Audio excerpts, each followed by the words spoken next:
This film is purely fictional. Please do not imitate it. Your like and subscribe are the motivation for me to update. Chapter 1. Double King's Bomb. 1 sharp, plus a 6, screw it. Across the table, the rusty robot scratched his metal head. Don't fool me. Can A and 6 be played consecutively? Are you crazy? Silly boy, you don't know. In the old days, there was a most rampant official car. Its model was called A6, and it ignored all rules. Chung-Chi knocked on the rough-edge playing cards on the table, and said seriously, A and 6 come out in succession, that's A6. I'm driving A6, and I can just step on the gas and rush out of your explosion range, so the bomb has no effect on me. The visual lens in Hanzi's eyes slightly shrank and focused on the table. Wow, what kind of game is this? There are so many rules. I feel like my head is getting bigger. Chung-Chi grinned. Hanzi became even more anxious and raised his rusty arm. Master, don't laugh. I'm sure I can do it. At this moment, the whole earth began to shake, and a rumbling sound came from the outside. It's finally here. Chung-Chi's eyes lit up, and he stood up and walked to the door of the shack, lifted the heavy anti-radiation tarpaulin, and looked up at the distant sky. In the dark gray atmosphere, a 32-kilometer-long Galaxy-class transport starship slowly approached with huge air vibrations and a sense of oppression. And on the ground outside the dilapidated shack, all the sight was non-degradable garbage. Dark silver metal wreckage, black chemical fuel barrels, and the decayed bodies of unknown creatures. The atmosphere was also dark and dim, with countless metal dust floating in it. This is Earth.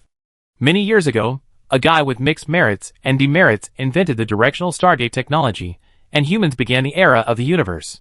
In just 60 years, this mother planet of mankind has been drained of all its energy. Now, it has become the largest garbage dump in the Milky Way.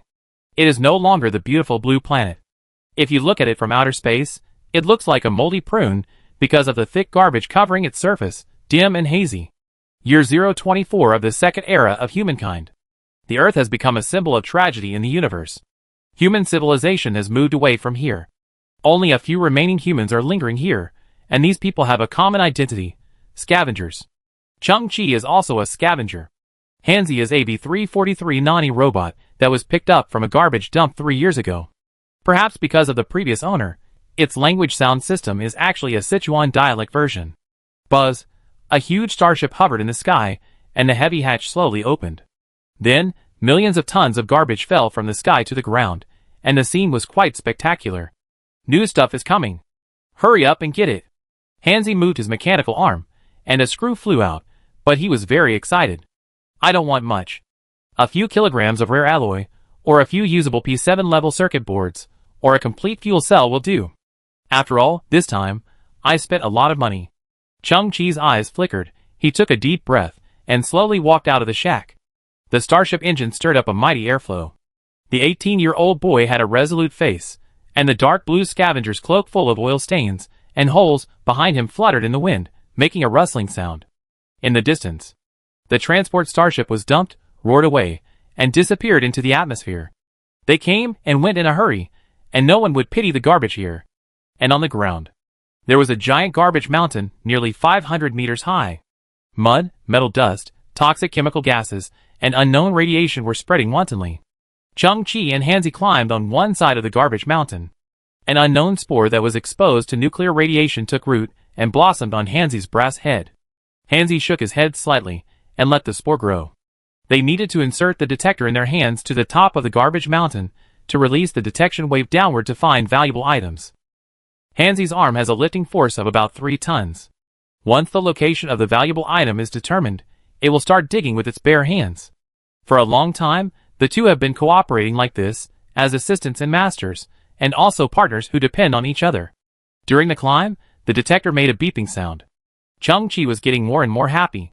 The garbage on this ship seemed to be of high quality. But things didn't seem to go so smoothly. On the other side of the garbage mountain, there was the roar of a small engine. Chung-Chi frowned.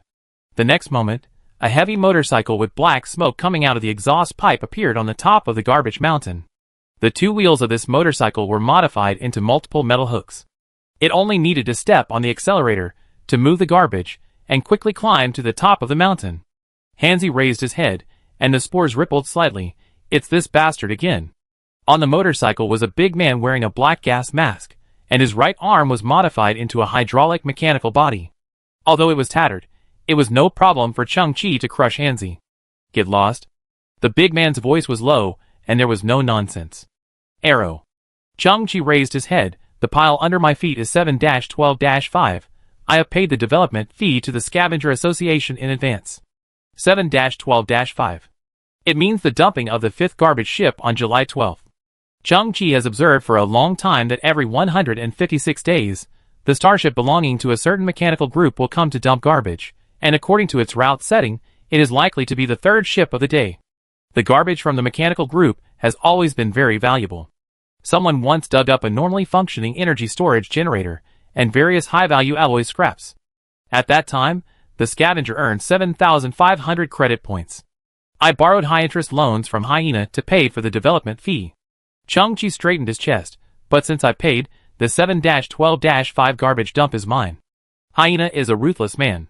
The motorcycle man seemed to be giving a kind reminder, but his voice was actually emotionless. If you can't find high-value items today, you will die miserably. As he spoke, a dozen scavengers and 7 or 8 roughly assembled engineering robots appeared behind him. I heard. 7-13-5, August 1st, 22, 9-12-12. Have you reserved them all? The motorcycle man's voice was very low, his eyes full of greed. You little beggar has always been smart. These numbered garbage should not be too bad in value. You want to rob? Chang-Chi had already guessed what the other party meant, and said calmly, Aren't you afraid that the Scavengers Association will punish you? The association has another rule. The motorcycle man shook his head, and then murderous intent suddenly appeared in his eyes. If someone dies, the reservation will be cancelled. Goodbye. The metal cover on the rear side of the heavy motorcycle turned over, and a rusty cruise missile rose out. Swish, white smoke rose, and the missile was launched with a bang. The positioning radar was also rusty, but it was crooked and headed straight for Chang-Chi on the mountainside. Boom, the heat wave swept, the air flow was surging, and countless metal fragments were blown into the sky. In the thick smoke, a black shadow was vaguely seen being thrown high up, and then fell into a garbage abyss 2 kilometers away. The motorcycle man sneered. 7-12-5 is ours, and in the future, this area will also be ours. Don't just stand there, start fucking working. The Earth used to be an orderly era, but it was still the law of the jungle. And now the Earth has no decent rules at all. Everyone is at the bottom, struggling to get out. Cannibalism happens every day. In the garbage abyss. Chang-Chi took a deep breath, and suddenly woke up from his coma, only to see Hanzi's rusty head protecting his chest, and its mechanical arms were also hugging him tightly. Hanzi? You protected me? Hanzi? Chang-Chi pushed Hanzi's limp arms away, stood up, and looked at Hanzi's back, his pupils trembling. Half of Hanzi's torso, and his 2 legs had been blown away. The most fatal thing was that Hanzi's entire back of the head had been burned by the huge heat. The computing core was completely exposed, the memory transistor was broken, and the red information transmission fluid in it flowed all over the ground like blood. The spore was still on its head, but it had withered because it grew and died quickly. Chang-Chi's body trembled. The memory crystal was broken, and not a drop of information transmission fluid was left. Even if it was repaired, Hanzi would no longer exist. A short-circuit spark popped out of the back of his head, and Hanzi's body trembled. There was a green energy ray in his mouth, which was flickering faintly at this time. He said the last sentence. What is it? Is your head rotten? I'm afraid it's scrapped. Don't be accompanied by me in the future, you take good care of yourself. I know all the tricks you play poker, and I will not let you get the next robot. Chang-Chi, goodbye. Sleep. Chapter 2. Chang-Chi's face was covered with black ash. He stared with tears in his eyes. After his grandfather passed away, Hanzi was his only partner. He had promised that when he had accumulated 800 credit points, he would help Hanzi replace a hydraulic pump that did not leak oil, and it had to be brand new and under 18 hands. But now, Hanzi had completely and irreversibly died. Although, Hanzi's body had never had any temperature. But at this moment, Chang-Chi felt that the iron palm in his hand was colder than ever before. Suddenly, 7 or 8 playing cards fell out of the gap in Hanzi's arm, and they were all jokers. Chang-Chi's arms trembled even more. You actually learned to hide the cards? But the next moment, Chang-Chi's tears burst out. He held his forehead and choked. Why is this happening? Similar technological creations detected. Do you want to perform technological synthesis? A voice full of technological texture came from his ears. Chang-Chi's expression was shocked, and he looked at the back of his right hand in a dull manner.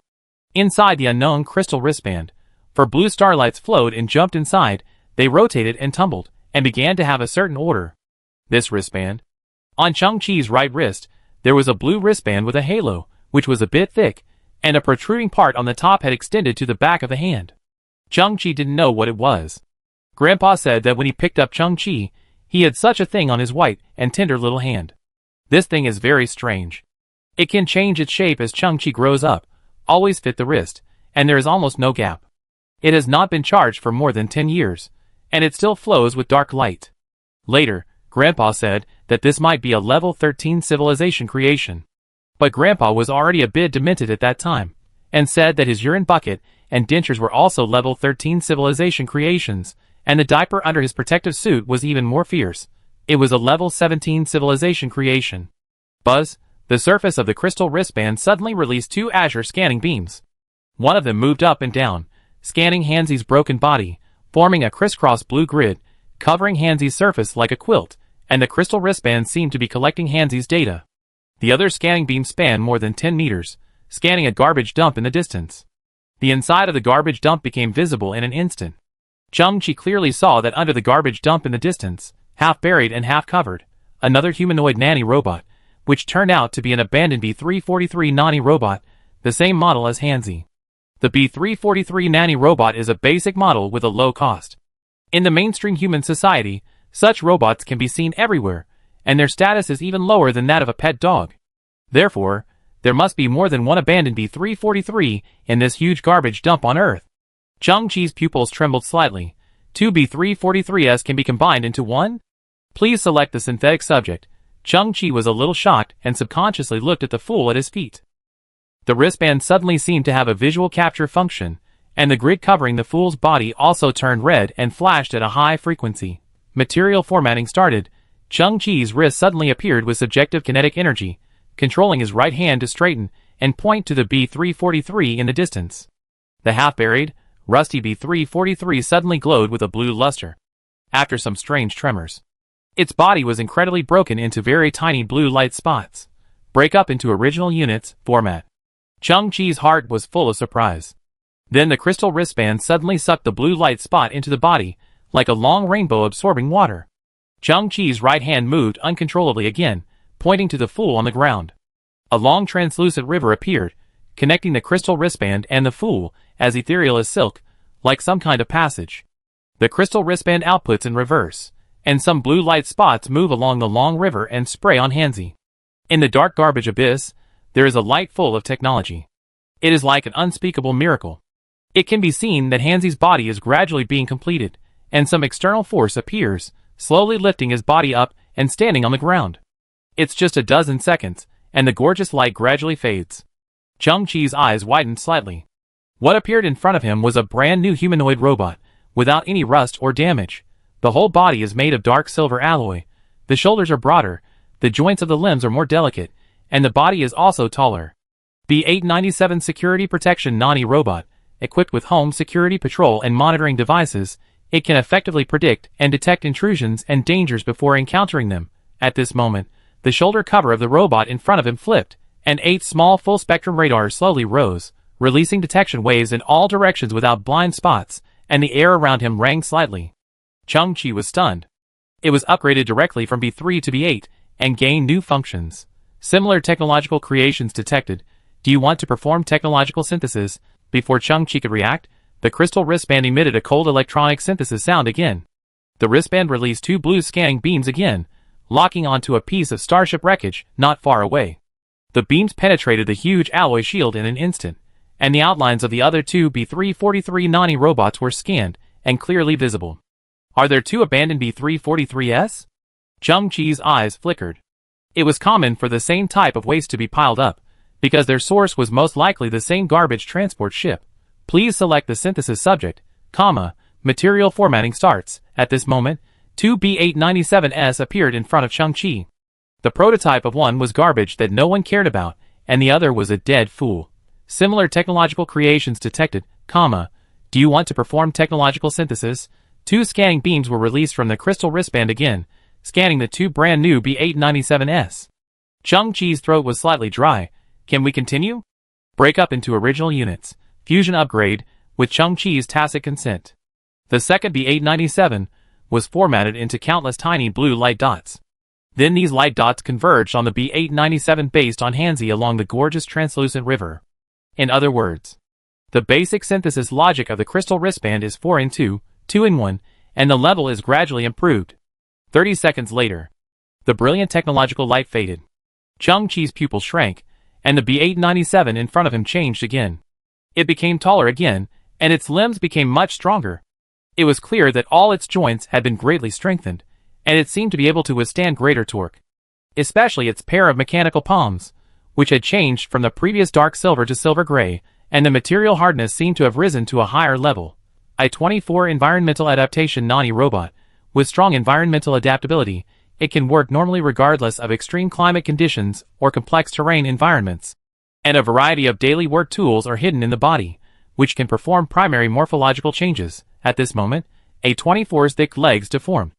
The metal cover flipped and moved, and a light alloy track flipped out from the inside of the thigh, replacing its feet, and the built-in engine roared, and the track seemed to hide huge horsepower. At the same time, its arms also changed shape, with various tools constantly flipping and replacing, including hydraulic pliers, hydraulic jacks, high-speed rotating alloy saw teeth, and metal cutting guns that can emit blue flames. As an upgraded version, the 8 small full-spectrum radars on its shoulders still exist, and the range has been enhanced, rotating silently. Chung-Chi raised his head and looked at the A24 level Nani robot, which was 50 centimeters taller than before, and was about 2.3 meters tall. Shocked and a little speechless. A level assistant robot, the price is at least 20,000 credit points. Maybe it can be seen everywhere on alien planets, but for the Earth at this time, there will never be a second one. What's more, it is brand new. Silly boy. Chung-Chi's voice trembled a little. Can you hear it? The head of this robot is still a little honest, without any handsome design. On the square alloy head, the 2 eyes are 2 thin lines, and 2 red lights flash back and forth in it. Hello, dear buyer. A 24 environmental adaptation Nani robot is at your service.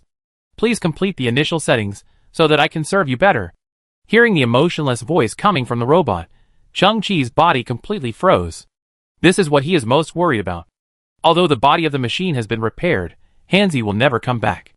With a tear in his eyes, Chung-Chi stretched out his arm and touched the chest of this A24. Hello, dear buyer. Please complete the activation operation. If you insist on performing unconventional operations, I can't guarantee that there will be no accidental injuries. The robot looked straight ahead. Chung-Chi paused. Why do I hear a familiar smell? Would a newly produced A24 talk like this? Forget it. I can't pretend anymore. Don't touch my chest, you idiot. Chapter 3. Chung-Chi's residence is a shabby shack.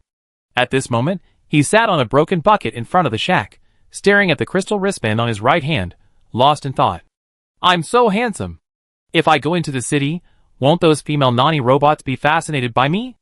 On one side, the fully revived and upgraded Hanzi was admiring his body in front of the mirror, posing coquettishly. Chung-Chi ignored the show-off. He rubbed his chin and stared at the mysterious object in his hand. This thing is amazing. Is it really what Grandpa said, that it is a creation of level 13 civilization? However, the current limit of human exploration is only level 5 civilization, but level 13 cosmic civilization, which is a legendary existence. What are you? Chung-Chi suddenly asked his right wrist, and then he laughed at himself. This kind of thing is usually aloof and will not introduce itself. I am STC, Standard Template Construct. Based on your cognition, the common interpretation is Standard Construction Template or Standard Template Construction, but this is only based on your cognition. The slap in the face came so quickly. A blue window popped up from the crystal wristband, showing the above content, and then it completely went out, no longer answering any questions. Okay. It seems to have a hint of contempt. Chung-Chi slowly stood up, took a deep breath in his heart, squinted and said, What you are is not the most important thing. What is important is that I must give full play to your value. Start the test. Chung-Chi found 2 stones of similar size, and 2 pieces of toilet paper that Hanzi used to wipe the oil leakage from his crotch. Non-technological creation, cannot be synthesized. Chung-Chi and Hanzi squatted on the ground, looking at the flickering blue starlight in the STC, vaguely feeling that its flight trajectory was in the shape of a middle finger. Okay. It's not a technological device, it can't be started. And Hanzi can't continue to upgrade, because there are no other B343 prototypes on hand. Changqi thought, it can only be a technological item. Then, Changqi got up and entered the shack, and took out 8 pairs of shoes made of metal with complex structures. The expedition shoes, through the hydraulic parts at the bottom, can achieve a jumping height of 20-80 cm. These are all the garbage that Changqi once collected, damaged and unusable. His plan is to collect enough parts to repair a pair of fully functional expedition shoes, and with the help of this kind of shoes, the efficiency will be greatly improved when climbing the garbage mountain. Although the technology level is relatively low, this is a pure technological creation. It should be okay, right? Changqi's eyes flashed, and he slowly raised his arm, and aimed the wrist guard on the back of his hand at 2 pairs of expedition shoes. Similar technological creations detected. As expected, STC released a blue scanning beam, moving back and forth between the 2 pairs of exploration shoes. Please select the synthetic subject. Material formatting starts. 1 pair of shoes was decomposed into primitive units, and then a long translucent river appeared, spraying on the other pair of exploration shoes. Exploration leggings. Mechanical device extends to the knee, relieves knee pressure, maximum jumping height 4.5 meters. Changqi opened his eyes slightly, looking at the pair of precisely structured and brand new mechanical boots in front of him. Hanzi, it really works. With such tools, climbing a 100-meter garbage mountain will probably take no more than 10 minutes. Changqi felt that a whole new world had come into his life. His heart was trembling, and his pupils were also trembling. Keep going. Hanzi was also a little excited. If you keep going, what kind of equipment will appear? Changqi's eyes flickered, and he looked at the other 4 pairs of expedition shoes. Do the same. 2 pairs of expedition shoes were combined into 1, becoming expedition leggings. Then, the miracle of technology reappeared, combining the 2 pairs of expedition leggings into 1. A brand new piece of equipment appeared in front of Changqi. Jet turbine-powered shoes, 18 microjet-powered turbines, high-precision gyroscope, tilt trend sensing. The wearer can fly at an altitude of 300 meters, with a maximum speed of 0.408 Mach. Fly? Changqi was a little stiff, 0.408 Mach, which is about 500 kilometers per hour. The equipment in front of him returned to the form of mechanical shoes again, and the overall design was more sophisticated. The bottom was 18 multi-directionally adjustable microjet turbines, made of light silver alloy, and glowed slightly. Flying on Earth today, the sky is almost a forbidden zone. You can't even pick up a broken garbage vehicle that once had the function of flying. It seems that someone has sorted the garbage here. Their purpose is simple, not allowing any scavengers to escape from the Earth, because these garbage bugs have the most despicable genes, and they will never be allowed to leave the Earth and pollute the entire human civilization. Arrow is considered rich, but he only owns a heavy motorcycle that can only drive on the ground. Changqi's eyes were full of disbelief. Silly boy, I can fly now. Somewhat urgently, Changqi raised 1 foot and gently touched the somewhat huge mechanical shoe in front of him. A dozen slight pneumatic sounds were heard, and the outer armor of the shoe was decomposed into several units, moving to both sides, and the internal space was completely open. The frequency of the heart beat faster. Changqi put his foot in the center of the shoe, and the pneumatic sound came again. The armor of the shoe began to be assembled and tightened, and the bolts were automatically tightened. It only took about 2 seconds for the shoe to wrap around Changqi's foot perfectly, and its size was also reduced a lot, looking like a slightly larger pair of metal leather shoes. Changqi also matched the other foot perfectly. He stood on the ground, swallowed a mouthful of saliva slightly, and looked at Hanzi with some shock and expectation. The light in Hanzi's eyes flickered slightly. I suggest you familiarize yourself with the instructions first, and then operate it. Familiar? Then it won't be exciting. Changqi took a deep breath. Go. Boom. Dust flew everywhere, ripples appeared, and the ground shook slightly. But Changqi's body rushed straight into the sky. At this time, Changqi couldn't estimate his speed. He only felt the wind in his ears, his hair fell back instantly, and his mouth and eyes were blown to pieces. Even if he was already in the air, he only needed to tap his feet lightly, and an unspeakable lift would explode instantly, pushing Changqi into the sky again. The Earth's atmosphere is not as pure as it used to be. Because it is filled with a lot of dust, it is dark gray. But the sky is where countless garbage bugs yearn for. Oh! Too exciting. Changqi soared to the maximum height in an instant. The gyroscope built into the flight shoes was extremely stable. He braked instantly, dived to the right, and plunged into the slowly flowing white clouds not far away. Yoho! Changqi's body passed through the sky. At this time, his heart was surging, and his voice was looming in the clouds. I am the king of the sky, I am the king of the world. STC is so powerful, so exciting, you can synthesize all the junk technology and upgrade it into unimaginable equipment. Changqi, in flight, overlooks the earth below. Here, there are 455 billion tons of technology junk, almost everything. Someone's legend seems to be about to begin. This person is me. My name is Changqi, the beggar's Qi. I will become the king of the garbage dump. 7-12-3 on the garbage mountain. Iluo seemed to hear a mosquito buzzing. He looked back and saw a faint black smoke appearing in the sky several kilometers away. A younger brother with a low-quality mechanical leg said, "Boss, it feels like something took off." Impossible. Everyone knows that there is a sky bend here. Iluo narrowed his eyes and analyzed. On the earth now, poorly connected electronic waste can be seen everywhere. That should be something, exploded, right? Chapter 4. Silly boy. Get ready for my arrival.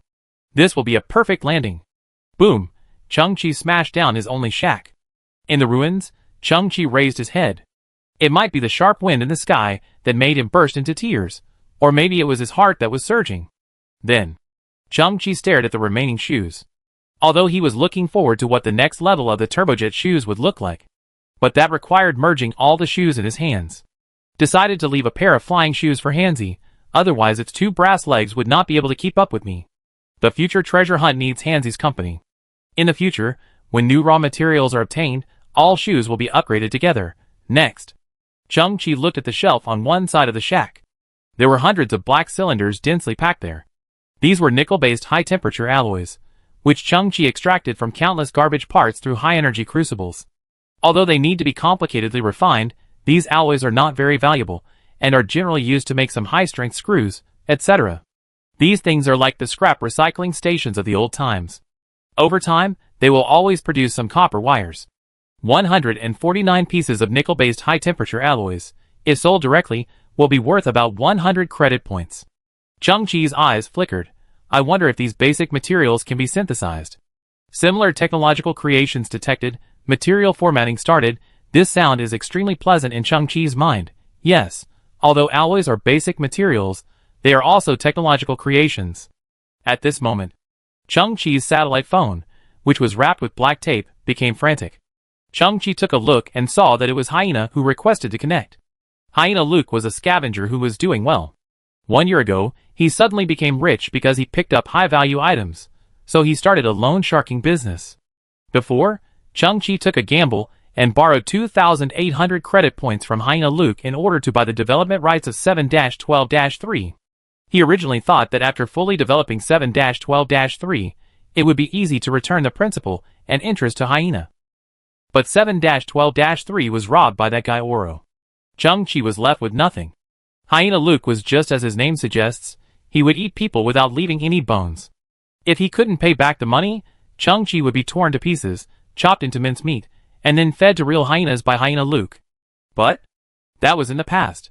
Now, Changqi has STC, intermetallic compound, a compound composed of 2 or more metal elements, with high strength, high hardness, good antioxidation properties, etc., which can be used to manufacture high-temperature components of spacecraft.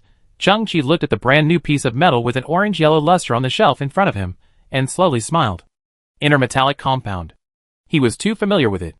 This material was precious, but not absolutely rare.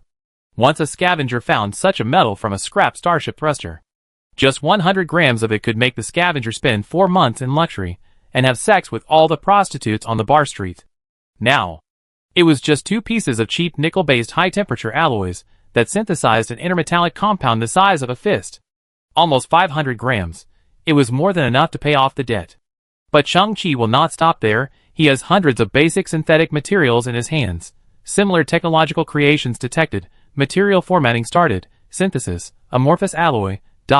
Amorphous alloy. *31.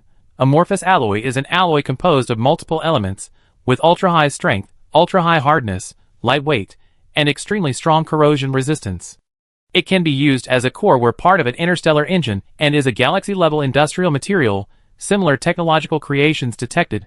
Material formatting started. Synthesis. High entropy alloy. High entropy alloy is an alloy with disordered atomic arrangement, high strength, high hardness, and extreme electromagnetic shielding performance. It can be used to build high-precision interstellar radars, and is a galaxy-level scarce material. 5 minutes later, Chang-Chi held 23 pieces of amorphous alloys, and 4 pieces of high-entropy alloys in his hands. He continued to synthesize, but deliberately controlled the process and left behind phased results. The role of these raw materials is to realize. If you blindly synthesize the top raw materials, and then suddenly take out something shocking on this planet full of garbage, it will definitely cause waves, and the waves will turn into disasters. The disadvantage of STC is that it does not make price assessments for items. Regarding this amorphous alloy and high-entropy alloy, as a senior scavenger with 10 years of experience, Chang-Chi has a wealth of knowledge. After playing with it for a few seconds, Chang-Chi smiled faintly. I have never heard of it. The items synthesized by STC are all cross-level upgrades. These 2 alloys are definitely not ordinary things.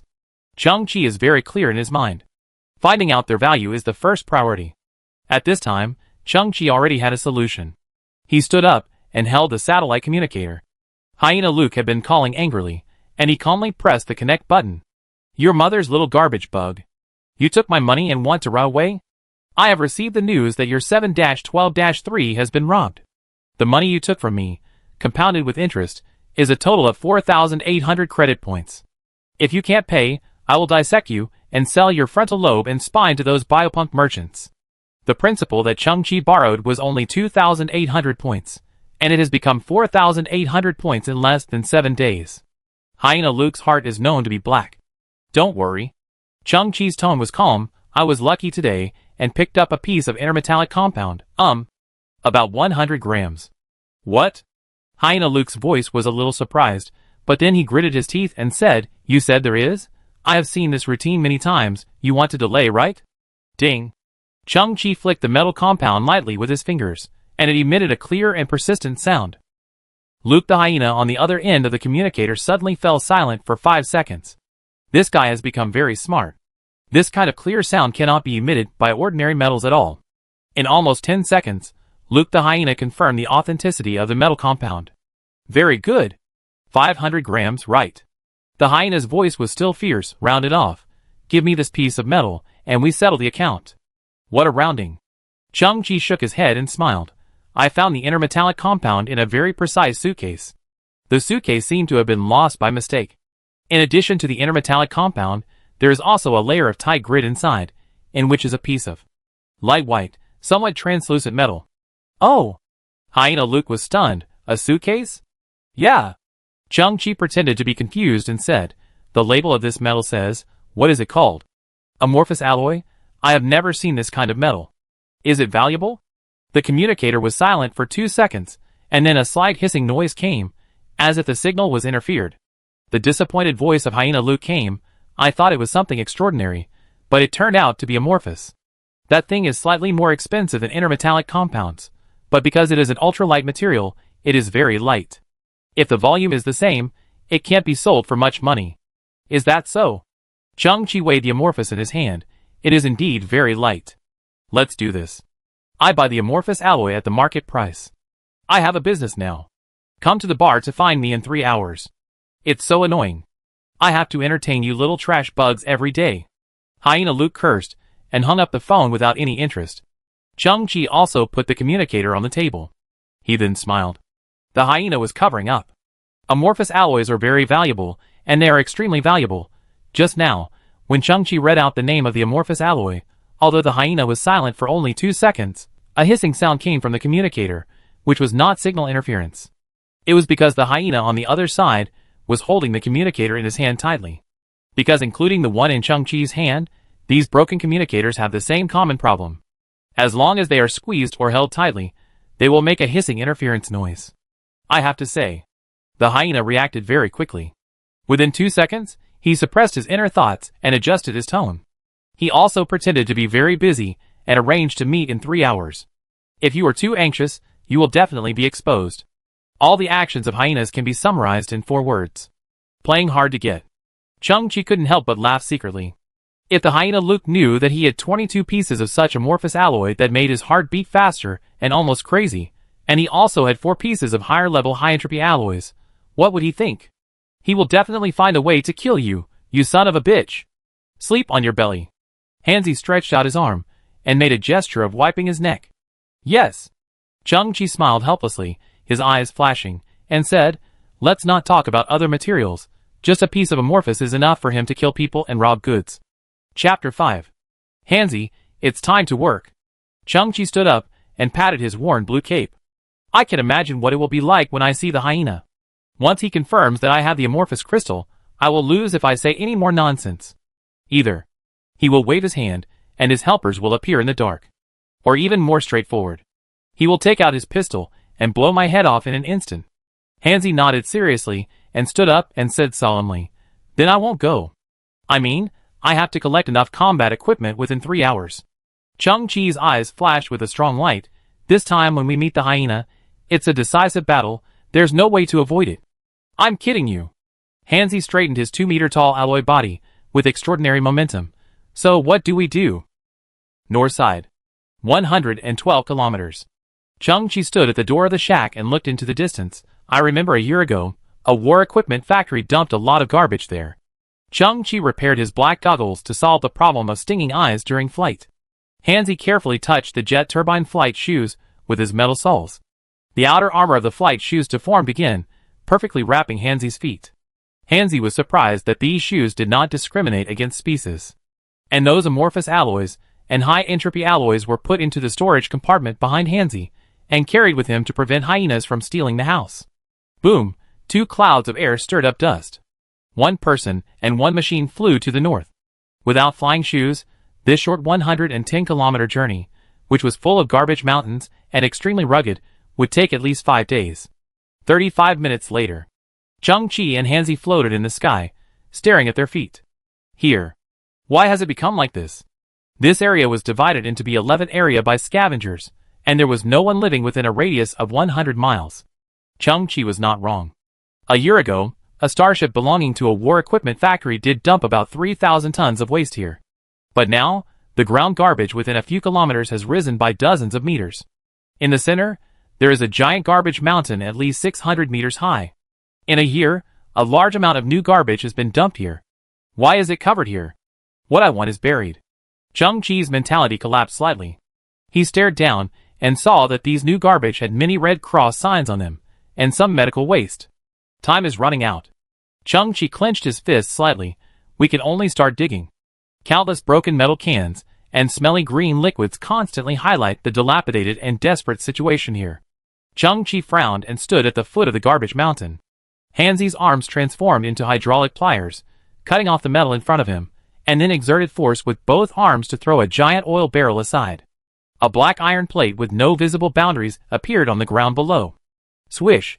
Hanzi's arm changed shape again, releasing the flame-cutting gun, ready to cut a gap in the iron plate, so as to continue digging down. I'm so tired. Good news. I'm full of fighting spirit. I believe that as long as I'm given 2 years, I will definitely be able to dig out those weapon wreckages. Bad news. But by that time, the grass on Chang-Chi's grave will probably be 2 meters high. Very comfortable. Chang-Chi has long been accustomed to Hanzi's nagging. Come on, Hanzi, the universe is the best. Chang-Chi was cheering, but his brows were not relaxed. He realized a problem at this time. Earth is a giant garbage dump. Although it is rich in resources, excavation is a big problem. Over the years, the garbage here has been piled up layer by layer, and even starship fragments weighing thousands of tons are encountered. After all, the prerequisite for activating STC is to have 2 technological creations of the same model. There is no shortage of such equipment, but it is difficult to put together. Therefore, the excavation work will be a huge challenge. What is this? A box of used diapers. What is this? A box of long and thin balloons? Why are there balloons in medical waste?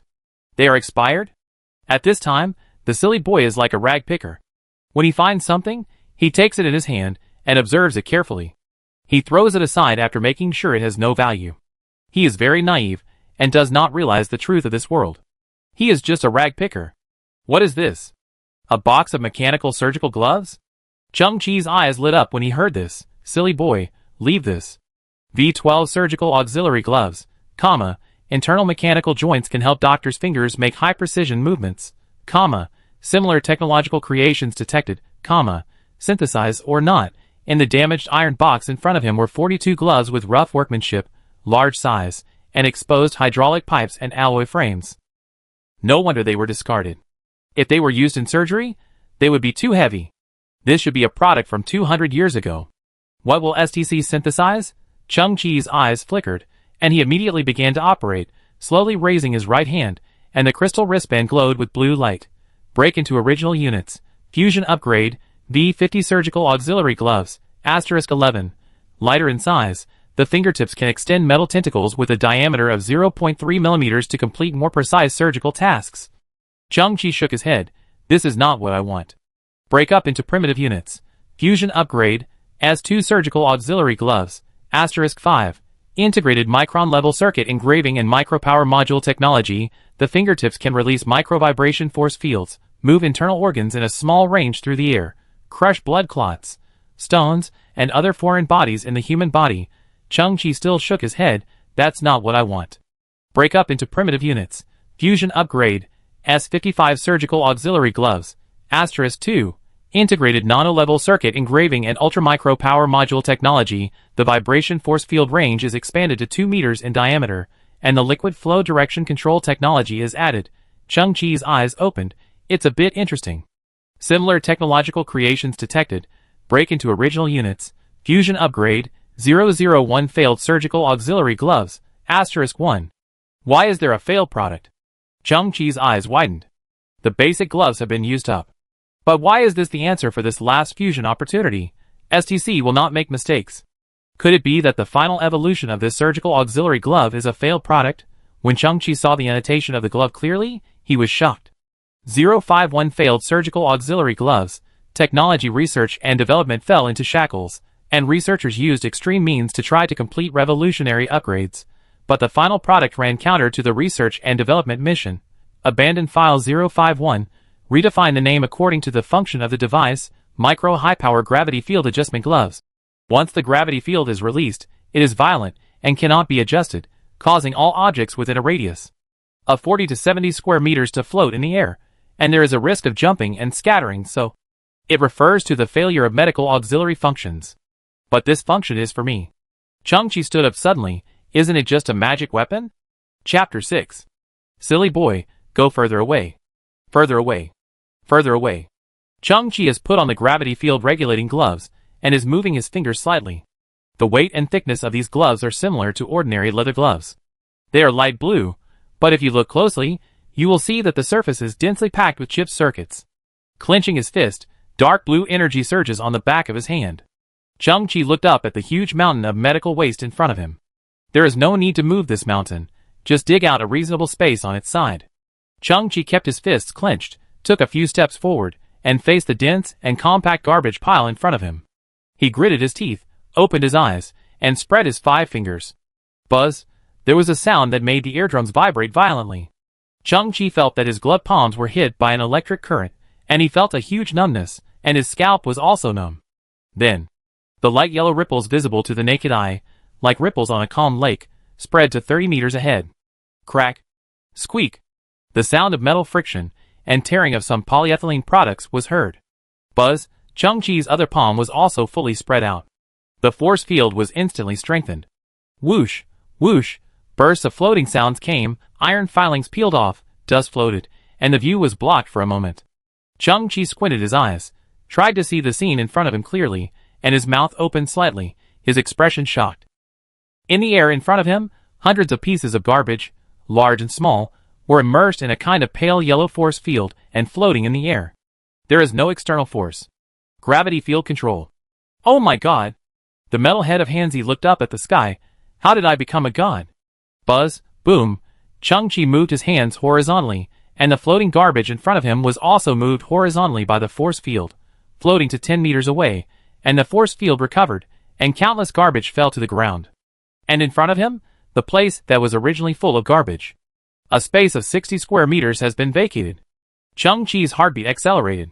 Although he had imagined it before, he did not expect the efficiency to be so high. He looked down at the pair of light blue technological gloves in his hands. It was indeed a magical tool, which could help him solve the urgent problem. Buzz, boom, Next, Chung-Chi continued to use the gravity field to adjust the gloves and move the garbage in front of him. Chung-Chi, come on, you are the best in the universe. Hanzi finally had some free time, tied some colorful plastic bags into a flower ball, and danced up and down, turning the sky upside down. An hour later, Chung-Chi roughly calculated that he had moved nearly 2,000 tons of garbage. This was a workload that he could never imagine in the past. Sure enough, hundreds of years ago, the reason why humans could rise up on the earth and be proud of other animals was because they knew how to use tools reasonably. At this time, in front of Chung-Chi, a huge basin has appeared, and the medical waste has been almost cleaned up. During this process, Hanzi also screened it. No relatively complete technological equipment was found, and broken fragments were the norm here. Chung-Chi stood in the basin. Of course, there was no land exposed, but under the garbage, there was just another layer of garbage. He picked up a metal nameplate from the black mud, rubbed it gently, and revealed a line of words. Dane War Equipment Manufacturing Group. Chung-Chi's eyes lit up, and at this moment, he was really close to his goal. Continue to carry and screen. With the gravity field control gloves, the efficiency is amazing. In about 20 minutes, Chung-Chi and Hanzi screened about 200 tons of waste from the Danen group.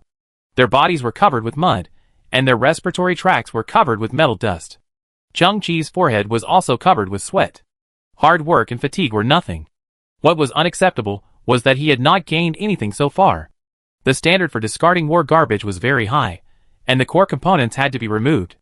Not to mention firearms, which were basically cut into pieces before being discarded.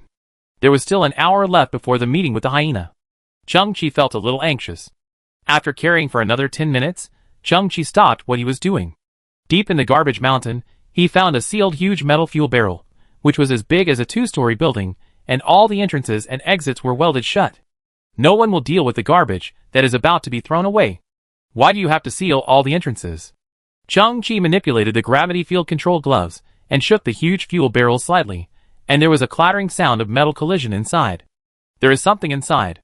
Chung-Chi narrowed his eyes, and then winked at Hanzi, who understood and changed the shape of his arm, flipping out a metal cutting gun. The bright white flame formed a sharp cone, slowly moving on the huge fuel tank, and the cut was slowly expanding. This abandoned fuel tank was surprisingly thick, and it took 9 minutes to cut out an entrance that could accommodate one person. Boom! Hanzi kicked the fuel tank, and the steel plate that was cut fell down with a bang. The light inside the barrel was dim. A rotten smell came out, and there was an unknown black ash, steaming and floating inside. Chung-Chi squinted his eyes, tied a square scarf in front of his mouth and nose, and slowly stepped into the huge fuel barrel. Crash! A white mass suddenly fell from Chung-Chi's head, and a pair of white bone hands grabbed Chung-Chi's neck. Chung-Chi had never expected the scene, and was also confused. He stepped back 2 steps, and came to his senses. Only then did he realize that there was a white skeleton hanging above his head. It was not a ghost or evil spirit, but the skeleton's hands were naturally hanging down, just resting on Chung-Chi's neck. Chung-Chi took a deep breath, adjusted his mentality, and looked into the depths of the fuel barrel. The next moment, he saw a shocking scene. Corpses. Almost 30 corpses. Like the ones above, they had been dead for a long time, and had turned into bones. How could there be dead bodies in the garbage of Dan group? Chung-Chi was shocked. Although scavengers had picked up some human limbs before, they were only from some murder and corpse dumping cases, which could not be compared with this scene today. In the haze, some of the corpses' clothes had not yet completely decayed. Chung-Chi looked down at their badges. Country D Interstellar Exploration Team, 6th Battalion, 3rd Special Operations Group. They are soldiers. Chung-Chi's eyes slightly opened. Exploration Team, 6th Battalion, 3rd Group. Isn't this the famous Extreme Team? Chung-Chi was only 18 years old, and it was inevitable that he had a heroic dream in his heart. Before, he had listened to many military programs through his grandfather's worn-out overclocked radio. The Extreme Team was the iron-blooded heroes 20 years ago. They were fearless and selfless, exploring the stars, and also shouldering the mission of interstellar rescue. During their service, they saved tens of thousands of refugees. Whenever a member of the Extreme Team dies, thousands of civilians will line the streets to pay tribute. On the same day 20 years ago, this heroic team suddenly announced its disbandment and gradually faded out of people's sight. Once, when the young Chung-Chi heard this scene, he couldn't help but feel regretful and even cried sadly. At this moment, he leaned over to check the corpses around him, and his pupils shrank slightly. No! There were cut marks on their neck bones. The murder weapon was sharp and powerful. Chang-Chi's body trembled slightly. They were all slit their throats, and then sealed in this iron can and thrown away as garbage. There must be a truth hidden in it. Out of pity for the heroes, Chang-Chi collected their nameplates one by one. Ding Feng, Lin Lanwei, Long Zhanjie. Chang-Chi remembered their names in his heart. One day, when Chang-Chi could leave the earth, he would restore the truth about them to the best of his ability. When he walked deep into the fuel tank, Chang-Chi saw 8 relatively large white skeletons. To be more precise, the 8 skeletons were wearing relatively large combat uniforms. That's... Chang-Chi's body began to tremble involuntarily. That's the 8 extreme warriors. What they are wearing is the X-12 Extreme Warrior exoskeleton that I have imagined countless times. Chapter 7. Similar technological creations detected. Synthesis. STC issued a prompt sound and released 6 scanning beams at the same time, sweeping back and forth over the 8 corpses not far away. Chang-Chi's face was reflected in the light. His heartbeat continued to accelerate. 10 minutes later, Chang-Chi moved all the corpses out, buried them, and erected an unnamed tombstone for them. This was the only thing Chang-Chi could do at the moment, and it was also the most basic respect. Then, Chang-Chi looked at the ground in front of him, where 8 sets of X-12 Extreme Warrior Power exoskeletons were neatly placed. The Extreme 8 was a legend 20 years ago after all. After the opening of the Great Universe era, human technology has advanced rapidly, and these exoskeletons are now outdated products. They are large in size, with a high-strength nylon lining inside, and a sturdy hydraulic power device outside, and a bulky power battery on the back. According to legend, such a set of power exoskeletons can increase the power output of an adult by 1500-2000 N, but the disadvantage is that the overall mass is relatively heavy, and the movement is slow. Actually, on today's garbage Earth, with a complete set of X-12 Extreme Warrior exoskeleton, Chang-Chi can already walk sideways. Of course, the exoskeleton in front of him has been corroded and rusted in many places, and has been broken. There is not a drop of hydraulic oil left. Some slender hydraulic rods have become brittle and break at the touch, and are full of corpse odor. It is completely scrapped. Even if a scavenger finds these equipment, I am afraid they will only remove the power batteries in them. And according to Chang-Chi's visual observation, those power batteries that have been dormant for 20 years are not worth a few credit points at this time. 8 sets of exoskeletons can be synthesized 3 times. Chang-Chi's face was solemn.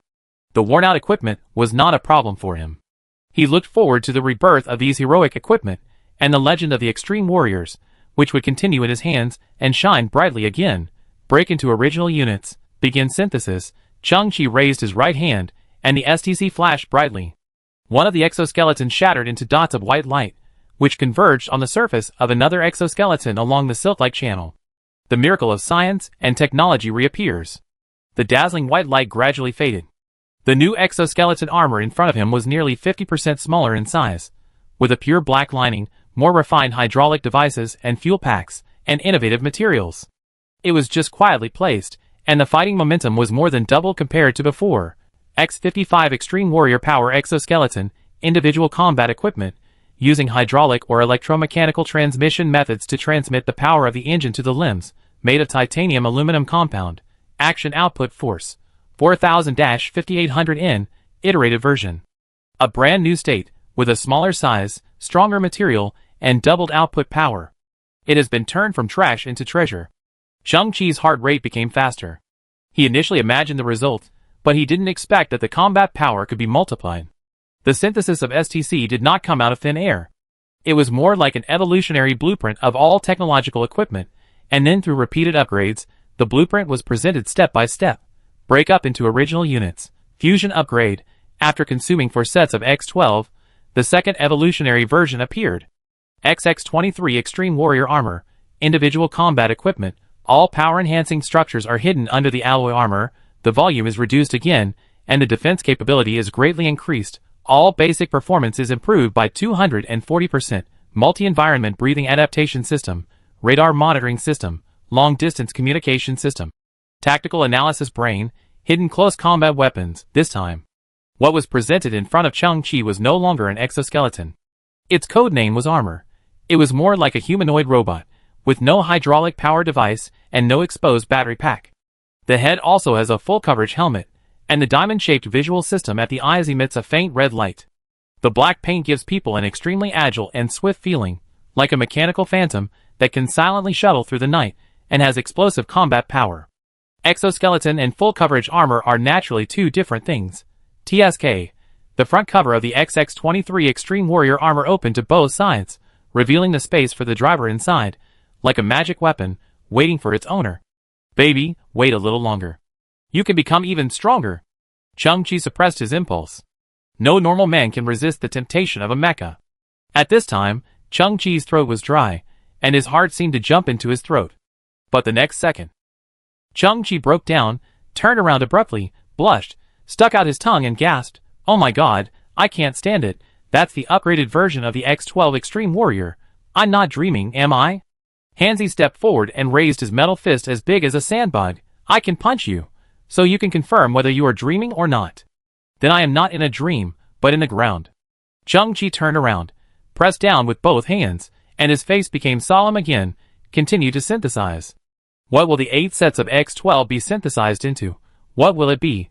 Chung-Chi was unprecedentedly excited, nervous, excited, and crazy. Break into original units, fusion upgrade, synthesis failed. The raw materials are all broken. Stupid boy, get out of the way. Synthesis successful, XXX-01 Memory Metal Extreme Warrior Power Armor. Chung-Chi's pupils shrank slightly, and then expanded. Memory Metal Armor?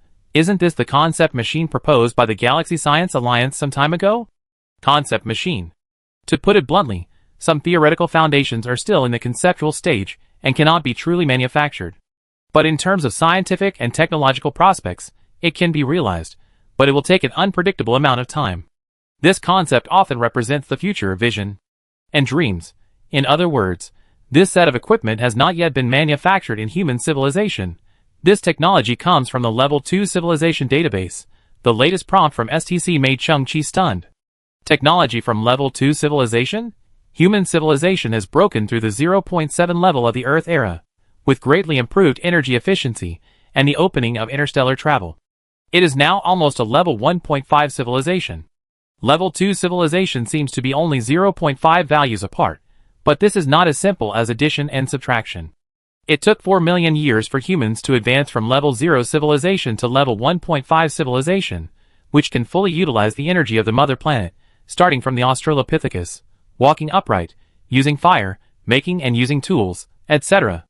And above that, each level of leap requires a long time. What is the technology of Level 2 civilization like?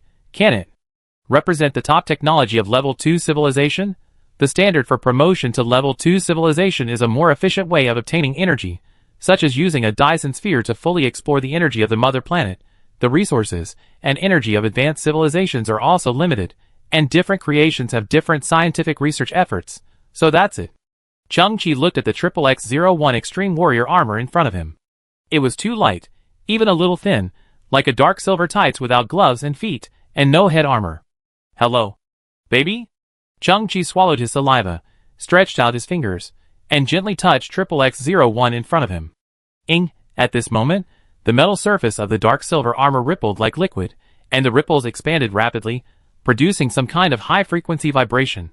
The appearance of the ripples also turned into some rapidly changing geometric shapes, like a miniature version of a stormy sea. The next second, the surging geometric figures began to flow along Chung-Chi's fingers, and quickly crawled all over his body. Chung-Chi was extremely shocked. The metal that seemed to be extremely hard actually turned into liquid.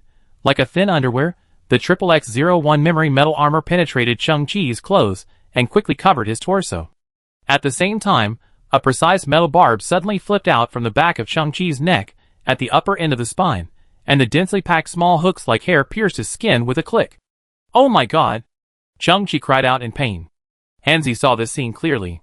It was as if a silver poisonous snake suddenly appeared from the back of Chung-Chi's neck, biting him without any explanation or emotion. Chung-Chi only felt a pain in the back of his head, and his brain was instantly hit by an electric current, and his whole body was blank and numb. Then, Chung-Chi's limbs felt an irresistible force, and were forcibly stretched, and he was forcibly bent into a big character.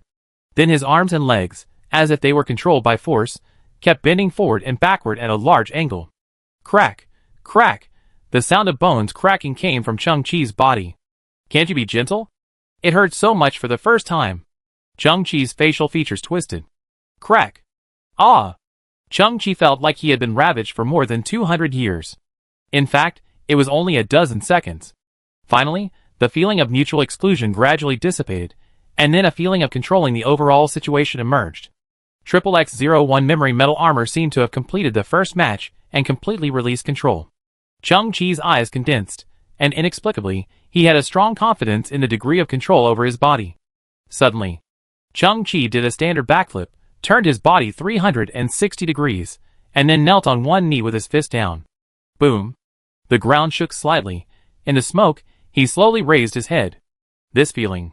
It was like being endowed with incomparable manic power, lightning speed, and the accuracy of nano-wave radar. In short, one word. Fierce. Chapter 8. In front of Chang-Chi's right eye. Suddenly, a palm-sized blue void screen appeared. This was from the armor's own interface. XXX-01 Memory Metal Extreme Warrior Power Armor. Action Output Force. 65200N. Precision and Controllability. Error 0.2 mm. Dynamic Response Speed. 89.1 milliseconds. Biological Signal Capture Rate. 57 milliseconds per time. Stress Index. 19,000 MPa. Expandable Memory Metal Capacity. 0.4 m. Based on the user's physical fitness, gene sequence, and other reasons, the basic indicators of the armor have not been fully utilized. Chang-Chi's eyes were wide open. As a child who grew up in the ruins of technology, he mastered basic equipment maintenance techniques. This data is equivalent to. At full power, it captures my thoughts every 57 microseconds. If the brain issues an order, it can punch with a force of 65,200 newtons in 1/10 of a second, and accurately control it within 0.2 millimeters. And 65,200 newtons is about the instantaneous impact effect of a 10-ton heavy truck traveling at a speed of 90 kilometers per hour. This impact force is already strong enough. If it is concentrated on a small fist, it is definitely a terrifying force, and that stress index. It is probably a hot weapon of the old era, similar to a submachine gun, which continuously hits the same position at a vertical angle and requires more than hundreds of rounds to penetrate. Although this is not the main attack direction of the Level 2 civilization, it is already exaggerated. It is not so earth-shattering, but such a manic index is only concentrated on a thin piece of armor. If human technology wants to achieve such a striking force, the size of the armor must be huge. Hanzi stared at his red light bar eyes. It seems that you are more fierce than me now. Due to physical fitness, gene sequence, and other reasons, the basic indicators of the armor have not been fully utilized. Gene sequence. Chang-Chi sighed, shook his head silently, and then cheered up again. What does that expandable memory metal capacity of 0.4 m mean? There is a short supplement behind this introduction. It can be controlled subjectively or automatically planned by the system. Need to test it. Chang-Chi stood up, squinted his eyes, and locked onto a 5-meter-high starship wreckage not far away. That thing is high-density metal, looks thick and clumsy, giving people an illusion of immortality and immobility. The moment Chang-Chi's consciousness was born, the best hitting point, the best hitting angle, the best hitting posture, and the fastest route appeared in the blue void screen of his perspective. Chang-Chi couldn't help but admire. Technology is the ultimate wings of mankind. At this moment, Chang-Chi moved. He exerted force with his legs, and the garbage under his feet made a sound of crushing and breaking. He followed the blue curve that appeared in his vision, bypassed the uneven debris like lightning, and rushed to the front of the huge metal in an instant. The best hitting point turned into a red light circle, which suddenly shrank. Chang-Chi's body leaned back in the air, his tattered cloak fluttered, and one of his slender legs was raised, and he retreated greatly, leaving enough distance for charging.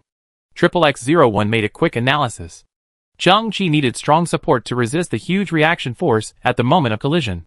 In an instant, for dark silver metal support arms grew out from the ankle of Chang-Chi's single foot on the ground, and they were deeply rooted in the ground in an instant. At the same moment, 2 longer mechanical arms also extended from the back of Chang-Chi's neck. Like 2 mechanical spider legs that grew out of nowhere, they also touched the ground, giving Chang-Chi's back strong support. Moreover, Chang-Chi's foot that was shooting outward was also covered by dark silver metal in an instant. Slowly speaking, all of this happened in just 1/10 of a second. Whoosh, boom, the huge piece of metal debris, which was estimated to be close to 5 tons, deformed significantly the moment it collided with Chang-Chi's instep, and then a huge instantaneous acceleration broke out, breaking the static state. It rose from the garbage dump and was kicked away by Chang-Chi. There was a whistling sound, followed by another loud bang, and the huge metal debris was deeply embedded in the garbage mountain 30 meters away. Chang-Chi stood there, his chest heaving. What a strong striking force! At this moment, the supporting mechanical arm extending from his body retracted silently. Chang-Chi's mind was working, and liquid flowed out of his wrist again, slowly forming a sharp dagger. His mind turned again, and the dagger changed its form and extended into a dark silver spear nearly 2 meters long. So that's what you mean. Chang-Chi felt the spear in his hand. As if it was integrated with himself, it can expand memory metal, which can be used by me, and it can automatically change its form. Chang-Chi's eyes flashed with a blazing light. The most amazing thing about XXX-01 is its thin size. At this moment, it was like a piece of thermal underwear, hidden inside Chang-Chi's clothes. Only by slightly turning up the cuffs could the silver corners of XXX-01 be seen. No one could realize that such a garbage boy was wearing a combat armor from a level 2 civilization. Hanzi raised the communicator to the sky, and after a series of hissing sounds, the impatient voice of the hyena came. "Little guy, it's almost time. Are you leaving? I tell you, my time is precious. If I'm late, I won't take your stuff." Then, the hyena hung up the call directly. Chang-Chi smiled calmly. He was still playing hard to get. It is very likely that the hyena at this time has been anxious and impatient, like an ant on a hot pot, and is circling around the bar. "Silly boy, the equipment is almost collected. Let's go and meet the number 1 bully in the bar street." Chapter 9. The so-called bar street. It is just a few shabby houses in a valley of garbage where scavengers can hang out. I heard that this was the location of the Pentagon of a European power in the old days. Of course, the Pentagon has long been buried deep under the garbage. Looking into the distance, only a few skyscrapers that used to have hundreds of floors can barely show their heads in the garbage. Several scavengers are wandering slowly. They are hunched over and wearing worn-out protective clothing with patches on top of patches. The material of the protective clothing is fragile in the harsh environment. People who have lived in the garbage dump of the earth for a long time have complex and contradictory emotions in their hearts. Despair and helplessness. Numbness and adaptation. Reality and fantasy. Loneliness and alienation. Greed and adventure. Most adult men will go to the bar street in their free time and drink a glass of inferior alcohol contaminated by various chemical elements. In this case, what they pursue is short-term happiness and satisfaction. A teenager and a naughty robot covered in linen appeared on the street corner. It walked slowly towards the bar. The broken glass window of the starship on the roadside reflected his figure. The boy's hair was very long, covering his eyebrows and eyes, and it was covered with dust. It was wearing a dark blue scavenger's cloak full of holes. This cloak has 2 functions. One is to represent a low-level scavenger, and the other is that once trapped in the depths of the garbage, the relatively conspicuous cloak can attract other people's attention and facilitate rescue. Although, there is no rescue team in this world, once trapped, it is just waiting to die. He was wearing black trousers, and a jacket made of radiation-proof material. To the naked eye, he looked very similar to the leather jacket of the old times, like a young cowboy. The boy stopped and looked at the figure in a red skirt across the bar. Hina was the most beautiful scenery on the bar street. No, she was even the most beautiful scenery in the entire garbage planet. She sat on an abandoned fuel barrel, leaning gently, revealing spotless white feet under her bright red skirt. Hina was very beautiful, as if she did not belong to this world. In Chang-Chi's cognition, all the men on the entire garbage planet liked her. Chang-Chi gathered up his courage and came to Hina. Hina turned her head, and the black curly hair on her white neck swayed. She blinked her narrow eyelashes and looked at Chang-Chi with her beautiful eyes. In her pupils, there was a light blue halo, crystal clear, mysterious and magical. That was the symbol of advanced genes. After the opening of the era of the universe, human gene modification technology also rose completely. According to the quality of genes, humans were divided into different levels. Chang-Chi was an ordinary gene, that is, an ordinary human in the old era, which was equivalent to garbage in this era. Scavengers have ordinary genes. And Hina is born E-level, although only slightly stronger than ordinary people, but she is a bright and dazzling pearl on this garbage planet. Not only because of Hina's beauty. As long as you reproduce with her, the genes of the next generation are very likely to evolve to a higher level, so that you have a chance to completely get rid of this garbage planet under your feet. Everyone wants to get close to me. Everyone says they like me. Hina's voice is clear and clean. She looks at Chang-Chi, but no one respects my opinion. Maybe the conditions for my choice of partner have never been genetic standards, but choosing someone I really like. Hina smiled. With a beautiful face and charming eyes, your rash approach has caused trouble to me. Promise me, please keep a comfortable distance from me in the future. Chang-Chi pursed his lips, hesitant to speak, and finally showed a polite smile. Sorry, I disturbed you. Then, Chang-Chi turned and left. Hina's father is the leader of the Scavenger Alliance. No one can force her to do something she doesn't want to do. Chang-Chi admires Hina. But it's not just for Hina's genes. He likes this beautiful girl with independent values, and likes to immerse herself in her own world. Hina is a white lotus in this dirty world. Stupid kid. Thinking about unrealistic things all day long. In the bar, Hyena Luke secretly observed Chang-Chi, and then pulled the bolt of the beam pistol in his hand, which had been repaired countless times before it could barely fire.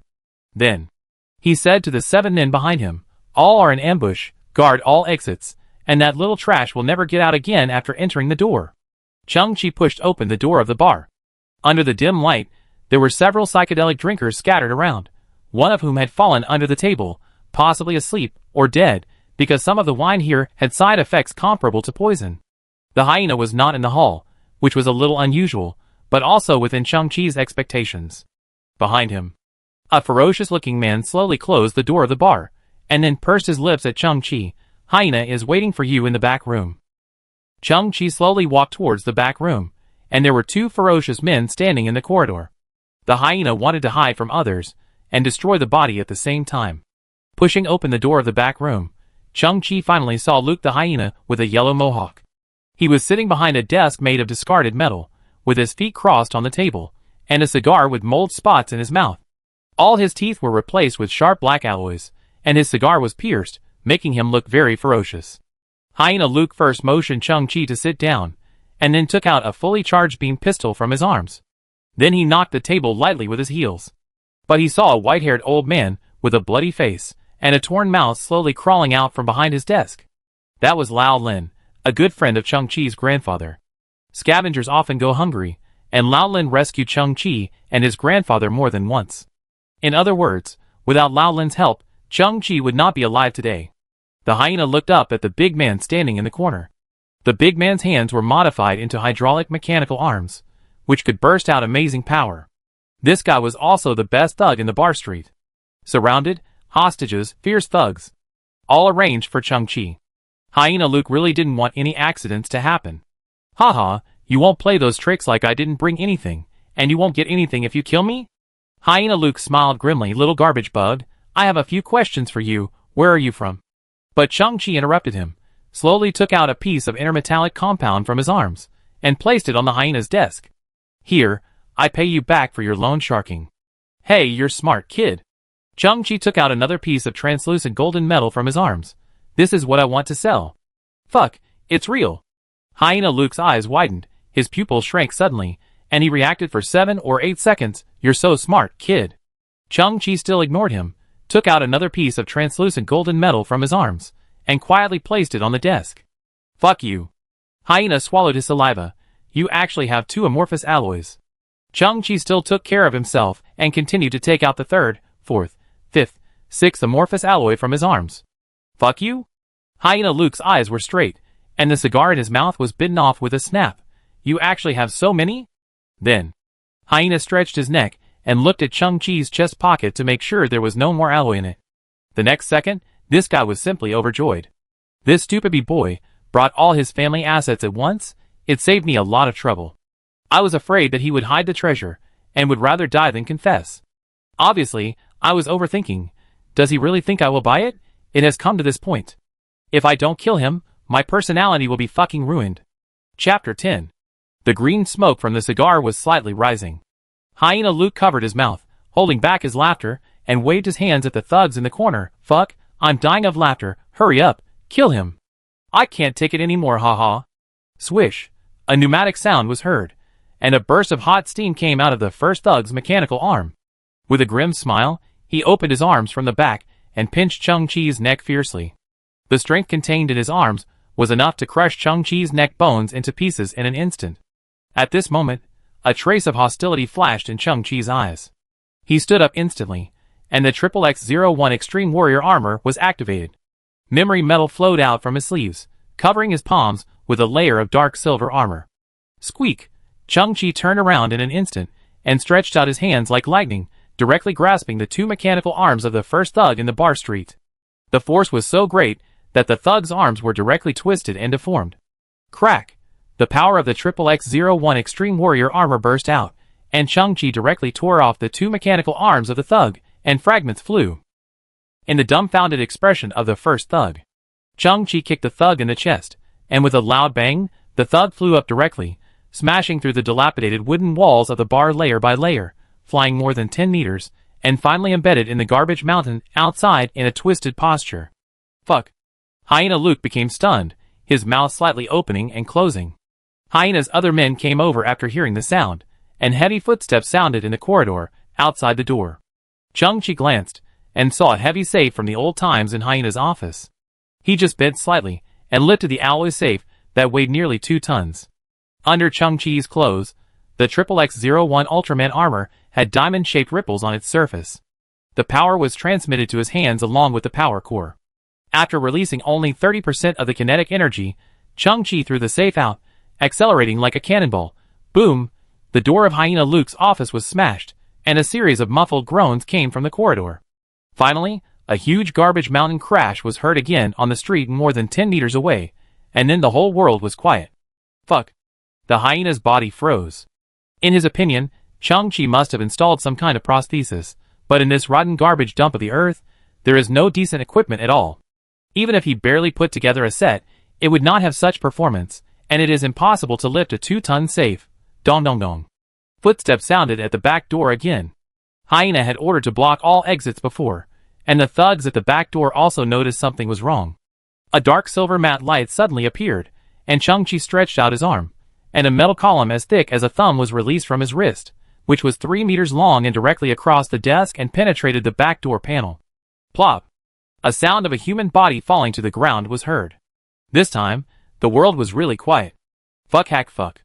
Hina swallowed his saliva, and the silver column passed through his ear, and his hair stood on end. He couldn't understand why such a long piece of metal appeared out of thin air on the cuff of the little garbage bug. What kind of equipment was that, at this time? Chang-Chi took back the XXX-01 Ultraman armor, and leaned forward slightly. Hina Luke, now, I have a few questions for you. Ask your mother. The fierce hyena instantly raised his beam pistol, pointed it at Chang-Chi's head, and pulled the trigger directly. Bang! The smoke curled up. It was Chang-Chi who used his right hand covered with armor to hold the muzzle of the hyena's gun. His palm was slightly warm, but there was no other feeling. Crack! Chang-Chi closed his 5 fingers, and the beam pistol, the top luxury in the garbage world, was crushed into pieces. Brother, ask it. The corner of the hyena's mouth twitched, first showing a touch of shock, and then quickly switched to an extremely ugly smile. His reaction speed was indeed unmatched. Chang-Chi glanced at the amorphous alloy on the table. How much is it worth? That piece is about 1,000 credit points. Hina Luke swallowed his saliva and said, bang! Chang-Chi held down Hina Luke's head and knocked it directly on the metal table in front of him. The hyena's black alloy teeth broke and flew everywhere. I did lie to you. That piece can be sold for 2,000. The hyena's mouth was full of blood, and his eyes were full of pleading. Bang! Chang-Chi smashed Hina Luke's head on the metal table again. 4,000. It can be sold for 4,000. Bang! The metal table was dented by the impact. Don't kill me! I said. Amorphous alloy, 4,000. 4,000 per gram. This time, it was Chang-Chi's turn to be shocked. How much? Amorphous alloy, 4,000 per gram. Brother, spare me. This is the highest price I can sell it for. Chang-Chi's body was a little stiff. He guessed that the hyena would lie about the value, but he didn't expect it to be so exaggerated. The weight of that piece of amorphous alloy was about 50 grams, and he had 23 pieces. For 1,000 credit points per gram? How much is that? Chang-Chi had never seen so many credit points in his life, and had never even imagined such a number. Hold your breath. Chang-Chi grabbed Hina Luke's head. Last question, who has the ability to buy so much amorphous alloy? Hina Luke panted. He knew very well that this little garbage bug was carrying equipment that he could not imagine, and his character was not as cowardly as he imagined. Soon, Hina completely admitted defeat, and took out a relatively sophisticated communicator from the desk. He's not a lowly scavenger. He doesn't even live on Earth. And this communicator is the only way to contact him. Chang-Chi supported the seriously injured Lao Lin and slowly walked out of the bar. It was also the moment he walked out of the bar. Boom! A raging fire broke out in the rotten bar. Many spectators knew that the little garbage bug named Chang-Chi had just challenged the best player in the bar street, overturned the lair of Hyena Luke, and even cremated the hyena, once and for all. Chang-Chi glanced across the street. Hina, wearing a red dress, only glanced over at the moment Chang-Chi stepped out of the bar door. After that, Hina turned her head away. Her beautiful eyes were filled with confusion and unknown longing, and she quietly looked at the gray sky. Chang-Chi shook his head secretly. Hina's values are very unique, and I don't know what kind of person can make her like him from the bottom of her heart. So what if I defeated Luke? These are not in Hina's eyes. Chapter 11. Today, the footprints of human civilization have spread all over the galaxy. The political system, humanistic system, social system and economic system have all undergone earth-shaking changes. The chaotic currencies of the old era disappeared, and the credit points commonly used in human civilization became the only currency. Chang-Chi couldn't imagine it. In his hands, those amorphous alloys that had only been synthesized twice were actually so valuable. That's right. Material science is different from other technologies. Every cross-level progress is revolutionary. Moreover, material science is the top priority of interstellar exploration. 23 pieces of amorphous alloy can be converted into 4.6 million credit points. Until now, Chang-Chi still feels like a dream. A low-level boy who makes a living by picking up garbage suddenly has millions of assets. This impact even caused Chang-Chi to have a split personality for a period of time. I can't believe it, I can't believe it, I can't believe it, but it's true. Through the communicator given by the hyena, Chang-Chi contacted the buyer. The man called himself Mo, a high-level human who lived on another planet. His purpose was to acquire high-value alloys. He didn't care who the seller was. The man's words were emotionless, but his words were quite polite. They agreed to meet at 9 o'clock after nightfall. Mo would land on the Earth in a spacecraft, and he hoped to conceal the transaction as much as possible. It was 5 o'clock in the evening. The sun hid behind the Earth's dirty atmosphere, and the light was weak, like a candle that was about to go out. Grunting, Hanzi carried a huge safe, leaving deep footprints step by step, and returned to the shack. Chang-Chi squinted and looked at it, revealing a smile. Hanzi was carrying the 2.2-ton safe in the office of Hyena Luke on his shoulders. Before, Chang-Chi used the safe as a weapon, and threw it out during the battle. You don't have the ability to be frugal and manage the household. Hanzi put the heavy safe heavily on the ground. In the end, you still have to rely on me. Chang-Chi smiled helplessly. No wonder he didn't see Hanzi when he was fighting with the thugs before. It turned out that this guy went out to steal someone's safe. Hanzi seemed to guess what Chang-Chi was thinking, and raised a mechanical finger and said, I'm not stealing, I'm just picking up scum. Yes, since it was thrown away by someone. Then it's garbage. Chang-Chi and Hanzi were like-minded, and quickly reached a consensus. Little did they know. At this time, Luke the hyena had collapsed and wanted to hang himself. How come the safe that was thrown out disappeared? Swish, the blazing white flame formed a sharp cone. Hanzi mobilized the metal cutting gun, and began to cut the hyena's safe inch by inch. Hey. Chang-Chi and Hanzi were both wiping their saliva. Boom. The door of the safe fell straight to the ground. Hanzi's mechanical arm reached in, and immediately pinched out a bag of items. It turned out to be pollution-free natural mineral water, which has just expired for 2 years. Sienran Bayaban. There is also natural beef that has only expired for 1 year. Oh my god! There are actually 2 apples. Chang-Chi was also a little surprised that there were some food in the hyena's safe. But Chang-Chi could fully understand that in today's Earth full of garbage, nuclear pollution, and chemical pollution, these foods are very precious and even very luxurious. There are no crops on the Earth anymore, and the only animals left have all undergone deformities and mutations. The scavengers basically survive on low-quality energy liquid. The bonfire flickered slightly, illuminating the small area in front of the shack. The natural beef that had expired for 1 year was roasted to a golden and charred aroma, sizzling with oil. Chang-Chi first drank a sip of mineral water that had expired for 2 years, and the taste was so clear that it exploded. He grabbed the beef and took a bite. The natural meat was gently torn. The rich aroma spread in his mouth. The fat filled between the teeth, adding a touch of smoothness to the beef, and the unique aroma of charcoal fire was perfectly integrated into it. It has been at least 5 years since Chang-Chi had eaten such delicious food. After eating 3 large pieces of beef, Chung-Chi almost burst into tears. This is not food for human beings, it is a bit too delicious, at this time. Hanzi, wearing a chef's hat picked up from somewhere, slowly came to Chung-Chi with a missing aluminum tray. No matter what, my identity is at least a Nani robot. On the tray in Hanzi's hand, there was a fresh apple, which had been completely peeled. At this time, the flesh was exposed, the color was light yellow, and the fragrance was fragrant. Hanzi, isn't this a bit wasteful? Chung-Chi scratched his head. Dang dang dang. Hanzi took out another tray from behind, with a bunch of apple peels in the middle. How can I waste it? You can eat the apple first and then the peel, or eat the peel first and then the apple. If that's not possible, you can eat the apple and the peel together. Chung-Chi pursed his lips. Okay, thank you.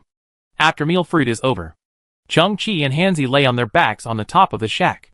Although they couldn't see the stars, they felt open-minded just by looking up at the sky. If I could eat meat and fruit every day, I would be a so-called superior person. Don't worry, it will come sooner or later. Next to Chung-Chi's hand was a black technology box. This was also an item in the Hina safe, but it was damaged and its function was unknown for the time being. On the outside of the box, there was only one logo, which was a standard circle with a small white dot in the center.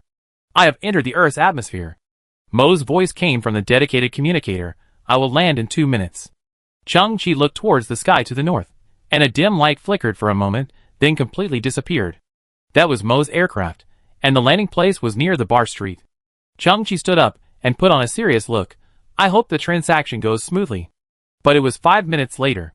Mo's voice came from the communicator again. Mr. Chung-Chi, I'm very sorry, although I have landed, I was temporarily delayed by trivial matters. Our meeting time will be postponed for 20 minutes, and the transaction location will remain unchanged. Trivia? Chung-Chi frowned. Are you going to avenge the hyena? Just now, Chung-Chi heard some indescribable strange sounds in the communicator. Chung-Chi would not choose to sit and wait for death. Instead, he and Hanzi took advantage of the moonlight to grope towards the transaction location. In a remote location about 2 kilometers away from the bar street, Chung-Chi saw the small aircraft. It was flexible and light, full of technology, and out of tune with the surrounding scenery. Chung-Chi did not show up rashly. Instead, he hid behind a garbage dump, squinting his eyes and observing. The door of the small aircraft was open. When Chung-Chi saw the scene in the cabin, his spirit was instantly shocked, and he fell into a daze. He saw Mo in a suit and leather shoes, and Hina in a red dress. As long as you want. You can do anything to me. At this time, she hugged Mo's neck and licked Mo's cheek, with a confused look, and her beautiful eyes were full of charm. When she was deeply in love, the corners of her mouth were raised, and she was in ecstasy. Mo, who was enjoying such a good fortune, didn't show much expression on his face. Miss, I hope you stop. This is my maximum limit. Mo broke open Hina's arms, that were like an octopus around his neck, and pushed Hina out. The blush on her face had not yet faded, and then it was filled with a heavy sense of loss. Hina leaned against the wall, then slid down a little, watching Mo slowly get off the aircraft. Her expression gradually solidified. Mo turned around and came to the back of the garbage dump, adjusted his suit, and faced Chung-Chi. At this moment, Chung-Chi was like a sculpture, with the corners of his mouth trembling. Do you know Hina? Mo shook his head. No. Chung-Chi was a little surprised. Then you. Mo raised his head. When I landed here, the woman seemed to have discovered my aircraft, so she took the initiative to come forward and made such a request, even with a pleading. Chung-Chi's eyes widened. How is it possible? It's normal. Mo smiled helplessly. My gene level is D. Hina, you mentioned, her gene is E. She wants to cultivate a high-level gene offspring, and then leave here with the honor of the sun. Chung-Chi looked at Mo's pupils. There were 3 gorgeous blue circles in his pupils. D-level gene. Chung-Chi couldn't describe the feeling in his heart. Hina was so noble, like a lotus flower that was unstained by mud. Mo said again, I have encountered many such situations, but this woman was crying and holding my body tightly. Chung-Chi's eyes opened. That's right, the genes of the scavengers are all inferior. It is also because of this that the Earth has been imposed a sky ban by some people invisibly, with the purpose of not wanting the inferior genes here to leave the Earth and pollute the entire human civilization. Therefore, this is the cage of scavengers. And every scavenger has a fantasy in his heart, that is, to leave the Earth and integrate into the real human civilization. But Hina. Chung-Chi was a little dazed. She was actually like this in her heart. She would reject all scavengers coldly, but was willing to do such a thing with a hygiene person she had never met, regardless of time and place. She used to stare at the sky all day in the bar street. Chung-Chi originally thought that Hina was immersed in her own spiritual world at that time. But she didn't expect that she was just waiting for the arrival of the hygiene people. That proud red rose, in front of the hygiene people, was as humble as a bitch. Have you suffered a blow? M.O. tilted his head and said with interest, You have never seen the world of hygiene people. Do you think I took advantage of someone's weakness? To tell you the truth, the girl's appearance is very mediocre in the world of hygiene people. M.O. actually patted Chung-Chi's shoulder in comfort. As long as humans exist, there will be classes. You are so young and still have a chance. Don't stick to the present. The vast universe is beyond your imagination. Chung-Chi gritted his teeth. This 18-year-old boy had a lesson he would never forget today. Chung-Chi exhaled tremblingly, his face gradually became firm, and he took out 23 pieces of amorphous alloys. As for high-entropy alloys, Chung-Chi decided to hide them temporarily. He would consider showing them at least after completing a transaction with M.O. smoothly. Compared to scavengers, you are indeed extraordinary. M.O. nodded quietly, staring at the amorphous alloys with flickering eyes, but did not ask any questions about the source. These alloys are very valuable. What do you want? Credit points, or other items? Chung-Chi clenched his fists and raised his head inch by inch. I want to exchange gene catalytic agents. The cheapest and most basic models, as many as I can. I am not afraid of anyone who comes. Chapter 12. Is that so? M.O. took out a small technological scale and held it in his palm. One end of the scale released a golden scanning beam, scanning 23 pieces of amorphous alloy up and down. The other end of the scale released a laser sky curtain, and a number gradually appeared in the sky curtain. Amorphous alloy, 100% purity, a total of 1,186.3 grams. Worth 5.016 million credit points. M.O. held the technological scale in one hand and looked at Chung-Chi seriously. Standard market price, no deception. Chung-Chi frowned. The price of 1 gram of amorphous alloy is more than 4,000. He had beaten the hyena to such a state, but he still dared to keep it to himself. People die for money and birds die for food. This truth is even more profound on the garbage earth. On the contrary, M.O. in front of him was very professional. According to the regulations of the Galactic Alliance, even the lowest level gene catalytic agent is an extremely precious thing and worth a lot of money. M.O. looked at Chung-Chi, his voice full of rationality. Although the catalytic success rate of that agent is as low as 0.0035%, the market price is still as high as 1 to 2 million per bottle. Chung-Chi keenly noticed the key point. What about outside the Galactic Alliance regulations? M.O. smiled. With a hint of approval in his eyes, the black market gene catalytic agent costs 800,000 per bottle, and the catalytic success rate will be 0.002 percentage points higher. But the disadvantage is that it is easy to cause gene dissolution, causing the user to die on the spot. Chung-Chi frowned and said shockingly, Is there anything worse? What? M.O. tilted his head. I thought you were determined to die to win the less than 1% chance of qualifying, but I didn't expect that you are crazier than I thought. If it's worse, it's something that only I.M.O. can get. M.O. raised his head. A failed black market gene catalytic agent, 300,000 per bottle, 0.8%, survival rate. Chung-Chi's eyes flashed with a light that M.O. couldn't understand. This is it. M.O., who had always been calm and composed, froze a little. He looked at Chung-Chi quietly for a long time, then nodded with relief. I need to take your alloy away first. Do you trust me? I heard that those with advanced genes are not just as simple as body optimization. Chung-Chi looked at M.O. Their cognition, thought realm, and morality will all improve with the improvement of gene sequences. Some people are like that. But not all. M.O. nodded, but you can rest assured to trade with me. After that, M.O. put Chung-Chi's amorphous alloy into the black suitcase he carried with him, turned around and left. But after walking a few steps, he stopped and turned back and said, In view of your trust in me, I will also give you a gift. M.O. took out a piece of paper wrapped in a dust bag from the suitcase and handed it to Chung-Chi. Chung-Chi took it in his hand and looked at it, and found that it was a paper business card.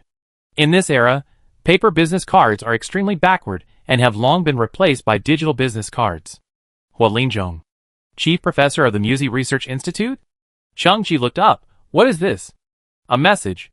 M.O. picked up the suitcase and said slowly, The Hanzi Research Institute is the last batch of scientific research institutions to evacuate the Earth. Although it has been eliminated by mainstream science and even criticized, According to my speculation, they left behind a large number of scientific research equipment and achievements. You are a scavenger.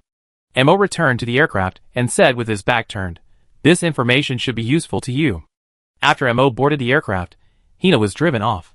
She watched the aircraft slowly rise into the air, holding her chest, with an expression of unspeakable loss. Then, Hina looked towards the garbage dump and tiptoed to look out. She knew that Mo came here to trade with someone, but she did not see the person's true face. After confirming that there was no one, Hina tidied her messy long hair, wiped off the stains on her knees, and the liquid from the corners of her mouth. She swung her gorgeous red dress, raised her smooth chin in the hazy night, and her expression once again became the aloof and cold look that kept people away. Hina stepped on the garbage and walked into the night. Behind the garbage dump, Chung-Chi's figure emerged. Watching the beautiful figure walking away, Chung-Chi's eyes became more indifferent.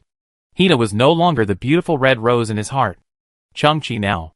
He just wants to climb all the way up and break the class barrier that no one has ever been able to break. Myosin Research Institute. What is a muon? Is it some unknown particle? Why have I never heard of it in the news? In front of the shack, Chung-Chi stared at the business card in his hand with the help of the light of the campfire. This business card is probably hundreds of years old. Things like phone numbers must have been invalidated, and Professor Huolinzhong should have passed away. Address: Scientific Research Area 52 of Country D. What is Scientific Research Area 52? For the garbage Earth, human civilization has been interrupted many times. No one knows where Scientific Research Area 52 was in the past, and where it is now. And this Area 52 must have been covered by thick garbage. Chung-Chi flipped the business card and looked at the back. The back was empty, with only a pattern, which was a black circle with a small white dot in the center. Chung-Chi's pupils suddenly shrank. He immediately stood up and took out a black box from the shack. This was an item obtained from the hyena's safe.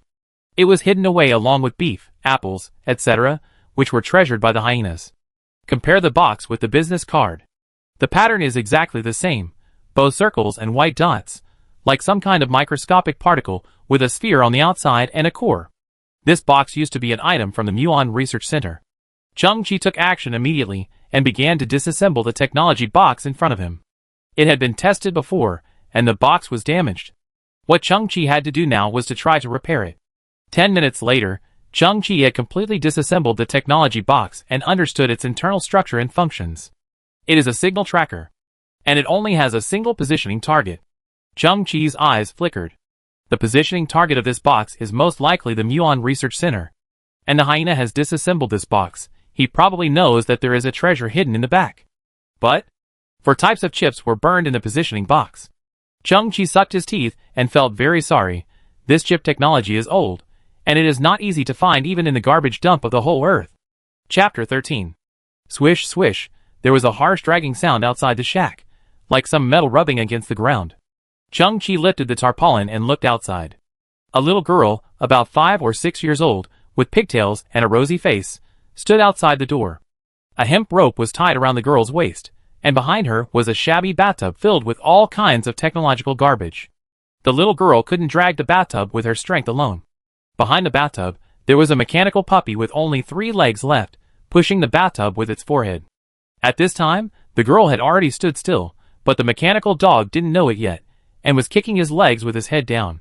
This dog has a rare metal detector installed in its nose, making it a great scavenger helper. Chung-Chi, I heard that you were blown up by the missile of Oro. I heard that you died. I just came to see if you are dead. The little girl opened her big black eyes. Are you dead? Oh, it's Xiaoqiong. Chung-Chi walked out of the shack and thought for a while. I don't think I'm dead. That's all. The little girl waved her hands. You adults, you really make me worry. Chung-Chi smiled. Where are you going? Xiaoqiong sniffed and looked into the distance. I'm going to set up a stall in the bar street to see if I can make some extra money. You know, my mother works hard for a few dollars and doesn't take care of her body at all. I'm trying to find a way to help her solve some of her debts. You adults, you really make me worry. Chung-Chi stared at Xiaoqiong. She was just a 5.5-year-old girl. His father was originally a young and strong scavenger with a stable income, but a year ago, in order to obtain more valuables, Xiaoqiong's father began to dig deep into the garbage dump, just like the coal mines deep underground in the old times. As a result, the tunnel collapsed and Xiaoqiong's father stayed inside forever. And Xiaoqiong's mother, in order to raise Xiaoqiong, had no choice but to sell her body in the bar street. Xiao Qiong didn't understand what her mother's job was at all. Since her father passed away, she felt that she should hold up half the sky, so she always kept those mature words on her lips. Changqi glanced at the old bathtub. How much do you plan to make? Just sell it for 20 credit points. Xiao Qiong nodded to herself. After all, every mature person knows that greed is not desirable. Changqi touched the little girl's head, turned back to the shack, and took out a big red apple. Xiao Qiong widened her eyes, and looked at the fresh apple with a red luster on the surface. This must be worth a few hundred credit points, right? Changqi pointed at the apple and said seriously, it is an apple with dreams. Once you are ready to sell it or store it for a long time, it will turn into bubbles and disappear. It once whispered to me that its dream is to be eaten by people while walking. Changqi put the apple in Xiao Qiong's hand. Here, help me realize its dream. You adults, you obviously want to take care of me, but you have to make up a fairy tale full of loopholes. Xiao Qiong picked up the apple and put it to her nose to smell it, then took a bite, then wrinkled her nose, tears in her eyes. After wiping her eyes, Xiao Qiong dragged the bathtub and began to walk slowly. I won't take advantage of you. After selling today's goods, we will split it 50-50. Changqi smiled, and then looked at the garbage dump in the distance. Xiao Qiong's mother had been secretly observing, not because she was worried about Xiao Qiong meeting Changqi, but because she was worried about Xiao Qiong going out alone late at night. Changqi had just returned to his shack. He heard someone knocking on the door, and actually someone was knocking on the pillars of the shack from the outside. He lifted the tarpaulin, and saw that it was Xiao Qiong who had returned. In one hand, she had a half-eaten apple, and in the other hand, she had a strange necklace. She pointed at the apple and said, the other half of the dream, Mom will help it come true. Then she held the necklace high above her head, and handed it to Changqi. Here, this is my gift to you, don't despise it. It's hard to find the same beads, I have been collecting them for a whole year. Changqi squinted at the necklace in his hand. This is a string of metal beads, each of which is small, similar in size to the glass balls of the old times, with a silver metallic luster. And under each bead, there is a strand of black silk thread, like a round-headed octopus, and those black silk threads are like the soft tentacles of an octopus. Detected similar technological creation, synthesize. Changqi's expression paused slightly. Small circuit repair robot, the body can float and move into narrow equipment, and the single unit is equipped with 14 micro-tentacles, with welding function, and can repair millimeter-level circuits. Changqi was a little shocked. These small beads are actually small robots? Although these robots have been abandoned for a long time and are all scrapped, STC can synthesize and upgrade them. Isn't it beautiful? Those under the beads are called tassels. They are not ordinary bearing steel beads. Xiao Qiong put her hands behind her back, her face full of pride. This must be some kind of high-grade bearing steel beads. It's very beautiful. Thank you, Xiao Qiong. Changqi exhaled slowly. Sometimes, a little kindness can bring unexpected gains. It was late at night. Changqi hid in the shack and disassembled the necklace. After counting, there were 35 small repair robots. Although they were all powered off, many of the robots' repair tentacles were incomplete. But this is not a problem, as it is more than enough to serve as the basic synthesis raw material. With these repair robots, the locator of the muon base can be repaired. Changqi can imagine that Xiao Qiong has been looking through the garbage dump for similar beads in the past year with a dirty face and hands, just to make a string of Buddhist beads for herself. Changqi has helped Xiao Qiong many times in the past days. This little girl is smart and knows how to be grateful. Start synthesis. Changqi raised the back of his hand, and the STC bloomed a scanning beam. Break into original matter. Synthesis successful. Microcircuit repair robot. *17. Shrink by 50%. Remote control. Can enter the equipment by virtue of its size advantage.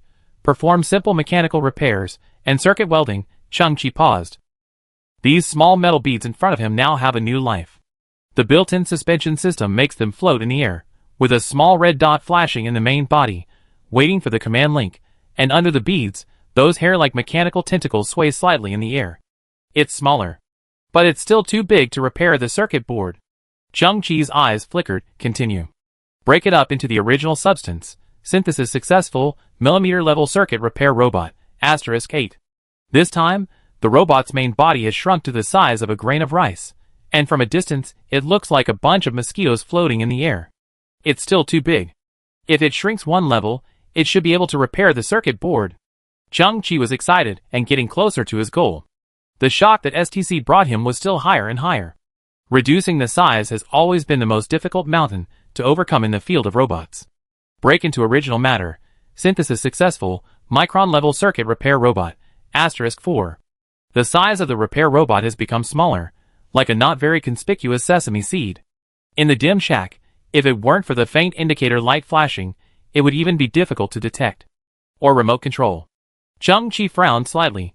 The circuit board is complicated inside. If I rely on remote control alone, I'm afraid I can't achieve such operating accuracy. Break into original matter. Synthesis successful. Intelligent micron-level circuit repair wizard. *2. With more powerful intelligent recognition capabilities, it can automatically detect and diagnose faults in the circuit and quickly formulate a repair plan. It can go deep into extremely small circuit structures for repair, and the single-unit repair speed is increased by 350%. Intelligent. This is exactly what I want. Chung-Chi's eyes widened, but there seemed to be nothing in front of him. Where are you? A slight quarrel was heard, and two balls of light as small as needles appeared in front of him, gathering and separating. Chung-Chi breathed a sigh of relief. After merging and merging, he almost lost the robot. Their size is now very small, at this moment. The repair robot has reached the micron level, but this size refers to the repair tentacles, and its own size is still a bit large. It is a bit difficult to enter the circuit board. The last synthesis is the only chance. Chung-Chi's eyes were solemn. STC has always been upgraded across levels. As long as the volume is reduced by half, the problem in front of us can be solved. Break into original matter. Synthesis successful. Boom. The ground shook. A huge metal cone with a height of nearly 4 meters and a diameter of at least 1.8 meters descended into the shack and smashed Chung-Chi's only dining table. What is this? So huge. Isn't this a complete mess? Chapter 14. KP-03 Quantum Intelligent Repair Cluster. 2.2 Level Civilization Creation adopts advanced nanotechnology and artificial intelligence algorithms to enable it to operate at the microscopic level, and has the ability to autonomously learn and optimize repair strategies. Uses quantum communication and quantum computing technology to enable it to have super information processing capabilities and precise operation capabilities. This. Chung-Chi was a little speechless. No, buddy, you are so big. Can you repair 6? Wait. Cluster? Swish, hum. A hatch suddenly opened slowly on the front of the huge metal cone, and the interior was filled with a blue technological brilliance. Then a palm-sized metal disc slowly floated out like a UFO. It rotated slightly in the air, and then floated and landed on Chung-Chi's shoulder. Then the disc deformed and fit perfectly on Chung-Chi's shoulder. From a distance, it looked like a metallic patch had been added to his shoulder. Chung-Chi was puzzled. What is this? The patch on the shoulder seemed to have received the order, and stretched its body again, changing into a small UFO, floating to Chung-Chi's ear. The small UFO made a sound. Do you want to show the cluster characteristics? Chung-Chi was stunned. Come on, show it. Buzz, the metal cone suddenly flew out like a beehive disturbed by the outside world. Tens of thousands of repair robots flew out in an instant. The size of these robots was imperceptible, gathered like smoke, and once dispersed, they disappeared directly from sight. Chung-Chi stared at the smoke in the air. Nano level? Oh my god, it's too scary. The man who was lubricating his finger joints, not far away, accidentally broke off one of his mechanical fingers. The nano-repair robots quickly identified the repair target, and split into a team like smoke. Thousands of nano-repair robots picked up the man's finger, and docked it perfectly, while another team tightened the corresponding screws. Another team was classified, and the micro-tentacles released arc welding technology, with tiny flames flashing, welding the man's fingers and polishing and waxing them. Hanzi looked at his shiny new fingers. He even gave me a manicure. Looking at the buzzing and flying nano-repair robots in front of him, Chung-Chi finally reacted. The huge cone is a distribution center, and the UFO beside his ear is a mobile control terminal, which can control hundreds of thousands of smaller and more intelligent nano-repair robots. Carrier, mobile control terminal, nano-robot. These combined together are a nano-level intelligent repair factory. STC never disappoints. A level 2.2 civilization creation is also so powerful. Chung-Chi took a deep breath and turned his eyes to look at the positioning box of the Muon Research Center. The palm-sized black box is at least 100 years old. The internal circuit is full of corrosion, and the 4-core circuit boards are burned and melted. Looking at the entire Earth's garbage dump, I'm afraid no one can repair it. At this time, tens of thousands of micro-repair robots drilled into the nano box. Then, as if there was a transparent palm, turning those tiny screws in circles. In a moment, the positioning box was disassembled into hundreds of parts and laid flat on the table. The dirt and rust on the parts faded away layer by layer at a speed visible to the naked eye. Then, faint flashes appeared on the chips. It was the micro-robots repairing the circuits, leaving tiny solder joints. After that, all the brand new parts were put back in place one by one. The whole process was refreshing and decompressing, and the nano-repair robots, who were the heroes, flew into the air with a buzzing sound, gathering and spreading. Beep, beep, the relatively backward red LED on the surface of the positioning box began to flash frequently, operating smoothly. Chung-Chi's eyes slightly opened.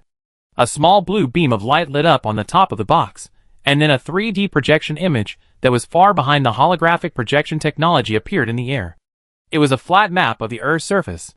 It also depicted the mountains and oceans that used to exist, but now they are covered with garbage. 116 degrees 20 minutes east longitude, 39 degrees 56 minutes north latitude. The only light spot and information flashed on the map. Chung-Chi narrowed his eyes. This address was the former city of Country D, Kyoto. And in the hearts of today's scavengers, it has another name, the land of no return. There is a garbage dump that has rarely been developed in the area of nearly 1,000 kilometers. Someone once tried to approach it, but it is said that he only stepped into the 600-kilometer range around Kyoto. The 12-man scavenger team, with weapons and equipment, only returned with 3 people, and they were missing arms and legs. In the next week, they died of wound infection. The location of the Muon Research Center is actually in Kyoto? Chung-Chi's expression showed a trace of solemnity. It can be imagined that the Muon Research Center should be well preserved in a place that few people set foot on. Mo said that they evacuated in a hurry and left behind a large number of technological equipment. What kind of functions does Muon technology have? No matter what, it must be of extraordinary value. Not to mention the STC's amazing synthesis ability. Chung-Chi looked at the XXX-01 Extreme Warrior armor that was surging slightly under his wrist sleeve, and a sharp light flashed in his eyes. Fortune is sought in danger. Chapter 15. The next morning, the sky was still foggy. All kinds of dust and harmful gases filled the sky, and the sun was dim. Chung-Chi and Hanzi came to the dilapidated transportation hub. According to the White Palace buried under the bar street, it can be inferred that Chung-Chi's base was located in the old Washington city, 11,000 kilometers away from Kyoto, Country D. The man with rosacea in front of him was named Crow, and he had a tattered ground effect aircraft. This aircraft is between an airplane and a hovercraft. The airflow compressed by the engine will flow downward through the wings, allowing the aircraft to fly 5 to 8 meters above the ground and on the ground and water at a very fast speed. The significance of this equipment is a bit like a long-distance bus. It slightly touches the sky band, but it can solve the long-distance crossing needs of scavengers. Anyone can take it after paying the fee. There are several other scavengers on the aircraft. When they heard that Chung-Chi was going to Kyoto, they all cast all eyes. 2 scavengers stood up and silently placed 2 edible energy bars and a bottle of filtered water in front of Chung-Chi. Leaving food and water is their last sympathy. This is a tragic era. Many people who are desperate will choose to risk their lives. Passengers, hold on tight. No need to fasten your seatbelts, because there is no such thing on this flight. The pilot, Crow, pushed the joystick hard. Take off. Boom! The ground effect aircraft was covered with fierce airflow on both sides, and the dust was stirred. The fuselage slowly floated into the air, and suddenly accelerated and took off smoothly. In the air, the aircraft kept dropping various parts like a toad.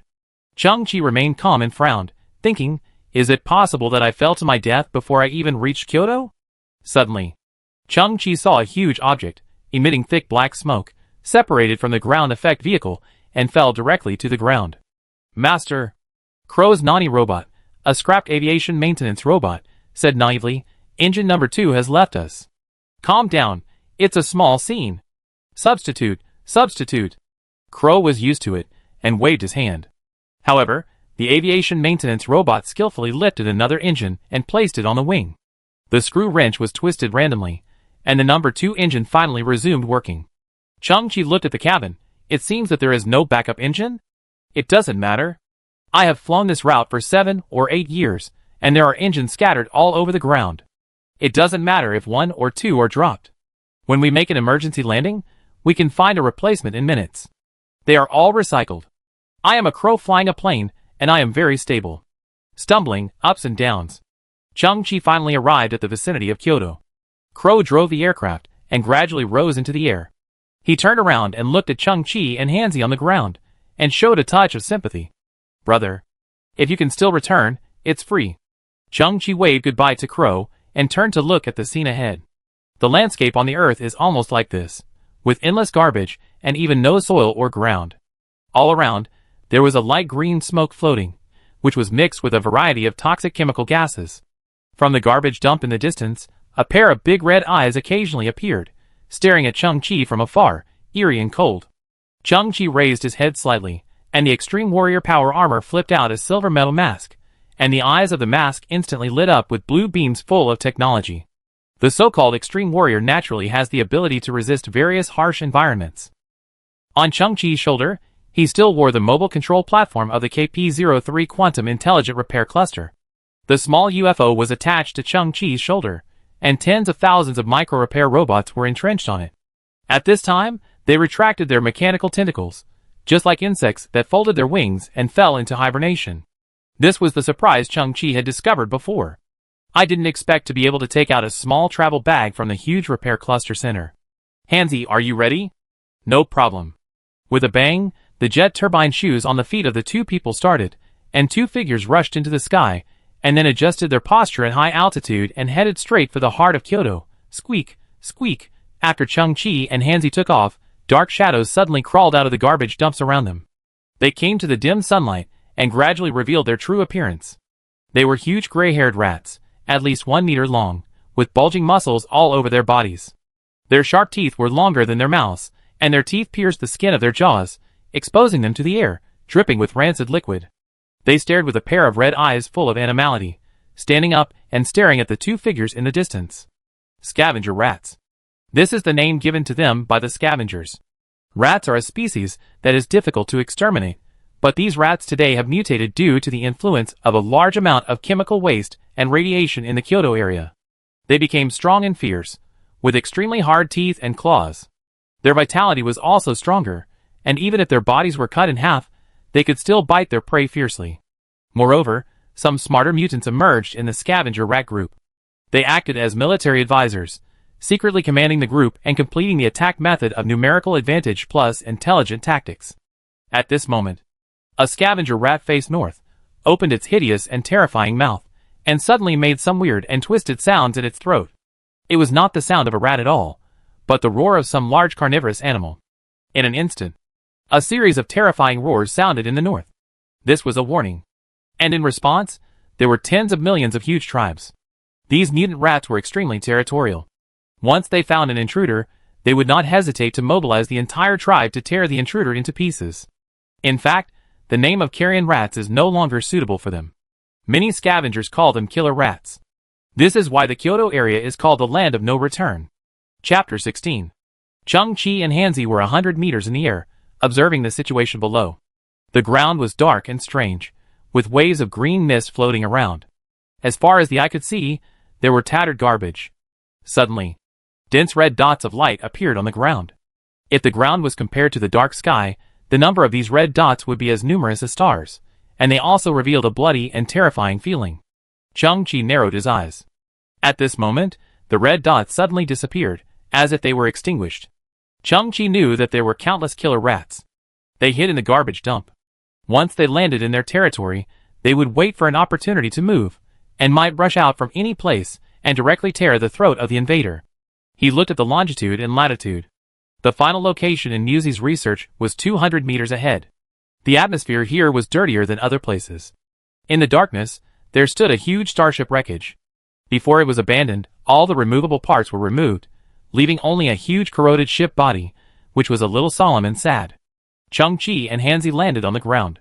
As they walked, their feet pushed the garbage fragments, making a creaking sound, which was unusually obvious in this quiet environment. Suddenly, a foul smell mixed with blood hit them in the face. Squeak! A ferocious mutant killer rat that was 1.5 meters long and looked like a calf rushed out from the garbage pile on one side. It opened its ferocious mouth and bit Chang-Chi's neck directly. Squeak! Bang! The extreme warrior armor had issued a warning half a second ago, and Chang-Chi stretched out his arm in an instant to block it in front of him. The killer rat's fangs pierced his protective suit, and the moment it bit into the extreme warrior's armor, the black teeth broke directly. Chang-Chi lifted the killer rat into the air, held its upper and lower jaws with both hands, and tore the killer rat in half with a snap. Once, this killer rat could have killed Chang-Chi. But now, it was vulnerable in Chang-Chi's hands. At this moment, Chang-Chi turned around and looked at the garbage dump around him. He clearly saw that at least a dozen killer rats shrank back. After all, they were living creatures and had an instinctive fear reaction. I hold them back. Chang-Chi stood up straight. Hanzi, the exact coordinates are inside the starship wreckage. You go in first, dig as fast as you can, and be sure to pay attention to safety. Got it. Hanzi turned around and got into the starship wreckage. Chang-Chi had already observed the terrain, and the starship wreckage should only have this one entrance behind him. As long as he guarded this place, he could buy Hanzi enough time. Squeak! Brutalism overcame fear, and more than a dozen killer rats jumped up from the ground and pounced directly at Chang-Chi. The memory metal flowed, forming a 2-meter-long sharp blade at Chang-Chi's wrist. In an instant, he captured the trajectories of more than a dozen killer rats and listed the operation procedures for a one-hit kill. Chang-Chi had no combat experience, but this extreme warrior armor could transform him into a combat machine. The silver dark light cut through the darkness. The sound of cutting leather resounded in Chang-Chi's ears, and blood with a fishy smell fell to the ground. Chang-Chi could clearly know that all his actions were accurately executing the armor's plan, and he only felt slight resistance 13 times in the process. Hissing, growling, and heavy sounds of falling to the ground.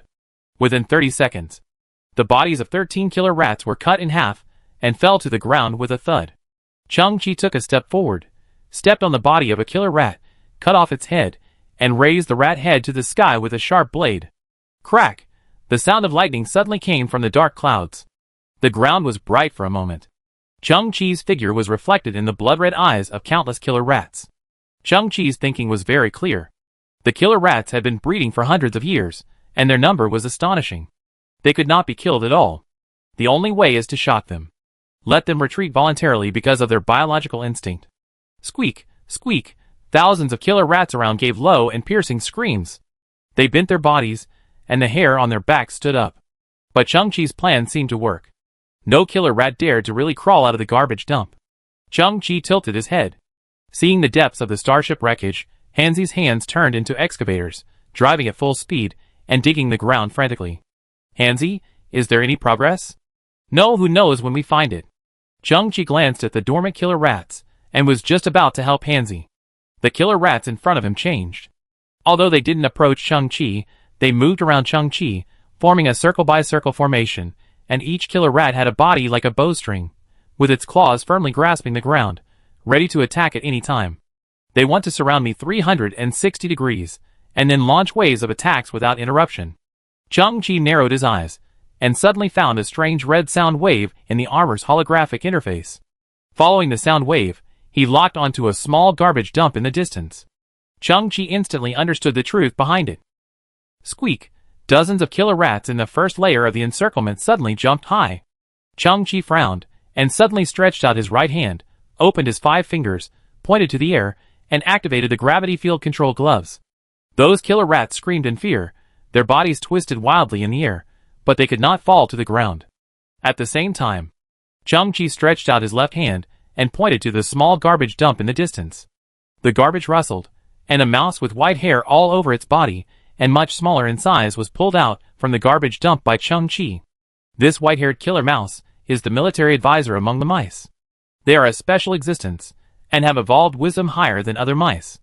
The previous encirclement order was their trick. They can release a kind of low-frequency sound waves that are inaudible to human ears, and use this sound wave to command other gray-haired killer mice.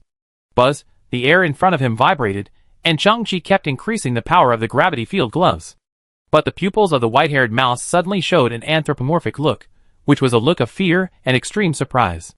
Squeak! Bang! The flesh and blood of the white-haired mouse suddenly exploded. When the gravity field adjustment gloves were obtained, the STC annotation was very clear that the gravity field it created was, to a certain extent, violent and uncontrollable at this moment. The other gray-haired mice were shocked by the sudden scene. Their 4 legs were paralyzed, and they made intermittent squeaks from their mouths. Chang-Chi's eyes were very cold. He turned his left hand again, and pulled out 3 more white-haired mice from the garbage pile not far away. The anthropomorphic expressions of these white-haired mice became clearer. Frightened, frightened, and frightened again. Although they knew the current situation, they had no idea why this creature could lock onto them, and why it could control their bodies remotely. Bang, bang, bang, blood was everywhere, and the 3 white-haired mice were blown into meat paste. The gray-haired killer mice were not only stiff, but also trembling. They dared not move at all. To catch a thief, first catch the leader, kill the military advisor in seconds, and scare ordinary killer rats. Chang-Chi showed a triumphant smile. But within half a second, his smile froze slightly. The garbage on the ground is also shaking? No, it's the ground that's shaking? Boom, boom. A suffocating fishy smell came to my face, and deafening noises came from all around. Chang-Chi looked up, and then his pupils shrank suddenly. But I saw a gray sea wave covering the sky and the sun 1 kilometer away. It's a rat tide. Countless killer rats rolled and trampled on each other, forming a huge wave hundreds of meters high, which was surrounding them from all directions. Do you think so highly of me? What have I done to deserve your entire tribe to come out? Chang-Chi turned his head and shouted, "Foolish boy, what's going on?" "Fairy boss. According to my investigation, the land in Kyoto is 260 meters below." Foolish boy bit over and stuck out his butt, still digging frantically. "I can't even dig up the ball." "Hey, fuck." Hanzi's words had just fallen. The ground beneath his feet collapsed and turned into a deep bottomless pit, and Hanzi fell down with it. Boom! After a slight delay, the sound of a lot of garbage falling to the bottom was heard. Sienran Bayaban. I stepped off. My leg almost broke the ball. Hanzi's voice came out, and it seemed that there was no serious problem. At the same time, in Chang-Chi's eyes, a set of data appeared in the holographic interface of the Extreme Warrior armor. The falling time of the object is 7.28 seconds. According to the free fall formula, the default gravity acceleration is 9.8 meters per second, so the object fell 257.6 meters. Chang-Chi's face was stern. "What time is it, and you are still counting words?" The next moment, Chang-Chi reacted. 257.6 meters. Did the fool fall into the deep underground Kyoto? Wow! There is a very solid alloy door here, which is the entrance to the Muon Research Center. The password system is broken and can't be opened. Hanzi's exclamation came.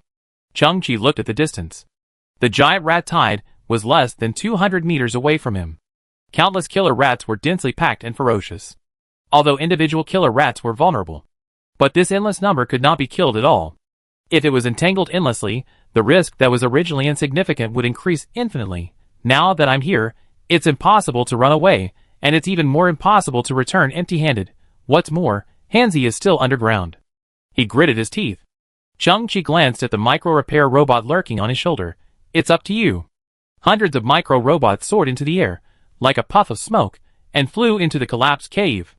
If the micro-robots can repair the door of the Muon Research Center in a very short time, then Chang-Chi and Hanzi can enter the alloy door, and the endless killer rats will be isolated outside. 3 seconds after the repair robot entered the cave, Chang-Chi leaned back and jumped into the cave. Following Chang-Chi, the dense killer rat screamed ferociously, as if forming a gray waterfall, and also jumped into the cave. Hanzi waited underground, and the repair robot flew in front.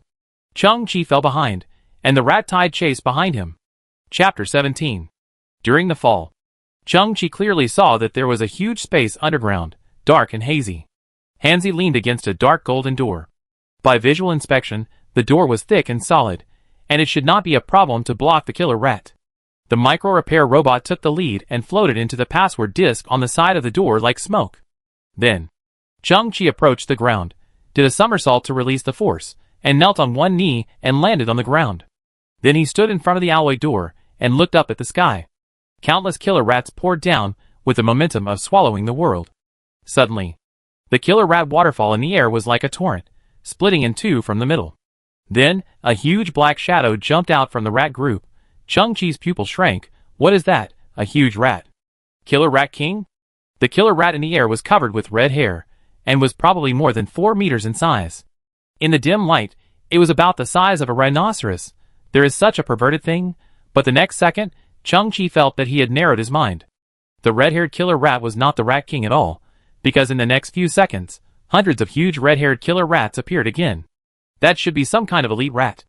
We are formulating a maintenance plan. Chang-Chi was stunned when he heard the voice, looking at the small UFO on his shoulder. Brother, it's been several seconds, and you just started to formulate a plan? Roar. The red-haired killer rat let out a monster-like howl from its fang-filled mouth. This thing should be defined as a head. After a red-haired killer rat landed, it rolled over, shook off the hard hair on its body, jumped 4 or 5 meters high, and swallowed Chung-Chi with its bloody mouth. Equipment repair completed. Chung-Chi paused again. Repaired in seconds? Strong enough. Access control system repaired, running well. Next, enter the cracking process, estimated time 88 seconds. Chung-Chi's heart was like a roller coaster, sometimes heaven and sometimes hell. It takes so long to crack? The rats will rush down soon and the door can't be closed. I have to kill them until the end of time. If I have the chance in the future, I must synthesize some weapons of mass destruction. Ding! Authorized personnel information detected. Welcome to the Muon Research Center in Area 52 of Country D. This time, it was the prompt sound from inside the alloy door. Chung-Chi was stunned. What does this mean? I am an authorized person? How is this possible? The Muon base has been abandoned and buried deep underground for 100 years. I am only 18 years old. Buzz, rumble, the alloy door began to vibrate, and pieces of dust fell. Then, the door opened to both sides, and a gap slowly appeared. Chung-Chi directly pulled the Hanzi beside him, and squeezed into the gap of the door sideways. After Chung-Chi entered the interior of the Muzi Research Center, the door began to slowly close. Roar! A red-haired killer rat squeezed half of its body into the gap of the door, but was then stuck by the closed door. The force of the alloy door was surprisingly heavy, and the sound of bones breaking was heard. The killer rat was squeezed hard, and blood, flesh and internal organs splashed. It howled, and its body broke into 2 sections. Half of the body of the red-haired killer rat fell inside the gate. Chung-Chi thought it was dead, but unexpectedly, in the next moment, half of the killer rat jumped up with the power of its 2 front paws and bit Chung-Chi's head again. Clang! A dark silver edge flashed, and the extreme warrior armor condensed into a sharp blade, which directly pierced into the killer rat's mouth and came out from the back of its head. Plop! The truly dead red-haired rat fell to the ground, its mouth wide open, and black blood flowed from its mouth. Chung-Chi panted a little. It's true that ruins exploration is thrilling and exciting. He could faintly hear the sound of violent banging and claws scratching the door from outside the door. But the entire alloy door was as solid as a mountain. In the old days, it might have been able to withstand the existence of nuclear bombs. At this time, the micro-repair robot changed its work target and began to repair Hanzi's legs. Chung-Chi slowly turned around and looked inside the Muon Research Center. It was pitch black here. It was impossible to judge the depth inside. Chung-Chi frowned slightly, not daring to relax a bit. Crack! There was a sound of some kind of switch merging in the distance. At this moment, a white light tube suddenly lit up above Chung-Chi's head. Then, as if lighting up a new world, rows of light tubes were lit up, and the clear and bright white light continued to extend into the distance. Chung-Chi took a deep breath. This place seemed like a huge office space. The environment was very clean and tidy, with the white floor tiles popular in the old days, and many office cubicles surrounded by tempered glass on both sides. But wherever he looked, it was empty, with only simple tables and chairs left, worthless. Chung-Chi had a bad feeling that he might return empty-handed. Apart from the noise of the killer rat outside the door, it was very quiet here, as quiet as a ghost den. Hello, friend. A voice suddenly came from the side of Chung-Chi. Chung-Chi was not prepared at all, and was startled by the voice, with his hair standing on end. He turned his head, and a middle-aged man in a white coat appeared silently on the side. The man took a step and approached Chung-Chi, but his footsteps did not make the slightest sound. Who are you? Chung-Chi narrowed his eyes, and flipped out a sharp blade in his hand. My name is Huolinzhong, and I'm the person in charge here. The middle-aged man smiled casually. Huolinzhong? Chief Professor of the Muon Research Center? Chung-Chi frowned. It was the name on the business card. But it was a little unbelievable. The business card and the Muon Research Center were both 100 years old. He should have died. What's more, this Muon Research Center has been buried deep in the garbage dump. How could there be any living people there at this time? The ultramarine power armor also fed back environmental information. The oxygen content here is extremely low. So low that the life support system must be activated. Chung-Chi's pupil shrank. Is it a ghost? Chapter 18. Don't worry. I am just a 3D projection now. A fucking projection that I need to talk to the air in front of the camera in advance to complete the recording. The man in the white coat said, looking up at Chung-Chi and smiling, revealing a mouthful of yellow teeth. Chung-Chi was stunned. He understood the principle of 3D projection.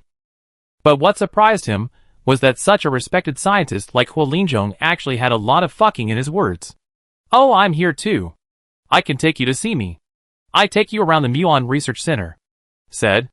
Huo Linzhong rolled up the sleeves of his white coat, revealing a tattooed arm, and took out a pack of cigarettes from his pocket, flicked a Zippo lighter, lit it skillfully, took a deep puff, looked full of enjoyment, and then began to walk slowly. Tattooed scientist? Smoking is very handsome. And social. Chang-Chi waited for the 3D projection in front of him, and felt that Professor Huo was very unique. Don't be surprised. When I was young, I studied abroad and went astray. I spent a few years on the streets. Walking in the forest, scientists are also fucking human beings. What's more, the past is the past, and the present is the present. Chang-Chi nodded silently. Muon, also known as muon. It is a kind of elementary particle. It has unique quantum properties, and its spin is 1/2. Its existence and behavior can be described by quantum field theory. Muon carries a unit negative charge, and a rest mass 207 times that of an electron. It can be regarded as a super heavy version of an electron. 16 years ago, I was completely fascinated by muons. The original purpose was to develop a new energy source. Huo Linzhong bit his cigarette, and suddenly spoke a lot of little-known knowledge and professional terms. It is an unstable particle. When it is stationary, the average decay life is 2.2 microseconds. Brilliant but ephemeral. What gave me more confidence was that we made a major breakthrough 6 years ago. We invented a strong magnetic field cage to confine muons in a specific space area. At this moment, Huo Linzhong turned sideways, threw his white coat back, put his hands on his hips, and looked at a conference room on the left. The conference room, which was originally empty, suddenly lit up with a 3D projection. Countless young scientists shouted in it. "We kept it! We finally kept the muon!" Huo Linzhong seemed to be immersed in beautiful memories, with a smile on his lips. Unfortunately, in the next 10 years, we got nothing. The projection Huo Linzhong's expression became dim, and he took a deep puff of cigarette. We were put under tremendous pressure. We were ridiculed by our peers, targeted by the Scientific Research Association, and the investors withdrew their investment. In an office on one side, a projection appeared again, which seemed to be a scene 10 years later. The young scientists were full of sorrow, with dark circles under their eyes and greasy hair. I have full confidence in muons. I encourage them and comfort them, but I know they can't hold on any longer. The projection Huo Linzhong continued to move forward. I think muons are related to the creation of the world, and the most basic unit of the universe. I have a strong belief in my heart that once muons are fully developed, the level of human civilization will leapfrog. For 10 years, I have conducted various experiments and catalysis on muons. One of the experiments went wrong, and I fainted in the explosion. But I felt that at that moment, my consciousness was sucked into time. I seemed to have passed through a universe of 93 billion light years, and arrived at the original singularity. I saw a set of numbers. 24. I don't know what it is, or what 24 means. But the shock in my heart at that time, the feeling of my pores opening up, made me feel infinite awe, and my determination to develop muon technology became extremely firm at that moment. After that, I saw you. As he said that, Huo Linzhong slowly turned around, and suddenly looked directly at Chang-Chi. At this moment, Chang-Chi only felt that Huo Linzhong's eyes seemed to penetrate the mysterious void, and the invisible and intangible river of time. He seemed to be in another world, another time and space, looking directly at himself. I saw you find the Muon Research Center buried deep underground after the Earth became a wasteland. I saw your face, and I also saw your robot. I know. Huo Linzhong's voice was steady and penetrating. You are from the future. Chang-Chi only felt a chill rising from his feet, his eyes slightly widened. So, you set up access control for me 100 years ago? But Chang-Chi realized a problem at this time. The 3D projection in front of him seemed to have no interactive function. All this was just a video recorded by Huo Linzhong in advance. He could only talk to himself, and the reason why he could make similar interactive movements was because he had seen Chang-Chi at this time with his own eyes 100 years ago, and he remembered Chang-Chi's movements. At this moment, it was a kind of cross-time and space communication. When I woke up, I told others about the magic of the muon. Fuck, no one believed it. Even my good friend, Dr. Song from the 53rd Area Genetic Research Institute, he didn't believe it. Huo Linzhong bit the cigarette filter tightly, with such force that the filter was deformed. He continued to lead the way, turned a corner, and entered a long and narrow corridor. What's wrong with me being a gangster? What's wrong with me being hated by the entire scientific community? I'm not serving them. My ambition. It's ridiculous and great. All my knowledge is useless if I can't give back to mankind. Humanity will face an energy crisis sooner or later. Efficient and stable new energy is the only hope for mankind, the only hope. Although I can't turn into a torch. There was a special light in Huolinzhong's eyes, but I am willing to burn my body and turn into a spark to ignite the light of exploration for future generations. At this time, projection images appeared on both sides again. The entire research institute was in a hurry, with a large number of documents scattered on the ground. Everyone was packing everything they could take away. There were also many military personnel holding guns, checking for omissions. 3D Huolinzhong lit another cigarette, revealing a bleak look. You see, the energy on my Earth at this moment has been exhausted, and everyone is migrating, and the Muon Research Center is no exception. In fact, the Muon Research Center has no way out. Even if we reach other planets, our fate is to be annexed or disbanded. On the contrary, will human interstellar exploration really go smoothly? Is the existing energy technology really enough? Huolinzhong frowned. I don't have much time left. Changqi looked at the pictures. The time point was exactly the great migration of mankind. But I made a bet with those mortal enemies, and they thought I was joking at the time. The man bit the cigarette and suddenly smiled. I said, Huolinzhong, will not leave the Muon Research Center until I have developed a usable technology for muons. At this time, Huolinzhong's 3D projection stopped. He stood in front of an office door, and the nameplate of the office was clearly visible. Professor Huolinzhong. Changqi's expression became more serious. Just now, this 3D projection said that it would take me to see me. So that means that Professor Huolinzhong's real body is behind this door. Unconsciously, Changqi felt a sense of awe in his heart. Professor Huolinzhong did not leave. He did not leave the Earth. Even if everyone evacuated, he still stayed here for the promise that seemed like a joke to others. Although his words and deeds are like those of a gangster, his heart is lonely and paranoid. Regarding Muzi, he has a fiery passion for exploration, and he also shoulders the great cause and keeps moving forward. The wisdom left by our ancestors is correct. No matter when, we should not judge people by appearance. Changqi took a deep breath and slowly opened the door of the office in front of him. There were bright lights in the room, and something like catkins was quietly flying in the air. 3D Huolinzhong threw the cigarette on the ground and stomped it out, and opened the door from his time and space. Come in. He walked into the office with a smile. I can see you in the future, but I have no sense of time. I don't know how many years later you will find this place. Now, have you seen me in the future? How old is this grandson? Has he made any breakthrough in his research on Muon? Changqi stood at the door, looking at this clean and tidy office. In the middle of the room, there was a huge desk. And on the swivel chair behind the desk, sat a skeleton. Chapter 19. Now, you can continue to discuss with my future self. I believe this is the beginning of an epic. Because after I saw you, a strange scene appeared in my mind. It was a ball of blazing light. It told me that Muon technology will shock the entire universe one day in the future. 3D Huolinzhong walked around the desk, and slowly sat on the swivel chair. Then his body slowly dissipated, leaving only the bones. Changqi couldn't come back to his senses for a long time. The entire Muon Research Center had been evacuated, leaving only a stubborn chief scientist. So the skeleton was Huolinzhong. He had been dead for a long time. Even the white coat on his body had decomposed into floating catkins. I said at the time that I, Huolinzhong, would not leave the Muon Research Center until I had developed a usable technology for muons. Changqi's heart was filled with an indescribable complex emotion. He came to the desk, stood beside the skeleton, and saw that the skeleton hands on his knees were holding a unique music box. Changqi picked up the music box. It was shaped like a small green area with grass and several tall pine trees. This should be a handmade product of Professor Huolinzhong. There was a small play button at the bottom of the music box, and Changqi pressed it gently. Hiss. I'm afraid you are the only one who can play this recording. My friend from the future.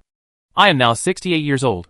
What makes me desperate is not that the oxygen generator in the base is damaged. But I have gained nothing in the past 20 years. I failed. I tried 566 solutions, but none of them could mobilize the power of the muon. Because every time I reached a critical moment, I always felt a kind of shackle. I realized a terrible truth, that there is some advanced civilization in the dark that has blocked the muon technology. I used communication equipment to share this view with the Human Science Alliance. As a result, I was once again questioned. It's not really questioning, it's just subtle contempt. I heard them whisper that the delusional lunatic was researching a piece of rubbish. I was wrong. I wasted my precious energy, even my life, on something that was doomed to fail. Of course, maybe the truth is that the muon is simply a particle with no potential. Friends from the future, can you do me one last favor?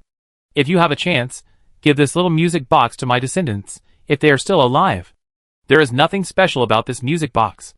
It contains only a few stable, but meaningless beams of muons that can only emit tiny radiances like miniature fireflies. Chang-Chi stretched out his fingers and gently moved the pine branches on the music box. It was discovered that the trunks of these pine trees were some kind of ultra-high purity transparent transistors. Inside the transistor, a small group of blue particles, like miniature stars, quietly floated. Chang-Chi's eyes slowly widened, and his heartbeat accelerated unconsciously. This is the legendary muon. Although the Muon Research Center has been emptied, but this final essence of decades of work has been preserved in this way. Chang-Chi stared at the blue, elf-like beating particle group. It felt that although it was small, it was deep and mysterious, as if it was connected to an endless and vast world behind it. Chang-Chi suddenly realized something. Gently plucked a few other pine trees, and found that there were a total of 5 muon transistors hidden in this small music box. The audio of the music box began to loop. I'm afraid you are the only one who can play this recording. I have gained nothing in the past 20 years. I have tried 566 solutions, but none of them can mobilize the power of muons. Similar technological creations detected. Do you want to start synthesis? A blue scanning beam was released from the crystal wristband. Chang-Chi suddenly realized that this small STC could easily realize the dreams of countless scientists, and that he had obtained it, and that he also seemed to have gained a responsibility. For some reason, at this moment, Chang-Chi felt that his shoulders suddenly became heavier.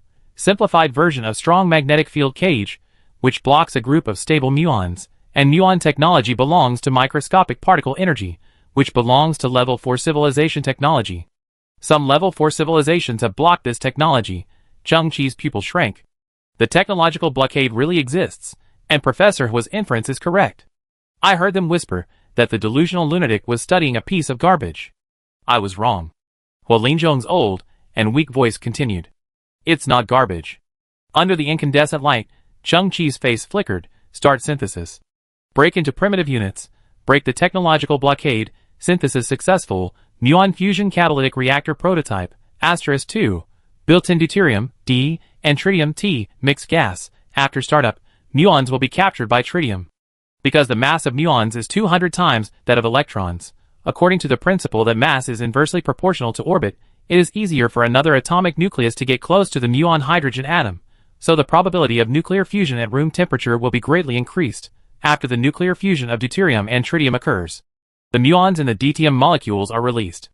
This cycle constitutes a muon-catalyzed reaction chain to produce controllable nuclear fusion energy. The built-in Collins spiral can effectively control violent energy. Disadvantages of this device. There is a 1 in 50 probability that muons will be stuck to alpha particles after catalysis and cannot participate in subsequent nuclear fusion reactions. This is called the alpha adhesion problem. Although this device has a failure rate, it can still release 500 tons of TNT equivalent terrifying energy in the form of a handheld device. In the initial research and development stage, the device was codenamed the gaze of the creator, controllable muon fusion energy at room temperature. These should be the breakthroughs that Professor Hua Linzhong has been looking for, right?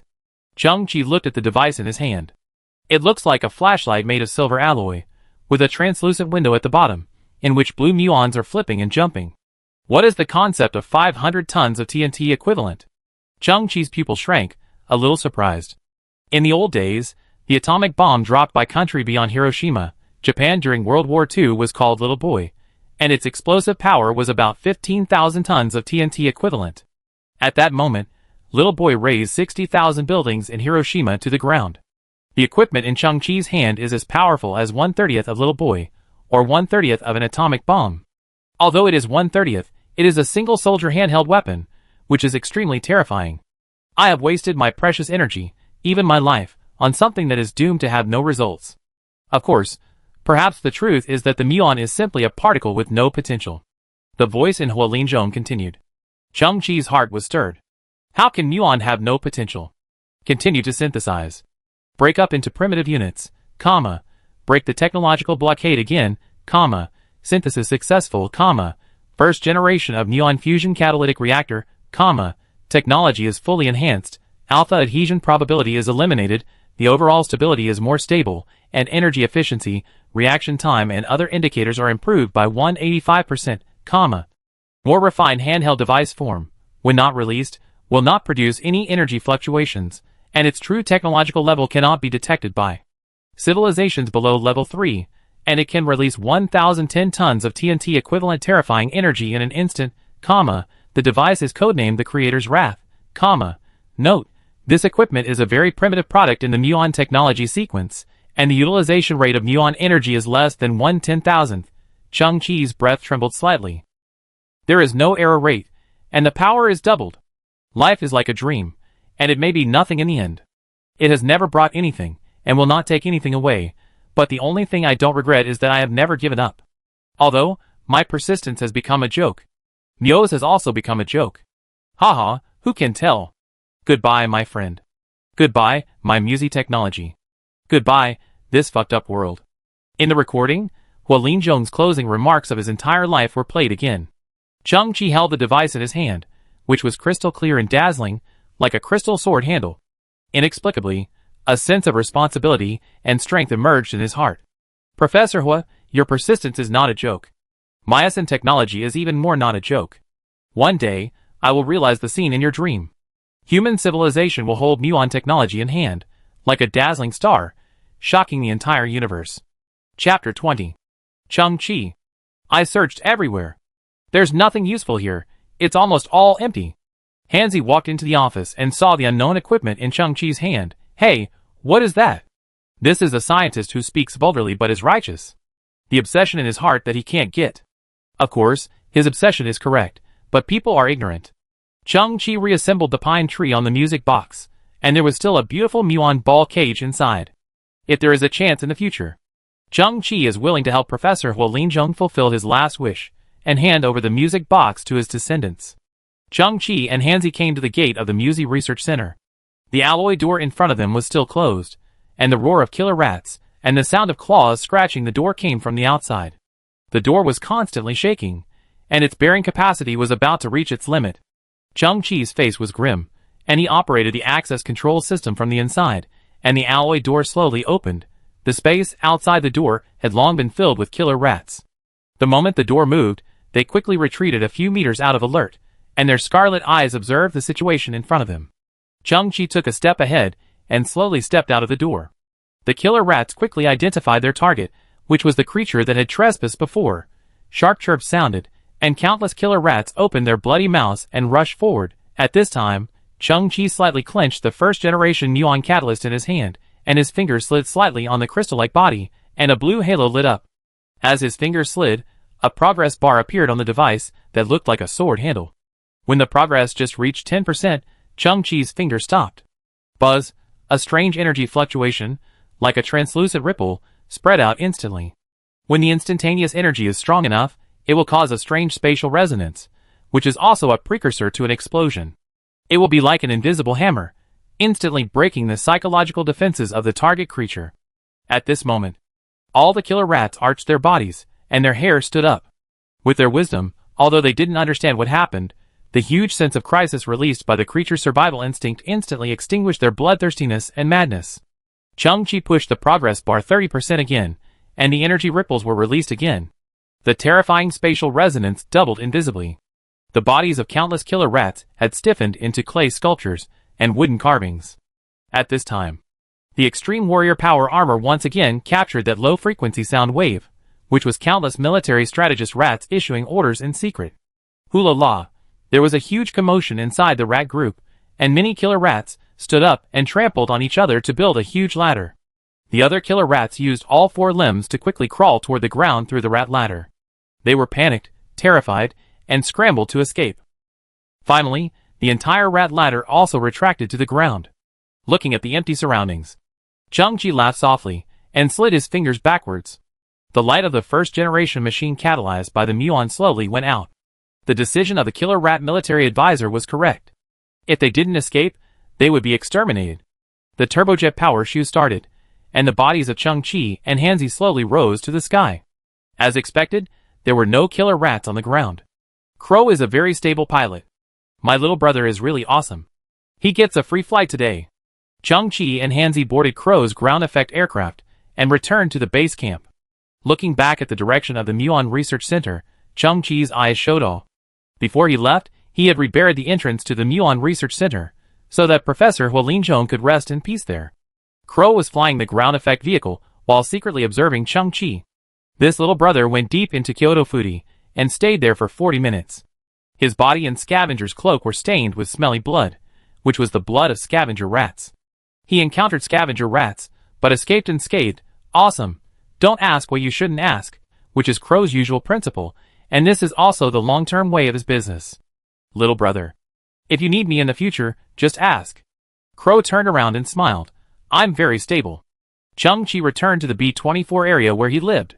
From a distance, he saw a huge transport starship floating in the air, dumping tens of thousands of tons of technological garbage. 7-13-5.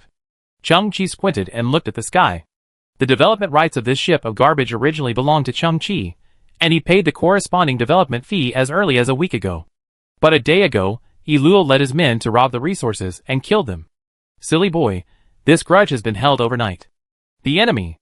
A cold light flashed in Chung-Chi's eyes, and he slowly walked towards the garbage mountain. Countless technological garbage fell from the sky. Many scavengers rushed to the garbage mountain at the risk of being smashed into pulp by large garbage.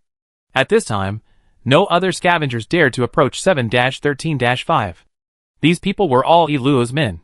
A scavenger in his 30s rummaged through the garbage and found a sophisticated technological box. He opened it with his bare hands, and his eyes lit up, and he found a complete JI-34 nanochip. This thing can be sold for 110 credit points. When he saw that there was no one around, his eyes flashed, and he put the chip in his mouth and hid it on the side of his teeth. They were coerced by Arrow to hand in the valuable items they picked up, and they would only receive a meager salary. Puff! A sudden piercing sound came from his chest, and then a numbness came from his chest, and then a sharp pain spread throughout his body. The scavenger looked down in horror, and saw a sharp mechanical tentacle piercing his chest. He turned back in disbelief. The tentacle was very long and came from a tent in the distance. The tall Luo came to the scavenger, with a helpless and indifferent look on his face. You still want to play tricks in front of Master Pig? Luo opened the scavenger's mouth, took out the JI-34 nano chip, and kicked the scavenger into the garbage abyss. He weighed the chip in his hand. Luo slowly turned around, facing a huge white tent, bowed and said, Master Pig, our harvest is very good. It seems that today is your lucky day. Chapter 21. The Boy in the Blue Cape and a Robot. Along the ridge, he slowly climbed to the top of the garbage mountain and looked down from above. And the silly Nani robot slowly raised a brass middle finger towards the bottom of the mountain. That idiot? Arrow looked up and squinted his eyes. Not even a missile could kill him, and he found a new robot. His expression was full of disdain, as if he had just discovered that the cockroach he thought he had slapped to death had crawled out from between his fingers and was showing off to him again. Iluo lowered his head, searching the ground, and suddenly locked onto a heavy steel pipe. He bent down slightly, and the mechanical arm operated to pick up the steel pipe weighing hundreds of pounds. He weighed it in his hand, spit, and walked towards Chung-Chi. Don't act rashly. A voice with a strong nasal tone came from the white tent. It should be this kid who destroyed the hyenas on the bar street. Master Pig? Iluo couldn't understand it. This kid doesn't even have a modified prosthesis on him. Does he have such fighting power? Could it be relying on that brand new Nani robot? The tent curtain was lifted by two mechanical tentacles. A strange and huge figure slowly walked out of it. It was a giant fat man, with a bald head covered with oil, a naked upper body, a body like a small hill, and layers of fat on his belly. He had no lower body, but instead a 16-legged mechanical spider. The mechanical spider legs were precise and flexible, and all the actions of the giant fat man were taken over by those mechanical tentacles. Little brother, you have some ability, join me. Mr. Pig looked up, and although he was at the bottom of the hill, he looked superior. I need people right now. Little garbage bug, did you hear me? Mr. Pig is willing to give you a chance. Arrow's eyes turned, and he looked at Chung-Chi and said, just a month ago, Mr. Pig successfully gathered all the parts of the B-33 combat spider and transplanted it completely into himself.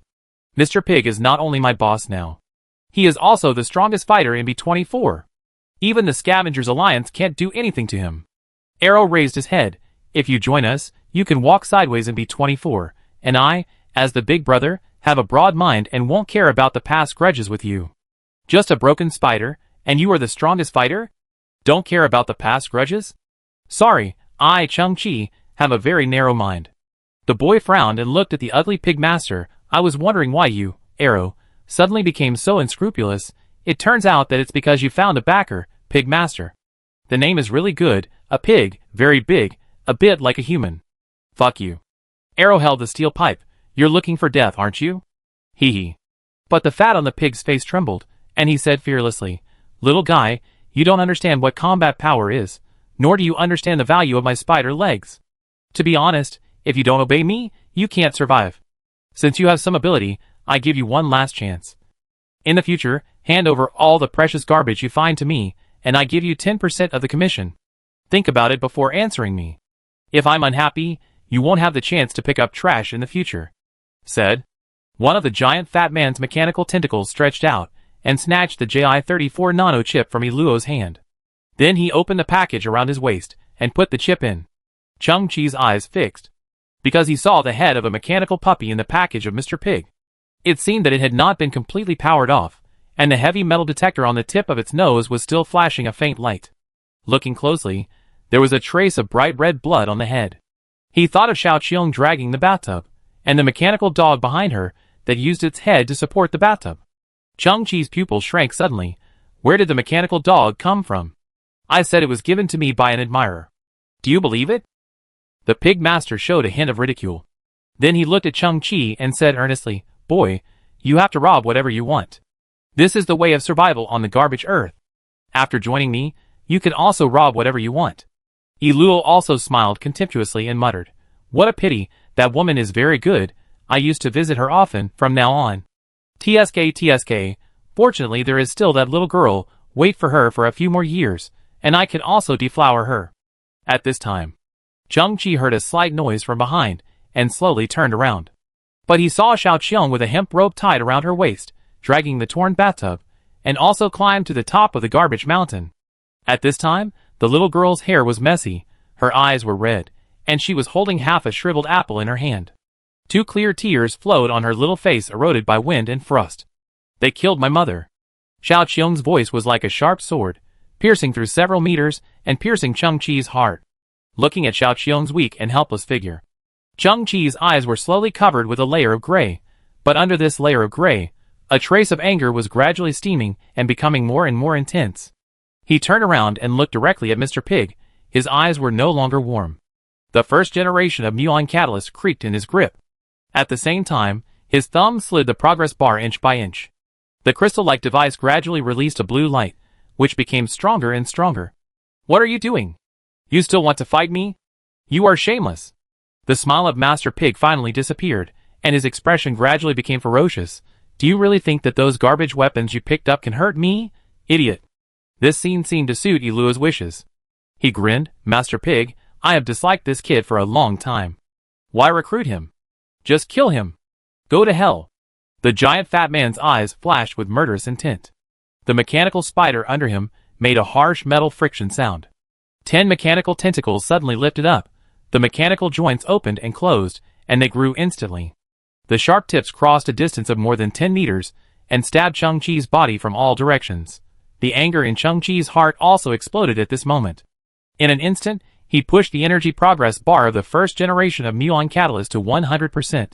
The hilt-like device instantly released a dazzling blue light. The Ultraman power armor also flowed along Chung-Chi's neck, flipping out a void projection panel in front of his eyes. A huge energy fluctuation is detected. The owner has a certain probability of receiving recoil damage. In an instant, the Ultraman power armor flipped over and covered Chung-Chi's arm. At the same time, memory metal barbs appeared under Chung-Chi's feet, digging several meters deep into the ground. He extended 8 support arms, distributed in a semicircle, to provide strong support for his body. Chung-Chi could clearly feel that the small muon in the handheld device was experiencing an amazing reaction. The muon technology system was brewing an unparalleled terrifying force. Buzz, the light released by the muon-catalyzed first-generation machine instantly grew into a blue particle beam hundreds of meters long, cutting through the dim sky like a giant sword. The recoil force in his hand was as heavy as a mountain. Chang-Chi had no choice but to clench his hands. The anger in his heart overwhelmed everything. With a roar, Chang-Chi raised the weapon in his hand high and chopped it down heavily. Chapter 22. The blue beam in his hand was thrown into a huge arc. It was like a blue sickle, splitting the atmosphere and slashing towards the ground. Before the muon beam descended, the ultra-high temperature heat wave arrived first. On the ground in front, the air pressure first increased, and then a large amount of air was instantly burned, and a short vacuum appeared in front. Mr. Pig clearly saw that the tentacles he shot at Chang-Chi turned red in an instant. A trace of fear finally appeared on his fat face. Then, the metal tentacles began to melt like burning wax. A fierce heat wave hit them, and the tentacles melted into molten iron, which was blown back directly. Hiss! The molten iron splashed on Mr. Pig's face, and he howled like a pig being slaughtered. Then, the energy of the muon beam accumulated to its peak, and the whole body burst into dazzling light. It was like a star descending on the surface of the earth, and a huge brilliance burst out, and everyone's eyes were briefly blank. Boom! A deafening sound made people temporarily deaf. The violent high-temperature air rushed forward, and the sky and the earth were dark in an instant. The exclamations and screams were endless. This hellish moment lasted for 30 seconds. The blazing light went out, and the heat wave gradually faded. A drop of sweat slid down his forehead. One of Mr. Pig's eyes moved, and he looked at his chest and his mechanical spider legs. What was that just now? Is it a weapon? That garbage bug actually mastered such a weapon? Wait! I'm not dead? Ha ha ha. Mr. Pig showed a smile, as if he had survived a disaster, and the fat on his face was trembling, haha. He chopped it off, and I saved my life. Arrow's face was extremely terrified at this time, and his lips had lost their color. Mr. Pig, your body. What body? Mr. Pig's eyes twitched, and his right eyeball turned to the left, and then his pupils suddenly contracted. No wonder he could only control one eyeball, because his fat body was only half left at this time. The other half of his body had been completely vaporized in the instant, and the wound had been burned instantly, without even bleeding.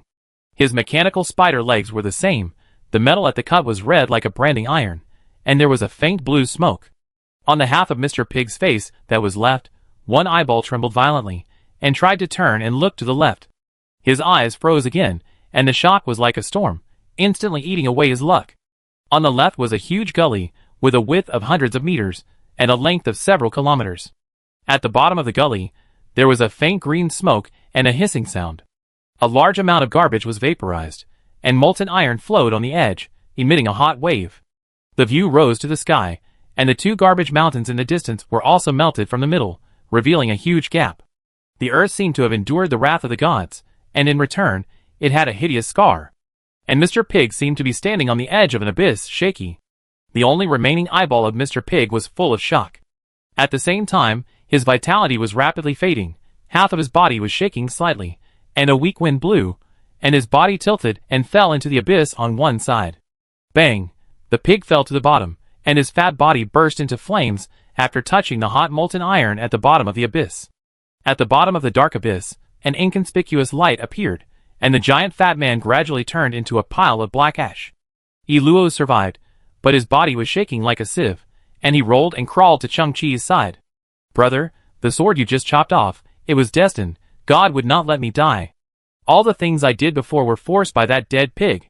So from now on, you are my big brother, and I will serve you with my brothers. Whatever you ask me to do, I will do it. If you ask me to go west, I will never. Bang! At this time, Chang-Chi mobilized the power of the extreme warrior armor, and the 60,000 Newton force burst out, hitting Iluo's chest with a punch. Iluo flew backwards dozens of meters, and hit the garbage mountain on one side. A sharp piece of metal garbage pierced his chest, and he was hung halfway up the mountain. And right in front of Iluo was a huge ravine that stretched for thousands of meters. His eyes widened in disbelief. Huh? Iluo smiled self-deprecatingly. Why was he so blind? Finally, he kicked his feet weakly, lowered his head, and died on the spot. Xiao Qiong stood behind Chang-Chi, shocked by the scene in front of her.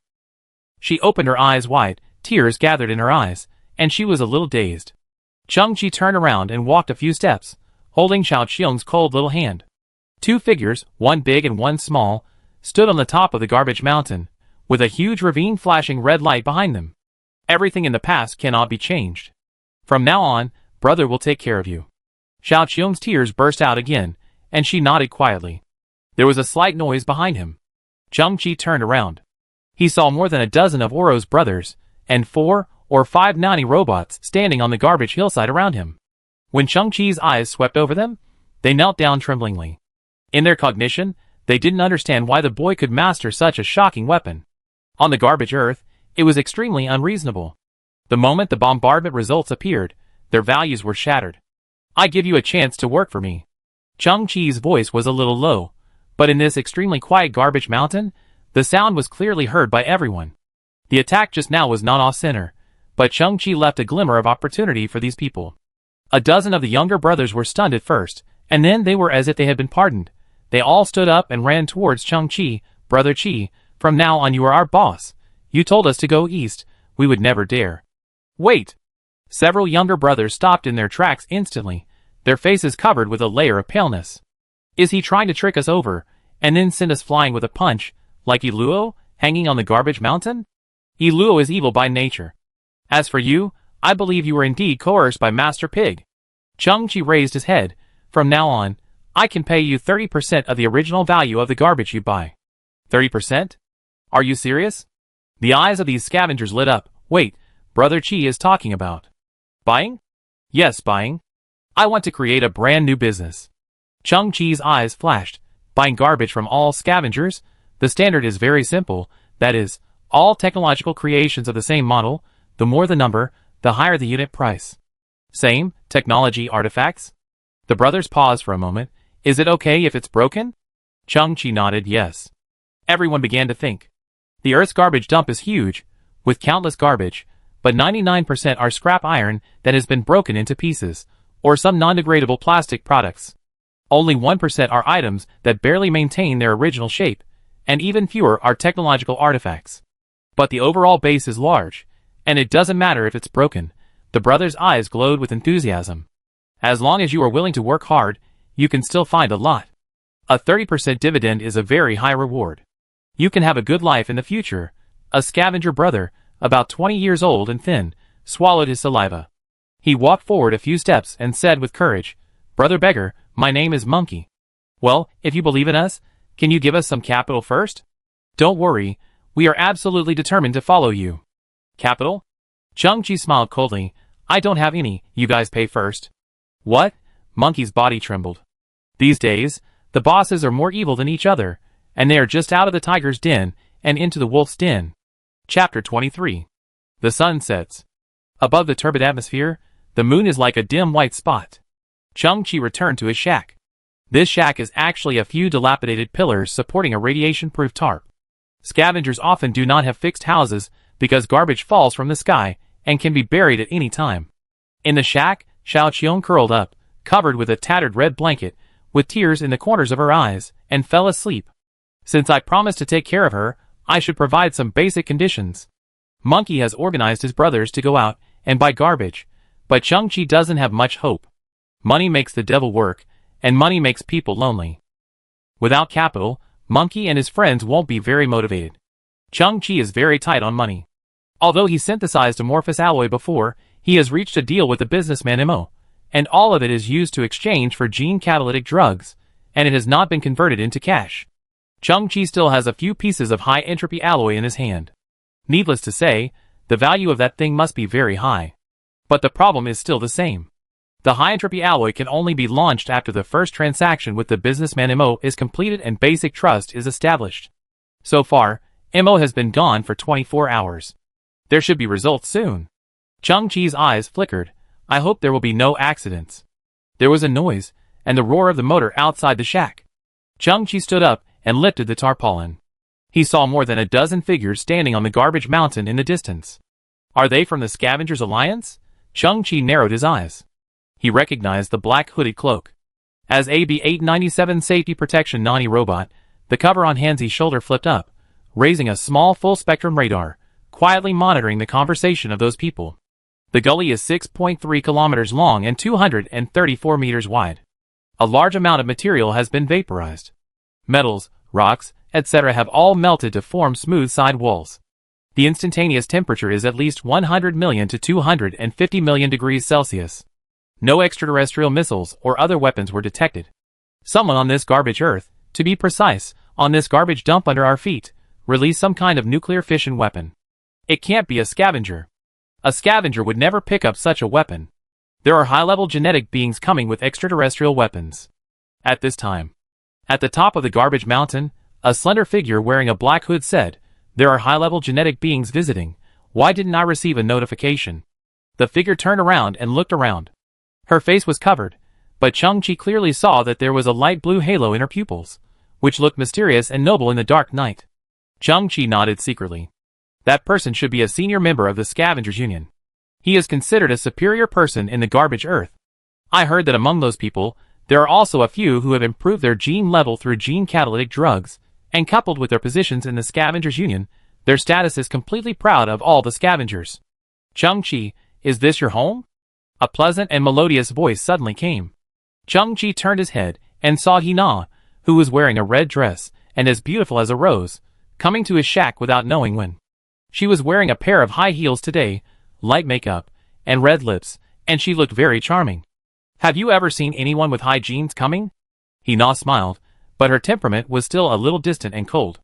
In Chang-Chi's mind, Hina, who was like a bitch that night, instantly appeared. Through this question, Chang-Chi understood why Hina dressed up so carefully today. She just wanted to arouse the desire of the hygiene people. Looking at Hina, Chang-Chi's eyes no longer had the admiration they once had, but instead had a kind of numbness. He spoke, not lying, there are no hygiene people here. Hina tilted her head, her bare white shoulders shrank towards her cheeks, and smiled. If you see him, can you notify me as soon as possible? I have many topics that I want to discuss with the advanced gene people. For example, how to solve the food shortage of scavengers. Chang-Chi nodded calmly. He knew better than anyone what the topic Hina mentioned was. Hina had no interest in staying, and turned to walk into the night. But after walking a few steps, she suddenly turned back, and her face kept getting closer to Chang-Chi. It was just because of a little bit of luck. She stared at Chang-Chi's pupils. After confirming that there was no blue halo in Chang-Chi's eyes, Hina's expression was not lost, but she continued to maintain an aloof temperament. She seemed to feel that the sense of distance was too strong, and she tried to show a friendly smile. Remember to notify me if you have any news.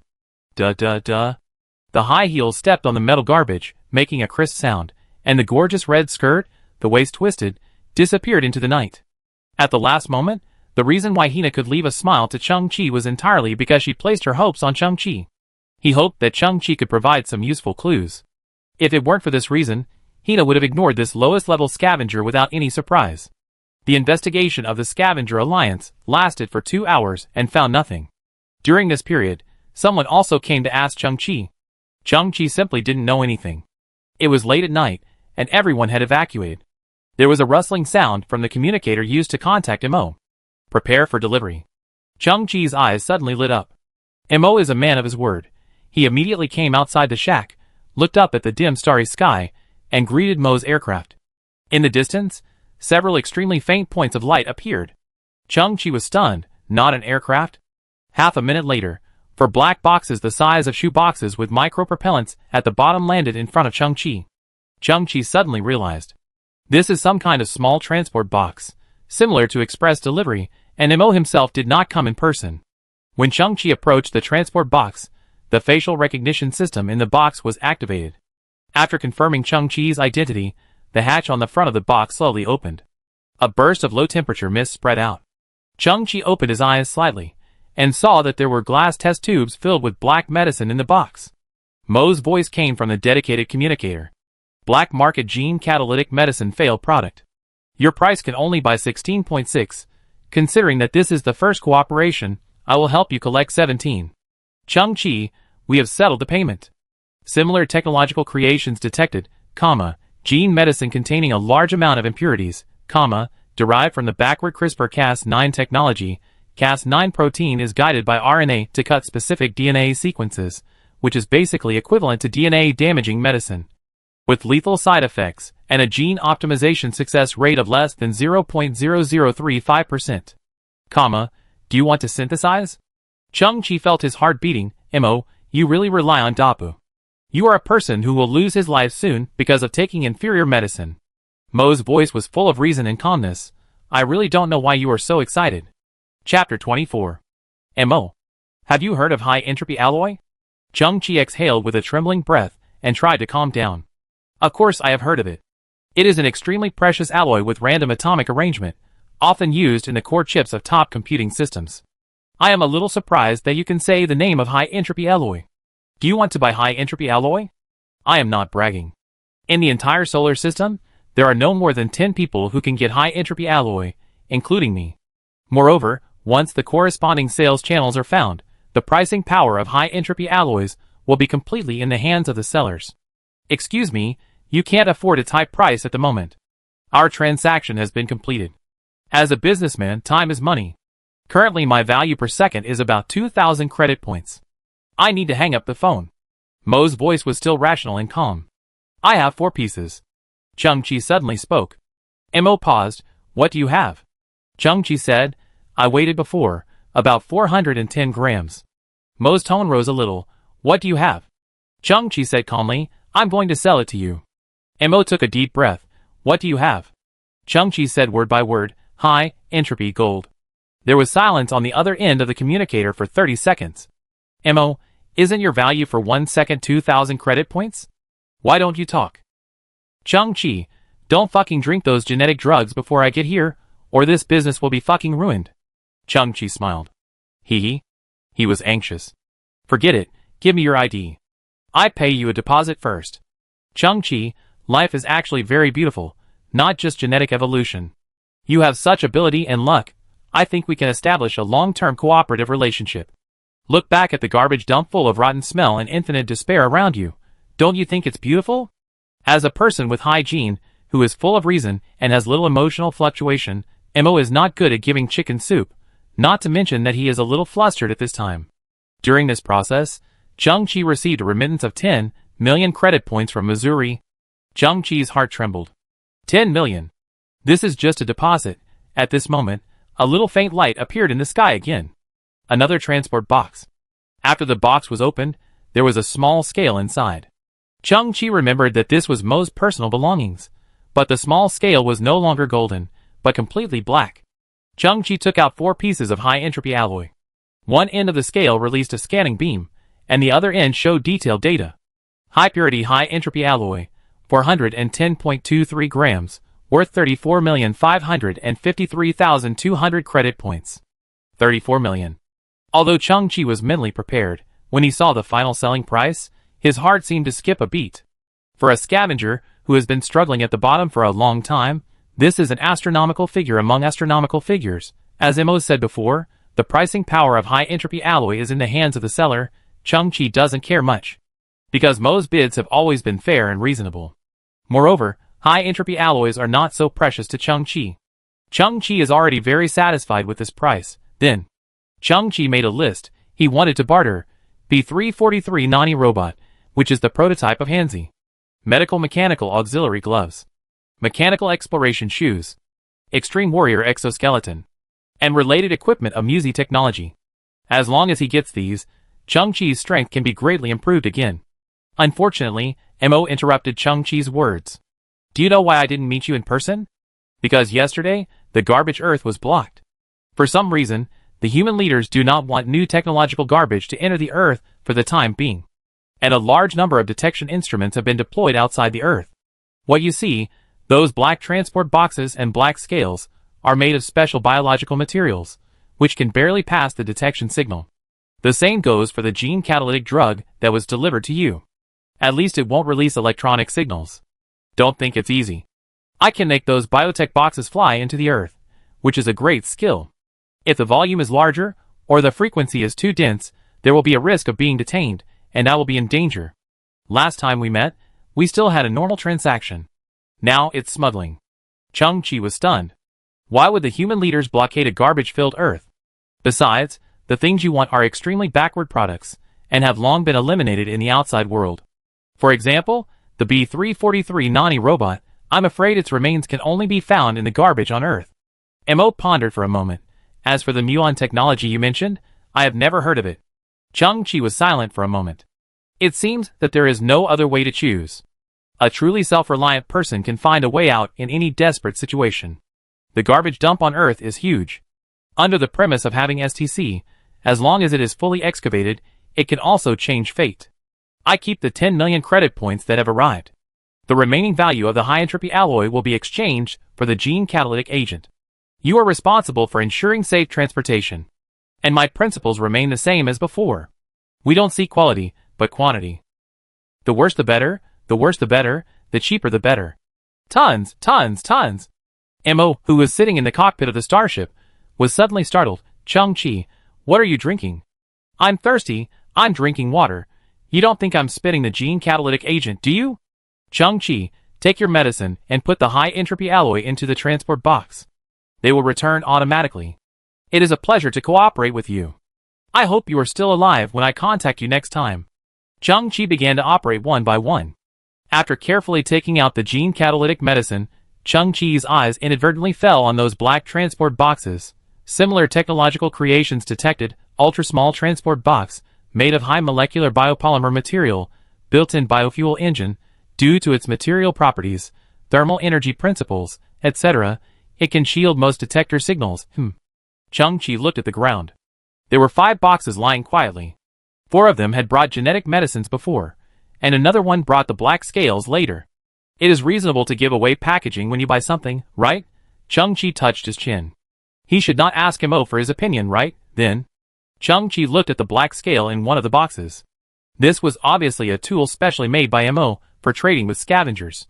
It seemed meaningless to take it to the outer universe. Grandpa said that in the old days, buying a watermelon gave a spoon, buying instant noodles gave a fork, and buying a Porsche gave a female salesperson. I bought a potion worth tens of millions of credit points. Giving a small Libra. Isn't that too much? Chung-Chi was still rubbing his chin. Such a small matter. Shouldn't I ask for Mo's opinion, then? Chung-Chi took out the small Libra and stuffed 4 pieces of high entropy alloy into the same box. The moment the box was closed, the bottom of all the boxes released faint blue biological flames, ready to take off. Chung-Chi gave a look. The ready-to-go Hanzi pounced on the 4 empty boxes like a hungry tiger. Little darling. Where are you running?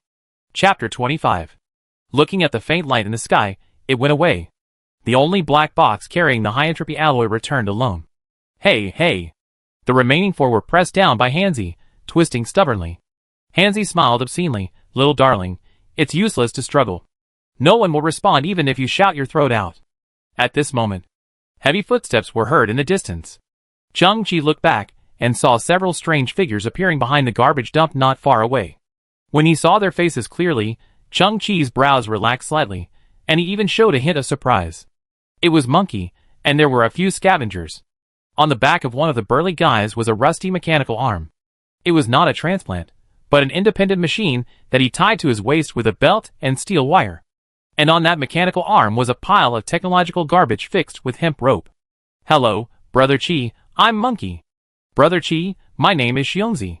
The skinny monkey greeted, and Xiongzi was the strong boy with a mechanical arm tied behind his back. Xiongzi put a large bag of garbage on the ground, and then spread it out one by one. Chung-Chi's eyes flickered, and the STC prompt sound kept coming to his ears. Same technological creation detected, synthesis. Same technological creation detected, synthesis. Same technological creation detected. Brother Chi, time is short and cost is limited, so I only got this much today. Monkey scratched his head and smiled. He looked at the ragpickers with ragged clothes and dusty faces. Chung-Chi was a little bit unbelievable, you guys. Brother Chi. Monkey seemed to see what Chung-Chi was thinking and said sincerely, in such a living environment, no one knows which will come first, tomorrow or an accident. We are the lowest of the lowest. It is difficult to find a boss who can rely on and protect us. Although we are all the lowest rag pickers. But sometimes, character and identity have nothing to do with each other. Brothers, we always keep our promises. Since you are my elder brother, I will not break my promise easily. After a pause, the monkey smiled again. Of course, we all agree that Brother Chi is kind. Chung-Chi was somewhat moved, and looked up at his brother standing in the night. I understand. Monkey said he was seeking shelter, but there was also a sense of trust and recognition in it. Brother Chi, the reason why you asked us to find the same type of garbage, I guess. Xiongzi scratched his head and laughed. You must be a very good repairman. You want to collect all the parts, merge them into a functioning machine, and then sell it. Yes, it is a merger. Chang-Chi also smiled and looked at Xiongzi, who was a little silly, but this merger was not the same merger. Brother Chi, when you have time, please fix my mechanical dick. It has been impotent recently. Xiongzi said, patting the mechanical hand behind him. This guy is too old. It has been in the factory for more than 110 years. Xiongzi, get out of here. Who is so kind to name a robot arm Lao Air? The monkey came forward and said hesitantly, Brother Chi, we spent 350 credit points to collect these things today. This is all we have. We will find a way to borrow some tomorrow. Brother Chi, don't worry. When the business is established and it is prosperous, it will not be too late to pay it back. Xiongzi also smiled innocently. Yes, Brother Chi, we are not in a hurry. What is the account ID? Chang-Chi looked at the monkey, and there was more trust in his eyes. ID? Monkey hesitated. In his guess, the originally ordinary beggar must have been lucky enough to pick up that powerful weapon. His rise was very short, and he probably didn't have much money. A hero's origin is not important, but heroes usually don't have any financial support. Monkey was ready to refuse. Because Chang-Chi would most likely take out all his belongings, about 200 or 300 credit points. Monkey wanted to follow this boss, and didn't want to embarrass him. Chang-Chi raised his hand, and tapped the financial module on the monkey's chest. Then, a three-dimensional color QR code was projected. This form of ID has been greatly optimized compared to the QR code of the old era, with higher information storage capacity and higher security level. ID 8555965524555.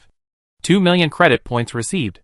Hearing the prompt sound, the monkey opened his mouth wide. How much? How much? Xiongzi's penis instantly stood up, and he said with wide eyes, 2 million. Monkey swallowed his saliva, looking shocked, staring at him. Brother Chi, you hit it. So well. For the lower level scavengers, an amount of more than 10,000 is already a huge sum of money, and 100,000 is already a wealthy level. Now Chang-Chi is calm and casual, and he gave 2 million at a time. This deterrent force is no less than dropping a nuclear bomb in the hearts of Monkey and others. Trust is the basis of cooperation. Chang-Chi smiled. In the future, the principle will not change. We will take as many technological garbage of the same model as we can. As for the commission, the agreed 30% will not change. Monkey, you will be the leader of this acquisition team in the future. You will settle the commission for everyone. We will settle it every day, never overnight. The eyes of several scavengers in the distance suddenly lit up, and their arms trembled a little. Damn, is this not good? Beggar is mighty. Monkey is indeed worthy of trust. At this time, he showed a trace of difficulty. Beggar, most of the garbage we collect is unwanted, but many scavengers start asking for exorbitant prices when they hear that we are looking for these things. Monkey frowned. I have never been able to master pricing. Chang-Chi smiled calmly. He had already prepared. Then, Chang-Chi slowly lifted up a small black scale. Monkey and his companions moved forward and looked at each other, a little confused. Brother Chi is quite considerate. He made a small scale for us. But what can such a small scale weigh? Chang-Chi looked around and finally aimed the small scale at the small black box that the merchant Mo used to deliver goods. At one end of the scale, a scanning beam was released. The nanoscale biomaterial box, with its own bio-driven engine, was 95% new and contained about 6.5 kilograms of Class B biomaterial. At the other end of the scale, the corresponding price appeared, worth 53,200 credit points. The brothers widened their eyes. Just scan it, and instantly identify the material and price of the item. This equipment is amazing. Chang-Chi was also stunned. This thing is so expensive. At this time, the other scavengers reacted. Xiongzi was a little surprised and said, Brother Chi is worthy of being called Brother Chi. Any shoe box is worth more than 50,000 yuan. Brother Chi, can you lend it to me? I want to see how much my dick is worth. I-55 mechanical crane arm, lithium iron phosphate battery energy, 0.3% new, containing about 43 kilograms of scrap iron. Worth 12 credit points. What? Xiongzi collapsed. My dick is only worth 12 yuan. Chapter 26. Don't worry, Brother Chi. Starting tomorrow, we brothers will work hard to help you collect garbage. The monkey held the black little scale, and treated it as a treasure. No, it will start from the day after tomorrow, because the gray storm will come tonight, and will last for a day and 2 nights. Each of us must find a safe shelter. Gray storm. It is a 12-level gale that rarely appeared in the old times, with a wind speed between 32.7 meters per second and 36.9 meters per second. The sea is full of waves and white foam, the whole sea is white, and the huge waves are like a river pouring down, and visibility is greatly reduced. On land, tens of millions of tons of garbage were swept into the sky, and the few buildings on Earth would be severely damaged again. On today's garbage Earth, 99% of vegetation has disappeared. The wind speed cannot be weakened, water and soil are lost in large quantities, and the humidity in the air is also greatly reduced. This planet has lost the ability to regulate the climate. Almost once a year, the terrifying gray storm will sweep across half of the Earth. Because of the large amount of metal dust, all the strong winds appear gray, so they are called gray storms. Whenever the gray storm came, a large number of scavengers died. Before, Chang-Chi would find some massive starship wreckage, stuff his body into the small space in it, pray, suffer, and wait for the gray storm to leave. Brothers have found a good place, absolutely safe. Monkey said, Brother Chi, do you want to come with us? Chang-Chi thought. At present, he has a big family, 17 gene catalytic drugs, detained biotechnology boxes, and the technology garbage that Monkey and his friends just sent. These are basic raw materials that can be synthesized, and their value is inestimable. If you hide in a narrow gap in a hurry, these materials will be lost and damaged unexpectedly, and some things cannot even be carried at all. Not to mention, there is a precious quantum repair cluster in the shack, as well as Hanzi and Shichiong. At this moment, Chang-Chi's eyes flashed. Monkey, you take your brothers to hide, and I will make my own arrangements. Monkey and his men looked worried, but still left the scene at Chang-Chi's insistence. The Scavengers Alliance reported. In 4 hours, the gray storm will sweep across the B12 to B69 areas. Attention all scavengers, you must seek shelter immediately. Attention all scavengers, you must seek shelter immediately. In the shack, the old radio made a sound. Chang-Chi stood in front of the shack. Suddenly, he saw a green grass growing on the ground in a corner of the shack. The emerald green and slender leaves swayed in the gaps of the garbage. In such a world, its existence seemed so fragile and stubborn. In 4 hours, I will build a shelter of my own. This is something that must be completed sooner or later. This shabby shack is too unsafe. My synthesis business has just begun, and I always need a safe and secret base. Only in this way can I synthesize without any scruples and freely. Chang-Chi thought, whether it is to avoid the gray storm, or radiation and poison gas, the most suitable method is underground. A faint reflection was emitted from the ground. Chang-Chi looked at the pile of technological garbage left by Xiongzi. Small geological detector, the drill bit is made of titanium alloy, 240 horsepower, equipped with multiple sensors, can drill 30 to 50 meters underground, and has a battery life of 45 minutes. It is damaged. This device is not large in size, no more than 50 centimeters in length and width. A dark silver drill bit is installed on the front part of the spindle-shaped body. Chang-Chi's eyes moved slowly, and he nodded in his heart. Xiongzi had sent a total of 8 such devices. But they all have different degrees of damage, and are completely scrapped.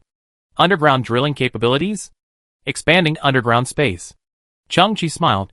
Just what I want. Begin synthesis. Break into original matter. Target model updating. Smart mole address detector. *4. Although it is called a mole, this device is a whole circle larger. The overall lines are more exquisite. The drill head on the head is shining with a bright luster, and the sensor system is more sophisticated. Begin synthesis. Break into original matter. Large engineering-grade underground mining vehicle. *2. This time, what appeared in front of Chang-Chi was already a truck-sized device. There were 2 wide tracks below, and the huge drill head on the head had turned into some kind of dark black metal. Although it no longer reflected light, it gave people a feeling of indestructibility. Chang-Chi's eyes flickered. He was getting closer and closer to what he wanted. Begin synthesis. Break into original matter.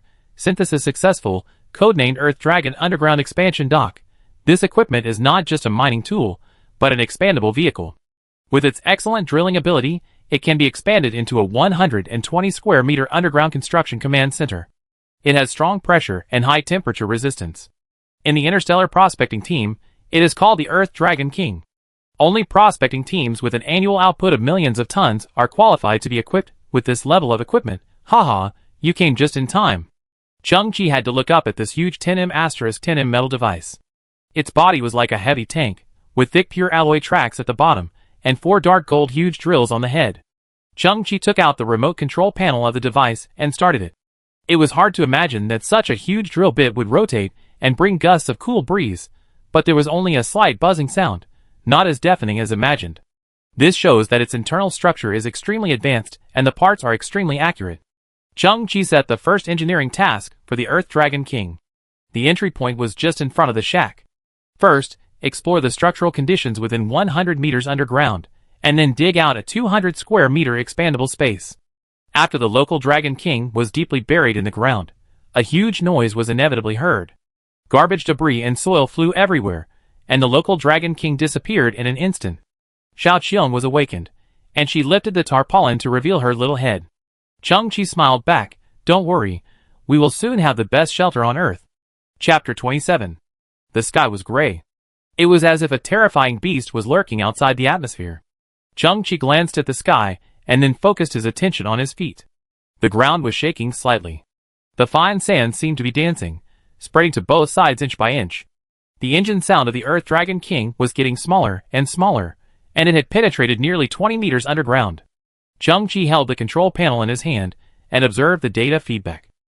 "I thought the Earth Dragon King had approached the real ground, but I didn't expect that after the thin layer of soil, there was another thick layer of metal garbage. The drilling depth must be guaranteed so that the gray storm can be resisted without any mistakes. According to Chang-Chi's needs, the estimated drilling time is about 40 minutes. The gray storm will arrive in 3 hours and 50 minutes, which is more than enough time." While waiting, Chang-Chi looked at the other garbage left by Xiangzi. Electromagnetic System Auxiliary Module? Chang-Chi picked up one of them. He knew this kind of module. The appearance of this thing is an enlarged chip, like a cigarette box, with many broken wires exposed at the bottom. No wonder it appeared in the garbage dump, because its existence is completely useless. Simply put, the original intention of manufacturing this module is to assist various sophisticated electronic devices, a bit like an expansion piece. Connecting it to other electronic devices can enhance the computing speed of the corresponding device or optimize some operating steps. It's a pity. Its compatibility is too limited, and the physical hard connection method used makes it unsuitable for 99% of the devices on the market. Chang-Chi glanced at the ground. Monkey and his friends had collected 4 such chips from somewhere. Start synthesis. Break into raw materials. Chang-Chi was very curious about what could be synthesized from such a useless product. Mars Electronic Assistant. *2. Chang-Chi looked at the finished product of the first stage. It was still a black chip. He had heard of the scientist Mars, but he had been dead for a long time. He didn't expect that he had improved such a useless product. The original intention of the design was still to optimize a series of electronic control products and change to wireless magnetic field access, abandoning the backward physical connection method, but the shortcomings were still particularly obvious, and the adaptation rate was extremely low. Chang-Chi tilted his head. An STC released a blue scanning beam. Continue to synthesize. Superconducting Electronic Assistant of Dark Blue Mars version. Chang-Chi was a little stunned when he saw the name of the new equipment. Who is Dark Blue Mars? Is he the descendant of Dr. Mars? He is Mars from the Dark Blue Galaxy. The universe is vast. Millions of light years away, there are also twin solar systems, twin Earths, and twin Mars. The same geographical environment creates the same cause and effect events. You can understand these as parallel universes in the same dimension. There is such a setting? Chang-Chi was a little surprised. In other words, the technology that Mars did not realize was realized by the parallel Mars. Look at the introduction of the new electronic assistant. On the distant twin Earth, the electronic assistant technology has made a breakthrough.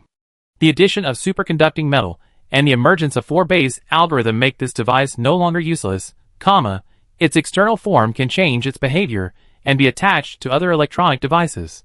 It can also achieve barrier-free signal interaction through superconducting metal. The 4-base algorithm can also fully intervene in the target system, Note, this technology comes from a 1.9 level technological civilization. Oh my goodness. Chang-Chi held the black chip, feeling a bit dignified. This little STC is really powerful. The technology that cannot be realized in this universe is actually coming from a parallel universe? Chang-Chi couldn't help but wonder. Is there an upper limit to STC? At this time, a strong wind mixed with a lot of metal dust blew, and Chang-Chi had to squint his eyes. The atmospheric pressure at this time gave people a feeling of extreme depression and depression, making people a little breathless. This is the precursor of the gray storm. The wind and rain are coming, and the whole Earth seems to be whimpering. Chang-Chi took a look at the data feedback of the Earth Dragon King, and was stunned. What's going on? How come the drilling time has become 7 hours? After carefully checking the data, Chang-Chi learned that the Earth Dragon King encountered a huge metal garbage deposit at 36 meters, and because of years of compression, the metal density here is very high. Preliminary detection shows that the thickness of this garbage is as high as 170 meters, and the drilling time has increased significantly. 7 hours? Isn't this the end? Suddenly, Chang-Chi inadvertently glanced at the first generation of the muon catalyst at his waist. His eyes moved, and a light bulb flashed in his mind, and he immediately took out the ink blue Mars version of the superconducting electronic assistant. With the mentality of giving it a try, Chang-Chi slowly put the two devices together. The black chip, which looked like plastic material, began to bend slightly at the moment of fitting, and finally fit perfectly on the body of the first generation of the muon machine, as if there was a layer of black leather on the hilt. A small red interface was projected. Muon fission reaction device, remaining energy 70%. Performance optimization. A new set of usage plans can be established. The original plan released the muon fission energy in an instant, causing a linear burn of about 7 kilometers, generating huge destructive power. Optimization plan. Control the release mode of muon energy, project a thin energy beam, and accumulate energy at the tip of the beam. When the beam penetrates a specific position, control the energy to generate ultra-high temperature, causing a spherical burn with a diameter of 5,000 square meters. This, Chang-Chi's eyes widened. In his mind, a new usage scenario was constructed. If it is the same as I expected, then this optimized muon catalyst can be used to dig bunkers, right? Earth Dragon King return. Chang-Chi turned around suddenly. The gray storm was imminent. He had no choice but to give it a try. 5 minutes later, Chang-Chi held the optimized muon reactor in his hand, and stood in front of the drilling hole left by the Earth Dragon King. The hole was slanted downward and bottomless. Chang-Chi swallowed his saliva, and turned the power of the muon catalytic reactor to 30%. After a moment of hesitation, he pushed it to 50%. Choose the second energy release plan through the superconducting electronic assistant. Then, he stretched out his arms, and the Extreme Warrior armor also extended a supporting arm. After making all preparations, Chang-Chi triggered the first generation of muon catalysis machine. Buzz, there was a subtle vibration in the air. Silently, the first generation of muon catalysis machine released a blue beam of light as thin as a hair. Without causing any ripples, it sank directly into the dark hole. It was like a tiny bit of light, fleeting, and then the world was quiet. Chang-Chi tilted his head. Boom, boom, the next second. A huge white steam, with a terrifying heat wave, erupted from the hole. In an instant, the emergency strategy of the Extreme Warrior armor was activated, controlling Chang-Chi's body to jump to the side. At the same time, the memory metal mask flipped out and protected Chang-Chi's cheek. The hot air flow brushed Chang-Chi's cheek and shot towards the sky. The mask of the Extreme Warrior armor also made a hissing sound and steamed out a slight white smoke. Chang-Chi was not hurt. After slightly moving his neck, he took a step, stood in front of the huge cave entrance, and looked into the cave. At this time, the side wall of the cave entrance formed a standard circle, which became much smoother after being burned by the light beam. As for the inside of the cave entrance, it was still a slanting downward passage, dark and deep, with no bottom at all. Chang-Chi opened his eyes slightly. Did the result I expected come true? Chapter 28. The cave entrance was filled with waves of heat. Chang-Chi didn't know what effect the ultra-high temperature combustion caused by the Muzi technology had. After standing for a full 20 minutes, Hanzi volunteered to enter the cave with a large amount of expired coolant. Very bored. Oh my god! Hanzi's exclamation came from the cave entrance. Chang-Chi, you have to be patient. Wait a little longer, and you will see a surprise. Hanzi seemed to have completed the internal cooling like a spinning top. Then he brought 2 huge starship steel plates. The thickness of the steel plate was 50 centimeters, like a metal wall. After cutting and welding, Hanzi made a huge sliding rail door at the entrance of the cave. Then, he found a lot of camouflage garbage and welded it on the door, forming the appearance of a garbage dump. After the door was closed, the entrance of the cave disappeared perfectly in the surrounding environment. Hanzi's operation took almost 40 minutes. Watching Hanzi busying around, Chang-Chi knew that the effect inside should not be too bad. But in order to satisfy Hanzi's desire to create a small surprise, Chang-Chi endured the expectation in his heart. Dang dang dang. Chang-Chi, the high temperature inside is almost dissipated. Hanzi stretched out his mechanical arm. You can open the blind box. Chang-Chi stood up and rubbed his palm slightly. Rumble. The small garbage mountain in front of him was divided into 2 from the middle, and an entrance slanting downward was revealed on the ground. When Chang-Chi stepped into the room, his first feeling was that the ground was very smooth. Chang-Chi fell forward without a firm footing. Is this Hanzi leaking oil again? Buzz. The jet-powered shoes started up, first stopping Chang-Chi from losing control of his body, and then adjusting his steps with a small amplitude. Only then did Chang-Chi stabilize his body and walk normally. As he went deeper, Chang-Chi touched the wall, and the surface of the wall was smooth and delicate, like the touch of glass. Hanzi turned on the light on his shoulder. The tunnel ahead was clearly visible. What is this? Chang-Chi suddenly opened his eyes wide. The shallow surface was filled with a lot of sand and metal garbage. The main component of the sand was silicon dioxide, and its crystal structure was destroyed after the high-temperature combustion of the muon beam. When it became liquid, the connection between the silicon-oxygen tetrahedrons changed, forming a relatively disordered, long-range irregular structure, which is a characteristic of the glass state. After just cooling, the tunnel in front of him turned into a gorgeous glass corridor. And in these glasses, there are pieces of technological garbage with relatively similar melting points. Chang-Chi sighed. The tunnel in front of him is like a kind of technological amber. Glass is equivalent to resin, and technological garbage is equivalent to insects that are sealed in it and last for a long time.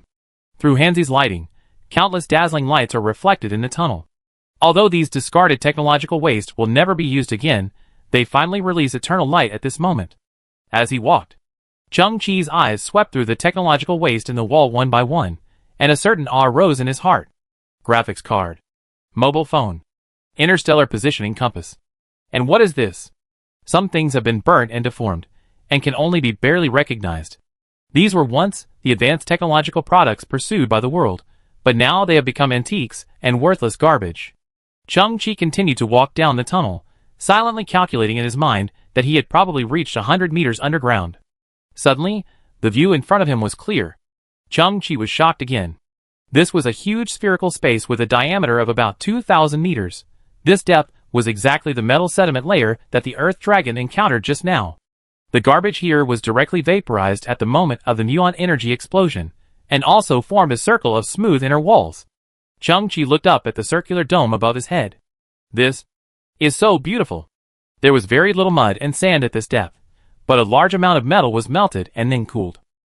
At this time, ripples formed on the dome, and different alloys formed different shades of colors. There were also tiny crystals formed by some unknown substances. They flickered with starlight on this dark silver, patterned sky. Chang-Chi's body rotated. This spherical space was as gorgeous as the vast starry sky. This feeling. It's like I'm in a small universe that belongs only to me. Immersed in the beautiful scenery for a long time. Chang-Chi came back to his senses. Why is there so much oxygen here, and the temperature is just right?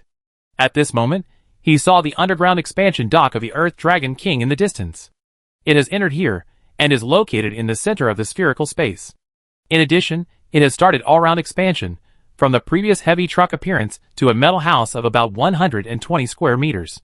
The Earth Dragon King has also developed many environmental adjustment equipment. It continuously produces oxygen and adjusts the internal temperature at the same time. Chang-Chi nodded as if he had found a treasure. It is indeed a magic weapon for underground survival. At this time, a suspended lighting lamp slowly rose from the top of the Earth Dragon King. It was like a calming lantern in the old times. It released a white light, and the halo on the ground was constantly expanding. The outline of the lighting lamp was reflected in Chang-Chi's eyes. It seemed to be the first star in this small universe, and the first sun to shine light on the Earth. Here, it's perfect. Chang-Chi's eyes flickered, and he clenched his fist slightly. Whoa! Xiaoqiong, who didn't have turbo shoes, simply treated the tunnel as a super slide and slid down from the top of the entrance in one breath. The slide was very long and had great inertia. After Xiaoqiong entered the spherical space, she was like a curling stone, swaying at the bottom of the spherical space, and finally slowly stopped at Chang-Chi's feet, eyes full of novelty and excitement. Chang-Chi looked at Xiaoqiong. Your father was buried at the bottom of the garbage dump. I was a little worried at first that you would reject this underground shelter. You adults have too many concerns. If you have a clear understanding, you will know that these are two different things. Xiaoqiong stood up and pretended to be mature, but the next second, she was shocked by the beautiful scene above her head. She opened her mouth and clasped her hands together in surprise. Chang-Chi smiled. There are less than 2 hours before the gray storm comes. Next, we start moving. This is a project that requires carefulness. Xiao Qiong raised a finger. Chengqi, can you carry me up? I need to check for you and fill in the gaps. You adults usually have complicated thoughts. Don't think I want to play the slide again. Speaking of the big slide, I think it needs to be improved. My butt hurts a little. On the ground. The sky was already dark, darker than any other night. Chengqi looked at his scattered belongings. Whether it's moving or future transportation, it's best to have a convenient transportation tool. His eyes fell on the gift from the merchant Mo, the 4 biological material transport boxes. Although Mo might not agree with the name gift, same technological creation detected, synthesis, Chengqi nodded, these boxes are too small. If it is synthesized twice, the performance will definitely be greatly improved. Maybe, the upgraded box can help me with the moving work. Break it into original substances, synthesis successful, biomass material transport container, *2, built-in volume 33 cubic meters, with its own biomass engine, can sail autonomously, maximum sailing distance 450 kilometers, built-in microbial inhibition system. Molecular activity reduction system. If used to transport fresh goods, it can extend its freshness period by 150 to 230 times. Chengqi nodded. It is a function that is biased towards food transportation, but it is not enough. Continue to synthesize. K443 integrated transport platform. Appearance can be mechanically deformed. Volume can be changed. Built-in volume is 10 to 210 cubic meters. Built-in biomass engine. Can sail autonomously. Maximum sailing distance is 2,050 kilometers. Fresh food lock-in period is extended by 230 to 500 times. Built-in mechanical lifting arm. Handling arm. Appearance is equipped with visual reflection system. Can achieve visual invisibility. Nicknamed Iron Mom. Can change volume, automatic loading and unloading, and also have invisible function? Chengqi felt pleasantly surprised. This is simply a transport artifact. But what does the nickname Iron Mom mean? After completing the command setting, the huge black container in front of him slowly opened its hatch, and a precise mechanical arm flipped out. Then the biological engine started, silently floating in front of the shack like a ghost. The mechanical arm was precise and gentle, and began to sort out Chengqi's belongings one by one. Although these belongings were all rags and garbage, those mechanical arms were like professional movers, treating each item as if it were an expensive antique. Soon, the belongings were arranged in order. Then, they were put into the container one by one, and the partitions and fixed locks were turned out in the container. Each item was placed horizontally and vertically, firmly and beautifully. Buzz, the quantum repair cluster weighing several tons, was also lifted by the crane arm. Then it was accurately placed in the reserve gap in the cargo box, just like a puzzle, with the edge less than 1 centimeter away from other items, almost perfectly fitting. The transportation platform uses precise algorithms to make the best use of space. Chengqi was stunned. Finally understood the meaning of the nickname. A child with a mother is a treasure. People with obsessive-compulsive disorder would say it's good. Chapter 29. Iron Mom filled a truck with goods. It floated silently at the entrance of the shelter, and then the mechanical arm retracted, just enough to enter the cave. Then, ripples appeared on its surface again, and it became invisible. After that, it entered the underground shelter, and began to unload the goods one by one. Chengqi really couldn't be stingy with his praise, and stood there clapping his hands weakly. I thought it was a tedious move, but I didn't expect to rest the whole time. 30 minutes later, Chengqi sat in the underground shelter. In front of him was a pile of items. Iron Mom had already transported all the items, and laid them flat on the ground. They were arranged horizontally and vertically in an orderly manner. The same items were also classified. Chengqi stroked his chin. I actually have 12 pairs of underwear, 43 pairs of socks. Hanzi actually had 9 copies of Flower Robot magazine. It can be said that underwear is also a technological product, at least textile technology. Can it be synthesized? STC started, scanning the underwear under Chengqi's coercion. Too low technological content, cannot be synthesized, not human, okay, what I thought is not what I thought, and it must be screened by STC. Chengqi slowly leaned back on the chair. After so much trouble, all the items have been moved into the shelter, including the similar technological garbage brought by Monkey and others, and they have all been classified. Xiao Qiong also hid in, and is currently studying the expansion house of the Earth Dragon King with a curious look. Hanzi was making a new plan on the side. This underground shelter still has many things to be improved in the future, such as stairs, water supply and drainage, etc. The door of the underground shelter has also been closed. Before, Hanzi reinforced the door from the inside and installed dozens of thick alloys. The door was originally laid flat underneath, with little wind resistance, which should be more than enough to resist the gray storm. It's almost time. Chang-Chi narrowed his eyes. The gray storm should be here. On the ground, the moon in the sky seemed to have hidden away early. The terrifying pressure descended, and all the garbage seemed to be trembling. In the distance, a dark wall seemed to appear, running through the earth and the sky, with a strong sense of oppression, moving towards Area B43 at an astonishing speed. All beasts were dormant, and humans disappeared. Boom! The gray storm was mixed with strong lightning. Every time a flash of lightning appeared, metal dust and flammable gas in the air were ignited, as if a divine punishment from heaven, igniting a red chain of fire. Tens of millions of tons of garbage were swept up into the sky, swirling and colliding rapidly in the air, twisting and deforming, and sparks flying everywhere. Not far away, the wreckage of a space excavator weighing hundreds of tons was swept up into the sky by the strong wind.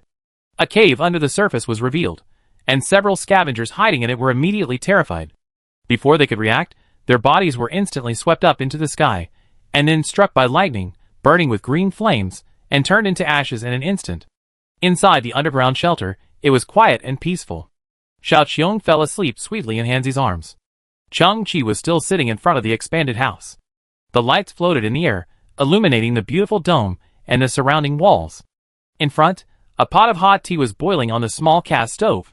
According to Chang-Chi's inference, the gray storm was right above his head at this time, but in the space 100 meters underground, there was almost nothing unusual. Only by feeling carefully could one detect a very subtle vibration. That was the trembling of the earth, which was inevitable. At Chang-Chi's feet, a small green grass was swaying slightly. It was the grass next to the shack. Before entering the shelter, Chang-Chi dug it out along with a small part of the soil. At this time, it was still full of vitality. No matter how dark the world is, we must give an explanation to stubbornness. Chang-Chi picked up the hot tea, and 17 black market gene drugs were neatly arranged on the ground in front of him. Even he himself did not realize that at this time, this young man who had struggled at the bottom of the garbage earth for 18 years exuded a transcendent aura, and his eyes flashed with a blazing light. After drinking this cup of tea, I will start my own counterattack and get rid of the contempt chain of gene people from now on. Why does the tea have a strange smell? Silly boy, there is something wrong with this water. It's all rotten. Chang-Chi put the teacup back on the table with some regret. We have to hurry up to transform the filtration system. What's wrong? Silly boy poked his head out. Oh, just now Xiaoqiong was in a panic because she had to pee, and she said she couldn't bear to dirty the floor here, so she peed in your teapot. Chang-Chi collapsed. Isn't there a toilet in the room? Hanzi replied. Oh, Xiaoqiong said, she is not used to using the toilet. Calm down, Grandpa said so. People in the old days loved to drink horse urine. Chang-Chi pressed his hands down and adjusted his breathing. What were you talking about just now? Oh, I want to get rid of the contempt chain of gene people from now on. The eyes moved slightly to the right. Gene medicine containing a lot of impurities. Asterisk 17.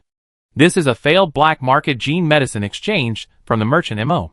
It comes from the black market, and it is still a failed product. In the glass test tubes, which were as thick as fingers, there was a pool of flowing black liquid, and there were many residues in the liquid. Even dogs would not drink it. The success rate of gene optimization is less than 0.0035%. MO said that after drinking this thing, the survival rate was less than 0.0035%, and the data was correct. In other words, failure means death.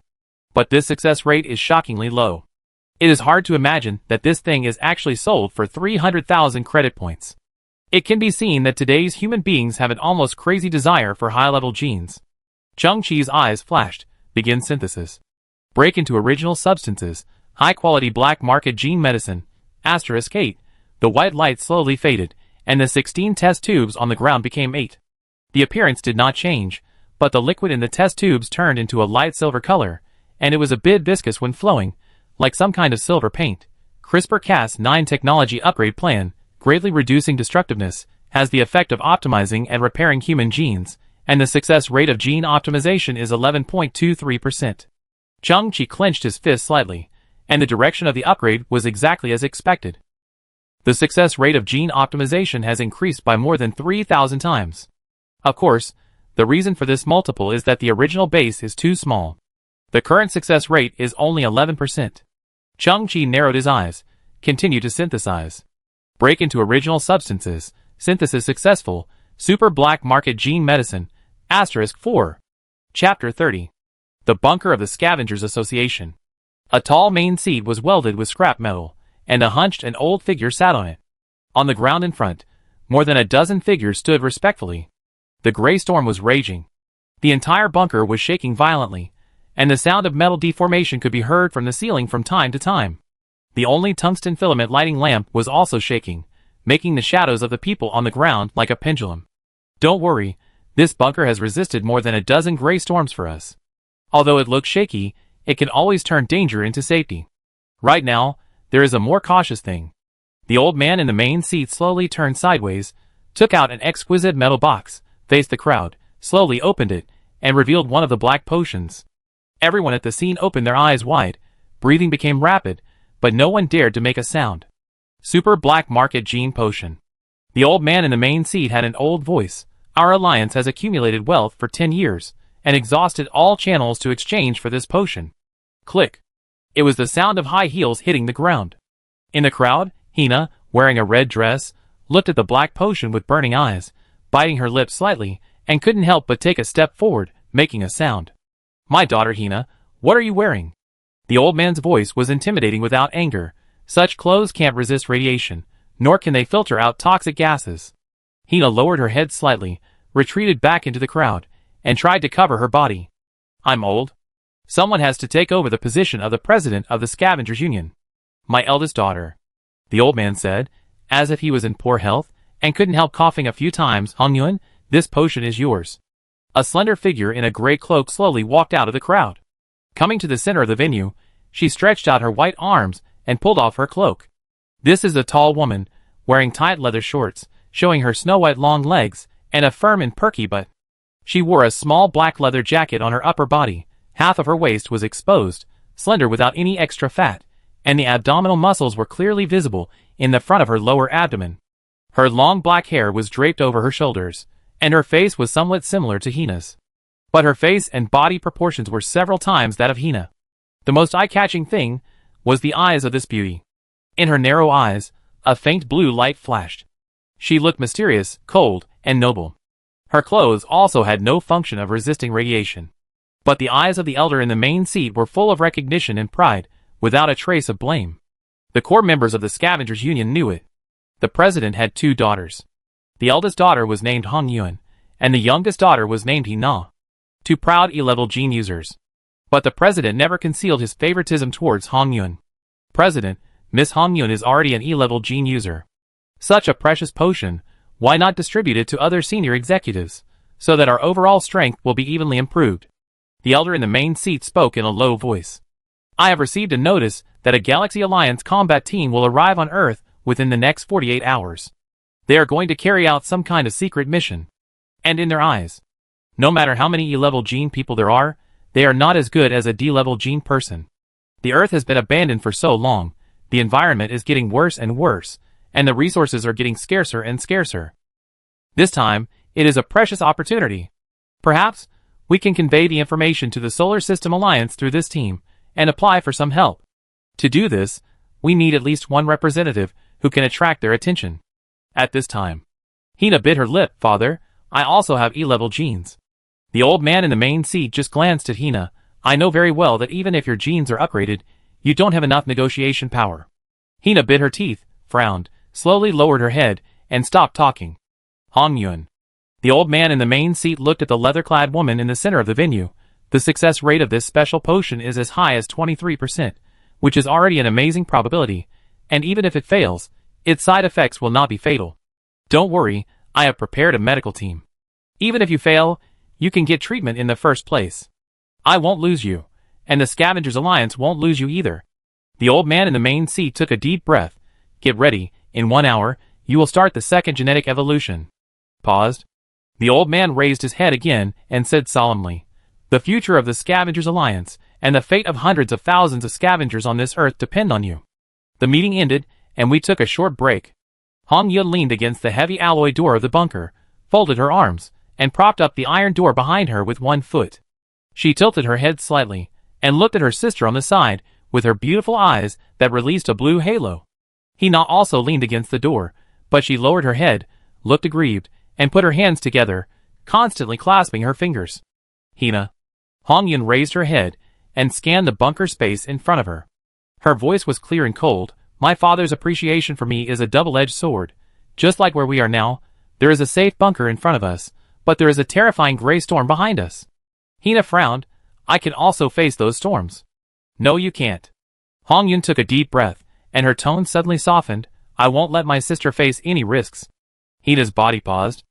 Hongyun said again, the Interstellar Alliance has never regarded scavengers as human beings. In their eyes, we are like cockroaches in a garbage plant. Even E-genes like us are nothing more than rats that are slightly larger than cockroaches. No one knows what will happen after facing them.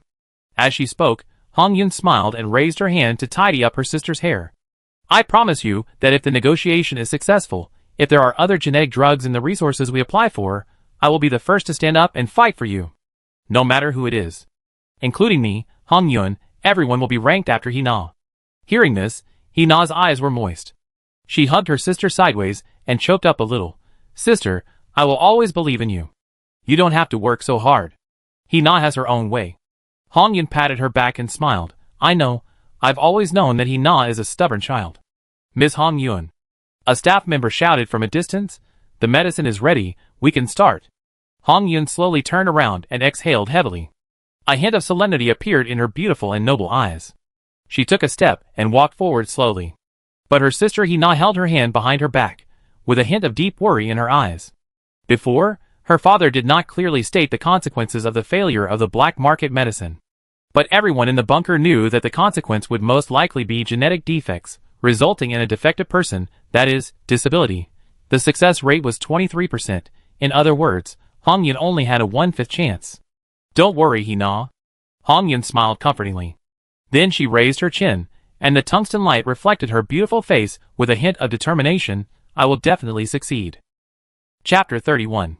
Super Black Market Genetic Medicine, *4. Chung-Chi shook his head. The success rate is only 23%, and failure will lead to disability. It's really rubbish. Continue to synthesize.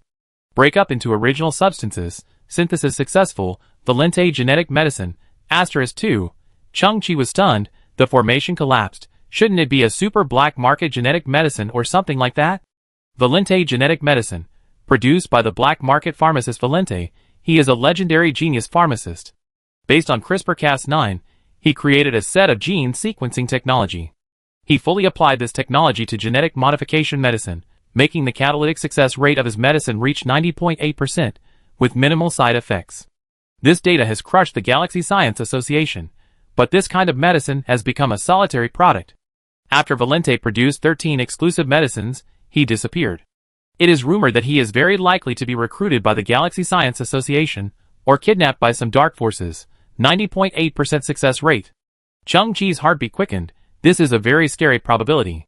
Gene-level evolution is always a low probability event, but in Valente's hands, this matter seems to be completely controlled. 2 light blue potions were placed in front of Chung-Chi. After 3 rounds of synthesis, the growth effect of the potion was explosive. At present, it can be synthesized for the last time. Any hesitation is disrespectful to STC. Chung-Chi let out a long breath. Continue to synthesize. Break into original substances. Synthesis successful. Valente Fantasy Potion. Chung-Chi opened his eyes slightly. Valente Fantasy? This potion is a concept that exists in the notebook of the genius pharmacist Valente. This is his ultimate fantasy of his own technology, but until Valente disappeared, he failed to bring this fantasy into reality. The core of this technology can copy specific gene fragments, and through PCR, polymerase chain reaction, technology, amplify specific genes in large quantities, and can continuously copy, superimpose, and cover inferior genes in the superior fragments of human genes. Chung-Chi nodded with some awe. SCT really covers all fields. Even the ideas in other people's notes have become reality. Valente Fantasy Potion. Gene evolution success rate 99.9%, because its technology is to copy and amplify the original high-quality fragments. So according to different physiques, the final results of gene optimization are different. There may be leapfrog improvement, or there may be no obvious change. After a short digestion, Chung-Chi understood the function of the gene potion.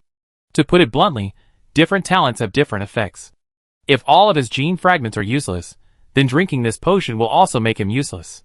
This feeling is like a useless person suddenly wearing beautiful clothes, then from now on, he will transform into a useless person wearing clothes. However, if there are a few high-quality genes in his gene fragments, then this gene potion will copy these high-quality genes and replace the inferior genes. This is a process of continuously expanding the advantages. If you have enough high-quality genes, you may be able to make a big leap forward, or even evolve beyond your level. In simple terms, the final potion synthesized from these 16 jump potions is a blind box. Interesting. Chang-Chi rubbed his hands subconsciously. Now there is no other choice but to take this Valente Fantasy Potion. How much potential do I have?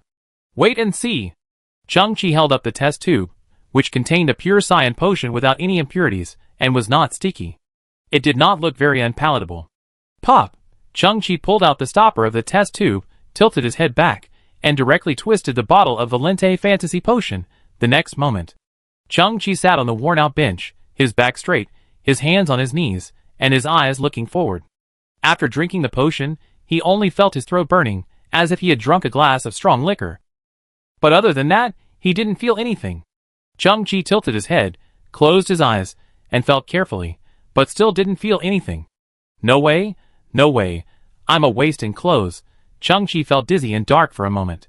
In this world, there is nothing more terrible than suddenly finding out that you are a super big waste. Chang-Chi is narrow-minded. There is really something more terrible than finding out that you are a waste. Puff. Chang-Chi spurted a mouthful of blood into the sky, his eyes rolled up, and he fell directly to the ground. He became a dead waste. Time flows slowly, and everything in this world seems to have changed, and it seems to have not changed. In the dark world, suddenly a white crack appeared, which appeared and closed, and finally, supported by some strong willpower, it was completely opened. Chang-Chi looked at the beautiful and colorful spherical ceiling in his sight, and his mind was blank. Oh, I just fainted. Hanzi must have saved me, and now I am lying safely. Hanzi is really a partner worth trusting. Chang-Chi felt a little weak and struggled to get up. But he found himself covered with a piece of white cloth, with piled firewood and old diesel barrels under him. And Hanzi and Xiuqiong, wearing morning clothes made of white plastic cloth, were squatting not far away and crying. Chinchi, you are really dead this time. You got some medicine and drank yourself to death. It's really unbelievable. Chinchi's face was livid. They were so quick. They were ready to cremate, click. But Hanzi didn't even turn his head, and directly pressed the ignition switch beside him. The current burst along the line, and with a bang, the diesel under Chang-Chi was ignited. What the hell? Chang-Chi was stunned, but at this moment, a sense of crisis burst out from the depths of his mind, like a lightning that hit his nerves. Swish! In a millisecond, Chang-Chi stood up, and his body moved 7 or 8 meters sideways, like a gust of swift wind. Everything seemed like an instinctive reaction, and Chang-Chi's subjective consciousness had not even come back to his senses. What happened just now? Did I turn into a lightning bolt? He looked at his hands in disbelief.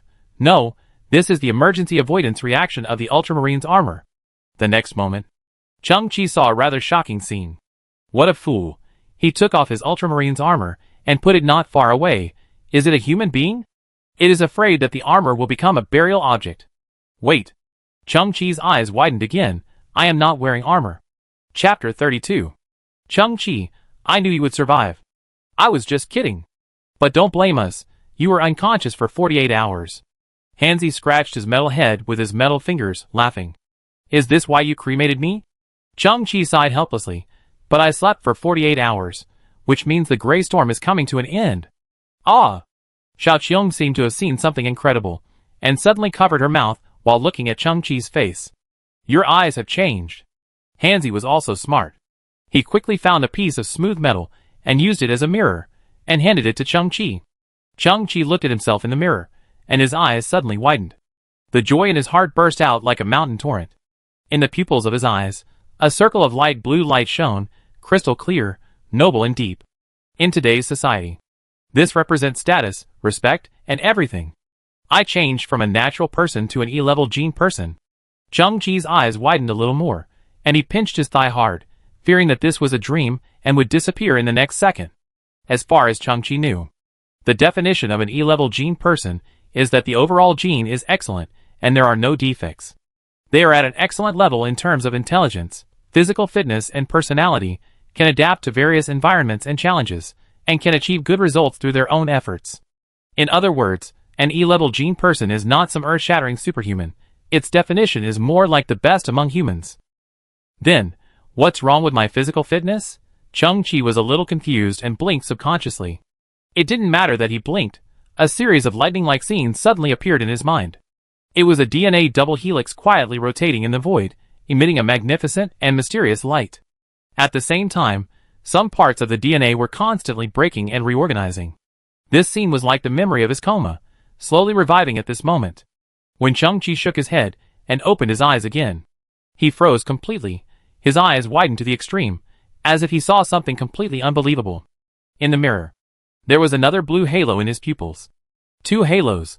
Chung-Chi looked at himself in the mirror, his brain was confused. I jumped to a D-level gene. The so-called D-level gene will show outstanding talents in specific aspects, such as having a deep understanding of a certain subject, or having obvious advantages in sports, music, art, etc. Normally, D-level gene people are also called elite gene people. They are all the superiors in human civilization.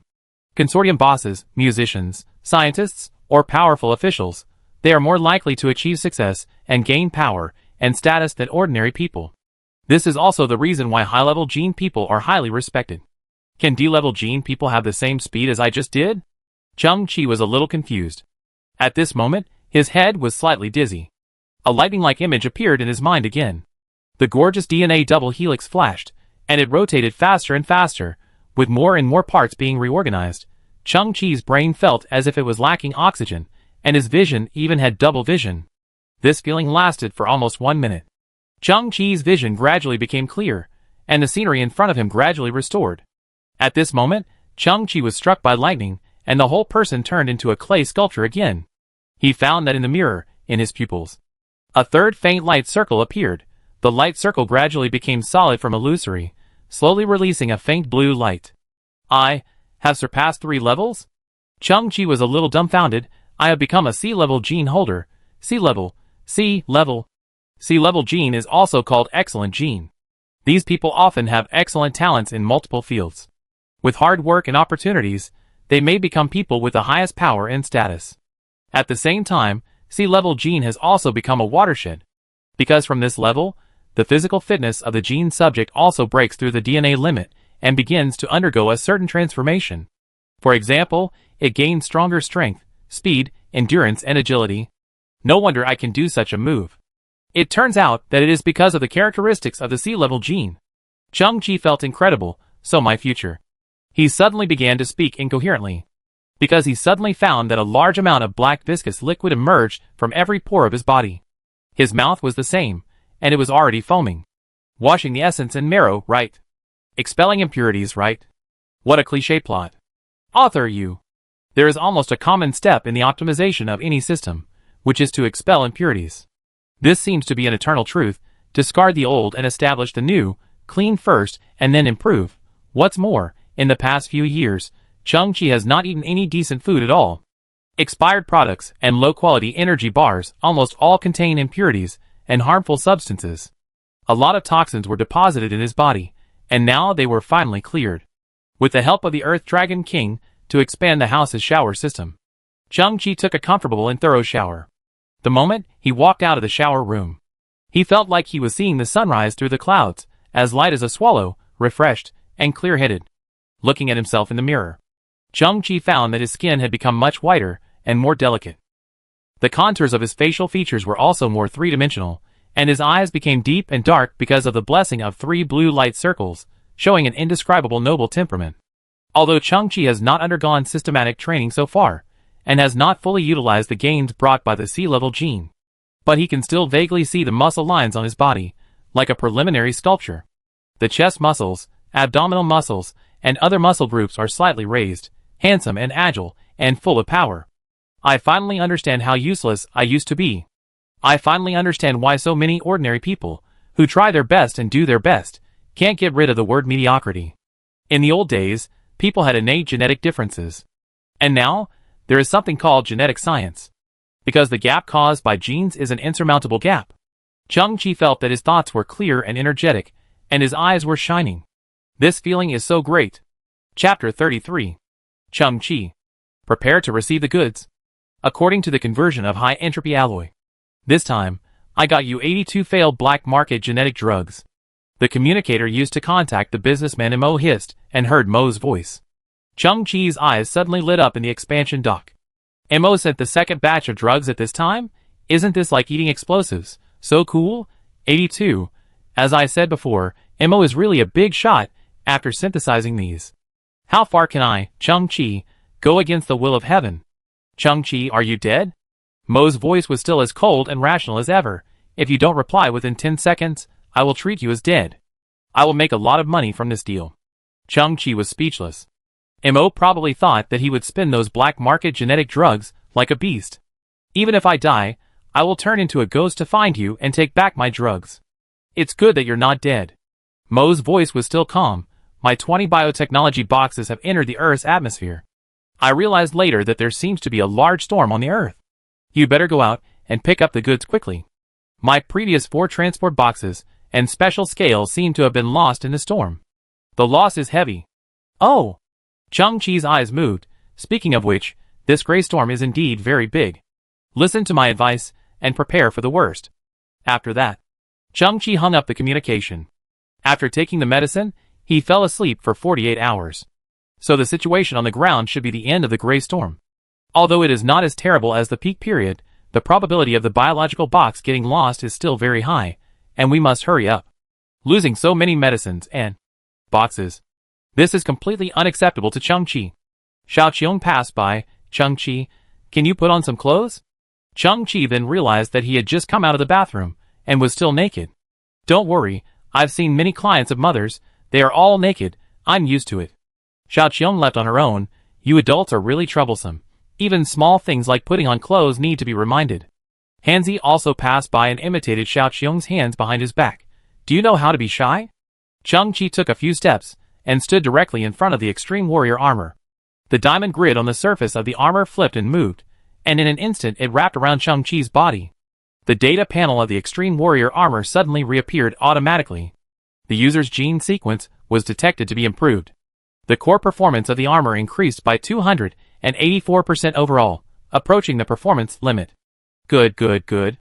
Sure enough, in the cognition of the strong, the whole world is gentle. After the Extreme Warrior armor was loaded, Chung-Chi put on the jet turbine shoes again. The airflow under his feet spread, and Chung-Chi's body rose into the air and headed straight for the exit of the underground shelter. Squeak, squeak. The electric control system of the shelter door was normal, and it slowly opened, but it made a harsh noise. The gray storm that lasted for more than 40 hours to form the door, but it was still unbreakable. Hanzi's technology was still reliable. The wind outside was many times smaller, but it was still full of fierce airflow. The Extreme Warrior armor flipped out the mask to protect Chung-Chi's face. He slowly walked out of the shelter and closed the door again. At this time, the ground was filled with gray smoke and countless metal dust was floating in the air, and visibility was extremely low. It can be vaguely judged that the garbage mountains around have changed. Various fragments and displacements. Every time the gray storm leaves, the topography of the garbage earth will change. For scavengers, this is a new opportunity after experiencing a terrible disaster. Many valuable garbage buried under the ground will be rolled out and see the light of day again. Chung-Chi looked up and looked at the gray sky in the north. Nothing can be seen within the naked eye.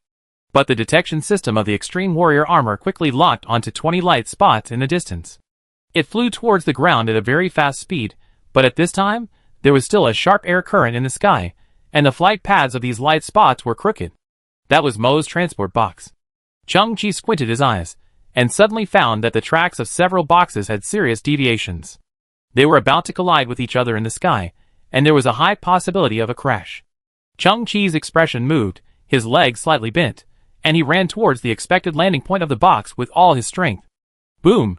The garbage on the ground was kicked backwards by Chung-Chi, and in the gray environment, he seemed to have become a residual image. Chung-Chi was stunned. He didn't realize that his speed would suddenly increase so much. Because he was not prepared, his brain was dizzy due to inertia. A prompt sound came from the Extreme Warrior armor. The user's own speed was infinitely close to the upper limit of the armor, and it was very likely that an incalculable overflow occurred. Chung-Chi was stunned. What does this mean is that his speed has exceeded the limit of the armor? Chang-Chi recalled the scene in the shelter where he moved from the crematorium to the ground in an instant. Speed. After genetic evolution, I gained a significant speed boost, and the speed of human flesh can actually exceed that of machines. At this moment, Chang-Chi has rushed to the bottom of the transport boxes. It can be seen with the naked eye that 3 of the boxes are already shaky. Boom! Chang-Chi bent his legs again, and suddenly jumped into the sky. The airflow around was fierce, and Chang-Chi was slightly startled again. Just now, in a hurry, he did not activate the turbo power shoes. But, how high did he jump? I'm afraid it's about 20 meters, close to the height of a 6-story building. The core performance of the armor increased by 284%, which is really exaggerated, but this time, the Extreme Warrior armor did not seem to have that kind of data overflow prompt. The jumping power depends on the leg strength. In other words, the current jumping height is the combined effect of your legs plus the Extreme Warrior armor. The strength did not overflow. But the speed overflowed? Isn't it all the leg strength? Are these two things calculated separately? Sensing his own situation, Chang-Chi's brain was inexplicably clear. In an instant, he figured out the answer. High-speed movement does not only rely on leg strength, but also requires the cooperation of muscles throughout the body. Many factors such as arm swing amplitude, body posture, etc. will have a great impact on speed. In layman's terms, no runner can win the championship with leg strength alone. Therefore, strength is a single data. Speed is an indicator of multiple data fusion. Relatively speaking, it is easy to exercise strength, but it is difficult to improve speed. At this time, Chang-Chi gradually realized. What he got was a rare speed improvement. Chapter 34.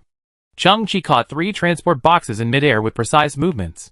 Then he landed on the ground and carefully placed the boxes. After that, he jumped up again and did the same thing to catch other transport boxes. During the last jump, Chang-Chi saw a strange scene on the ground in the distance. In the chaotic airflow and thick gray dust, something was crawling on the ground. It seemed to be half a person. To be precise, it was not even half a person. It only had a head, a small part of a shoulder, and an arm. Its arms kept swinging forward, picking at the protruding garbage on the ground, crawling slowly and with difficulty. Judging from its size, it didn't look like a robot. Was it a person? How could it still be alive with its body in such a state? Chang-Chi squinted his eyes, but a puff of gray metal dust floated by, and the quarter of the person suddenly disappeared, as if it had never existed. Slightly hesitant, Chang-Chi still collected all the transport boxes and returned to the underground shelter. With so many valuables in his hands, he couldn't just let his curiosity dominate him.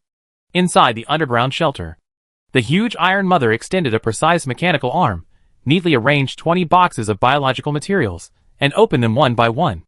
A total of 82 failed black market genetic medicines were arranged in a straight line, with a spacing error of less than 0.1 millimeters, and the accuracy was outrageous. Rolling.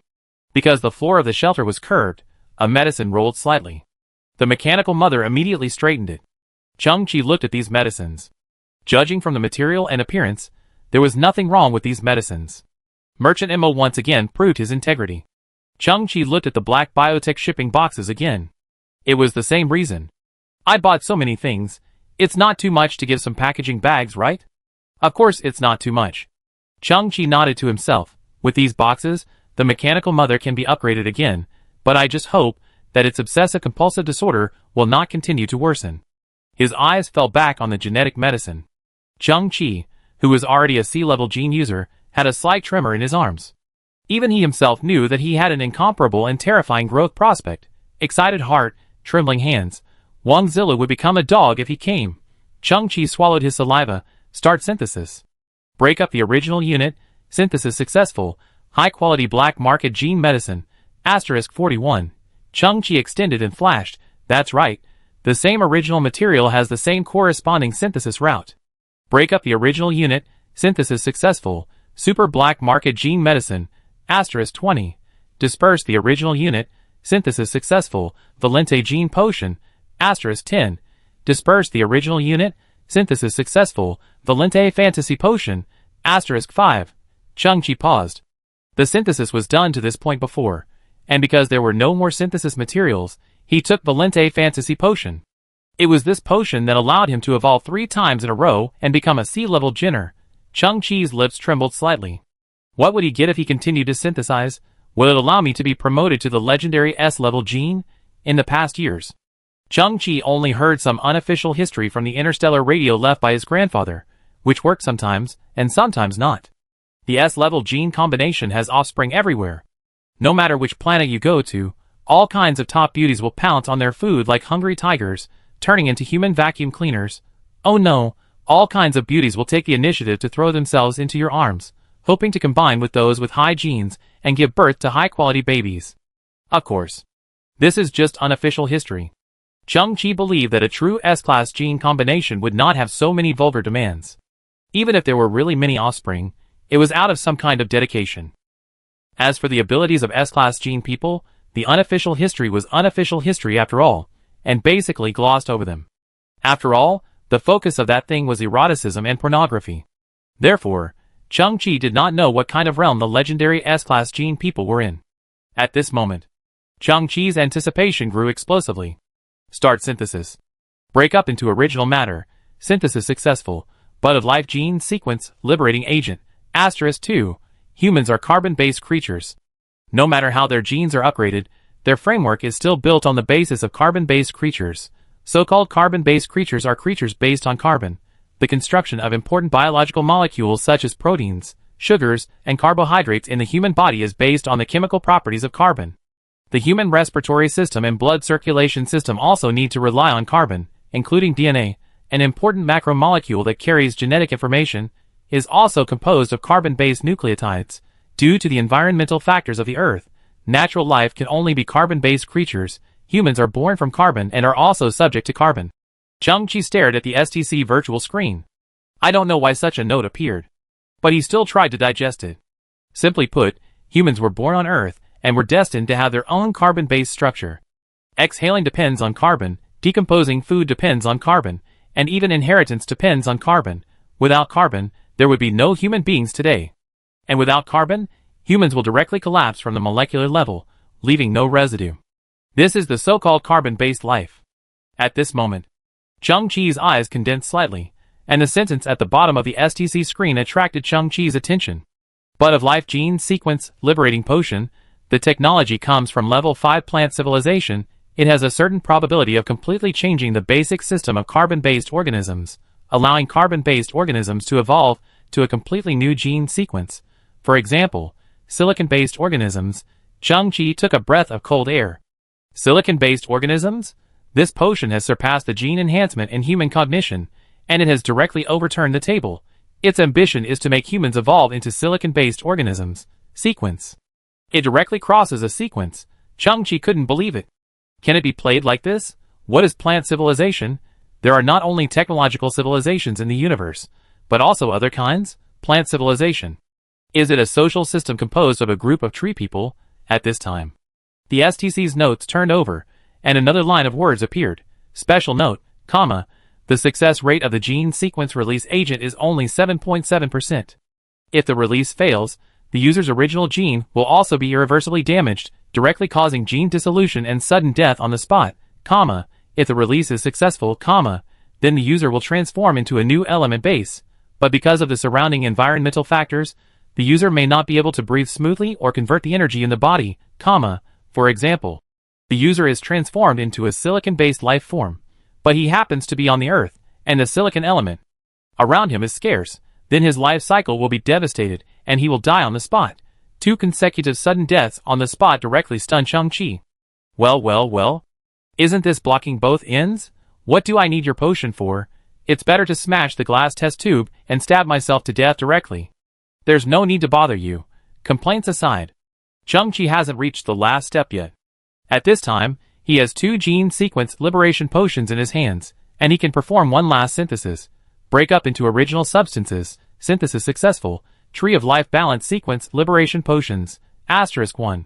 Based on the bud of life, the effect of this potion has been greatly improved, and its efficacy and side effects have been balanced. Gene liberation success rate increased to 67.7%. Abandon the side effects of gene dissolution, and lock the direction of liberation. The target of transformation is silicon-based organisms, and after the liberation is successful, the original gene sequence of the user is still retained. In the subsequent evolution process, the user will transform into a dual gene sequence organism, With dual gene advantages and two-way complementary disadvantages, Chung-Chi had an illusion of being struck by lightning. Dual gene sequence, and it's not the kind that will die on the spot. Chapter 35. Underground Fortress of the Scavengers Union. Pharmacy Laboratory. The rusty metal door slowly opened, and a puff of white steam spread out. A tall and sexy figure loomed in the mist. Slender legs, slender waist, towering breasts, and long hair, the outline is extremely eye-catching. She walked slowly, steadily, and walked out step by step. Outside, the president of the Scavengers Union, 7 or 8 senior scavengers, and Hina in a red dress, all looked at this figure nervously. The face of the figure gradually became clear. She had a cold and beautiful face that was proud of the world. Her small and perky buttocks were wrapped in tight shorts, and a low-cut black half-sleeve was worn under a small leather jacket, revealing the curve of her round upper body and her snow-white collarbone. She was the goddess of dreams of countless people, and the object of fantasy of countless people. But at this time, everyone noticed that her beautiful cheeks were covered with a layer of paleness. Her leather shoes knocked on the ground, making a tapping sound, but after only a few steps, her body began to stagger. Then, blood began to flow from the inside of her thigh. The bright red blood formed glaring lines on her snow-white and slender thigh. Puff! She suddenly couldn't hold back and spurted out a mouthful of blood. Then she staggered and fell to the ground. Hong Yun. Sister! Everyone rushed forward and supported the pale woman with all their hands and feet. But Hong Yun's eyes were filled with tears, and her red lips trembled as she said, "I'm sorry, everyone. I failed." At this moment, there was still only a single light blue circle in her pupils. And because of the severe injury, it looked dim at this moment. The old president felt his eyes go dark and his body staggered. He spent nearly 10 years of wealth accumulation, but he didn't get a D-level gene user in return. His eyes were full of regret. Looking at his weak daughter, he felt an indescribable heartache. Sister! Hina's tears burst out. She hugged her sister's shoulders and choked. If I had known it would be like this, I would have let me bear it. President. A member of the Scavenger Alliance walked into the crowd and said nervously, "The combat team of the Interstellar Alliance has arrived."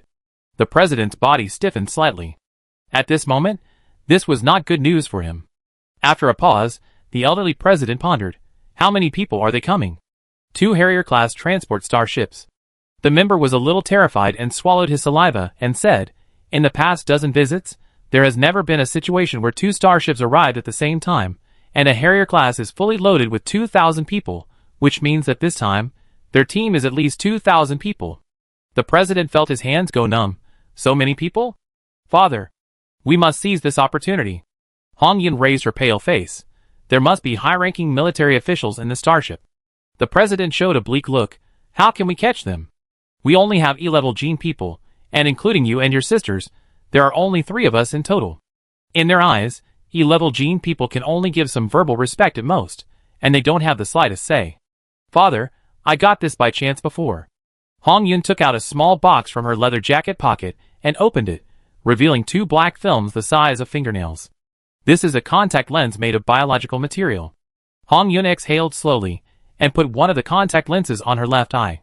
Then the small film quickly softened and adhered, and in the next second, a small blue light circle lit up on the surface of the contact lens.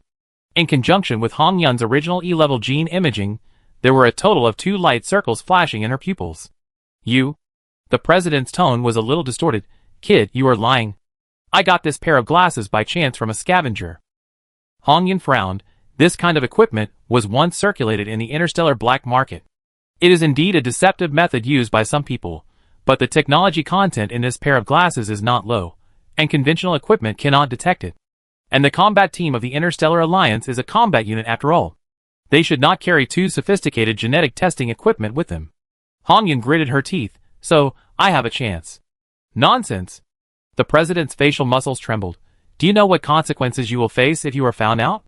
Hong Yun's eyes flashed with determination. I only know that if we don't get funding, all the scavengers on the Earth will be doomed. The air was quiet for a long time. The president's body trembled, but he couldn't speak. But Hong Yun stood up slowly with the help of Hina. Sister, accompany me to wash up, and then trouble you to help me put on the most beautiful makeup. The president looked at his 2 daughters, who were supporting each other, and disappeared at the end of the corridor. On one side, a doctor from the Scavengers Union said, President, Miss Hong Yun's body has been attacked by the genetic medicine. First, she is very weak now, and her overall health is less than 1/3 of the normal state. Second, the doctor hesitated, she has lost her fertility. The president's body was clearly shaking. He looked up at the ceiling, and a line of turbid tears slid down his cheeks. Facing all this, he was powerless. Dual gene sequence? Chang-Chi looked at the medicine in his hand. The container was still a glass test tube. But the medicine in it was like clear water, and at first glance, it was extremely ordinary. But when Chang-Chi raised the medicine against the light in the underground shelter, Chang-Chi's pupil shrank, and he saw countless tiny lights floating in the transparent medicine. These lights were crystal clear and scattered in the clear medicine, like stars in the universe. Slightly rotate the test tube. Chang-Chi is like a high-dimensional perspective, where he can put the universe in his palm and watch it rotate quietly, no matter which channel. Chang-Chi has never heard of any human being able to become a silicon-based creature. Of course, he has never heard of humans with dual gene sequences in the world. In other words, once you have a silicon-based gene sequence, are you still a human being? What exactly does the legendary silicon-based life form look like? Chang-Chi's eyes flickered. 67.7% success rate, totally worth a try, immediately. Chang-Chi opened the lid of the test tube and took a deep breath. He tilted his head back and poured the mysterious potion into his mouth. Chang-Chi didn't want to waste even a drop of it. He tilted his head back and opened his mouth. He watched the last drop of potion in the test tube slide down the tube arm and finally fall on the tip of his tongue. When the crystal clear water drop was in the air, Chang-Chi had an illusion that time was slowing down. He could clearly see his face reflected on the surface of the water drop. It was as if time was flowing at a different speed. The water droplets were falling slowly, but Chang-Chi's eyes suddenly widened. He saw that his pupils were no longer the dark dots before, but had become some kind of geometric structure spliced together. Deep in his pupils, closely connected triangles appeared, and then these triangles, like blooming flowers, began to turn outward layer by layer. Chang-Chi felt incredible. At the same time, a clear prompt appeared in his brain, like a sixth sense in a crisis. He felt his body becoming looser and looser, about to break. At this moment, the closely connected triangles were all over Chang-Chi's face. His face also blossomed like a flower. Then, it was Chang-Chi's body. Bang! Like a small firework without fire. Chang-Chi's body broke into countless tiny triangles and disappeared on the spot. Chapter 36. The world was dark. It was like before the birth of the universe. Chang-Chi could not feel his body or his existence. 2 points of light suddenly lit up in front of his vision. The 2 points of light expanded and became larger and larger. Finally, 2 gorgeous and mysterious precision structures were formed in front of Chang-Chi. One of them was a gorgeous double helix structure with a blue glow. It is the foundation of human reproduction for thousands of years. If human beings are the most ingenious and precise works under the Earth's ecology, then it is the core designer of this human work. The 2 spirals are like a ladder to heaven, with base pairs one after another.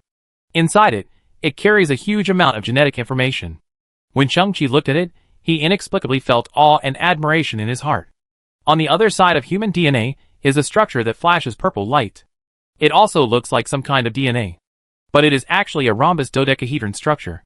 It is composed of 12 rhombus faces from top to bottom, and front to back. Each rhombus face is filled with dense sequences, like the code of the universe. That should be something similar to base pairs, which also carries a lot of information.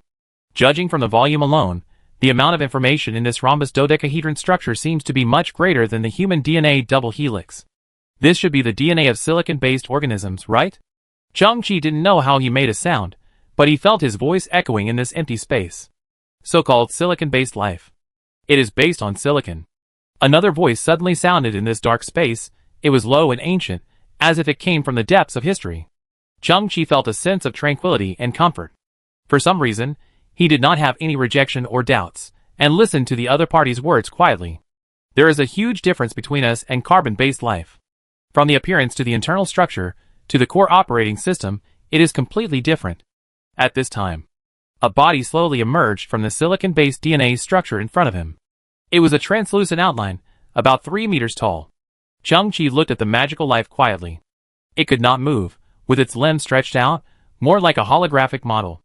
Its body was composed of a hard crystal structure, like a silicon gem shining with a strange light. Those gems followed a certain law, with a high degree of order and symmetry, hard lines and sharp edges. This appearance can be described as magnificent. We don't need to rely on water and organic molecules to maintain life like carbon-based organisms. Our skin is a translucent silicon film that can filter and refract light, making them appear colorful. In Changqi's eyes, the silicon-based life in midair rotated slightly, emitting a more dazzling light. Our way of moving is not like carbon-based organisms moving through muscle contraction and relaxation, but using electromagnetic force or crystal growth and contraction to achieve position changes.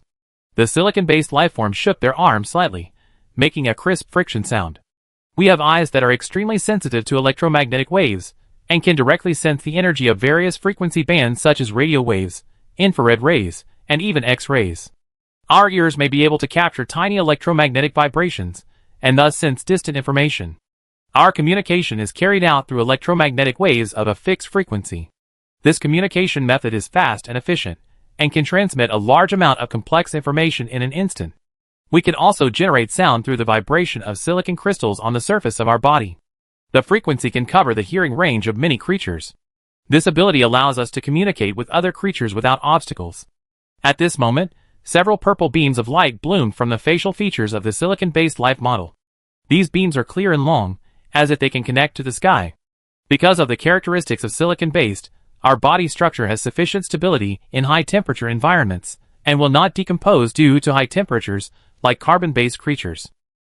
We use high temperatures to drive chemical reactions in our bodies, and maintain life activities, by absorbing and storing large amounts of heat energy. Our silicon structure also has the ability to resist radiation damage, and can even convert radiation energy into useful energy forms. We have always lived in an environment of high temperature, high pressure and strong radiation, such as the surface of a hot planet close to a star, or the interior of a planet full of radioactive materials. In the holographic model, a raging fire suddenly broke out. There are also solar prominences similar to the surface of the sun, but these ultra-high temperatures cannot cause any harm to silicon-based life, but can make his gemmed skin more radiant. The whole process. Changqi seemed to be immersed in a wonderful journey. He learned about a magical life that he had never seen before in a way that he could not understand. Silicon-based life. Changqi didn't know how to summarize it. It seems inaccurate to say that it is like a Superman, because it is not a person in the conventional sense at all. It is born with such a magical and powerful ability, and its entire race is like this.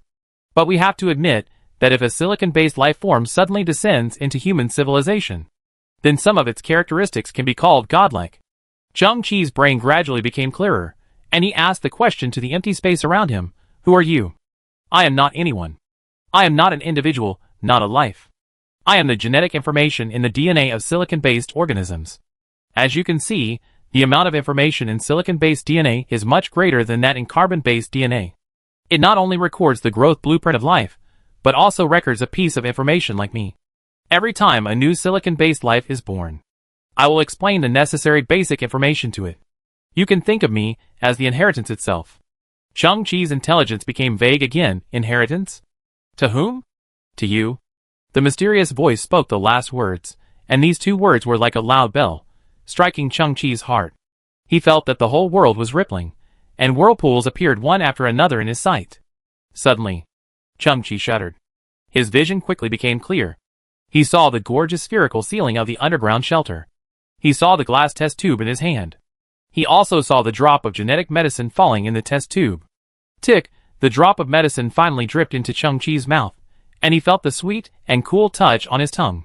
Changqi shook his head, his eyes full of confusion. I have been sitting here? What did I see and hear just now? Was it an illusion? However, the next second, Changqi's body froze slightly. He saw that his right hand holding the test tube was no longer a human arm. It was an arm that reflected dazzling light, like a gorgeous diamond.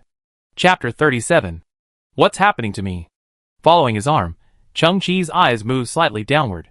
He saw his shoulders, chest, and legs, all flashing with dazzling light like colorful glass, gorgeous and stunning. He moved his hands slightly, and everything went as usual. But his arm gave him a sense of heaviness and hardness. At the same time, he heard a slight crystal friction sound coming from his joints. Changqi's eyes opened slightly. Our skin is a translucent silicon film that can filter and refract light. Our way of moving is not like carbon-based creatures moving through muscle contraction and relaxation. Changqi recalled the words of inheritance in his mind, and his heart became more and more terrified. At this moment, Chang-Chi clenched his fist fiercely. On his fist, a layer of crystal armor quickly emerged, and sharp crystal spikes grew in the gaps of the joints. Perhaps because of lack of skill, this phenomenon caused a chain reaction. In an instant, crystal spikes appeared on Chang-Chi's elbows, shoulders, knees and other parts. His whole body was like a gorgeous thorn flower. Chang-Chi was a little shocked. My armor? He seemed to sense something, and turned back suddenly. He found that the XXX-01 Extreme Warrior armor had been removed from the wearing state long before he woke up. At this time, it was like a silver headless robot, standing quietly behind Chang-Chi. The armor should have detected some mismatch factors, so it automatically separated from Chang-Chi's body. Confirm that the Ultramarine's armor was not damaged. Chang-Chi breathed a sigh of relief. But in just 1 second, his heart became hot again. All of this is interpreting a result. 67.7% success rate, he succeeded. Now, he should be the legendary double gene sequence. This is probably not an ordinary high gene sequence, but an unprecedented existence. Chang-Chi's chest rose and fell slightly. It's just that the process of this potion taking effect is amazing. It was as if he had experienced a fantastic dream across time and space, while the last drop of medicine was dripping. Chang-Chi suddenly saw something strange in his diamond-like eyes. They were translucent blue ribbons, floating quietly in the air, agile and mysterious. The starting point of these ribbons was the same place, which was Chang-Chi's body. But their end points were different. One of them connected to the Iron Mother quietly parked in the distance.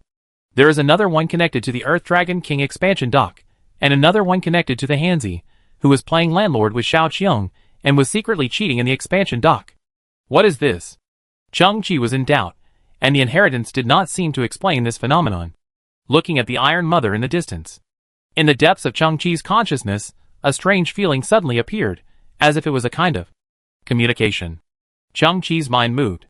The Iron Mother in the distance woke up slightly, and a blue indicator light lit up on the huge fuselage. With a slight hum, it started the suspension system, and slowly moved forward 10 centimeters. Chang-Chi's eyes widened. He had only imagined the scene in his mind, but he didn't expect that the mechanical mother would actually execute it. Those blue ribbons, are they some kind of links? Chang-Chi had a preliminary guess in his mind, and then issued another command. The indicator light flickered slightly, and the mechanical mother in the distance raised her mechanical arm into the air, and then put it down again. Chang-Chi's heart was thundering. It really works. Chang-Chi looked at the Earth Dragon King expansion dock again, and issued an order to it. Chang-Chi hoped that the suspended lighting it released would rise another meter, and increase the brightness by 20%. The next moment, the underground shelter became much brighter, because the distance between the suspended lights and the dome was closer, so the dome covered with metal patterns looked more brilliant and beautiful. Chang-Chi looked up in surprise. Although his expression was dull, his diamond-like body was in harmony with the dome. Why is this? Chang-Chi's face was full of disbelief. My thoughts were connected to the control center of the mechanical body, but consciousness and electronic signals are two completely unrelated things. Looking at his diamond-like hands, Chang-Chi's eyes flashed. Wait. I seem to have some preconceived ideas and am complacent. Now I am no longer a carbon-based, but a silicon-based life form. I need to change my perspective. The brain of computers and artificial intelligence is the chip. And the main material in the chip is silicon. After silicon is purified, it becomes a silicon wafer. Then, through photolithography, etching and other technologies, the main components such as transistors and circuits in the chip are formed. This is equivalent to neurons, brain nerves and brain blood vessels. The robot's self-cognition, thoughts, judgments, executions, etc. are all generated on that small silicon chip. And the Iron Mother, Earth Dragon King expansion dock and other equipment are pure primary artificial intelligence. They are also a kind of silicon-based life. Or it could be said to be a kind of primary silicon-based life. Their life is based on silicon, and they can think and have independent consciousness. Chang-Chi had some epiphany. In the old days, people always felt that silicon-based life was far away from them, but it was actually the opposite. If you think from another perspective, people's laptops are silicon-based life, and so are their mobile phones, if you think these devices lack some human characteristics. Then this concept can be further visualized, such as Siri, Xiao AI, and Xiaodu. They are actually silicon-based creatures that exist among humans. They are just relatively low-level and artificially made. When I become a silicon-based life, I will resonate with other silicon-based life. This is what the inheritance says, the unique communication method of silicon-based life. No wonder I can control them remotely. Chang-Chi's eyes widened. In this way, the technological creations I synthesize in the future, as long as they have silicon-based chips, can't they be controlled remotely? This is simply too convenient, even a little elusive. At this time, Chang-Chi looked at Hanzi in the distance. Xiaoqiong, let me tell you. A and 6 together, that is the rampant official car in the old days. Your bonds are useless to me, ha ha. Chang-Chi narrowed his eyes. This guy is quite good at applying what he has learned. The thought moved. But Hanzi stood up with a bang, holding his waist with one hand, pointing to the sky with the other, and began to dance. Dinosaurs fight wolves, dinosaurs fight. Dinosaurs fight wolves, dinosaurs fight. Hey, why am I dancing? Chapter 38. I made fun of Hanzi. Chang-Chi focused his attention on himself.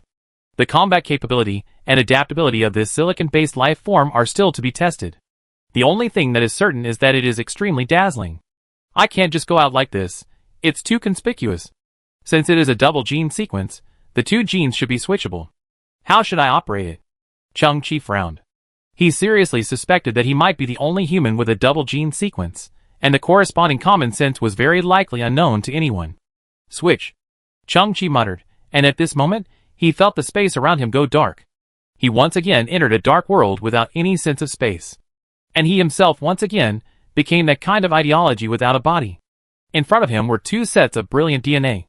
The double helix structure representing carbon-based organisms, and the rhombic dodecahedron structure representing silicon-based organisms. At this moment, the two sets of DNA moved, and they alternated left and right in an instant, completing a certain replacement, dragging out a faint light and shadow. The double helix DNA glowed brightly, filling Chang-Chi's vision. With a shudder, Chang-Chi returned to the underground shelter. He raised his hands and turned them over. He found that his body had returned to human flesh and blood, and the sense of control over his body became much more familiar. Chang-Chi opened his eyes slightly, and the feeling was like a dream. Chang-Chi, do you like streaking so much? Why do you adults always disobey? Xiaoqiong floated by, shook her head, and looked straight ahead. Chang-Chi was stunned. Just now, he was naked wearing the Ultramarine's power armor, and when he turned into a silicon-based life, the Ultramarine's power armor automatically detached. So now he was naked again, and Xiaoqiong and the others did not notice the process of their transformation into silicon-based creatures. They only saw the result. Chang-Chi quickly put on his clothes and equipped himself with the Ultramarine's power armor. In the carbon-based life state, the assistance of the Ultramarine's armor is indispensable. Then, Chang-Chi took out a palm-sized mirror and stared into his own eyes. At this moment, his eyes could be said to be fantastic and charming. In the pupils, 3 blue light circles exuded a mysterious and noble light. And in the innermost light circle, there was no longer a human dark brown pupil. It was a geometric figure that seemed to be made up of triangular crystals, gorgeous and precise, emitting a faint golden light. Chang-Chi opened his eyes. The gorgeous geometric figure in the pupils expanded slightly, and a faint purple light diffused in the gap. Chang-Chi was a little dignified. This is quite cool. My gorgeous eyes can conquer everything. The changes in the pupils are obviously a microcosm of silicon-based life. But at this time, it only covers the most central layer of aperture. Chang-Chi thought. In other words, the genes of silicon-based life also have levels. Just like the aperture in the eyes of carbon-based high-level genes, the higher the gene level, the more apertures there are. Similarly, the higher the gene level of silicon-based life, the more apertures it covers. No wonder it's called a gene sequence. It's also a system that can be promoted. Chang-Chi exhaled slightly. At this moment, he only felt that he had a long way to go, but at the same time, there was unlimited space. Then, Chang-Chi's eyes fell on the 20 biological transport boxes on the ground. The value of each of these things was more than 50,000 credit points, enough for a scavenger to live a carefree life for several years. It was given away as soon as it was said. Boss Missouri is very generous. In a starship hundreds of thousands of kilometers away, Mo suddenly sneezed. He was a little puzzled. According to his genetic level, he shouldn't have such a strange physiological phenomenon. Why didn't my biological boxes return? Did they get lost in the Earthstorm again? Chang-Chi took another look at the Iron Mother quietly docked on the side of the shelter. 20 boxes, combined with the Iron Mother, what kind of equipment will it become? I can't let down Boss Mo's kindness. Just do it when you think of it. Detect similar technological creations, start synthesis, break up into raw materials, biomass material transportation container, *10, K443 Integrated Transport Platform, *5. The official equipment code of Iron Mother is K443 Integrated Transport Platform. Chung-Chi has 6 Iron Mothers at this time. If their obsessive-compulsive disorder breaks out, it should be a very scary scene. Continue to synthesize. S255 Atomic Transport Platform, *3. Compared with the previous generation K443, it has undergone a revolutionary upgrade, with significant performance improvements in all aspects. It has added atomic indentation technology. Through the special force field, the atomic distance of objects can be reduced at the microscopic level, and the volume shrinkage effect can be achieved at the macroscopic level, greatly improving the storage capacity. Atomic Transport Platform. Chung-Chi was a little surprised. Shrinking? The S255 Atomic Transport Platform in front of him has not changed much in appearance compared to the previous generation. It still looks like a black container, but its volume has been reduced by 50%.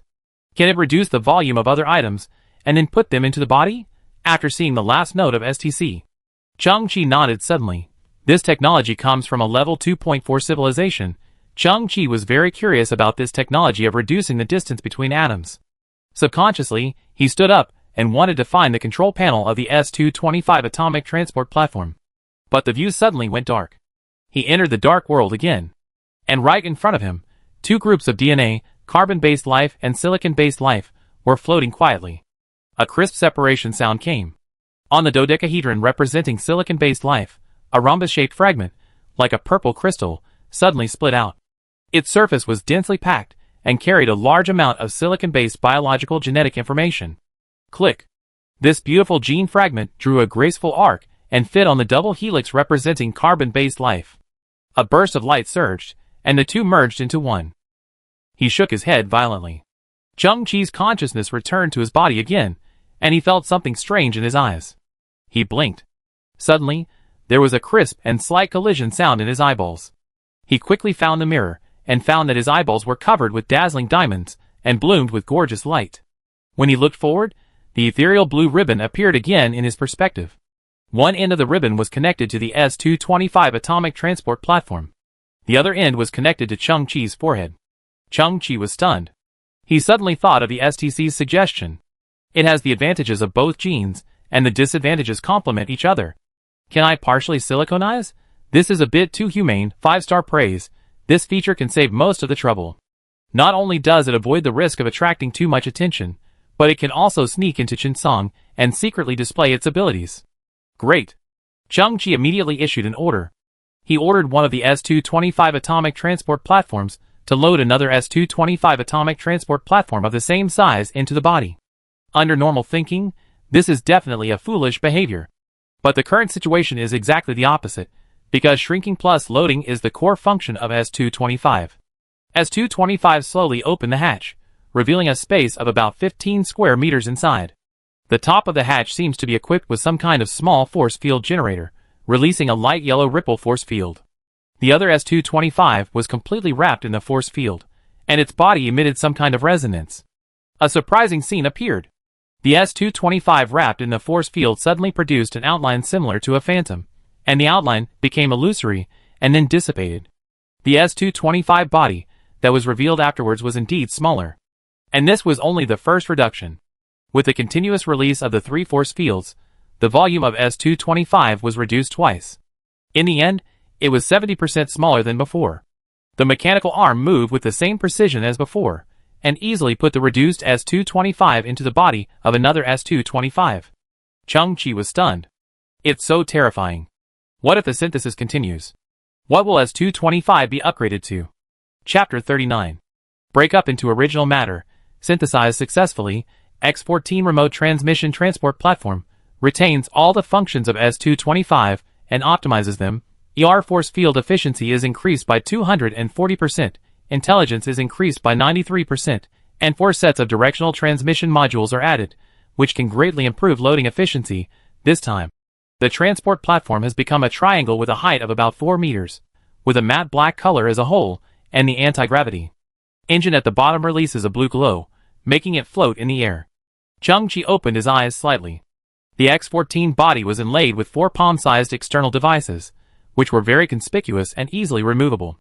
Chung-Chi took one of them off with a little force.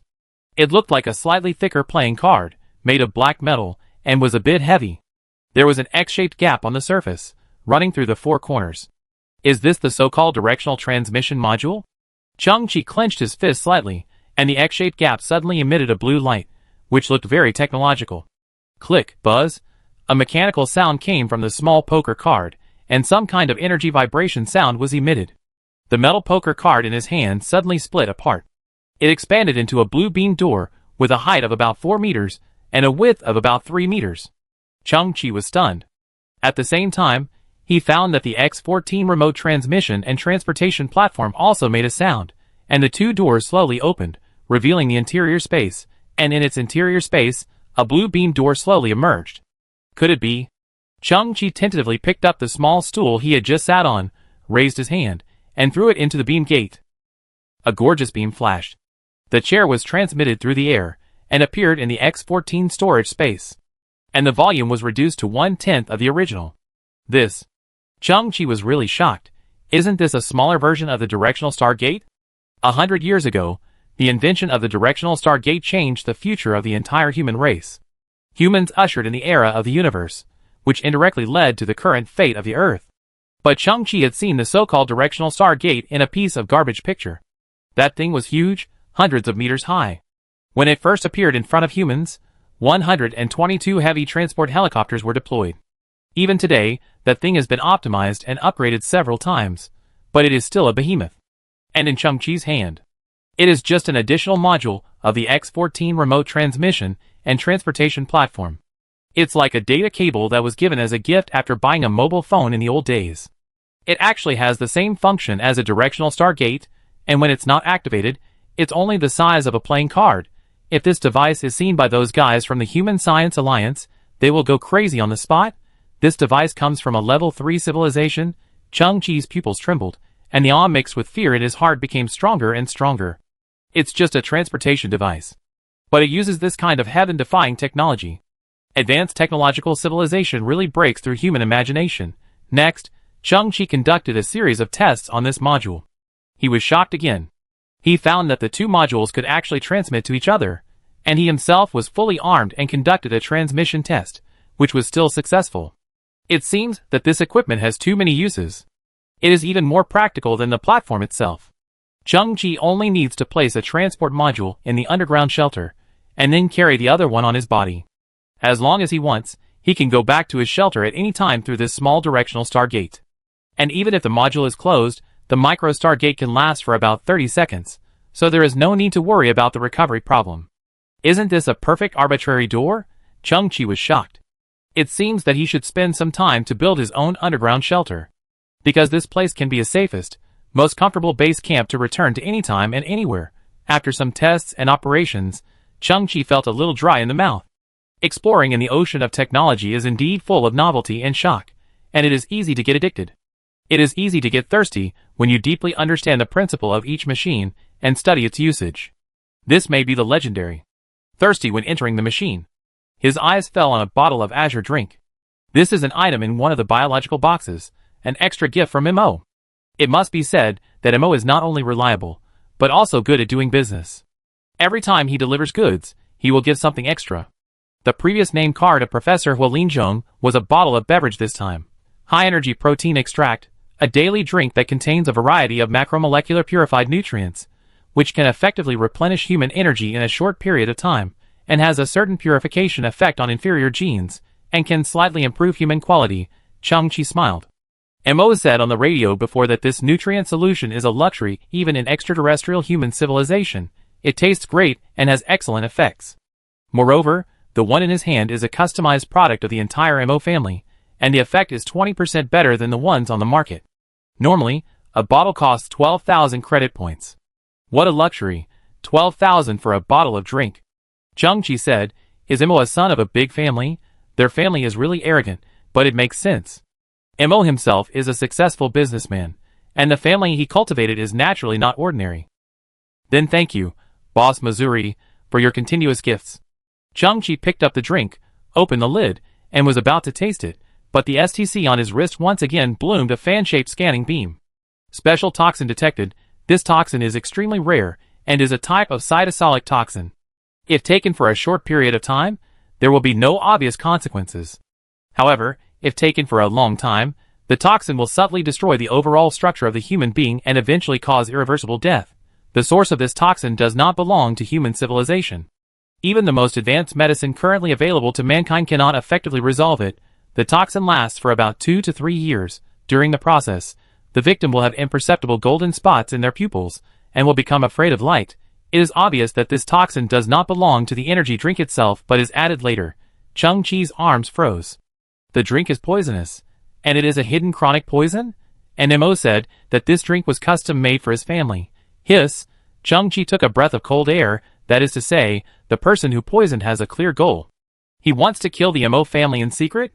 It seems that Mo's family has been taking this drink for a long time. Then don't they all have been poisoned? Mo was able to give me the drink this time, obviously without knowing it. If there is one person in the world who cares about Chung-Chi's life or death, it is probably Mo. There is no gay love between them. Mo is afraid of cutting off his own financial resources. This is a bit troublesome. Chung-Chi's eyes flickered, and his brows slightly frowned. He had a good impression of Mo. If Mo's entire family, including Mo himself, were to die of poisoning one day in the future, this was something Chung-Chi did not want to see. Technology is sometimes a reincarnation. It is a coincidence that 120 years ago, the Earth medical scientist Song Dae once developed a gene complement drug and tested it on mice. But the results were not satisfactory. 5 years later, Song Dae announced that the experiment had failed and the drug could not complete any gene, but in fact, the failed drug developed by Song Dae just had a certain probability of dissolving multiple cell fluid toxins. Looking at the lines of words that appeared on the blue light screen of STC, Chung-Chi was a little stunned. You are so considerate this time. You gave me so much information. Dr. Song, Chung-Chi frowned. This name seemed familiar. He seemed to have heard it somewhere. Suddenly, Chung-Chi opened his eyes. He had heard this name in Professor Hua Linzhong's last words. Perhaps because of the gene enhancement, Chung-Chi's brain potential has been improved to a certain extent. It was as if a flash of lightning flashed through his mind. The recording left by Professor Hua Linzhong appeared clearly in his mind. When I woke up, I told others about the magic of the muon. Damn it, no one believed it. Even my good friend, Dr. Song from the Genetic Research Institute in Area 53, he didn't believe it. Chung-Chi's expression flickered. According to common sense, such research institutes should be relatively concentrated, so that the efficiency of security and other resources can be fully utilized. The Muon Research Center in Hualinzhong is located in Area 52, and Dr. Song's Genetic Research Institute is located in Area 53. Their numbers are so close. If nothing unexpected happens, the distance between them should not be far. Then, will there be the gene complementing potion left by Dr. Song in Area 53? Chung-Chi exhaled slowly and looked towards the north. Boss Mo. I, Chung-Chi, am also a person who knows how to reciprocate. I will leave immediately and go to Kyoto again. I will not hesitate to do what I should do. But the rest depends on the fate of your family. Chapter 40. The gray storm has completely come to an end. Only a few turbulent air currents remained on the ground. Only the sky was still covered with a layer of gray dust. Chung-Chi left the underground shelter and stood on the ground, looking around, although there was still endless garbage around. But the overall landform has changed dramatically. Some places are much higher than before, and many flat lands have become depressions. The shape of the earth seems to have been reshuffled. Hanzi and Xiaoqiong decided to stay here. They wanted to build a new home and had a lot of work to do. Before leaving, Chung-Chi specifically reminded them. They couldn't leave the shelter too far. Once they went out, they had to bring a micro-directional star gate. And Hanzi had to stay with Xiaoqiong at all times. After all, Hanzi was now a brand new A24 environmental adaptation Nani robot. Compared with the garbage Earth, its combat power was still good. In the air, suddenly, there was a grand and low vibration. Chung-Chi looked up, frowning and staring.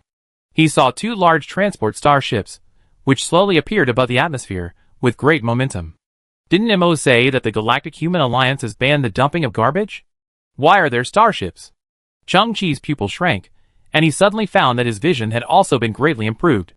He saw the logo on the starship clearly. It was a galaxy that was quietly rotating like a colorful vortex, and above the galaxy was a sharp sword floating. Is it the Galactic Interstellar Alliance combat team?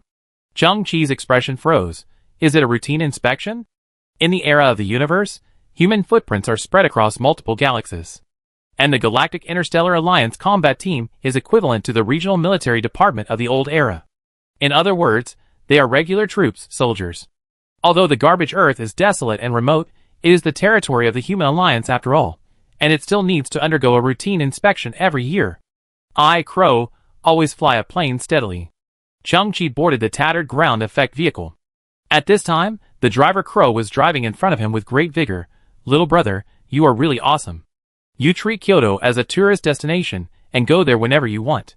Looking at the entire garbage Earth, there is no one else like you. Chang-Chi smiled slightly. Crow is always full of passion. Before going out, Chang-Chi once again developed a natural ability of silicon-based life.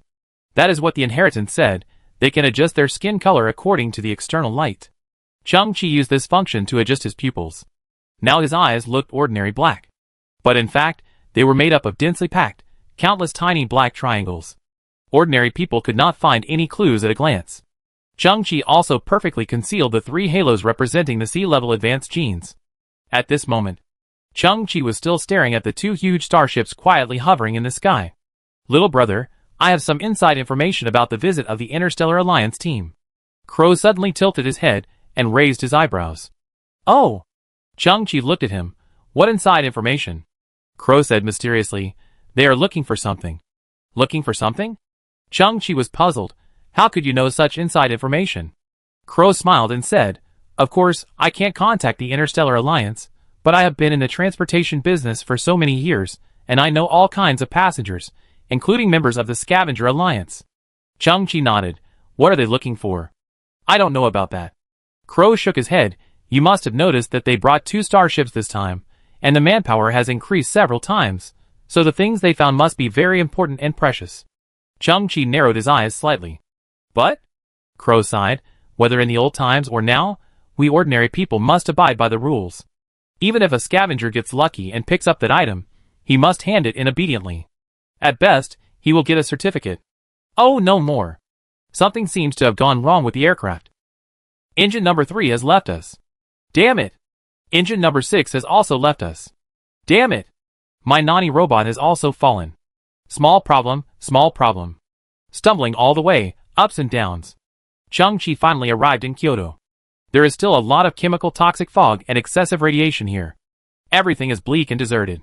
Crow stood on the aircraft, watching Chang-Chi step into the dark mist. His mouth twitched, and he said, he went in without any protection? That's awesome. He couldn't see clearly from his perspective, but the Ultraman armor had flipped out the mask to protect Chang-Chi's face, and the life support system was activated to help him filter out all harmful gases. There was still some distance to the location of the muon research. Chang-Chi began to walk, and his feet stepped on the garbage, making a slight cracking sound. After making sure that there was no one around, Chang-Chi's eyes flickered. The Extreme Warrior Power armor suddenly disintegrated and stood quietly aside. At the same moment, Chang-Chi's body shone with diamond-like light.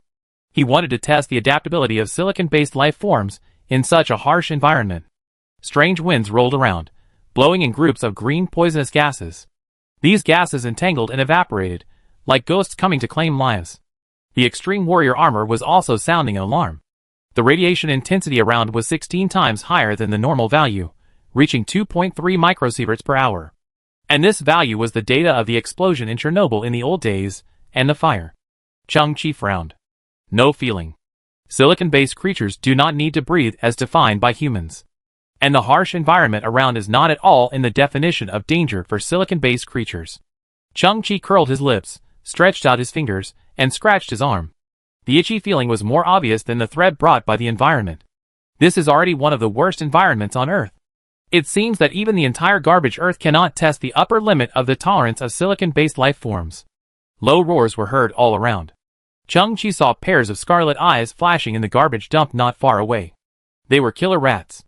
Although Chang-Chi had completely frightened them last time, their territorial awareness and ferocious nature would still make them abandon their concerns, wait for an opportunity, and be ready to attack Chang-Chi at any time.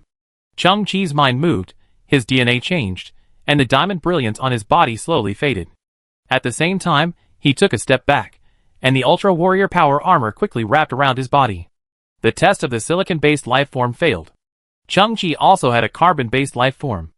He adjusted the speed assistance of the armor to 0. He had sensed before that after evolving into a sea-level gene, his speed had significantly improved. Chang-Chi wanted to use the killer rat to test the speed change in the carbon-based state, and it would be best if he could get an accurate value. As the saying goes, know yourself and know your enemy, and you will win every battle. And knowing yourself has always been ranked before knowing your enemy, since ancient times. Chapter 41. A sharp hissing sound suddenly sounded. A pair of scarlet eyes suddenly brightened.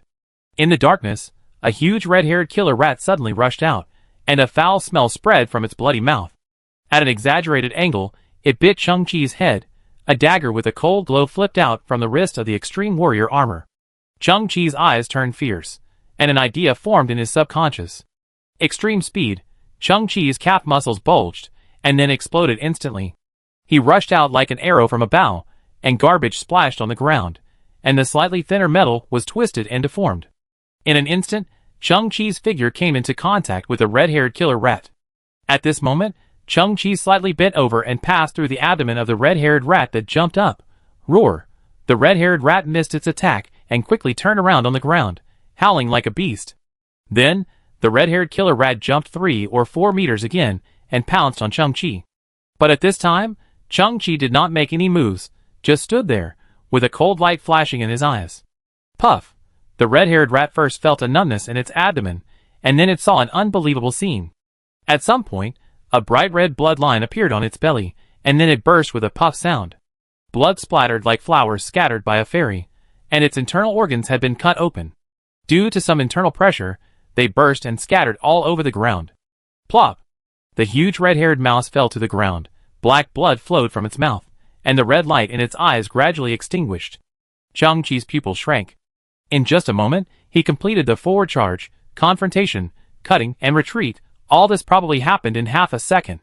He glanced at the data provided by the Ultramarine's armor. Movement speed 28 meters per second. Chang-Chi calculated in his mind. This is about the speed of cheetahs in the old times.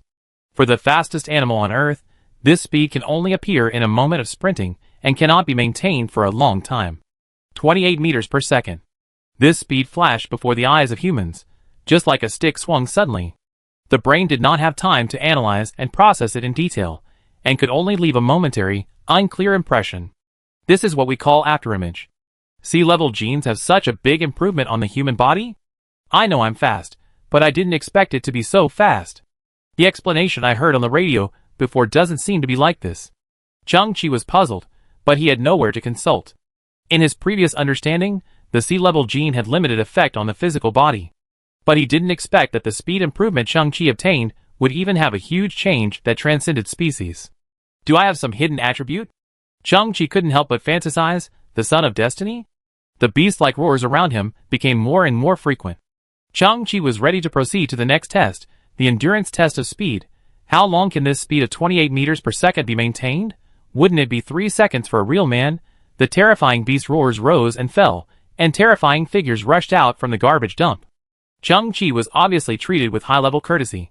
The ones who surrounded him, this time were all red-haired killer rats with a body size of more than 4 meters. The ground was already dark, and Chang-Chi used his speed to the extreme, moving quickly on the ground. The processing speed of the red-haired killer rat's brain is slower than that of humans. In their eyes, there is even a phenomenon of visual persistence. In most cases, Chang-Chi's figure has become a series of black lines, but at the moment of his killing, it will stay on the rat's retina for a short time, causing them to only see a blurry, colorless double image. The roar of the beast is getting louder and louder. It contained the anger of the killer rats, and the fear in its heart. What on earth is this thing? Will it ever end? 3 minutes and 28 seconds. Chang-Chi was panting, hunched over, and supported his knees with both hands. This was the limit of his fastest speed. 3 minutes and 28 seconds, a real man. In fact, it was already very strong. A few days ago, Chang-Chi could not imagine that he would have such a perverted physique. He slowly raised his head. Chang-Chi saw the corpses of red-haired rats on the ground. A rough calculation showed that there were at least 50 of them. The other surviving red-haired mice were now hunched over and growling, not daring to move forward rashly. Suddenly, Chang-Chi found something shining in the belly of a red-haired killer mouse corpse. That glimmer of light just reflected into Chang-Chi's pupils. No way. Inner elixir? Chang-Chi was stunned. Isn't this a science fiction world? Chang-Chi walked forward a few steps, bent down, and picked up the shining object.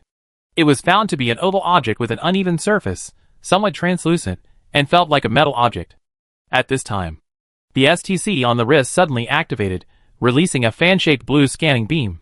Similar technological creations detected. Synthesize. This item is an amorphous alloy containing impurities. Its functional characteristics and application scenarios are similar to those of amorphous alloys, but the purity is 70%. Chang-Chi was stunned. Is this an amorphous alloy? The reason why the STC was activated was that there were similar things scattered under the bodies of the other 7 red-haired mice, like a bunch of numb metal potatoes. Scavenger rats have extremely strong chewing and digestion abilities. Due to mutations, their stomach acid exhibits special molecular corrosiveness. They are omnivores and eat a lot of garbage on a daily basis, including various alloys. But their digestive ability ultimately has an upper limit, so a small amount of indigestible metal elements will accumulate over the years and gradually fuse into an alloy with disordered atomic arrangement in their stomachs. That is, an amorphous alloy containing a large amount of impurities. Chang-Chi was stunned. The stomach stones of scavenging rats are actually amorphous alloys. Who would have thought of this? Hyenas and their friends would fight for a piece of amorphous alloy and kill people for it. And this precious alloy they dreamed of was right beside them, in the stomachs of these killer rats, and there were so many of them, of course. Even if hyenas and their friends knew this information, he didn't have the ability to walk into the heart of Kyoto, let alone kill the red-haired rats. Chang-Chi stared at the situation around him. According to the STC's notes, it takes years of accumulation to form an amorphous alloy, so only in the body of this large red-haired rat can there be a certain probability of its birth. There were almost 50 red-haired rat corpses in front of me, and 8 amorphous alloys were exploded, so the explosion rate was close to 20%. Chang-Chi couldn't help but think of the giant rat tide that besieged him a few days ago. Rats have extremely strong reproductive capacity, plus a 100-year breeding period. How many red-haired rats would be needed? How many amorphous alloys would be exploded? And amorphous alloys, high-entropy alloys, with Boss Mo's channels, are hard currency in Chang-Chi's eyes. They are silver, gold. Even if the current garbage earth is blocked, there will always be a day when it will be unblocked. And maybe in the future, Chang-Chi will have the opportunity to leave the garbage earth and start his own era of the universe. Without money, it is absolutely impossible. Chang-Chi looked at the red-haired mice around him. His face was ferocious, and greed burst out of his eyes. Brothers, I'm rich. Hundreds of red-haired mice around trembled. How come the momentum of this guy is 100 times more terrifying than before? They are not very intelligent, but at this time, a sense of crisis from the depths of their souls broke out uncontrollably. It seems that there is a voice in their hearts telling them. Every biological group has its ultimate destiny, and your destiny is to be wiped out. Chapter 42. Chang-Chi has already worked out a plan in his mind. First, lure out the huge rat tide. Then use the muon catalyst to harvest like crazy. Amorphous alloys will burst out all over the ground, and then continue to synthesize them. The value will increase, and then sell them.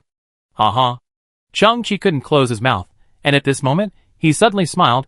There is a very important link in the middle. Boss Missouri. You must not die. Otherwise, how can I cash in? Chang-Chi's face changed, revealing a look of loyalty. I care about your life or death, because my money cannot be cut off. Temporarily give up the entanglement with the killer rat. With a loud bang, Chang-Chi's turbine-powered shoes started, and his body took off, flying towards the old site of the Musi Research Center. Dr. Song's Gene Research Institute is in Area 53, and the Musi Research Center is in Area 52. So if you want to find the Gene Research Institute, you must take the Musi Research Center as the center point, and then grope around. 10 minutes later, Chang-Chi's body was suspended above the Muon Research Center. During the flight, Chang-Chi was pleasantly surprised to find that his control over the turbo-powered shoes was several times stronger than before. After all, turbo shoes can only be worn on the feet. Although it has a built-in gyroscope, it is still difficult to control it perfectly. During the flight, Chang-Chi always felt that his feet were heavy and his head was light. At this time, after Chang-Chi's body was strengthened by the C gene, his overall muscle coordination and balance were greatly improved. Chang-Chi also realized a problem. For any wearable equipment, its core foundation is still one's own body. The stronger the body, the stronger the controllability, and the performance of the wearable equipment will be more powerful. This is true for jet-powered shoes and the Ultraman armor.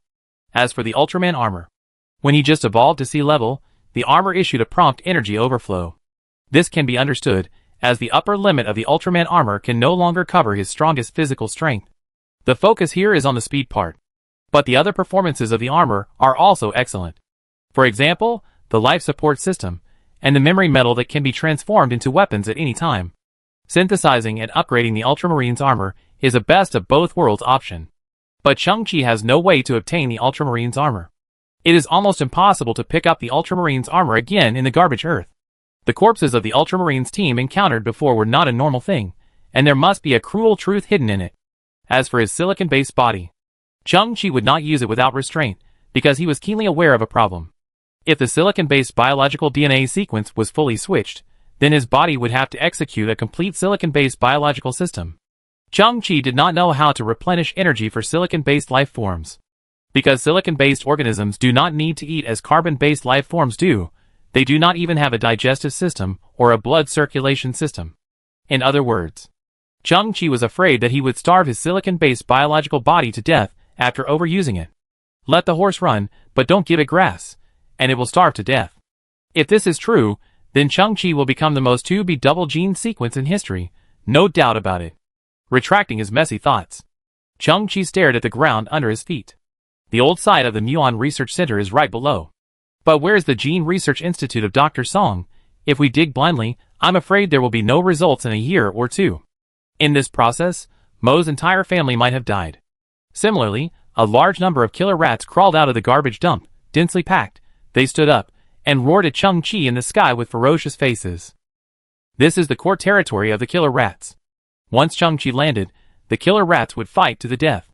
Shang-Chi's brain began to work. The code name of the Muon Research Center is Area 52, and its door faces east. According to the old D countryman's habit of right hand is big, Area 53 should be on the right side of 52. Just like the house numbers, when facing the gate, the house numbers on the right side will be larger. Right. It is the south at this time. Shang-Chi narrowed his eyes and turned his body slightly. According to the direction, Area 53 is very likely to be on the south side of Area 52. I walked around the Muon Research Center last time. The area of the Muon Research Center is about 6,000 square meters in a square. That is to say, if I move 300 to 500 meters to the south, it may be the office of the Gene Research Institute. Shang-Chi's eyes flickered, his jet shoes vibrated slightly, and his body began to move to the south. As far as the eye could see, there was endless garbage. Kyoto had been abandoned for 100 years, and the Gene Research Institute must have been buried deep underground, and there must be no clues on the surface. Roar, roar. Just as Shang-Chi was moving slowly, he suddenly found that the killer rats on the ground were a little abnormal. These killer rats suddenly became extremely irritable, and they roared louder and more angrily than before. What's going on? Shang-Chi frowned. Then he found that the further he moved to the south, the crazier the killer rats became. They gathered into a huge group of rats. As Shang-Chi moved slowly, their scarlet eyes were always staring at Shang-Chi in the air, but they had no ability to fly, just mad and furious. They don't want me to go to the south. Shang-Chi's eyes flickered. Why? A moment later, Shang-Chi had moved 400 meters to the south, his body hovering in the air. According to his calculations, the site directly below was most likely the old site of the Gene Research Institute. But Shang-Chi did not land for the time being, because he discovered a rather strange phenomenon. After confirming that he was no longer moving, the huge group of rats under his feet became much quieter, as if they had escaped from some kind of crisis. Huh? Shang-Chi narrowed his eyes, activated his turbo shoes, and moved another 10 meters to the south. Roar, roar. The thousands of killer rats under his feet went crazy again. Oh! Shang-Chi seemed to realize something and moved another 20 meters to the south. Roar, roar. The killer rats became even more crazy. Some of them were so anxious that they turned around, and some strong red-haired killer rats directly tore up the metal garbage around them with their front paws. What are they protecting? And I am constantly approaching the target they are protecting. Shang-Chi had the answer in his mind, and continued to move 30 meters to the south. The rats became more agitated, and even the military advisor rats hidden behind the scenes came out, facing the sky, hissing non-stop, as if cursing their mothers. Shang-Chi moved another 100 meters to the south. Unexpectedly, the rats below began to calm down gradually, as if they had gotten rid of the threat again. Oh! I'm afraid I've gone too far. Shang-Chi smiled evilly. You are simply living navigation. Soon. Shang-Chi retreated 50 meters. The rats began to get angry again. After retreating 25 meters, the rats' anger more than doubled. After retreating 10 meters, the rats were in chaos, hissing and roaring, gathering and dispersing, biting the garbage crazily, and even trampling. It looks like this is it. Chang-Chi showed an extremely curious look. Let me see what you are protecting and whether it is related to the Gene Research Institute. Chapter 43. The killer rats are very violent. But I need to get into these layers of garbage. Chang-Chi was thinking in midair. Suddenly, his eyes lit up, and a crazy plan came into his mind. He slowly stretched out his hands, and the gravity field adjustment gloves released a light blue light. Then he adjusted the power of the gloves to the limit, and slowly put the gloves against his chest. Chang-Chi's eyes also flashed with an almost crazy light. Buzz, the gravity field in the gloves exploded, and a circle of light yellow ripples covered Chang-Chi's body. At the same time, Chang-Chi's eyes bloomed with diamond-like brilliance. At this moment, the extreme warrior armor quickly withdrew from the wearing state, and carrying the gravity field adjustment gloves and turbo flight shoes, retreated behind Chang-Chi and combined into a human figure again. In the dark sky, a more dazzling light was reflected. Chang-Chi's body was completely siliconized, and the whole person seemed to have turned into a dazzling human-shaped diamond. The crystal structure on his body was also growing rapidly. Sharp crystals continued to grow on his shoulders, elbows, waist, and legs, and gathered under his feet. Finally, Chang-Chi seemed to have turned into a sharp cone made of colorful crystals. The violent and uncontrolled gravity field also took effect at this moment. Whoosh! Boom! Chang-Chi fell suddenly from the sky, and the whole person was like a drill, piercing into the garbage dump. The killer rats were all dumbfounded. Not playing by the rules. Boom! Boom! Boom! Chang-Chi was unstoppable, drilling through layer after layer of garbage. His subjective feeling was that he was wrapped in a crystal cocoon. No matter how chaotic the gravity was or how violent the collision was, he only had a sense of security. This crystal transformed from the body of a silicon-based creature was like a substance from another dimension. Its upper limit of hardness was a mystery, as if no force could break it, and it was impossible to even knock off a single stubble. Boom! Chang-Chi drilled through another layer of material, but the touch this time was like some kind of concrete structure. Then, Chang-Chi felt his feet were empty, as if he had entered a certain empty underground space. He immediately controlled his silicon-based body, retracted his crystal armor, and kept flipping in the air to relieve the force. After completing the last flip, he knelt on one knee, punched down with his right hand, and completely stabilized his body. Chang-Chi slowly stood up. At this time, his diamond-like body released the light that belonged to silicon-based creatures. Everything around him seemed to be reflected into a kaleidoscope. Chang-Chi looked around and found that this was indeed an office space buried deep underground. In the hole above his head, the extreme warrior armor also flew down, and in midair, the chest flipped back layer by layer, unfolding the wearable state. The moment it touched Chang-Chi's body, the extreme warrior armor and Chang-Chi's body were perfectly combined. 1 second before the mask flipped out, Chang-Chi changed the gene sequence and returned to the appearance of a carbon-based creature. The cave above his head began to collapse, and the soil and garbage on both sides began to flow back, eventually sealing the cave. Chang-Chi could vaguely hear the howling of the killer rats outside. They had already started digging. But the depth of nearly 150 meters was no joke. They needed a long time to dig. Swish! 2 rows of lights flipped out from the shoulders of the extreme warrior armor. 2 broad beams of light shot forward.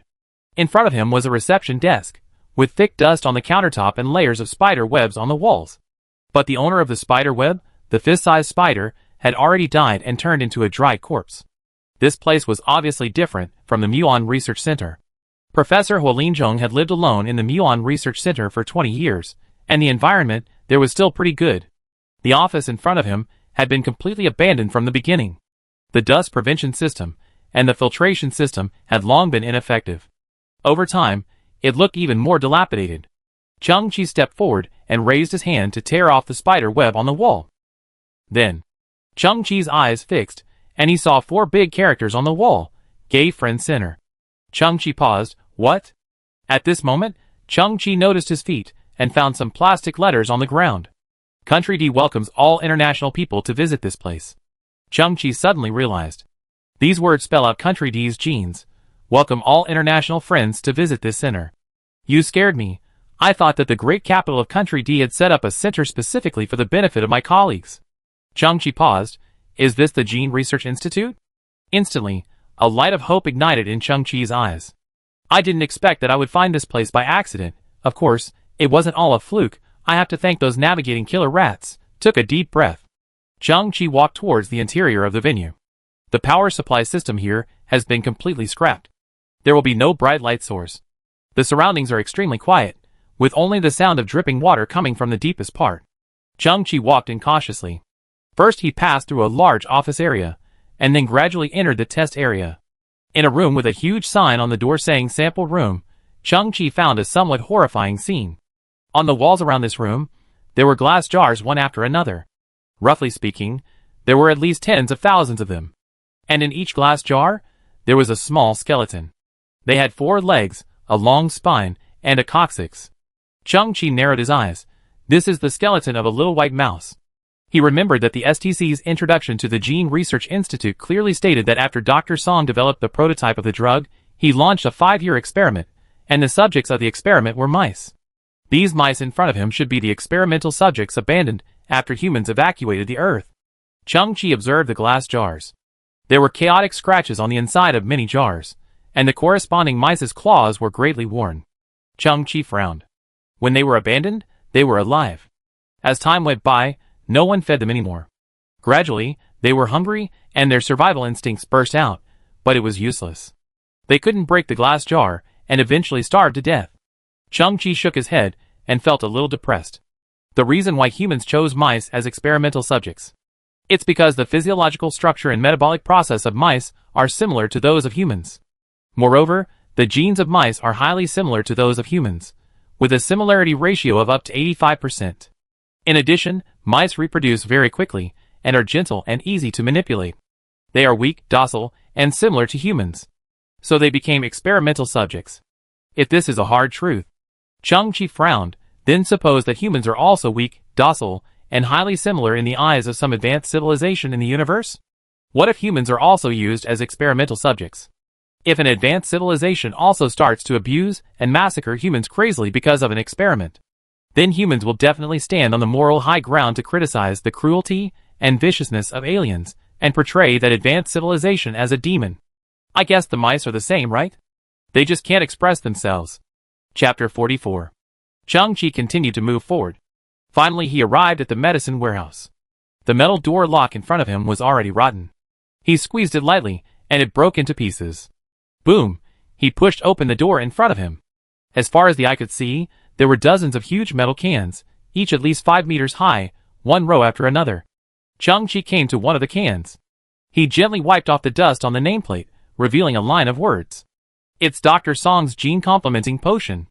Chang-Chi's eyes lit up. There are so many jars. Is this medicine developed in tons? Chang-Chi had never expected that genetic medicine could be stored in such a giant unit. Chang-Chi stretched out his fingers and knocked on the jar in front of him. His face immediately turned gloomy. An empty echo came from inside the jar. It's empty. Chang-Chi took a few steps and came to another jar, continuing to knock. It's also empty. After that, Chang-Chi checked all the jars at the fastest speed. His expression became more and more lost, and finally a layer of haze covered his face. It's all empty. This shouldn't be. Chang-Chi frowned and thought, didn't Dr. Song admit his failure? In other words, this potion is a scrap product. Why go to so much trouble to take it all away? This volume is not small. Chang-Chi jumped onto the top of a jar, exerted force with his arms, and opened the top door. The lighting of the extreme warrior armor illuminated the interior brightly. It was indeed empty, without a drop of liquid. At the same time, Chang-Chi saw circles of marks on the inner wall of the jar, with slight crystallization on it. This is easy to understand. The liquid inside is reduced layer by layer, and then the corresponding horizontal surface will appear the traces left after drying. Did these medicines evaporate? Chang-Chi was a little surprised, but the next second, he found something wrong. The circles of marks were not uniform. If it was evaporation, the water level would drop slowly, leaving even traces, but the situation on the inner wall of the jar was obviously against common sense. The spacing between those traces was wide and narrow.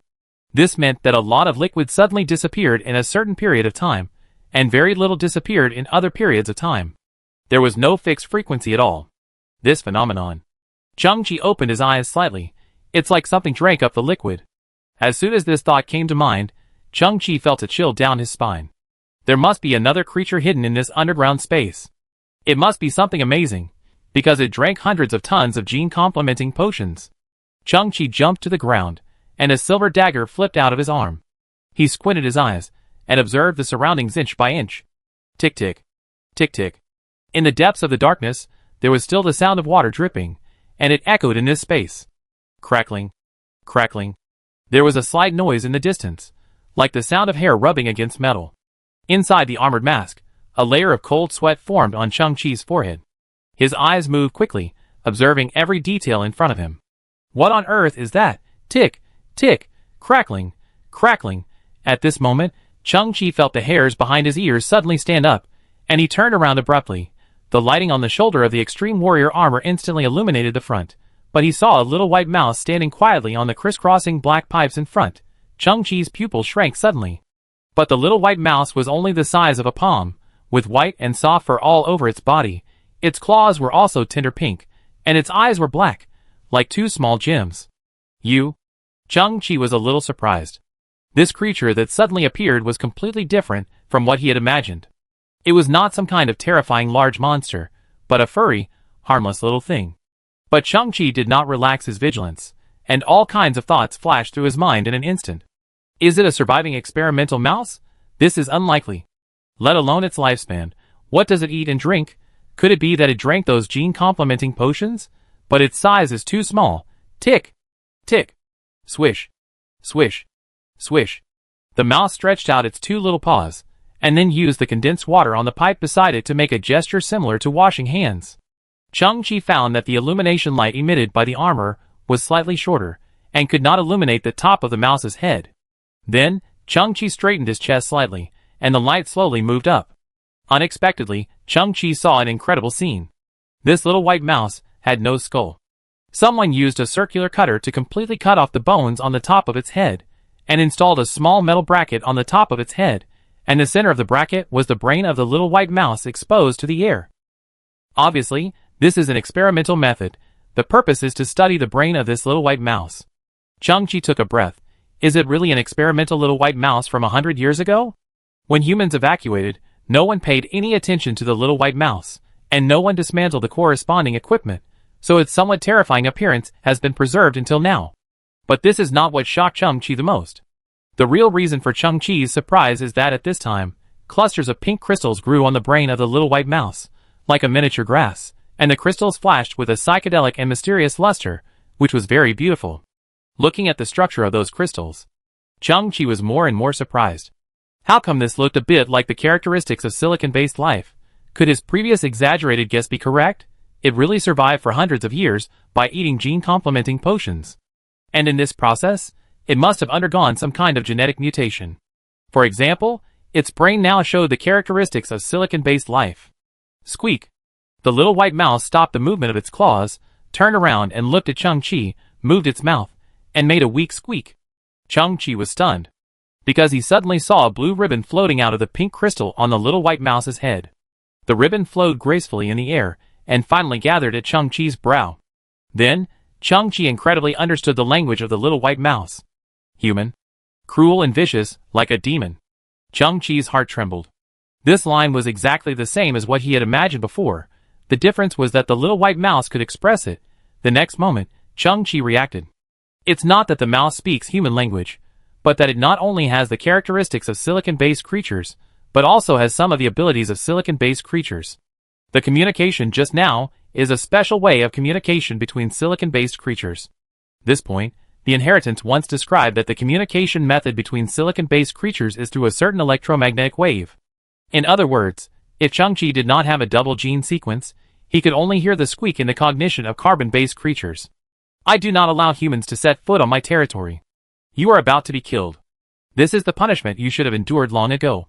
The little white mouse squeaked, and the pink crystal on its head suddenly became brighter and flickered at a specific frequency. Chang-Chi felt that the entire gene research center was shaking. To be precise, there was a shocking change on the ground, and then the vibration was transmitted layer by layer, and finally affected the underground space 100 meters deep. At the same time, Chang-Chi heard the roars of countless killer rats.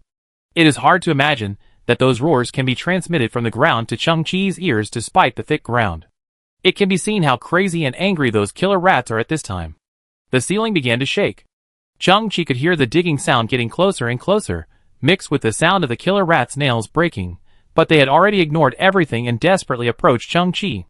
Chang-Chi finally understood everything. The little guy in front of him was the only surviving rat in the Gene Research Center.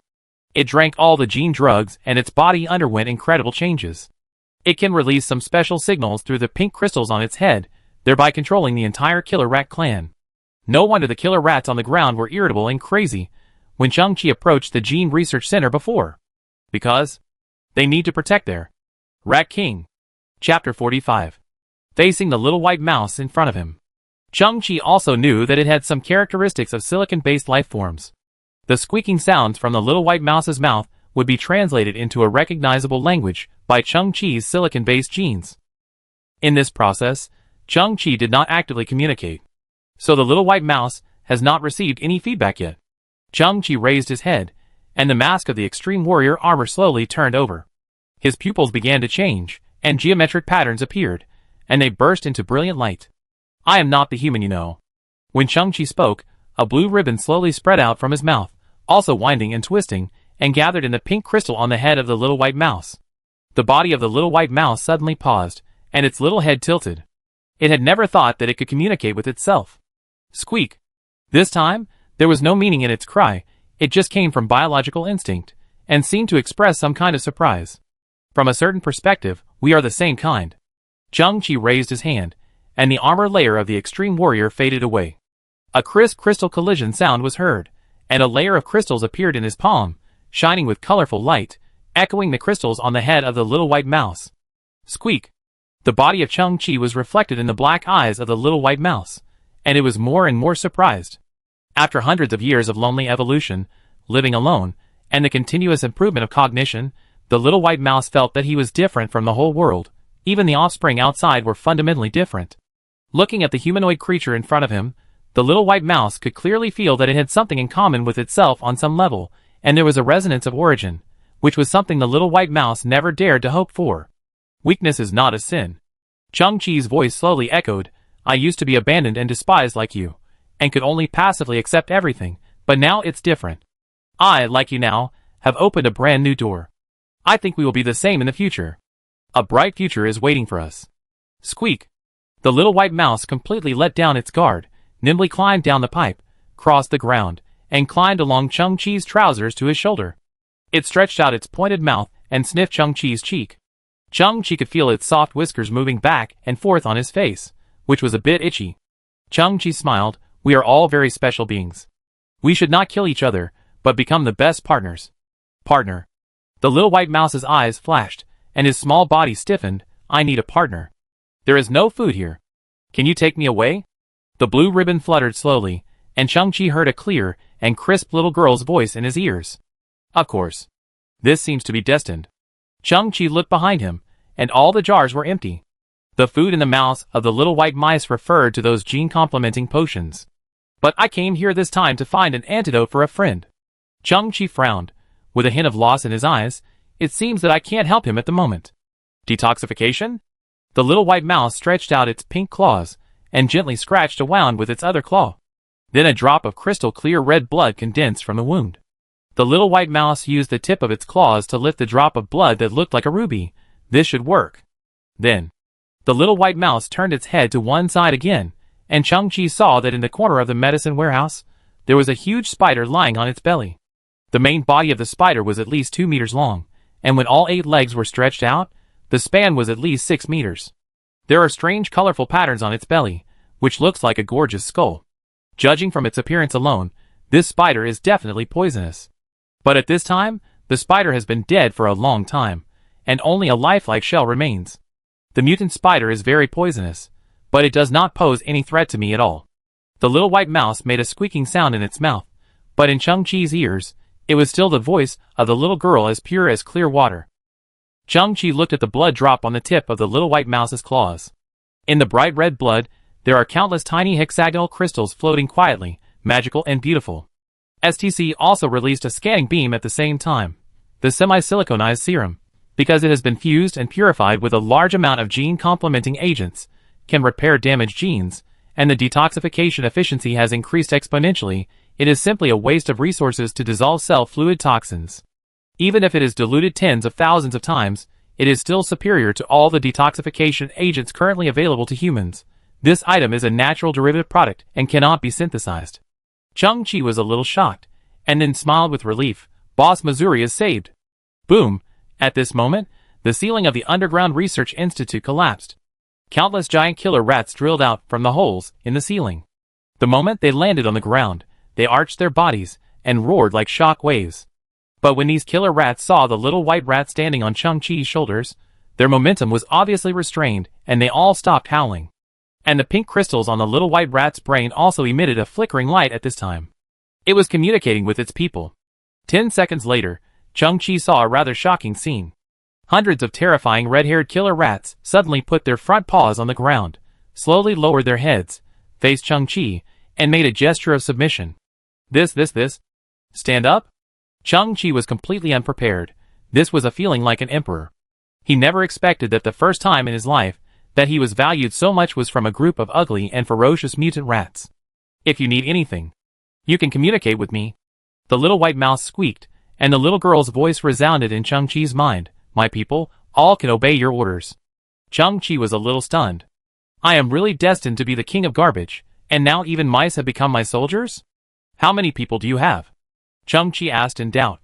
145,630,325. 145,630,816. 145,644,407. Chung-Chi was stunned. How come this number is still increasing? Squeak. They are reproducing. Chung-Chi was shocked again. At least 500 mice are born every second. Squeak. The old ones are also dying. Chung-Chi's expression was already horrified. Anyway, this is definitely a huge and terrifying army. The harvest of this expedition was unexpected. Chung-Chi returned to the ground along the broken hole. You should have a name. Chung-Chi glanced at the little white mouse standing on his shoulder. Why not? You can be called Gigi from now on. Gigi. Gigi squeaked, and it accepted the name. A little white mouse that looks harmless, and even a little cute, is actually the king of 140 million mutant mice on this garbage earth. What will you eat in the future? Gene catalytic drugs should suit your appetite. But that requires a lot of money. Chung-Chi suddenly remembered something. Those people of yours, those huge red-haired rats, have some hard alloy in their stomachs. Now, of course, I can't do anything to them. Do you have any solution? Those things are foreign objects in their stomachs. A squeaking sound came. This is easy to solve. On the ground, gusts of green wind blew by. It lifted Chung-Chi's scavenger's cloak, and also lifted Chung-Chi's bangs exposed outside the mask. At this moment, the boy's heart was filled with mixed feelings. How would it feel to see tens of thousands of ugly red-haired mice vomiting crazily in front of him? Chung-Chi felt this way now. The mutant mice, which were already so ugly, seemed to collectively despise Chung-Chi's appearance. And they couldn't stand it anymore, and even vomited out the food they had eaten last month. These mice seemed to have seen something more disgusting than themselves. Chung-Chi held his forehead with one hand. Although I know the reason, why do I still feel like my self-esteem has been hit? The first batch of mice finished vomiting. The second batch surrounded them again. Like many stars surrounding the moon, they began a new round of vomiting. Chung-Chi wrinkled his nose and his eyes twitched. You are extremely insulting. Chapter 46. Just as Chung-Chi had guessed, only giant red-haired mice can breed alloys. And not every red-haired mouse has alloys in its stomach. The final probability is about 1 in 8. But because the base number is too large, 1 in 8 is already an incredible number. Chung-Chi stood on a towering garbage mountain. A patch of amorphous alloy was scattered on the ground within a radius of 5 kilometers. It was densely packed and reflected bright light. Who in the family knows? Chung-Chi's facial muscles began to tremble. This must be 50,000 yuan, right? How many credit points should it be worth? It's too abnormal. The garbage earth contains amazing treasures. It's just that ordinary people don't have such luck and strength to discover the huge wealth around them. And those alien humans, the moment they discarded these garbage, have already made a subjective judgment. They have determined that this pile of disgusting things in their hands will never produce any value. They would never have thought that all of this would become the foundation for a young man from a garbage dump to make a living. The low-quality amorphous alloy in front of him immediately raised a question. They were scattered everywhere and covered with the vomit of the red-haired mouse. Chung-Chi felt a little at a loss. After thinking for a moment, his eyes moved and Chung-Chi suddenly smiled. He took out a metal playing card with a precise structure from his arms and gently grasped it. A light blue technological light bloomed in the X-shaped gap of the playing card. Buzz, a 4-meter-high blue beam gate appeared out of thin air. Then, a third-generation Iron Mother slowly drove out of the gate. After it arrived at the open space, the warehouse door in front of it slowly opened, revealing another Iron Mother inside that was 90% smaller in size. As the small Iron Mother slowly moved, phantoms appeared around its body, growing larger in circles. When it completely left the warehouse door, it had returned to its standard size. The red-haired mice around them were grinning, as if they were facing a great enemy. With their cognition, they could not understand the scene in front of them. Although the upper Gigi on the shoulder has a high degree of intelligence, he is seriously lacking in knowledge. His small eyes are also flashing, full of shock. Messy, dirty, scattered. This is simply the home court of the Iron Mother. The body of the third-generation Iron Mother is in the shape of a triangle, with a matte black metal surface. The suspension system at the bottom releases a blue light, making it float in the air about 50 centimeters above the ground. A mechanical sound sounded, and a total of 9 mechanical arms extended from its 3 cross-sections. Then, the mechanical body of the Iron Mother trembled. Suffering from severe obsessive-compulsive disorder, it could not wait any longer. Chung-Chi smiled, "Thank you for your hard work." Buzz, the 2 Iron Mothers rushed into the garbage dump. They picked up pieces of amorphous alloys accurately, and then turned out some kind of synthetic fiber rags and bottled cleaning liquid in their bodies. Crunch. Puff. They sprayed cleaning liquid on the amorphous alloy, and then used the rag to wipe it 360 degrees without dead ends, frantically. Ding! The Iron Mother raised a piece of well-wiped amorphous alloy. In such a dim sunlight, the alloy still reflected a gleaming luster. Crackling. Puffing. In the garbage dump, 2 third-generation Iron Mothers moved back and forth, and 18 mechanical arms flew up and down. And the storage space on their stomachs. Pieces of extremely clean amorphous alloy, like upright eggs, were neatly arranged, with spacing accurate to 0.1 centimeters. A fixed ribbon was also turned out from the inside of the storage space, wrapped around the center of the alloy to ensure stability, and the height of all the ribbons was maintained on the same horizontal line, horizontal and vertical, which looked extremely comfortable. Chung-Chi scratched his head. Obsessive-compulsive disorder also has its benefits. It's comfortable.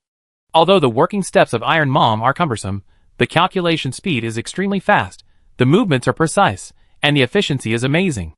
Unknowingly, the amorphous alloy on the ground has been collected almost. This is great. Chung-Chi is very happy. Adding a huge amount of inferior amorphous alloy, his harvest this time is simply a pot of water, making a lot of money. More than 50,000 alloys, a new partner version of Gigi, and behind Gigi, there are 140 million killer rats. Most importantly, Boss Mo's antidote was also in hand.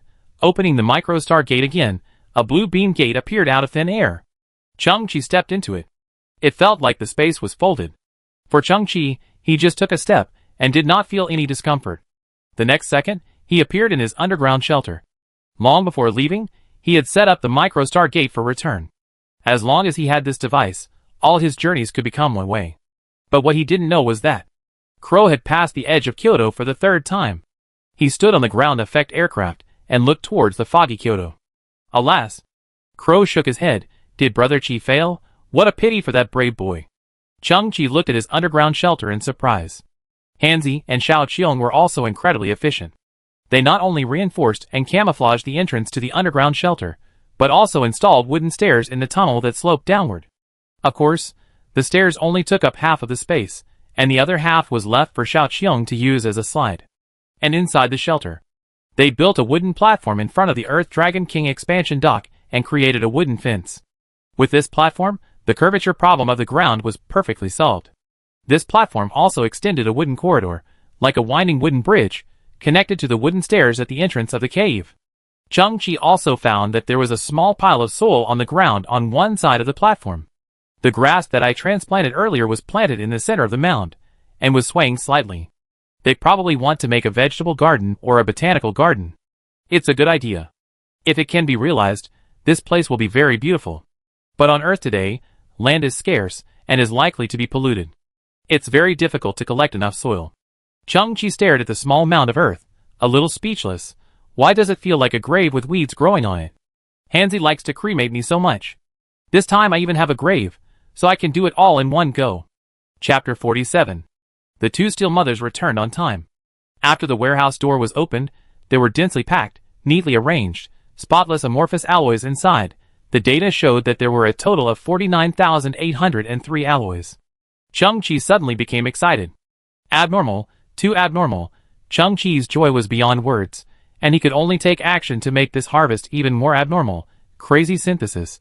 Amorphous alloy full of impurities. Break it up into original substances. Start synthesis. Amorphous alloy. Asterisk 24901. After all, the stomach of the red-haired rat cannot compare with the advanced forging technology. The amorphous alloy they formed is of inferior quality. Now, after a synthesis, half of the amount has been consumed, and the standard amorphous alloy has just been formed. But Chung-Chi did not feel sorry. Because these alloys are almost the same as those in vein, and no matter how much they are halved, the amount is still amazing. Break up into original substances. Start synthesis. High entropy alloy. Asterisk 12,450. Hee. Chung-Chi was stunned as he looked at the high-entropy alloy that was highly transparent and emitting a milky white luster. Who could have thought of this? Who dared to think so? Just 4 pieces of high-entropy alloys brought Chung-Chi an income of 34 million credit points, and Boss Missouri was a little incoherent at the time. High-entropy alloys are extremely rare and expensive. This is a field of high-entropy alloys. The adjectives are not a few pieces or a few piles, but a field.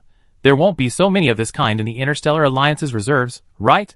This must be continued. Chung-Chi could even hear his own heartbeat. What material will shock the world above the high-entropy alloy? Cannot continue synthesis.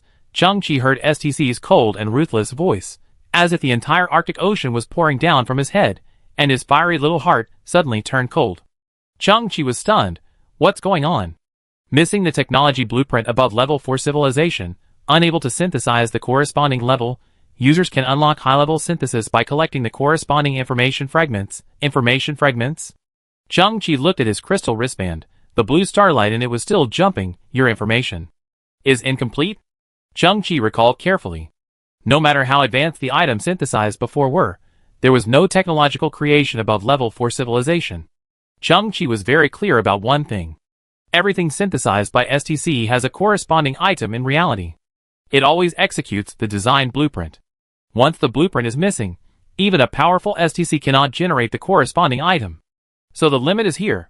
So that means my goal and motivation are also here. Chung-Chi suddenly realized, but how can I get the information fragments? I have suffered immeasurable damage. My civilization has also suffered a major blow. We are scattered together in the vast universe. I hope that one day, you can let us stand proudly on the top of the universe again. Before that, I will do my best to assist you. Chung-Chi was a little stunned. STC is indeed from an advanced civilization. It is really a technological product of an advanced civilization, the top of the universe. Chung-Chi's eyes flashed. Were they once the most powerful technological civilization? But a country cannot be prosperous forever, and a bell cannot ring forever. At a certain moment, they were defeated by other civilizations. Why me? Chung-Chi's heart glowed with a strong will to fight. STC chose him for some reason. This is a heavy mission, because I'm unlucky. What? The fragments are like meteors, uncontrollable, and my main body just hits you. The most unpromising garbage bug, I'm telling you. I help you revive civilization. I just lie down. I make money, I arm myself, and I take a detour when I see fragments in the future. A civilization as impolite as yours should be destroyed. Everything is doomed the moment I'm activated. You will succeed. On behalf of the entire civilization, I thank you. Chung-Chi was stunned again. You changed your tone very quickly. In fact, bickering is one thing. Chung-Chi, who has obtained STC, will never choose to lie down. The completion of STC is particularly important. How can anyone in this world dislike that their abilities are too strong and their equipment is too much? Will I succeed? Chung-Chi was a little confused. In theory, technology can definitely control time, but I don't know what level of technological civilization can master the secrets and keys of time. Could it be that the parent civilization of STC has reached this level? He shook his head to dispel the thoughts in his mind. All this is not something that Chung-Chi can figure out at the moment. In any case, the STC at this time contains all the design blueprints of civilizations below level 4. The human civilization where Chung-Chi lives has not even broken through level 2. In other words, the existence of STC is definitely a dimensionality reduction attack. As long as it is used properly, the path to ascension will not be interrupted. As for the high entropy alloy on this land, it can only be sold to Boss Missouri for now. Chung-Chi is looking forward to it. What kind of expression will Boss Missouri have if he knows the transaction amount this time? Hee. Calling Boss Missouri. Chung-Chi turned on the special radio. Your destined big customer plus peerless benefactor is online. Chung-Chi. Mo's voice was still as steady as before. I conducted a survey, and the gray storm on the Earth has come to an end 4 hours ago. But why? My 20 technology boxes have not returned. Oh, this guy is really Mo's feeling. Chung-Chi exhaled slowly. Don't you know that things in the world are unpredictable, and 9 out of 10 things are not as you wish? What? Mo's voice came. You need new materials. Take them for yourself? Ah? Did you hear it wrong or the signal is bad? Chung-Chi was a little speechless. Your idea is wrong. I cherish the opportunity to trade with you. What did you say? Mo continued. Those boxes are very expensive. They can't be free? What the hell? Chung-Chi narrowed his eyes. This guy guessed it, but didn't expose me directly. What about me on this point? It can be said that this high-level gene person is indeed of high quality and speaks so well. None of that matters. The gray storm is coming, and I got a lot of good stuff. What? This is a matter of principle. Don't even think about getting by? What the hell? Chung-Chi was stunned again. Boss Missouri, you are really a genius. You have staked everything on this. Are you going to take the postgraduate entrance examination? Cleared his throat. Chung-Chi said, I got another high-entropy alloy. What? Mo didn't bet this time. He had never expected that Chung-Chi could come up with high-entropy alloy in such a short time. This surprised him. Are you hiding an amazing secret? Mo's voice was full of questions. High-entropy alloy is a scarce commodity in the entire solar system. How come you came here so suddenly? Didn't I say that the gray storm came and swept up a lot of garbage? And I've always been lucky. I just happened to pick up some high-entropy alloy. Chung-Chi's tone was natural. He was also a little curious. He was obviously a C-level gene user, higher than Mo's level. Why could he talk nonsense without blushing or beating his heart? How many pieces did you get this time? Mo's voice was a little cautious. Anything involving high-entropy alloys was a big business. And he had already shown full trust in Chung-Chi, and deliberately used the adjective several pieces. 12,450 pieces. What? 12,450 pieces? What? Does your signal really have a bad signal? 12450 yuan. I've said it several times. Plop. Chung-Chi suddenly heard a strange sound coming from the communicator. Did Mo fall off the stool? Chung-Chi scratched his head. As a big boss plus high-level gene person, is he so unstable? Nothing. Wait. The transport box will be here soon. Also, don't drink those inferior gene drugs. Chapter 48. Chung-Chi came to the surface. He found that Hanzi was really cunning. The exit of the underground shelter was once again camouflaged with a lot of garbage, and all were welded or glued together. Without the gray storm, these camouflages were very solid. After the entrance was completely closed, there were similar garbage mountains all around, and no one could find any clues here. Not far from the entrance. It was the shack where Chung-Chi lived before. Hanzi propped it up again, but there was no doubt that it was just a cover. But such a detail can fully dispel other people's concerns.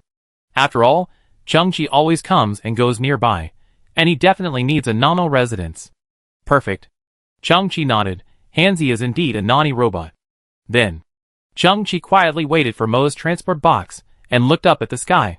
The 2 Interstellar Alliance squadron warships discovered before were still hovering near the atmosphere. Why haven't they landed yet? Chung-Chi was somewhat puzzled. Usually, these guys who called themselves superior people were full of disgust for the Earth.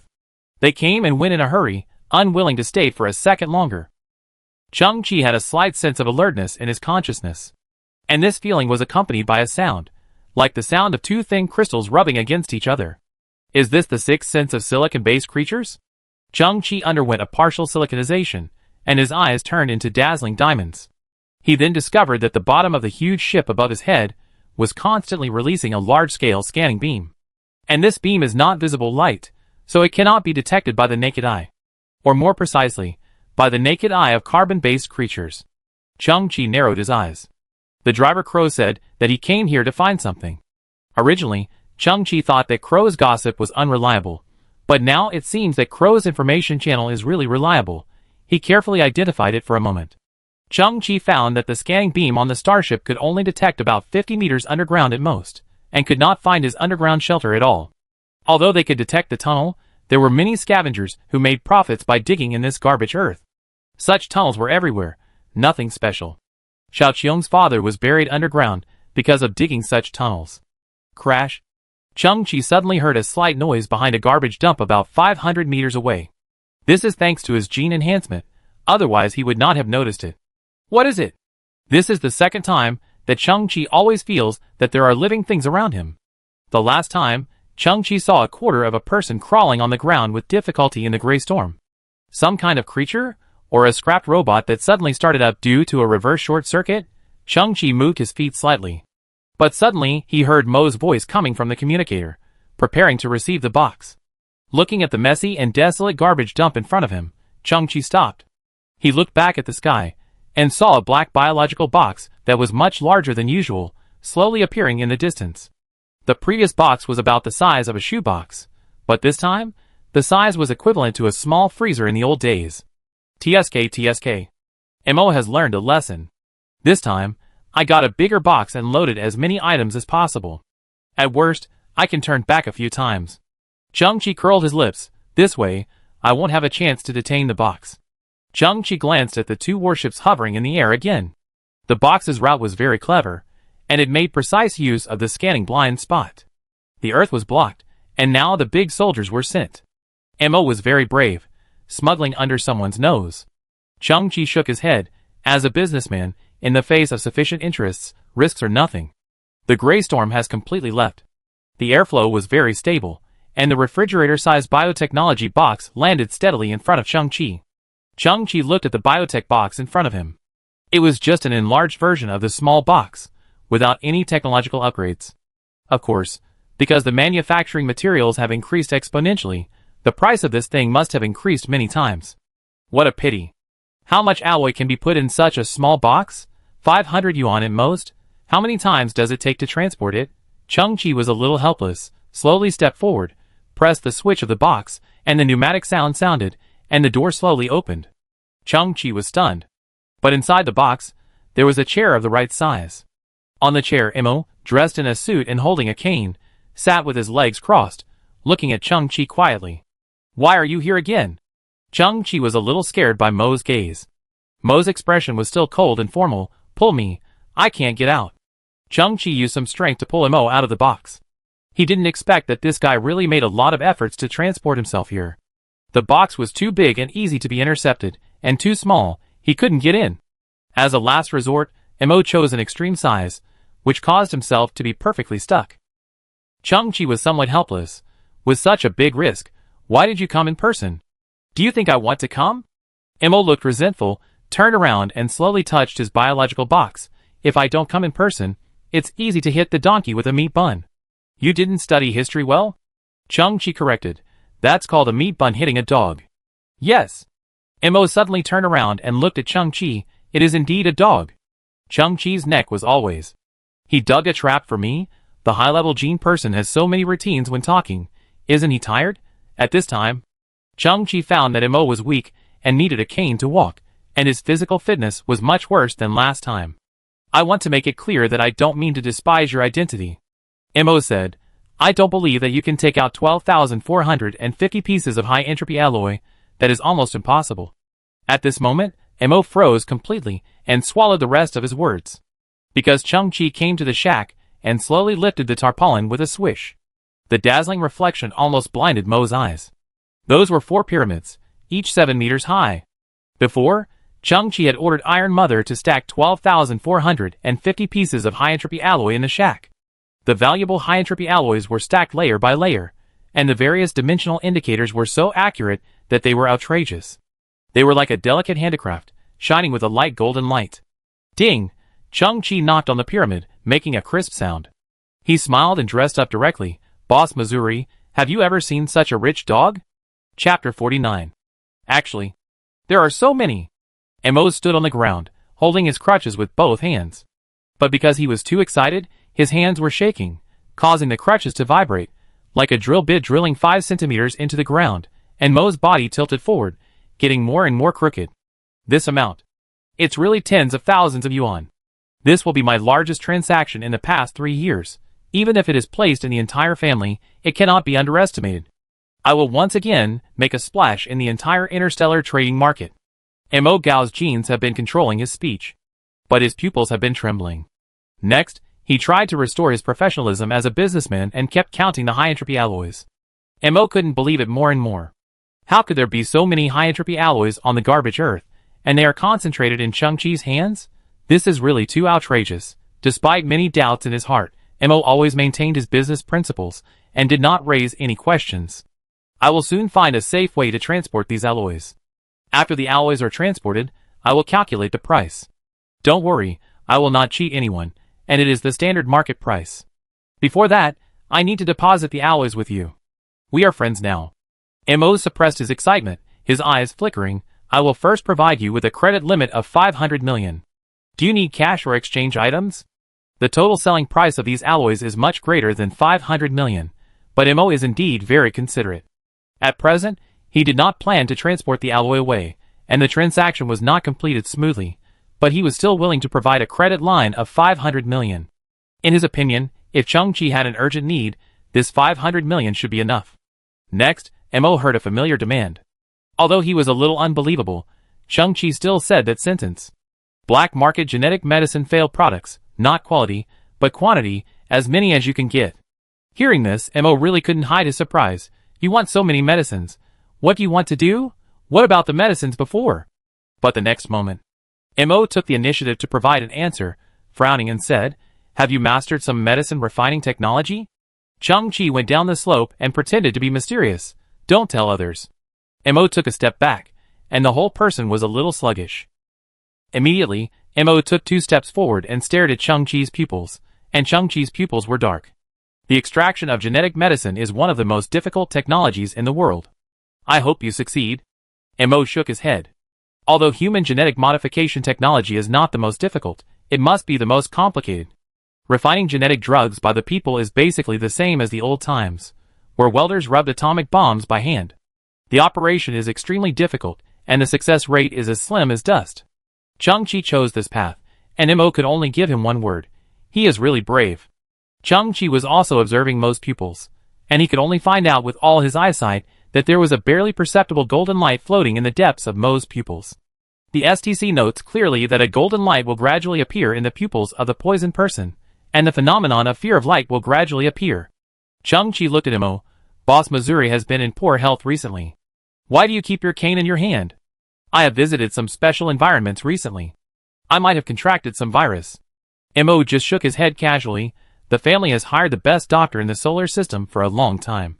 He will solve these small problems soon. Changqi pouted and nodded. Boss Missouri, do you like to stay in dark places recently? Mo was stunned, and thought about it carefully. He really doesn't like strong light recently. Even in the cockpit of the starship, he subconsciously chose the dimmest lighting, and every night, he would feel inexplicably comfortable. Mo then raised his head. How do you know? Changqi smiled. With Boss Mo's family background, he should have a mansion, but whether it is the housekeeper's wishes or the instructions of others, the light in the mansion has been dim recently, right? Mo frowned and recalled for a moment. How do you know? Changqi then said, are the other members of Boss Mo's family feeling a little unwell recently? They are a little weak, but not very obvious. Mo frowned. My family is huge. My father is the second child, and I am his 4th son. To tell you the truth, my father's family has always been marginalized, including me, and I have always been excluded, so I don't know the situation of others. But? Mo took a breath. My father has indeed been in poor health recently, and the family's common doctor has been very busy recently. Don't count on your doctor. Changqi sighed and said, he can't give any substantial suggestions. He will probably say something ambiguous to try to comfort you. This guy should have known the facts, but he can't do anything. Maybe he is ready to run away. Mo opened his eyes. Why? Because? Changqi looked directly at Mo. Your entire family has been infected with a cytotoxic toxin, and this toxin cannot be overcome by the existing medicine of human civilization, and it cannot even be shaken. Changqi paused, and then said, the body is gradually weakening, afraid of light, and golden spots appear in the pupils. These are all symptoms of poisoning. What? Mo's body stiffened, and he swayed, relying on crutches to barely stand up. How do you know all this? Changqi said slowly. This toxin comes from the high-energy protein extract specially provided by your Mo family. Mo was completely stunned, with a trace of horror in his eyes. After that, he slowly turned his head to look at Chang-Chi, his expression becoming more and more shocked. Is all this true? He found a clue from the bottle of drink? But since it is higher than the upper limit of human medicine, how did he find it? Mo's heartbeat has become faster and faster, and the shocks one after another make him feel that his heart can't bear it. You just said that your father was marginalized and you were excluded? Chang-Chi raised his eyebrows. You are really lucky to know me. This time, I will help you to stage a play of a useless young master counterattacking, pretending to be awesome and getting slapped in the face, and twisting your mouth into a Nike, saving the whole family. Mo was stunned and said, I am not useless. I am just a little bit ignored, but my mouth is not twisted into a Nike. Okay. Chang-Chi waved his hand and took out a glass test tube. In the test tube was a drop of blood that was condensed and like a ruby. Mo looked at the drop of blood and found countless tiny crystal structures flashing in it, mysterious and beautiful. This is definitely not an ordinary thing. Mo's occupational disease was a little difficult to control, and he quickly took out a miniature golden scale from his pocket and started scanning. The blood of semi-silicon-based organisms filled with a large number of gene-complementing crystals can theoretically repair all defective genes. There is no precedent for trading, and the value is inestimable. Mo's eyes widened, and he said in disbelief, Where did you get this thing? Pay more attention to your own family. Go back and interrogate your family doctor, and make him tell the truth. Chang-Chi tilted his head and said, Of course, your so-called top doctor may also be one of the masterminds behind the scenes. Speaking of that kind of cell-fluid toxin, I'm afraid that the only thing that can dissolve it in the entire solar system is this drop of blood. I have confirmed before that the concentration of this drop of blood is very high, and it can maintain its effect even if it is diluted 10,000 times. Chang-Chi said, looking up at Mo, and handed over the test tube directly, slowly saying a word, Give it to me. You? Give it to me? Mo's eyes widened to an extremely exaggerated arc. What's the price? Chang-Chi just smiled, and didn't say anything, but handed the test tube in his hand forward again. Mo took the test tube and stared at the drop of bright red blood in it. His lips trembled, his expression kept changing, and he was a little speechless. But Chang-Chi shrugged, I survived a lot of hardships, and found this drop of blood. The purpose was to save someone's family, but someone suspected that I embezzled his transport box. TSK, Boss Missouri, do you think this person is a wolf's heart and a pig's lung? Mo was a little stunned. You mean a wolf's heart and a dog's lung, right? But Chang-Chi looked straight at him. Yes, it's a dog. His. Mo's eyes trembled, and he took a step back slightly. Chapter 50. Mo held the test tube tightly. He looked confused and unknowingly, and a thin layer of sweat covered his forehead. He looked up and looked at Chang-Chi carefully. I will start investigating when I go back. If all this is true, then my Mo family owes you a huge favor. If you need me, my entire family will go through fire and water. Boss Missouri, you are too polite. I'm just afraid of losing my source of income. Chang-Chi waved his hand. By the way, what does your family do? Are they all item merchants? I have to admit my mistake to you. My last name is not Mo. Mo straightened his chest. Our entire family's last name comes from a name that has been shining in the 1,000-year history of Country D. Our entire family is also his descendant. Our last name is Mo, the Mo of Mosey. At this moment, a sacred respect appeared in Mo's eyes, and now the head of the family is named Mou, but the old man has gone to the interstellar space and has not returned for 100 years. Oh, Mou. Chang-Chi shrugged. I'd never heard of it. Anyway, you didn't sit idly by and watch my family. Mo said seriously, to express my initial gratitude, I must tell you some information. Mo looked up at the two starships in the sky. About this Interstellar Alliance combat team. Mo said with a serious expression, before they arrived on Earth, they bought a large amount of weapons and ammunition from the interstellar black market. This is completely unreasonable. As a regular army, they originally had a quota of ammunition, but they chose to buy extra, which means that they have some combat plans beyond the regulations. Outside the rules? Fighting? Chang-Chi frowned. What exactly do they want to do? Nothing is known. No one knows what shameful things they are hiding.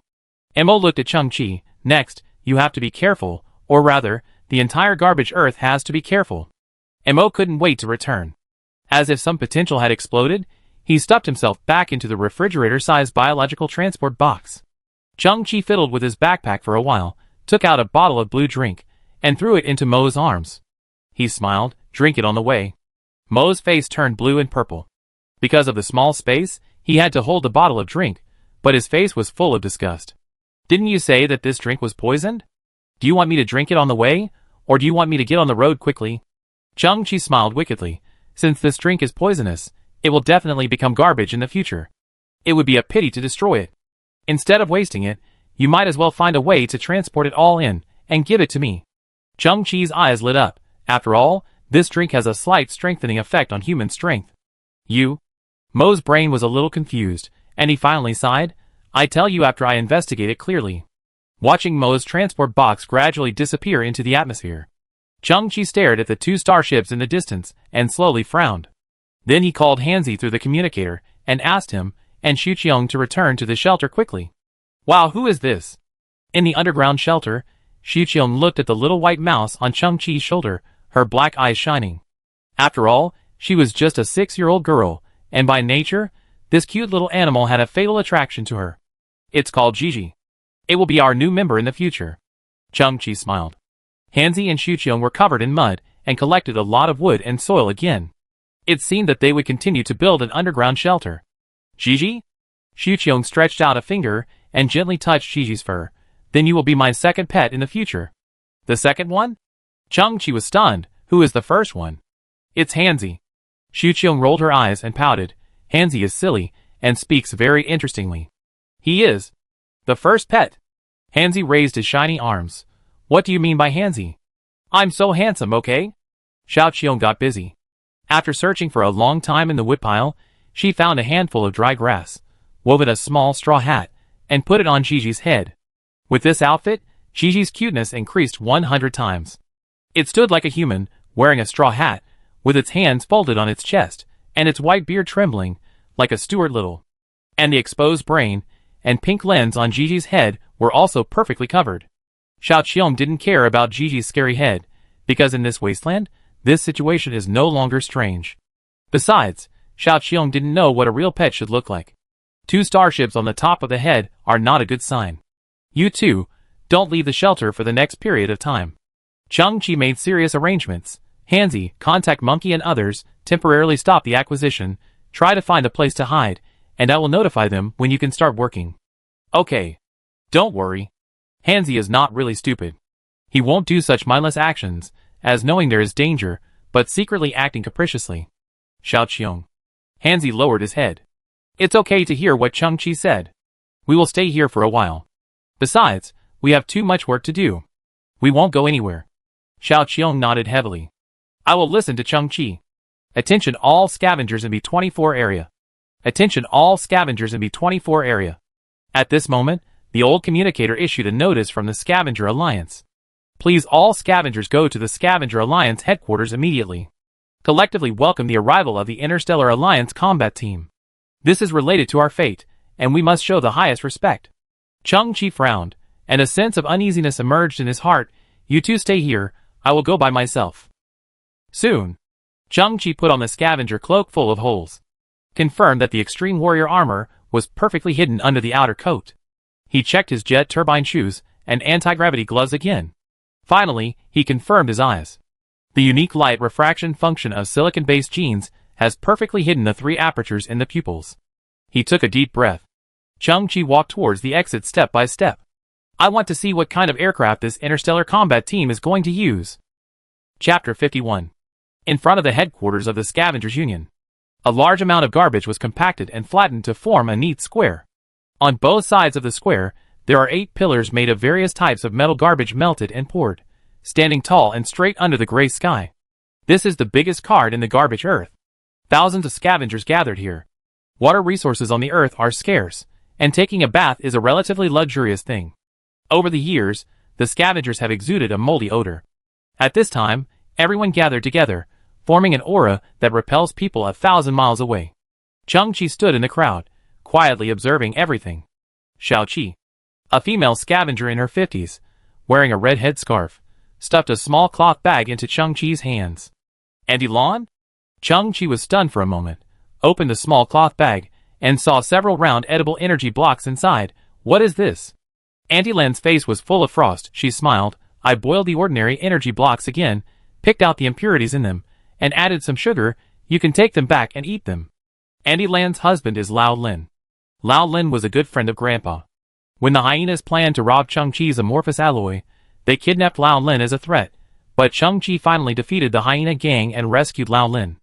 No matter how the environment changes, Lao Lin's family always pays attention to Cheng-Chi and takes care of him. Andy Lan is a good cook. She transforms the energy blocks issued by the Scavengers Alliance every day, adds some flavor and improves the taste, and then sells them in exchange for credit points to maintain her daily life. Old woman, you are stingy. At this time, Lao Lin also squeezed through the crowd. Cheng-Chi is still growing. How can such a small amount of food be enough for him? Said. Lao Lin took off his shoulder bag and took out another pack of energy blocks from it. I give you my rations too, take them back and eat them. But Andy Lan held Lao Lin's hand. You don't need yours. Lao Lin was stunned. I know, my energy blocks are not picked out of impurities, but they are also energy. Andy Lan shook her head. No, your energy blocks are made by me with impurities. Old Lin, It's the president. The president has appeared. As the scavengers exclaimed, Cheng-Chi also looked up at the main entrance of the scavengers' headquarters. An old man in his 60s walked out first. He had a square face, and the wind and frost carved deep wrinkles on his face. His hair and beard were both snow-white. He tried to straighten his back to make himself look radiant. Behind the old man, there were two figures, one on the left and one on the right. On the right was Hina, who was wearing a red dress and looked like a rose in the end times. When Hina appeared in everyone's view, countless men waved to her, trying to greet her, and the sound of praise was endless. Cheng-Chi's slight gaze stayed on Hina for half a second, and frowned subconsciously. Then he looked at another figure behind the old man. She was wearing a gray cloak, but it could be vaguely seen that she was tall and graceful, with a good temperament. Including Cheng-Chi, most people did not know the true face of this figure. The two Harrier starships in the distance had not landed yet. The hatch of one of the starships slowly opened, and a shuttle-shaped landing craft slowly flew out. 3 seconds after landing and leaving the starship, Cheng-Chi saw that the Harrier starship was surrounded by a layer of defense force field composed of countless blue diamond blocks. Those force fields looked broad and solid, and should have extremely strong defense capabilities. One of the diamond-shaped force fields flashed finally, and the shuttle-shaped landing craft slowly passed through, and then landed on the square in front, stirring up a cloud of dust. The scavengers held their breath. Even the president on the steps swallowed his saliva secretly. Cheng-Chi also narrowed his eyes slightly. With a swish, the hatch of the landing craft slowly opened, and when it landed on the ground, it also formed a step downward. A tall young man slowly appeared in the hatch. He was wearing a military uniform, which borrowed the style of a suit to a certain extent, and looked neat, solemn, and beautiful at the same time. On his shoulder was a dark golden epaulet, with 2 golden thin bars, and 2 golden star emblems above. But he was wearing a black polymer gas mask, so his true face could not be seen. The young lieutenant colonel stepped off the landing craft, and behind him came more than a dozen soldiers with real guns and live ammunition. The young man walked forward slowly, scanning the scavengers standing on both sides. His mask had a cold luster, giving people a strong sense of oppression. The scavengers stared wide-eyed, but they were silent, and no one dared to make a sound. The young man suddenly stretched out his white fingers and took off the mask on his face. He showed a handsome face of about 25 or 26 years old, with black hair and 2 light blue circles flashing clearly in his pupils. Many female scavengers secretly covered their mouths. He was so handsome. Hee, hello everyone. My name is Ning. You can call me Lieutenant Colonel Ning from now on. The young officer smiled warmly, and waved to greet everyone. A soldier on the side said, Lieutenant Colonel, the air here. You should wear a mask. Lieutenant Colonel Ning frowned, tilted his head and whispered, No one has a mask. If we do that, won't it seem a bit too superior? The soldier paused, then raised his hand, and took off his gas mask, revealing a resolute face with scars on his brow. The rest of the soldiers followed suit, and took off their masks. Cheng-Chi was a little surprised. So polite? The president of the Scavengers Union on the steps saw this scene, and his pupils trembled slightly. In the next second, the nervous look on his face gradually faded, and he took 2 steps at a time and hurried down the stage to greet him. President Lee. Lieutenant Colonel Ning stretched out his right hand from a distance. Welcome. Chairman Lee was excited.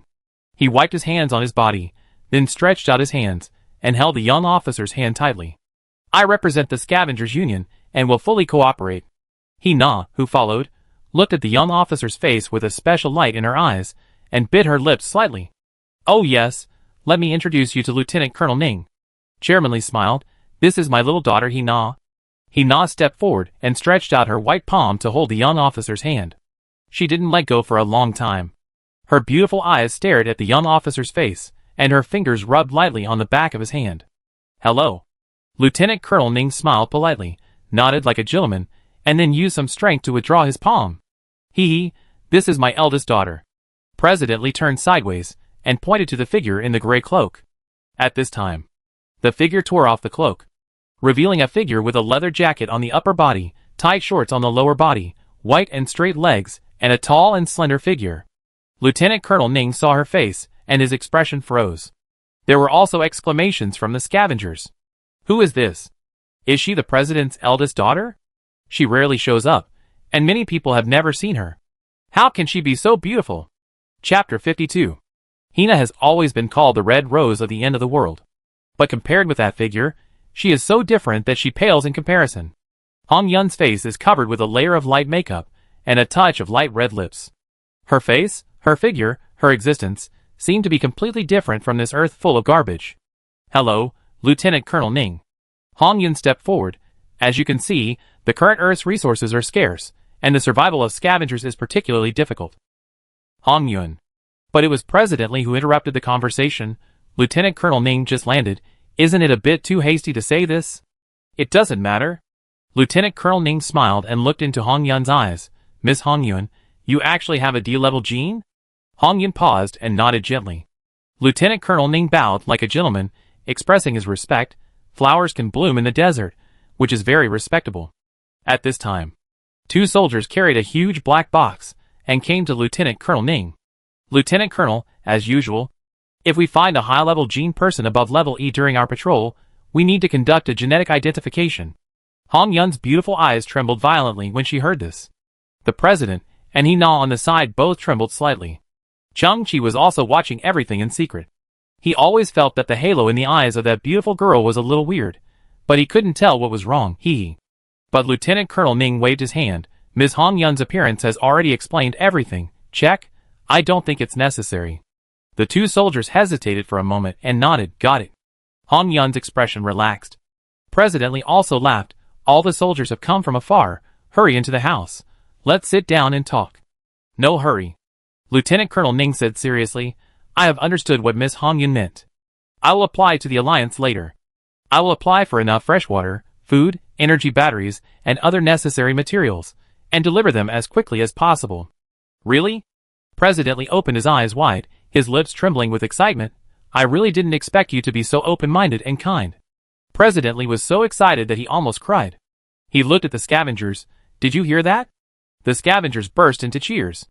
Long live the Solar System Interstellar Alliance. Long live Lieutenant Colonel Ning. Lieutenant Colonel Ning also smiled and nodded to everyone. He looked at President Lee again, and in order to show their attention to the people of Earth, the higher-ups have also arranged a group of heroes in this inspection team. Chairman Lee paused. Heroes? Yes, famous heroes.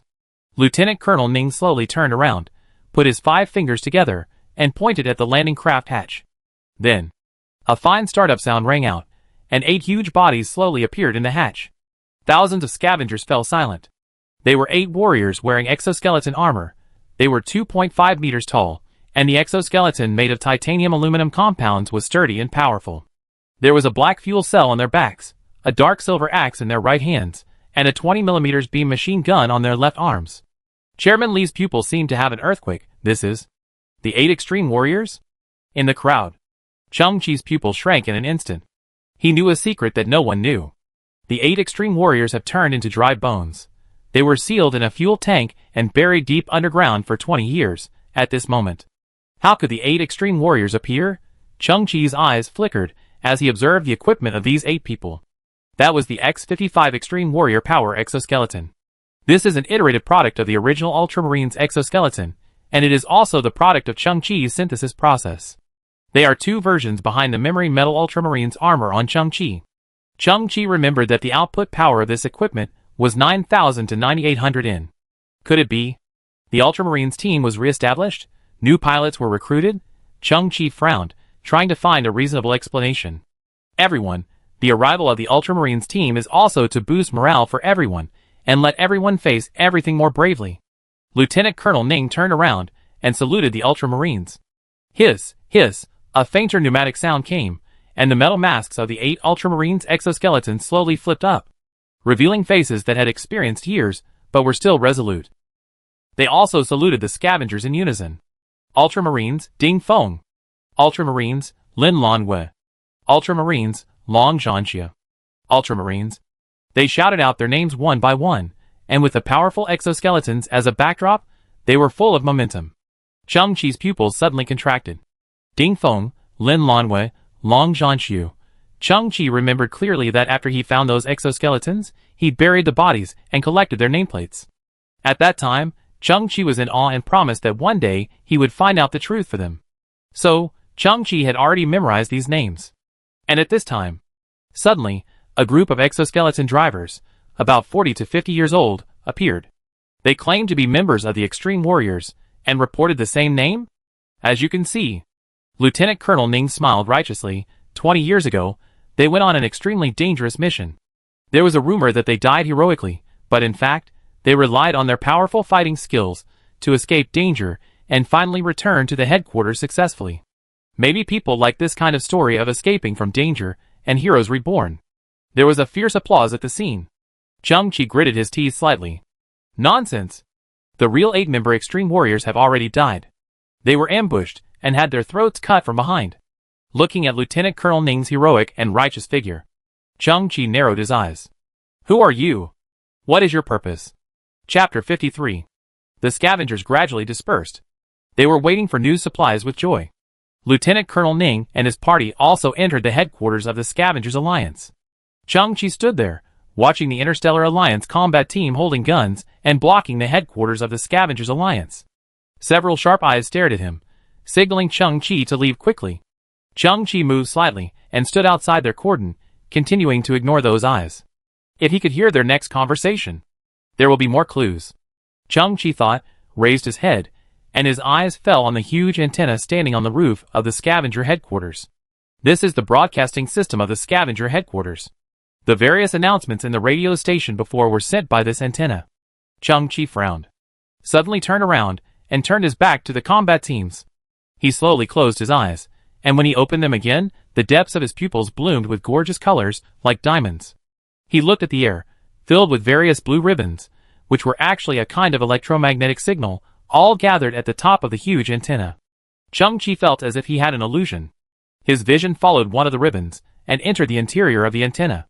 Then, along the line, he fell into the communicator located in the Scavenger headquarters.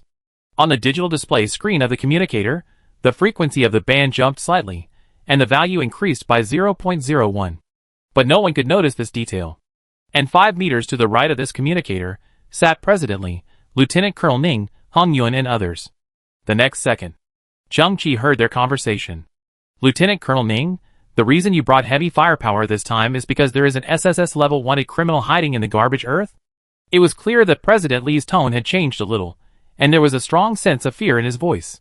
Cheng Chi, who was in the square, subconsciously opened his eyes slightly when he heard this. This is really a heavy information. Cheng Chi had heard some news before. 7 years ago, the genetic mutant, who massacred half of the colonized planet, was only wanted at the S+ level. Now this SSS level. What kind of person is he? This information is really complicated. First, MO said that this team bought a large number of black market weapons and ammunition. Then, the Ultramarine team appeared again. Now, there is another SSS wanted criminal. What is going on? What is the connection? Cheng Chi listened quietly to the following. It is SSS level. That's because it was once one of the highest levels of the entire Galactic Alliance Operations Department. Lieutenant Colonel Ning's voice came. President Li, have you heard of Kunlun? Kunlun? President Li's voice was even more surprised. The army should be like Kunlun, standing on the top of the Milky Way. The Kunlun? Lieutenant Colonel Ning's voice came slowly. Yes. President Li's voice became much sharper. Isn't it one of the 4 great generals of the human army? Its name comes from the famous mountain on Earth, and it has always been the pride of mankind. That was in the past. Lieutenant Colonel Ning said slowly. Now, it has betrayed all mankind. Clatter. Then, there was a panic sound, and President Li seemed to have knocked over the cup in his hand. He was extremely shocked. What? Kunlun attempted to assassinate the other two generals. The purpose was to seize military power. Lieutenant Colonel Ning slowed down his speech and said word by word, "It wanted to rebel." The scene was silent for a full 30 seconds. Routine inspection is secondary to our visit this time. 7 days ago, the 5th, 6th, 12th, and 19th fleets besieged Kunlun's 24th fleet. They were almost wiped out. And Kunlun itself was hit by thousands of superpowered sniper beams and suffered fatal damage. Then, it fled to Earth, which is the area under the jurisdiction of your President. Lieutenant Colonel Ning spoke slowly. You can clearly hear the sound of President swallowing his saliva, wiping his sweat, and even the trembling of his throat. The blockade of Earth some time ago. President asked tremblingly, is it related to Kunlun? That is to prevent the remnants of Kunlun from replenishing Kunlun. Replenishment? Lieutenant Colonel Ning said again, Kunlun is not a human in the conventional sense. It was seriously injured before. If it wants to restore its combat effectiveness, it needs external equipment. Chairman Li trembled again, but the Earth is full of technological garbage. Lieutenant Colonel Ning seemed to shake his head. I don't mean to offend. In Kunlun's eyes, these things on the Earth are not even worthy of the word garbage. This is not helpful to it at all. Then, Chairman Li said again, what should I do? Lieutenant Colonel Ning's voice came, you and the scavengers don't have to do anything. Everything is our responsibility. The rest of the conversation, there is no more key information, just some routine inspections. Chung Chi blinked, and his pupils turned black again. He looked back at the headquarters of the Scavengers Union standing under the gray sky.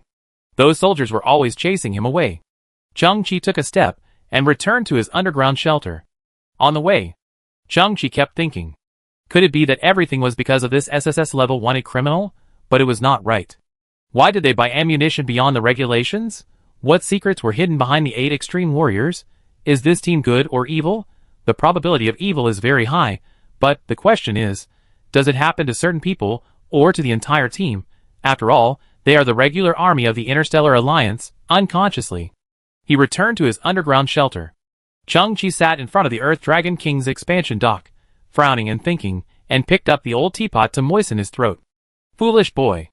Why did Xiao Qiong urinate in the pot again? Chung Chi was helpless.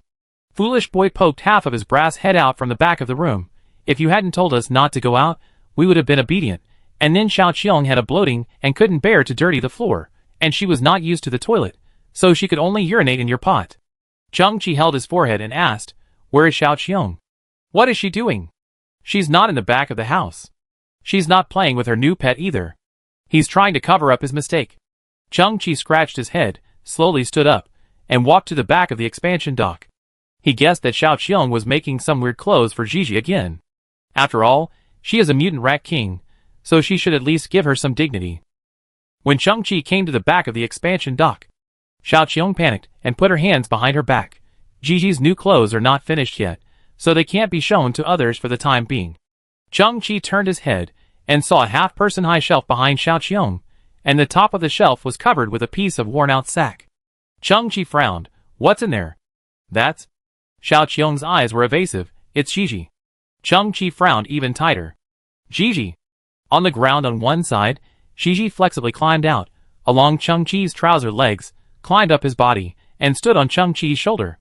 The sack behind Xiao Qiong didn't move at all. Chung Chi's voice was a little low. I asked you what's in there. Chapter 54. Xiao Qiong is only 6 years old. Her mental quality is still very immature. At this moment, she rubbed her hands nervously, her eyes full of panic. Chung Chi shook his head helplessly. He recalled that Xiao Qiong called Gigi the second pet before, and the first one was not a fool at all. It was probably the thing in the sack. His face was solemn. He took 2 steps forward and opened the worn sack. Then, Chung Chi's pupils trembled, and the whole person was stunned. What is this? In front of me was a metal platform made of simple pieces. On the platform, there was a round birthday cake made of edible energy blocks. Ha ha. Chung Chi, happy birthday. Xiao Qiong giggled, and at the same time showed a reproachful expression. You adults are really worrying. You even forgot your own birthday. Chung Chi, on this day of the 18th year, Grandpa picked you up, and I don't know when you landed. So today is your birthday. Hanzi took out a welding rod, burned it with a torch on his arm, and stuck it on the birthday cake. Happy birthday, idiot. Chung Chi was completely stunned. Gradually, his eyes became moist. We are all family. You are crying even though it is your birthday? You adults have such low tier points. Gigi. Even Gigi on his shoulder seemed to be one of the planners of this surprise. No wonder Hanzi was so evasive before. It turned out that he wanted to lead Cheng-Chi to the back of the house. And about Xiao Qiong. Cheng-Chi just complained about Xiao Qiong's immaturity and exposed her acting skills in seconds. In fact, Xiao Qiong's operation was in the atmosphere. Xiao Qiong smiled and said, "This cake is indeed a little worse, but you can imagine it as a variety of flavors, sour and sweet cherry flavor, or soft and sticky banana flavor. Every time I think about it, I drool." Cheng-Chi nodded. When he has the strength in the future, he must realize fruit freedom. Cheng-Chi, blow out the candles. I heard that those who can't blow out birthday candles will die young. Looking at the red-hot welding rod, Cheng-Chi wiped the tears from his eyes. How to blow this thing? But no matter what, Cheng-Chi's heart was filled with emotion at this moment. He smiled from the bottom of his heart. "Thank you, everyone. I used to be a mean person, and thought that you took in something that shouldn't be taken in." Bang! A black shadow suddenly fell from the ceiling and smashed the energy cake into pieces. Everyone was shocked. They all looked up at the gorgeous and beautiful dome above their heads.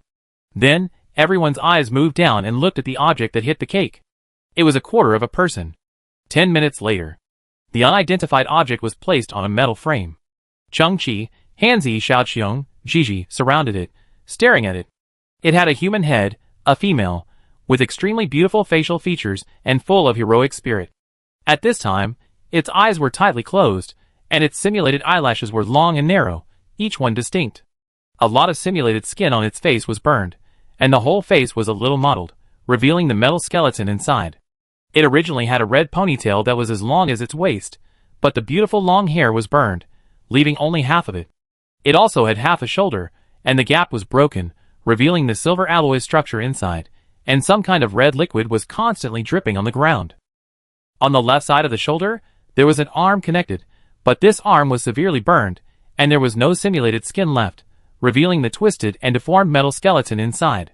Just below its neck, only half of a narrow mechanical spine remained, and the neural interfaces on the surface were burnt to a crisp, like a terrifying mechanical centipede, swaying slightly in the air. This is not a robot. Cheng-Chi was a little shocked. This is a highly prosthetic cyber life form.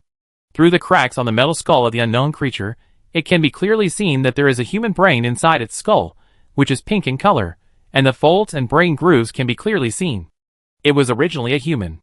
But for some reason, such as limb disease, or the desire to become stronger and improve combat effectiveness, etc., it began to constantly transform its limbs and replace its body organs with mechanical prostheses.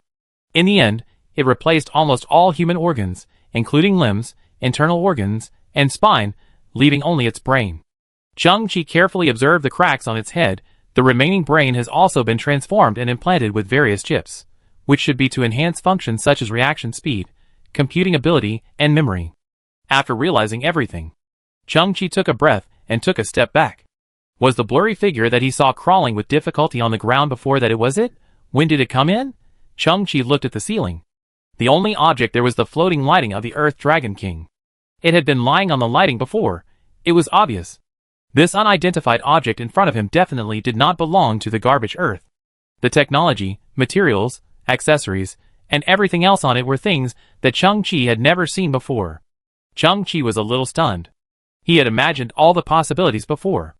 One possibility was that the Interstellar Alliance combat team outside fabricated an SSS-level wanted criminal to cover up some other purpose. Now it seems that Cheng-Chi should have won the jackpot. The SSS-level wanted criminal is not fabricated. The scene in front of him is so real. If Cheng-Chi does not connect these two things together, he can only take out his brain, wash it, chop it into pieces, and flush it down the toilet. But, is there any other tiny possibility? This thing in front of me happened to be the garbage thrown away by someone. Before, it suddenly recovered a little bit of energy and crawled around on the ground. It just happened to crawl into Cheng-Chi's underground shelter? After all, if it is really the SSS-level wanted criminal, then it is definitely a hot potato. Hand it over to the Interstellar Alliance combat team. But the good and evil of that team has not been determined yet. Don't hand it over? What if it is really a human traitor who has committed a heinous crime? Cheng-Chi, she seems to be dead. Xiao Qiong looked at the body in front of her, and seemed to be a little reluctant. She is a very beautiful sister. Hanzi's light bulb eyes flashed. She is not dead yet. Her brain still has some weak movement. Chang-Chi decided to do a simple repair on it first, so as to obtain more information. He tilted his head. The KP-03 Quantum Intelligent Repair Cluster, which was like a metal pyramid, flashed a blue light. It was like an ancient miracle. The hatch in front of it slowly opened, and a halo-like mist filled the interior. Tens of thousands of nano-level repair robots, like smoke, floated and gathered towards the broken cyber life form. Chang-Chi's order was very clear. Repair its communication function first. Chapter 55. Nano-repair robots gather and disperse. In the brain of the cyber life form, extremely tiny arcs flashed. Due to the serious damage of various circuits, only remedial repairs can be performed. The repair results cannot be estimated. The small UFO floated in front of Chang-Chi, feeding back repair information. Chang-Chi nodded silently. This is garbage Earth. With such damage, if it hadn't met him, Chang-Chi, and if Chang-Chi hadn't just synthesized a quantum repair cluster some time ago, it would have been impossible to repair it. Suddenly, the eyelids of the cyber life trembled, and the eyelashes trembled. Swish! It suddenly opened its eyes, but only the left eye. However, it did not have human pupils, nor any information about genetic level. It should be an electronic eyeball, with only a dim red dot flashing in the center of the eyeball. Xiao Qiong subconsciously shrank back when she saw this scene. Chang-Chi tried to communicate with it using the electronic resonance characteristics of silicon-based creatures, but there was no feedback, because it did not have a core CPU, and its consciousness came entirely from the human brain. But the red dot in the eyeball flashed, then turned into a red halo, and then began to expand slowly, then slowly shrank, and finally condensed into a red pupil. I have to say, its eyes are very beautiful, and there is a thrilling feeling. Her left eye also began to tremble, but after trying for a long time, it still did not open. The repair work of the quantum cluster is nearing its end. Chang-Chi stabilized his mind and slowly spoke. Who are you? I. The red lips with a trace of dust slowly opened, and the voice was crisp and cold, although weak, but very pleasant. I am? I don't remember. Chang-Chi frowned. Is the biological brain damaged? The scene in front of him was still very strange. A person with only a head and half an arm, and even the spine was exposed and shaking slightly, spoke, and it could not provide its identity. Chang-Chi was patient. What do you remember? I. The red light ring in the right eye of the cyber life form flickered slightly. I was betrayed. Chang-Chi's heart trembled. It looked more and more like the SSS level wanted criminal. What else can you remember about yourself? I. The red lips on the head trembled. My last name seems to be Hua. Hua as in flowers. Hua. Chang-Chi tilted his head. Hua Mulan. I remember. My last name is indeed Hua. My name is. The flickering right eye opened. It seemed that it could not see Chang-Chi, but only the nothingness in front of it. My name is Hua Kunlun. His. Good. I won the prize. Chang-Chi leaned back. A soldier should be like Kunlun, standing on the top of the Milky Way. The Kunlun. No. On the beautiful head, and I trembled. Father said, if you have a daughter, you should be like Kunlun, who dares to be the first in everything. Chang-Chi clicked his tongue. Your father is really cruel. A good daughter, but he transformed her into this. In the past, Chang-Chi heard some legends about General Kunlun on the interstellar radio. We know that he is invincible, and has made great achievements in battle, but most of his personal information is kept secret. The reason is obvious. It is not a human in the traditional sense. But there is one thing that Chang-Chi did not expect at all. Kunlun is actually a woman. What about them? Who? What about them? The tone of the beautiful head suddenly became a few degrees higher. The gangsters, who slandered my name and accused me of treason. Their true identity is a group of interstellar bandits 20 years ago. They slaughtered an entire interstellar team, put on military uniforms, tampered with system records, and ran rampant for 20 years. Chang-Chi's pupils suddenly shrank. The amount of information exploded. Kunlun was wronged, and the true identity of that interstellar combat team is a group of gangsters? In other words, the robbers put on police uniforms and changed their appearance? According to the prompts of the quantum repair cluster, the head of the cyber life form in front of him has not been completely repaired, but the subconscious in its biological brain is supporting all its behaviors. In other words, all this information comes from her subconscious. It is the most authentic expression of her innermost heart. She did not lie. She could not lie. I need to expose them. I need to destroy them. I can't let this happen. As she spoke, her left eye, which had been stuck, suddenly opened, and both eyes of the beautiful woman's head glowed red, like a strong fighting spirit, and her head began to twist violently. I will never fall. I will fight forever. In Chang-Chi's eyes, she was just a broken body, placed on a metal bracket, with her only arm completely damaged and unable to move, half of her spine exposed, and a bright red ponytail, shaking violently with her head. What Chang-Chi saw? Only a tiger in trouble, only a hero in his twilight years, only the word miserable. I was betrayed by a traitor, I was destroyed. I lost my body and fled to the earth. The fighting spirit of the beautiful head faded, and the head gradually drooped, but she seemed to remember something. But I saw a boy in the garbage dump. He carried technology far beyond the level of the earth. He can help me. Only he can help me. Please help me. The voice of the beautiful head became lower and lower, and gradually, her eyes lost their luster, staring blankly at the front, and no other movements. Its energy level was extremely low, and the self-protection program was forced to start, and it entered hibernation. The quantum repair cluster sent a diagnostic message. Chang-Chi took a deep breath. The truth is, the Interstellar Alliance team is the traitor. They are not even traitors, but a gang of gangsters. Presumably, the real Ultramarines team was killed 20 years ago, which was their work. 20 years.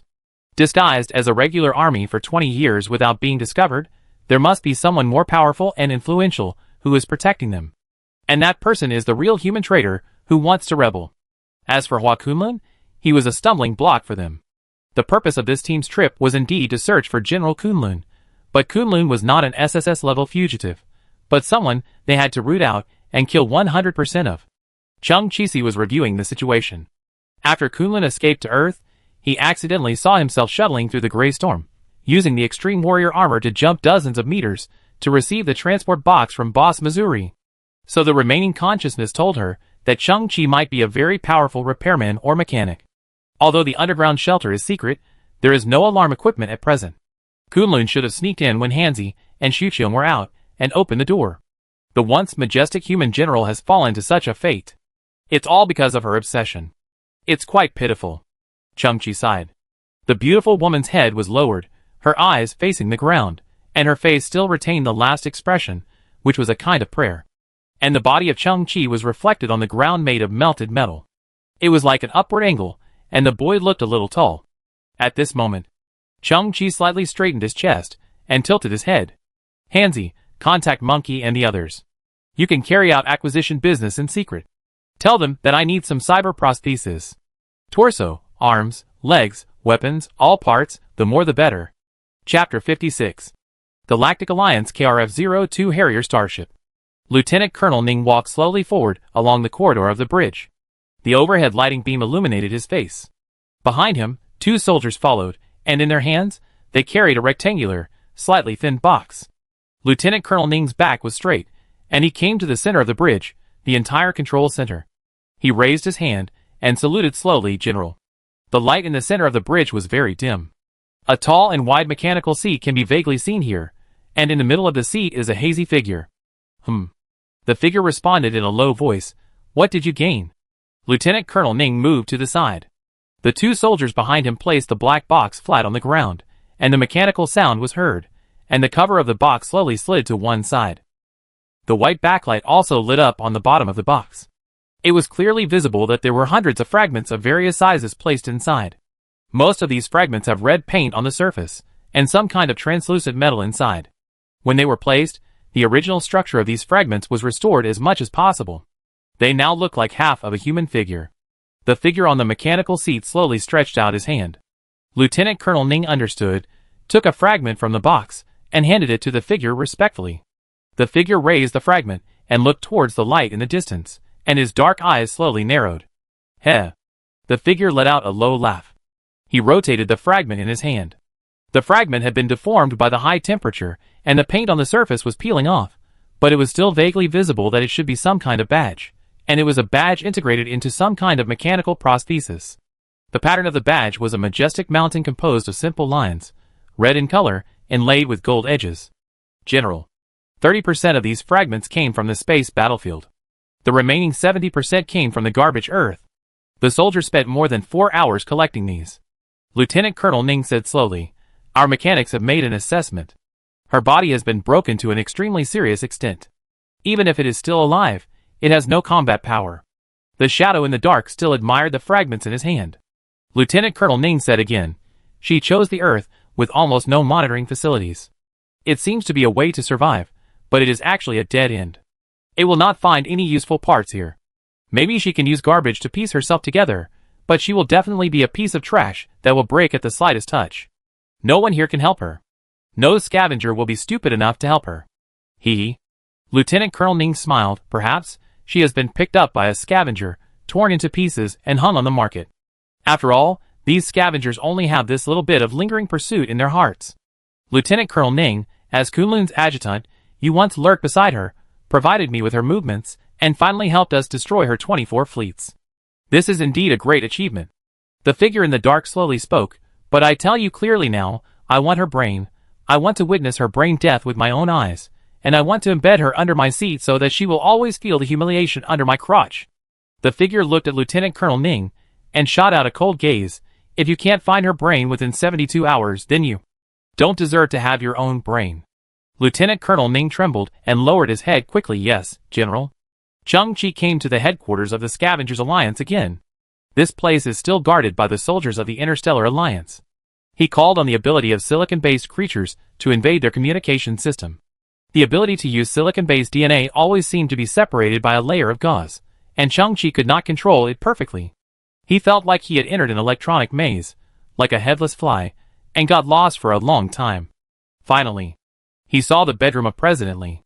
This old man in his 60s was sitting alone on the bed, thinking about something. President Lee? A young man's voice suddenly came from the closed communicator. Who are you?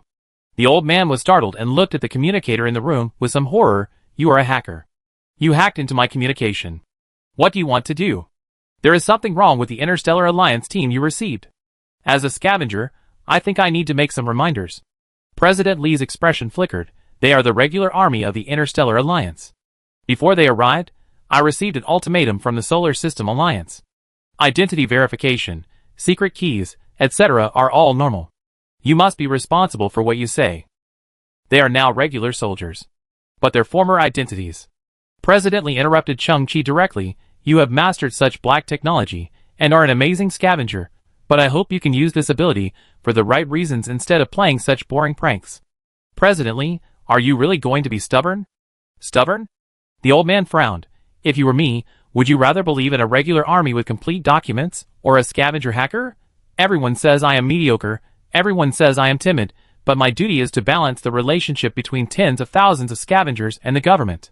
Now everyone is waiting for the help of the Interstellar Alliance. Do you want me to question them with just 2 or 3 sentences?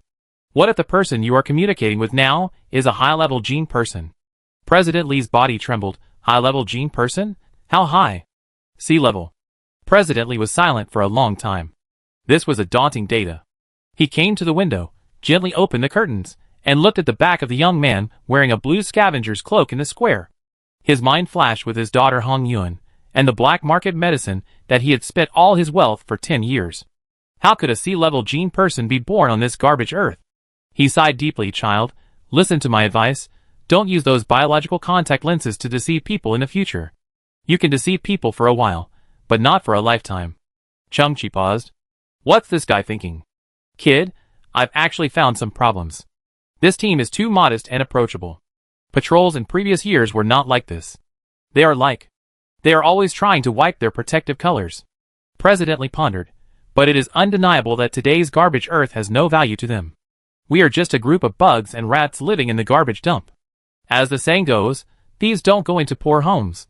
We have nothing to lose. On the contrary, I can use their protective color to try my best to fight for what I want.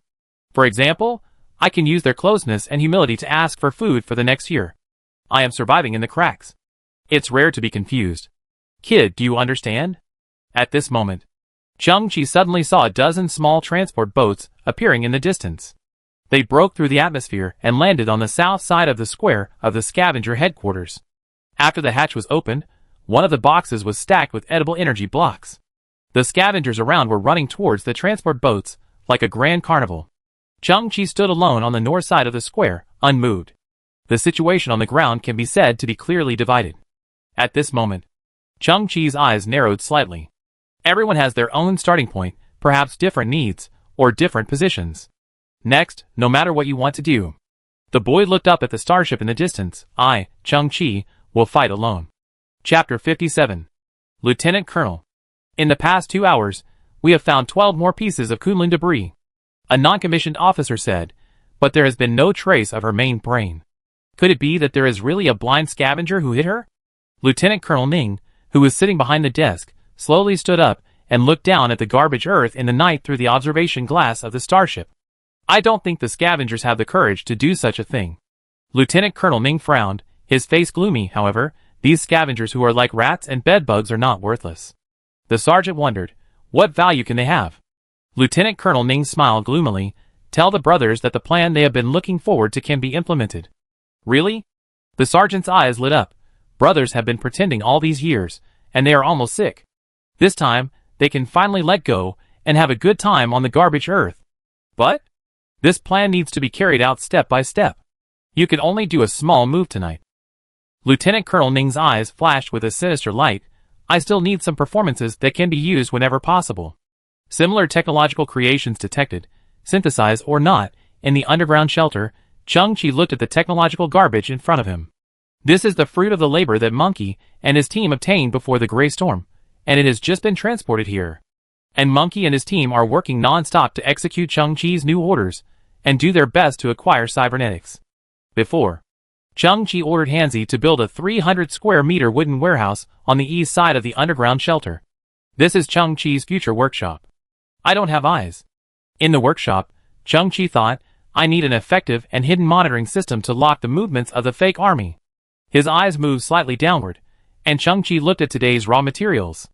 Antiques from the old times, 22 camera probes. Their models are exactly the same. The white body has been rusted, and there is a lot of dirt on the lens. It must have been dug out from the ground by a scavenger. In this era, this kind of equipment is worthless. The original owner should secretly curse the monkeys for being out of their minds. Chang-Chi's eyes flashed. Begin synthesis. Break into original matter. Synthesis successful. DF-011 drone. *11. Light sky reconnaissance drone. Equipped with night vision system. 200x zoom system. For wide-angle cameras. Fixed monitoring range of 3 square kilometers. Endurance time of 4 hours. Chang-Chi shook his head. It's too far away. The wingspan of the drone in front of me is 1.5 meters. It has no anti-reconnaissance system. Once it flies, the noise will be amazing. Anyone who is not blind can find it. Break it up into original matter. Synthesis successful. DF-058 Flying Eye. *5. Military Comprehensive Flight Monitoring Platform. Equipped with sonar system. High-precision thermal imaging system. 28 intelligent tracking cameras. Power system upgraded to magnetic levitation system. Cruising noise less than 35 dB. Too big. Chang-Chi looked at the device in front of him. Its diameter was at least 4 meters, and its overall shape was very similar to a small black flying saucer. It was conceivable that it would fly in a quiet and silent state, but it still had the same problem. It was too eye-catching. Break up into original matter, synthesis successful, AF-21 ecological camouflage monitoring system, *2. Chang-Chi looked at the device in front of him. His expression became somewhat amused, and his heart was full of curiosity. In front of him was a metal cage more than 1 person tall, with very slender cage bars, a semicircular top, and a row of red indicator lights flashing on the base. Chang-Chi poked his head out and looked inside through the gap in the cage. But he saw crisscrossing metal branches, and on those branches, there were dozens of gray birds squatting. Birds? Chang-Chi opened his eyes slightly. The device disguises the appearance of the flight monitoring device as a tree sparrow, and can also release ecological chirping and biological electromagnetic waves. Under the 3rd level of technological civilization, it cannot be identified remotely, and the tree sparrow has 2 high-precision cameras built in, which can achieve 7 capabilities such as thermal imaging, wide-angle shooting, and long endurance. The tree sparrow is an omnivorous animal with a strong reproductive capacity. It is one of the few birds that are distributed all over the world.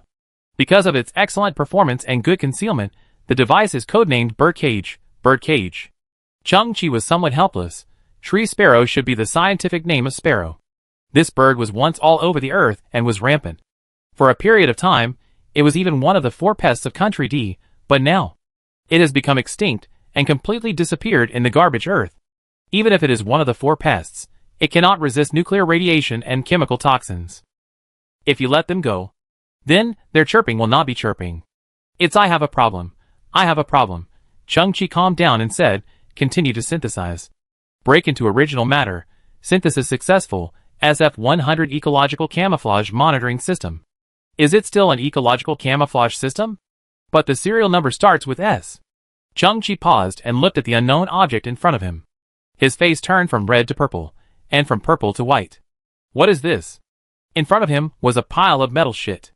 To be precise, it was a tower made up of layers of silver metal round cakes, but the round cakes became smaller as they went up, and the top was still a small point. Chang-Chi stared. It's hard not to make me associate this shape with something. Forget it. This should be the creation of a certain advanced technological civilization with a unique aesthetic. Chang-Chi found that the metal Xiong. No, it was the surface of the mysterious device. With an inconspicuous gap, it should be openable.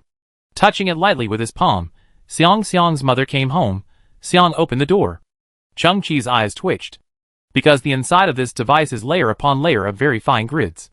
And in each grid, there is a white worm standing upright, clearly visible, with circles of threads on the worm's body, and the whole body is twisting. Chang-Chi was shocked and speechless. STC, the code name of this device, is it called Maggot Nest? Its code name is Thousand Eyes, because it perfectly replicates the most powerful compound eyes in nature. At this moment, the white worms twisted more violently. Suddenly, thin black tentacles pierced the maggot's skin from the inside, and then small black flies crawled out from the inside of the maggots, shaking their transparent wings and adapting to their new bodies. Then, these flies quickly turned their heads and turned around to look at Chang-Chi. Chang-Chi's pupils also shrank at this moment. He saw that these flies had densely packed compound eyes in their two eyes, and each compound eye seemed to clearly reflect their bodies. Buzz, some invisible vibration came, and these little flies shook their wings together. Each of their compound eyes reflected a tiny luster. Although the luster was small, it was tens of thousands, hundreds of thousands, and millions. They are not real flies, they are mechanical bodies. Chang-Chi was enlightened, and each of their compound eyes is a surveillance camera. Each fly contains about 8,000 compound eyes.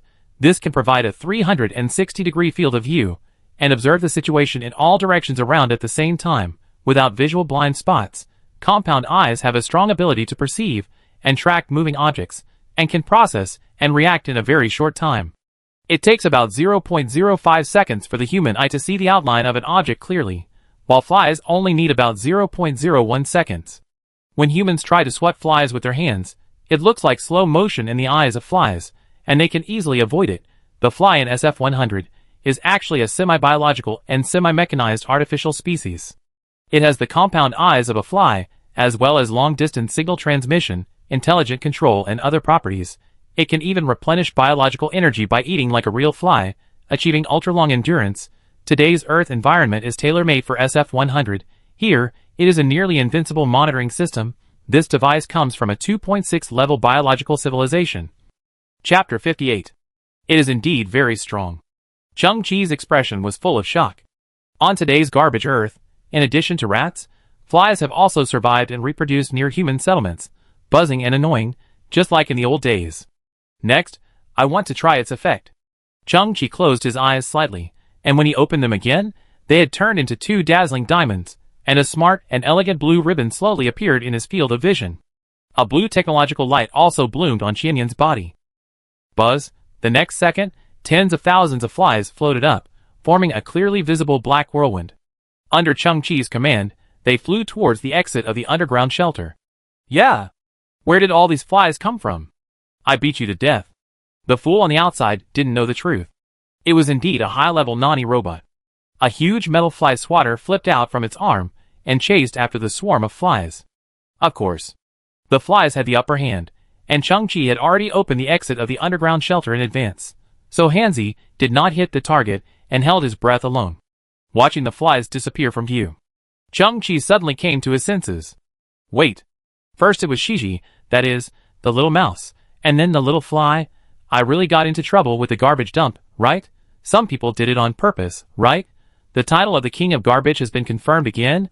Whatever it is, the effect is the most important. At this moment, a straight beam of light was released from the small tip of the SF-100 Ecological Camouflage Monitoring System. Chang-Chi was speechless. Does it have to be this way? The beam scanned in a fan shape, and in the blink of an eye, a huge empty screen was constructed in the air. Chang-Chi was a little surprised. On this screen, there were tens of millions of monitoring angles, densely packed like a puzzle, each of which was at most the size of a fingernail, and all of them were dynamic images. Under normal circumstances, such images would dazzle people, and even cause adverse reactions. But this device has a built-in eye-catching function.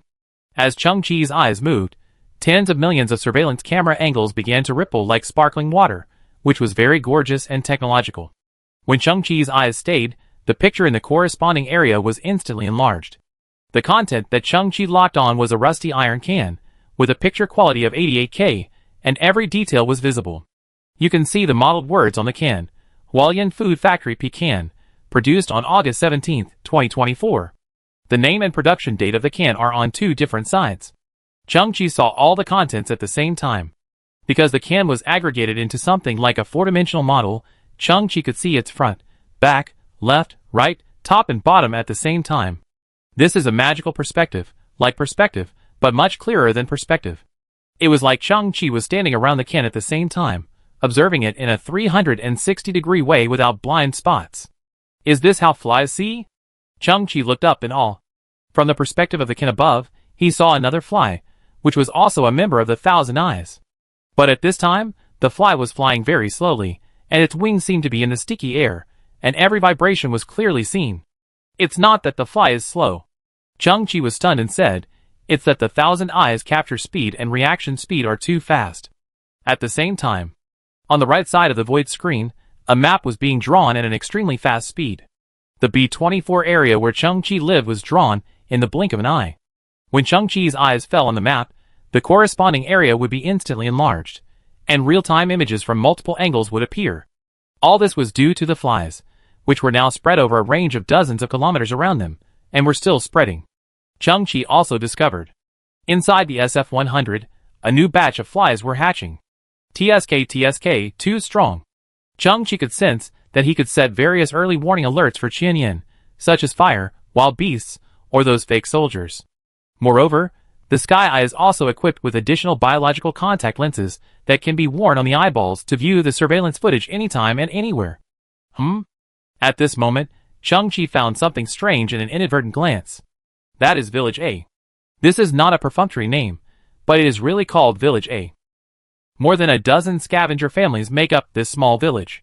But at this time, the sky in the east had just turned pale, and Village A, immersed in the gray sunrise, was dead silent. Chang-Chi's eyes opened, and more than a dozen perspectives appeared at the same time. All the villagers in Village A were dead. They were not attacked by weapons, but almost all of them had their necks twisted or their spines broken. Some of them were thrown on the top of the shack, half of their bodies hanging down, black and red blood flowing from their mouths, and they died with their eyes open. Chang-Chi's pupils trembled. Village A.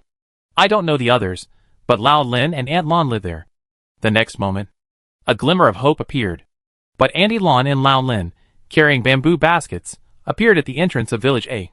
They looked at the scene in the village and froze. The cloth bag in Auntie Lan's hand fell to the ground and scattered, among which were the flavored energy blocks that had not been sold. A guess appeared in Chang-Chi's mind. Rage gradually emerged in his eyes. It was Kunlun who did it. Lieutenant Colonel Ning sat in the hall of the Scavengers Union, with a look of grief on his face. I hope those scavengers can enter heaven and no longer suffer. Chairman Li's body trembled a little. No wonder I contacted Village A last night, but no one responded. I wanted them to come and collect rations. Hong Yan clenched her fists. Is Kunlun crazy? Why did she massacre the scavengers? Kunlun, her nature is evil.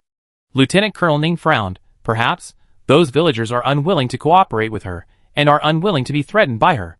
Alas. Paused. Lieutenant Colonel Ning raised his head. I think it's time to tell the truth to the scavengers. Next, I will release the possible status of Kunlun, and you have to inform everyone of two things. First, it is absolutely forbidden for anyone to provide any form of help to objects suspected of Kunlun. Second, if you find any object suspected of Kunlun, notify me as soon as possible. Chapter 59. Inside the KRF-02 Harrier starship. A team of soldiers followed Lieutenant Colonel Ning, with a strange smile on his face, and they shuttled quickly. His leather shoes hit the ground, making a crisp sound, and he walked through corridors and passed by hatches. As he walked, Lieutenant Colonel Ning opened the collar of his shirt, and casually exposed his chest. He unbuttoned his cuffs and rolled up his sleeves, revealing his arms with light wrinkles after the tattoos were cleaned. An old man in a white coat came forward with a flattering smile and handed over the tray in his hand. "Lieutenant Colonel, this is this month's anti-aging potion, eh?" Lieutenant Colonel Ning paused. "What are you saying?" The old man in the white coat bowed and said, "Sorry, this is a catchphrase from my hometown. I'm used to it." Lieutenant Colonel Ning glared at him, then grabbed the syringe on the tray, bit off the needle cap with his teeth, and stabbed his arm. The pale blue medicine was injected into his body at once, and then the syringe was thrown away casually. The old man in the white coat nodded and bowed, keeping a smile, kneeling on the ground to pick up the syringe, and watched Lieutenant Colonel Ning go away. Click. The attendant pushed open the huge double doors in front of him. Lieutenant Colonel Ning slowly appeared at the door. In the starship transport cabin in front of him, more than 500 Interstellar Alliance soldiers gathered. When these soldiers saw Lieutenant Colonel Ning coming, they did not stand up or salute, but continued to laugh. Some wiped their guns, some drank strong liquor, and most people would look at Lieutenant Colonel Ning, raise their heads, and say hello to him. "Brothers." Lieutenant Colonel Ning did not care. The hunting plan can begin. "Oh!" Many soldiers were excited and stood up. "Boss, how are we going to play this time?" He.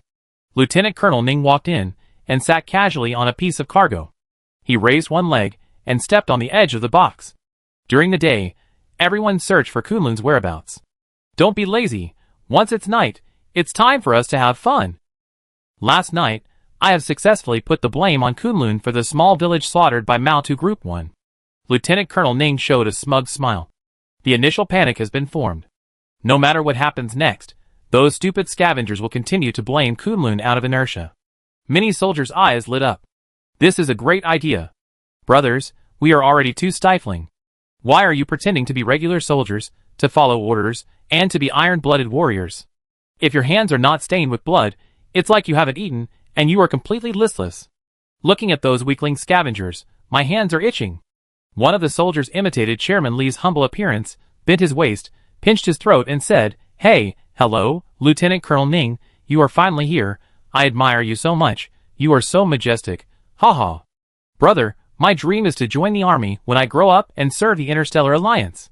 Another soldier imitated the voice of a scavenger child, and said it in a mean way, causing laughter. At this time, the soldier who imitated the child straightened up, with a beast-like light in his eyes, and said in a low voice, "If I were your mother's soldier, I would want to break his head and tear his stomach open." Lieutenant Colonel Ning exhaled slowly. "The anti-aging drug we have been using has certain side effects, which is to stimulate the ferocity in the body. You have suffered a lot over the years. It's okay." A soldier with a huge scar on his face looked up and said, "Isn't this a time to relax? Old rules, point system." Lieutenant Colonel Ning picked up a dagger at random, put it down and fiddled with it. According to combat strength, the hairy group will enter the hunting ground first. 10 minutes later, the stronger bearded group will come out, and after another 10 minutes, it will be the axe group, and so on. Children and the elderly will get 1 point, women will get 2 points, and adult men will get 3 points. The dagger spun quickly between his fingers, and Lieutenant Colonel Ning looked up and said, "If you see a living person, don't let any of them live. If any group reveals their identity, the points will be immediately cleared, and other groups will immediately support the killing of everyone within 100 miles. The total time is 4 hours. Once the sky is white, everyone will return to the team immediately." Many soldiers were ready to fight, their eyes flashing with ferocity. "Sounds great. Also, no hot weapons can be used tonight. Everyone, fight hand to hand." Lieutenant Colonel Ning looked at everyone. "Do you understand?" "Yes." A group of soldiers were impatient. "Boss, when will it start?" "Countdown 5 minutes." Lieutenant Colonel Ning shivered, inserted the dagger into the box, and smiled sinisterly. "After tonight, a large number of scavengers will be killed by Kunlun, and Kunlun will be transformed into the most terrifying demon god. Who dares to help her? Who dares to hide her whereabouts?" A soldier laughed wildly. "Yes, they are eager to provide us with some information, hoping that we can catch Kunlun as soon as possible." He. That sentence is right. The eyes of the masses are sharp, and the power of the masses is strong. Ha ha ha. Lieutenant Colonel Ning narrowed his eyes. This will not only speed up the capture of Kunlun, but also make the brothers happy. The Mao-Tu group has a total of 12 people, and they are ready at this time. They changed into black night clothes and stood at the starting point 10 meters away from the landing craft, already making a starting position. The so-called hairy group is actually the vanguard team of interstellar robbers, who gather information and scout ahead of time. A large screen has been lit up in the cargo hold of the Harrier starship. The top is the names of the teams such as Hairy Group, Axe Group, and Beard Group, and the bottom is a form for filling in points. They will first report the battle situation in real time through the communicator. Finally, the final verification is completed by the number of human right ears brought back. 5, 4, 3, 2, 1. Let's go! The Mautu team rushed into the landing craft at high speed, and the landing craft also started up, leaving the starship and landing on the surface of the garbage Earth. Under the night, the air current was blowing, and the landing craft chose a location far away from the residential area and landed quietly. The members of the Mautu team walked out of the cabin, and everyone's eyes flashed with murderous light. This time, our points must exceed the Beard team. That group of idiots have been laughing at us for several months. It's been so many years, our strength levels should have been rearranged long ago. Yeah, I'm tired of wearing this hat of the Mautu group. I say, can you put aside those competitive things and focus on enjoying the fun of the moment? Life needs wisdom. Wisdom is your mother. It can be said that when I landed for the first time, I stepped on it well. 12 kilometers to the east, there is a scavenger's nest. At least 20 people live there. Look at you, you have no ambition, you will never get rid of the label of the rookie group, you just scout all the time. I know another place, there are at least 30 people there. A dog will always eat shit, you are the same. Oh, why are there so many flies? The garbage Earth is garbage, it's so disgusting. Chapter 60. In the night, a young man wearing a blue scavenger's cape walked out slowly from behind a mountain of garbage. He stood in front of the Mautu group. Huh? A man who came to our door? Our luck has improved. The 12 Mautu group members looked up and saw more than a dozen flies hovering around the young man. They all frowned. It's fucking disgusting. Don't be so picky. It's good to have something to play with. A member who was as strong as an ox stepped forward, clenched his fist, and his bones cracked. I do this, first score a point. So, you guys enjoy killing scavengers? The young man in the dark spoke slowly. A member of the young group frowned and tilted his head. This guy has been hiding here before. Did he hear our conversation? What's the use of hearing it? The strong member in the front said, look at his frail appearance, I guess he can't even eat enough, and it's fucking hard for him to live. There is a faint khaki halo in the pupils of these big men, which is not a symbol of high-level genes. Rather, it is a kind of transformation feature, because they take some kind of enhancement drugs all year round to achieve the effect of improving physical fitness. Each of them is strong, with solid muscles, and their combat power is several times stronger than that of ordinary people. In the entire Interstellar Alliance team, Lieutenant Colonel Ning is a high-level gene person, and the others are all this form of enhancers. In other words, they enter the world of scavengers, which is equivalent to wolves entering the flock of sheep and harvesting at will. This is the garbage Earth. This is the home of scavengers, and it is also my home. But the boy in the dark took a deep breath. I can do whatever I want here, let alone other scavengers. At this moment, the boy suddenly looked up, his eyes dark and sharp. But you can't. Fuck, is this kid sick? The strong man swung his arms and took a step forward. Give him 3 points. Bang. The ground where the boy stood suddenly had a lot of garbage kicked away, and he disappeared directly on the spot. In the dark night, a shadow appeared in front of the strong man in an instant. Looking at the still immature face, the man was stunned. The next second, the big man felt a strong force grabbing his neck, like an irresistible iron hoop. Then the big man felt top-heavy, and his whole body was lifted up by the other party by the neck, and then his body was rotated by the other party, and a powerful force was transmitted, and the big man was smashed headfirst to the ground with a bang. Crack! Crack! There was a shattering sound in the big man's skull and spine. His skull was instantly shattered, and a large amount of black blood was squeezed out of his facial features, and he was killed instantly. The rest of the Mautu team hadn't even reacted yet, and they were all stunned. In the Extreme Warrior armor, a movement track with 11 pause points instantly appeared, and each pause point was a set of instant kill moves. The talent brought by the sea-level gene made Chung-Chi's speed exceed the upper limit of the armor, but the speed that was limited was also something that this group of Mautu bandits could not understand. Zheng, a silver cold light appeared in front of the neck of a bandit. His pupils suddenly contracted, and he was sure that it was an arc-shaped dagger, but the trajectory of the dagger seemed a little crooked. It suddenly changed its trajectory 2 centimeters away from his skin and turned to the back of his neck. The robber's expression relaxed, and he chopped off, but the next second, The arc dagger suddenly turned rapidly, like a sharp capstan, and rotated hundreds of times on his neck in an instant. The robber only felt a chill on his neck, and then his perspective flew up into the sky. After taking a last look at this desolate garbage earth, his perspective fell heavily to the ground, and then tilted, looking at the figure, who looked like a dark demon, killing his accomplices one after another. Plop, plop! It was a member of the young group, falling to the ground one after another. All of them were killed by one blow, and the total time was no more than 100 seconds. The young man's scavenger's cloak fluttered gently. He shook his hand, took back the memory metal dagger, looked back at the corpse on the ground, and said slowly, 36 points. Inside the Harrier starship. Lieutenant Colonel Ning knocked on the silent communicator, shook his head. The young group is still not good enough. 9 minutes have passed, and there is still no news, and no points. Immediately, Lieutenant Colonel Ning glanced at the queue not far away. The beard team is ready. I hope you have fun and get a good score. Chung-Chi checked the 12 bodies. He was a little disappointed to find that they did not carry any hot weapons. Then, he found 12 particle-cutting daggers, and 12 equipment similar to small signal jammers on them. He collected these spoils. Chung-Chi dug a hole casually and buried them. Everything was just completed. Chung-Chi's ears moved, and he looked back and found that another landing craft flew out from the Harrier starship. Huh?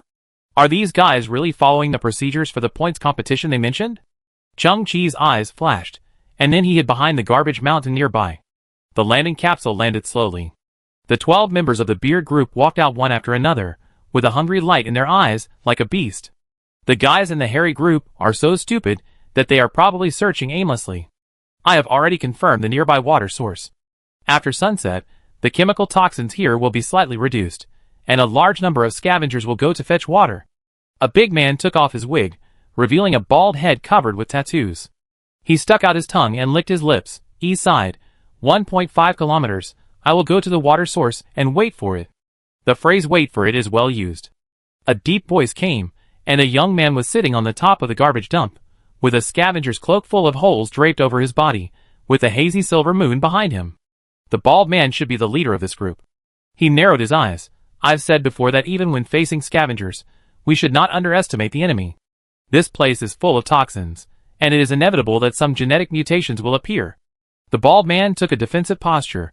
Look, on such a high garbage mountain, such a small metal box, he sat firmly, and there was no sound for several minutes before. This guy should be very agile. Third brother, you just injected agility potion, you go to test his bottom. The rest of you, surround him, and find an opportunity to kill him with one blow. 4 minutes later. Chung-Chi stepped on the bald head covered with tattoos. The owner of the bald head had been punched so hard that his pores were bleeding and his tongue was sticking out. Chung-Chi slowly wiped his palms. 72 points. After that, Chung-Chi dug a hole and buried the bearded squad. He collected 12 particle-cutting daggers and 12 equipment similar to small signal jammers. Then, he looked at the Harrier starship in the air with some expectation. The garbage earth is vast and sparsely populated. It might be a bit unsatisfying. Too much time was wasted on searching for the target. 10 minutes have passed. Lieutenant Colonel Ning shook his head. Axe squad, prepare to leave. Chung-Chi stared at the Harrier starship in the air, and the days passed like years. He tried 2 things. First, he tried to access the control systems of the 2 starships through the genes of the silicon-based life form. But there was no feedback, perhaps because the distance was too far, or because of the powerful defensive force field on the surface of the starship. Second, he tried to use the STC to scan the 2 starships and synthesize them. However, the STC gave an unexpected feedback. The 2 Harrier starships have a common control brain, which has independent consciousness and personality traits. The basic belief of the STC is not to plunder or forcibly synthesize items with clear ownership. This is an unwritten rule in the mother civilization. Chapter 61. 108 points. The Ultraman armor retracted his sleeves, and Chung-Chi tilted his head slightly. All 12 bandits of the Axe group were hanging on the garbage mountain, without missing a single one. The leader of the Axe group was very strong. According to the Ultraman armor's assessment, the force of his punch was close to 2,200 newtons, which was very abnormal for ordinary people. At this time, he was pierced through the chest by more than a dozen metal spikes, and blood was dripping, but he was not dead yet. He stared at Chung-Chi's back with a pair of bull eyes. We may be targeted by the Interstellar Alliance. There is no way there is such a strong scavenger. But he didn't have time to send any message. His head tilted, and he died. Changqi dug a hole and buried the axe group. He harvested a bunch of equipment again. Lieutenant Colonel Ning stretched his body. In order to ensure the rationality of death, these 3 teams will be sent out today.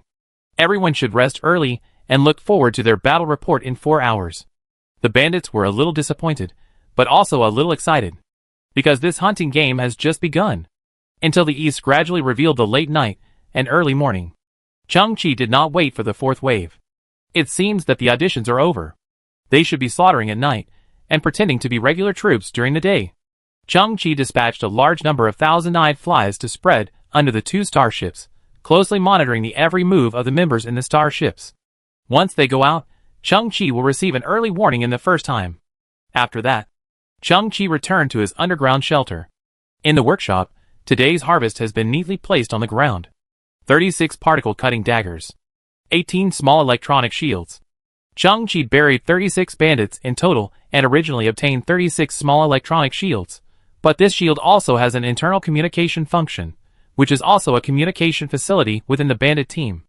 Changqi felt that this communicator was very likely to have a tracking system. In order to be on the safe side, he directly synthesized it in the wild. Now these communicators have become another brand new device, and they are in an inactive state, so there is no possibility of being tracked. Pick up a particle-cutting dagger. The side of the dagger is also printed with the steel seal of the Interstellar Alliance team. This is an official military equipment, but now it is in the hands of a group of bandits, stained with the blood of countless innocent people. Changqi looked at the 18 electronic shielding covers again. What the underground shelter lacks most now is a set of shielding equipment, and it would be best if it could also integrate a set of monitoring facilities. In this way, it can not only prevent the deep scanning of the overhead starship, it can also identify abnormal entrants, such as Kunlun. Break up into original matter, synthesis successful, magnetic shield, *9. Break up into original matter, synthesis successful, high-energy magnetic beam signal defense transmitter, *4. EOP gravitational field shield, *2. Innocent defense array, *1. Changqi completed it in one go and directly combined it to the highest level. In front of him, a metal football with a yellow glow was quietly floating in the air and slowly rotating, indiscriminately shielding all detection signals below level 4 civilization, or arbitrarily tampering with its signal feedback. Even if observed with the naked eye, it can release a visual distortion force field and modify the observer's visual image with high fidelity to achieve the effect of seeing the mountain is not the mountain. Built-in fixed-point high-energy sniper beam can instantly kill abnormal invaders according to the user's instructions. Built-in ionized plasma defense shield system, due to the energy limit, can be passively activated once. The maximum limit to resist 20 million MPa pressure. This device comes from level 3 technological civilization, simply perfect. Changqi's eyes flickered. The shielding ability is far beyond expectations. The fixed-point sniper beam is also unexpected, and the plasma defense shield, 20 million megapascals? The pressure of the Earth's core is only 400,000 megapascals. This last function is a super life-saving skill. Changqi raised his hand. The metal football slowly rose into the air and hovered on the top of the underground shelter. Changqi opened his eyes, and a brilliant gemstone light bloomed in his pupils. The football received the command and started to start. A layer of faint yellow light bloomed on its body, forming a pale yellow ripple that was almost invisible to the naked eye, perfectly covering the entire underground shelter. Finally, a halo emanated from the football, also light yellow, slightly tilted. The entire set of equipment completed startup, preset, and deployment, and fell into a static state. The halo did not dissipate, and it looked very beautiful from a distance. Changqi tilted his head.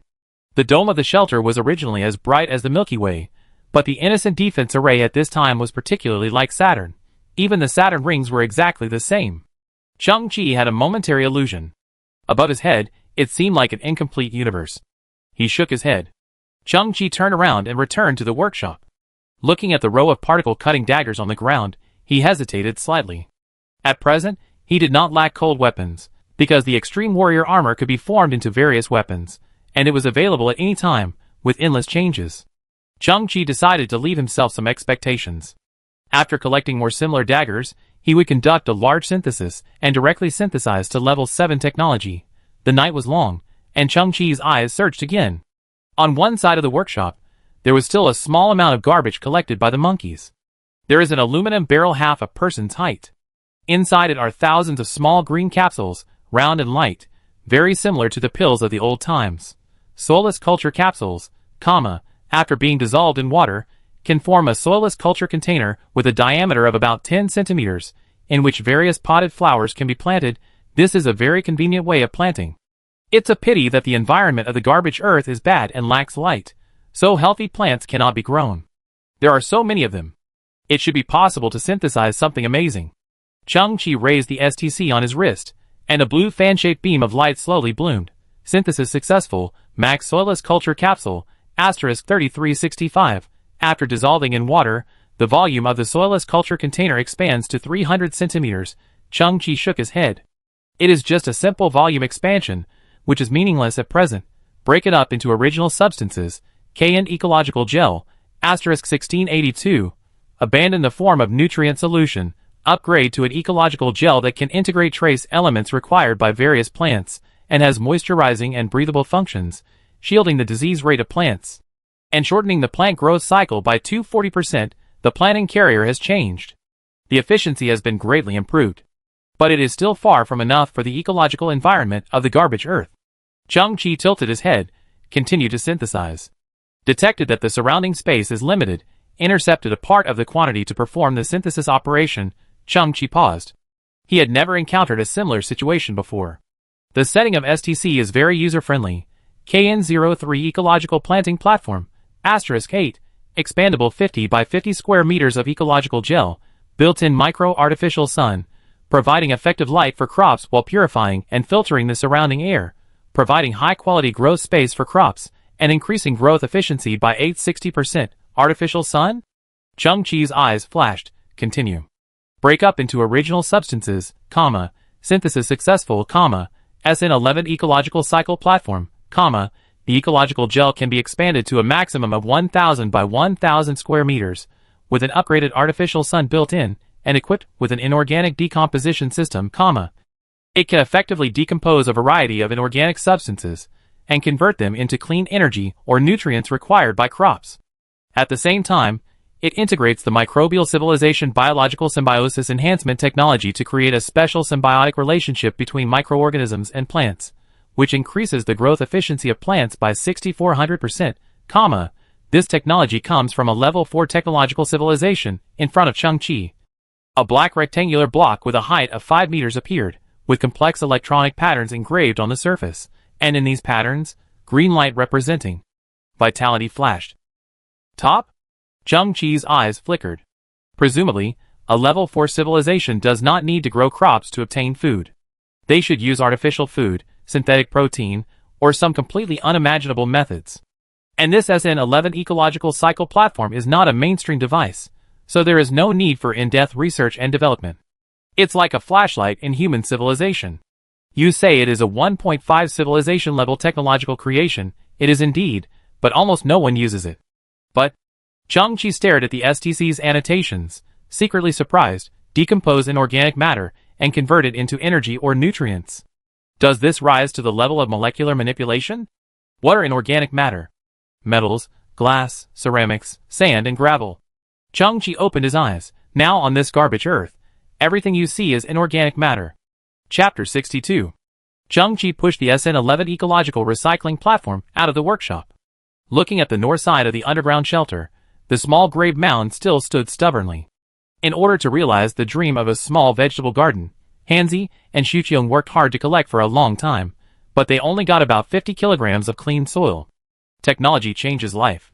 Chang-Chi smiled, his eyes sparkling, and a blue ribbon fluttered out. Suddenly, green cracks appeared on the surface of the SN11 ecological recycling platform. Then its cover split apart and started the expansion mode. A slight mechanical sound came, and SN11 first expanded into a 10M*10M rectangular platform, and then a metal water wheel turned over on the surface of the platform. Yes, it was the kind of ancient and practical irrigation tool made of wood that existed in the old times. It has a water wheel with a diameter of 3 meters, connected to a sunken pool below. Squeak! Squeak! The water wheel turned, and there seemed to be a speaker system that simulated the sound of wood friction. Its water lifting device is a wooden barrel made of silver metal. It lifted barrels of transparent colloid from the sunken pool.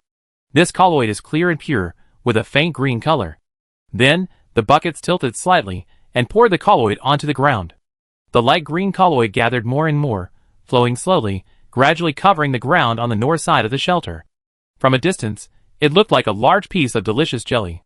Chang-Chi's eyes were full of novelty. Is this the ecological gel mentioned in the annotation?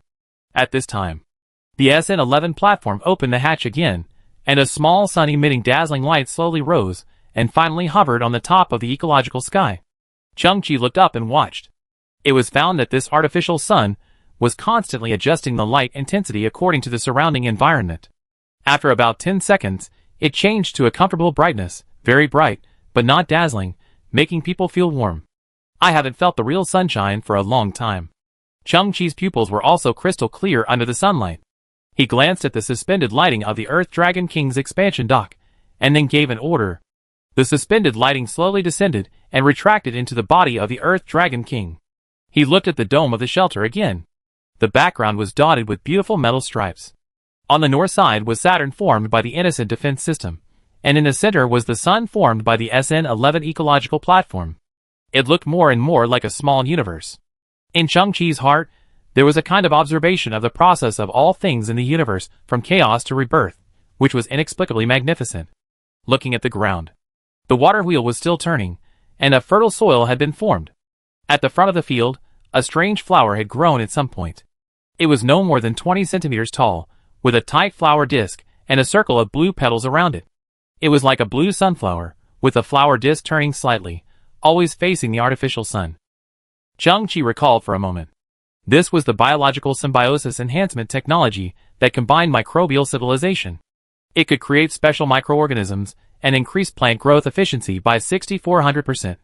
Thinking about it now, Chang-Chi found it very interesting. Are microorganisms also a kind of civilization? Are there also technological levels among them? Seeds. The ecological environment is ready, and I need seeds now. Chang-Chi hurriedly searched for his previous belongings. Once when he was out selling scraps, he met a mysterious scavenger. The guy had a thick beard and his face could not be seen clearly. The guy took a fancy to a micro-nano chip in Chang-Chi's hand, but he couldn't pay for it, so he offered to exchange it for a bag of seeds. Seeds are very scarce on Earth today, but they are also useless because they have no space to grow. Chang-Chi agreed to the exchange because he thought that if he really didn't have enough food that day, he could cook the bag of seeds. Fortunately, I didn't cook it. Chang-Chi turned over the small cloth bag and found a few apple tree seeds. Last time, he got a few apples from the hunting dog safe. After the fruits were grown, the seeds were kept by Hanzi. After opening the small cloth bag, the seeds in it were colorful and of different sizes. Chang-Chi had no idea what these plants were. But with the SN11 platform, the answer would soon be revealed. Chang-Chi evenly sprinkled all the seeds on the eco-gel. The eco-gels were very firm to step on, but once the seeds landed, they seemed to have some kind of tolerance. The seeds sank one after another and reached different depths, and this position seemed to be the reasonable planting depth. The gel was translucent, and it was clearly visible that a layer of small water droplets spread around the seeds. Then the seeds sprouted at a speed visible to the naked eye. Chang-Chi's eyes widened. It was the first time he saw the growth process of plants. There were only two words in his mind: vitality, gushing vitality. This boy who was born in a garbage dump and has always lived in a garbage dump was extremely excited at this moment. Green is too rare and scarce for garbage areas. It is the most beautiful color. In an instant, countless green sprouts broke through the ground. The artificial sun above adjusted the light at the same time, reducing the light intensity a bit. The young buds were weak, and too strong light would make them lose moisture. 3 minutes later, most of the young buds had grown to a height of 5 centimeters, with obvious differences and different shapes. Oh my god! That's amazing! Chang-Chi's palms trembled slightly because of excitement. He gently lifted a green leaf in front of him, not daring to use too much strength, for fear of hurting this young life. Why isn't it growing? Chang-Chi opened his eyes slightly. Energy, nutrients. He looked at the other side of the SN11 platform, where there was an empty conveyor belt. Chang-Chi's eyes lit up. Inorganic matter.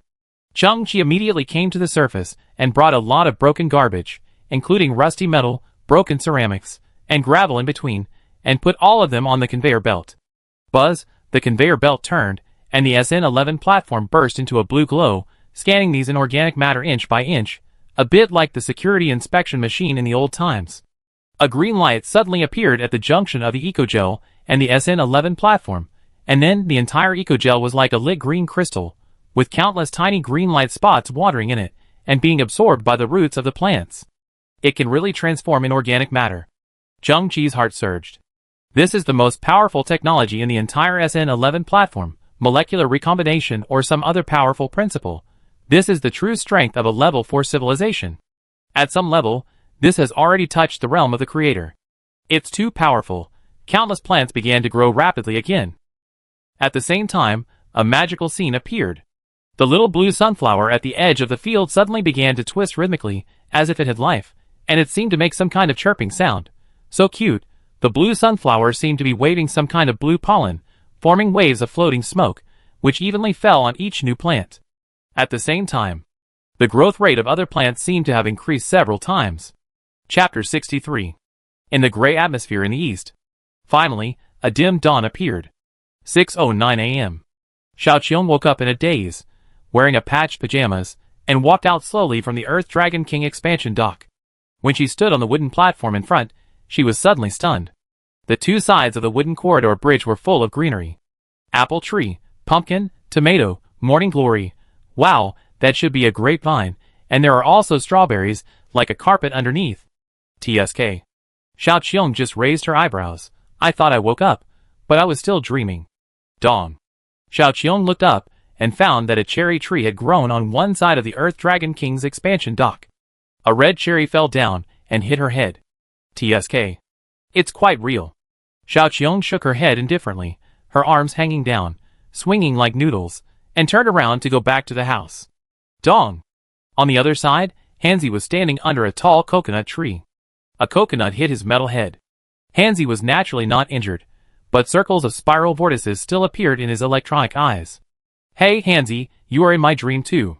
I heard that if you die in a dream, you can wake up. Xiaoqiong staggered to the coconut tree, stood side by side with Hanzi, looked up, moved his feet deliberately, and stood under a shaky coconut. Then, Hanzi's eyes were like spiral whirlpools. Xiaoqiong was sleepy, her mouth was slightly open, and her arms were swinging like noodles. The two waited quietly.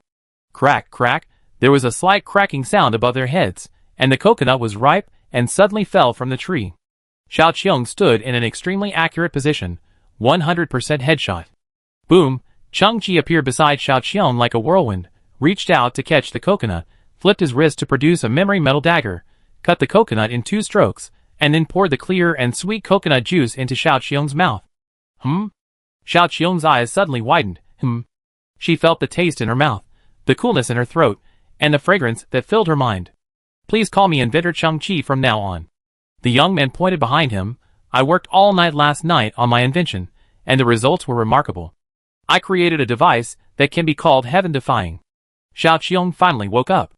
Found that reality is better than dreams. Zheng-Chi, you are so awesome. Oh my god. Ha ha. Big watermelon. Big pumpkin. Big tomato.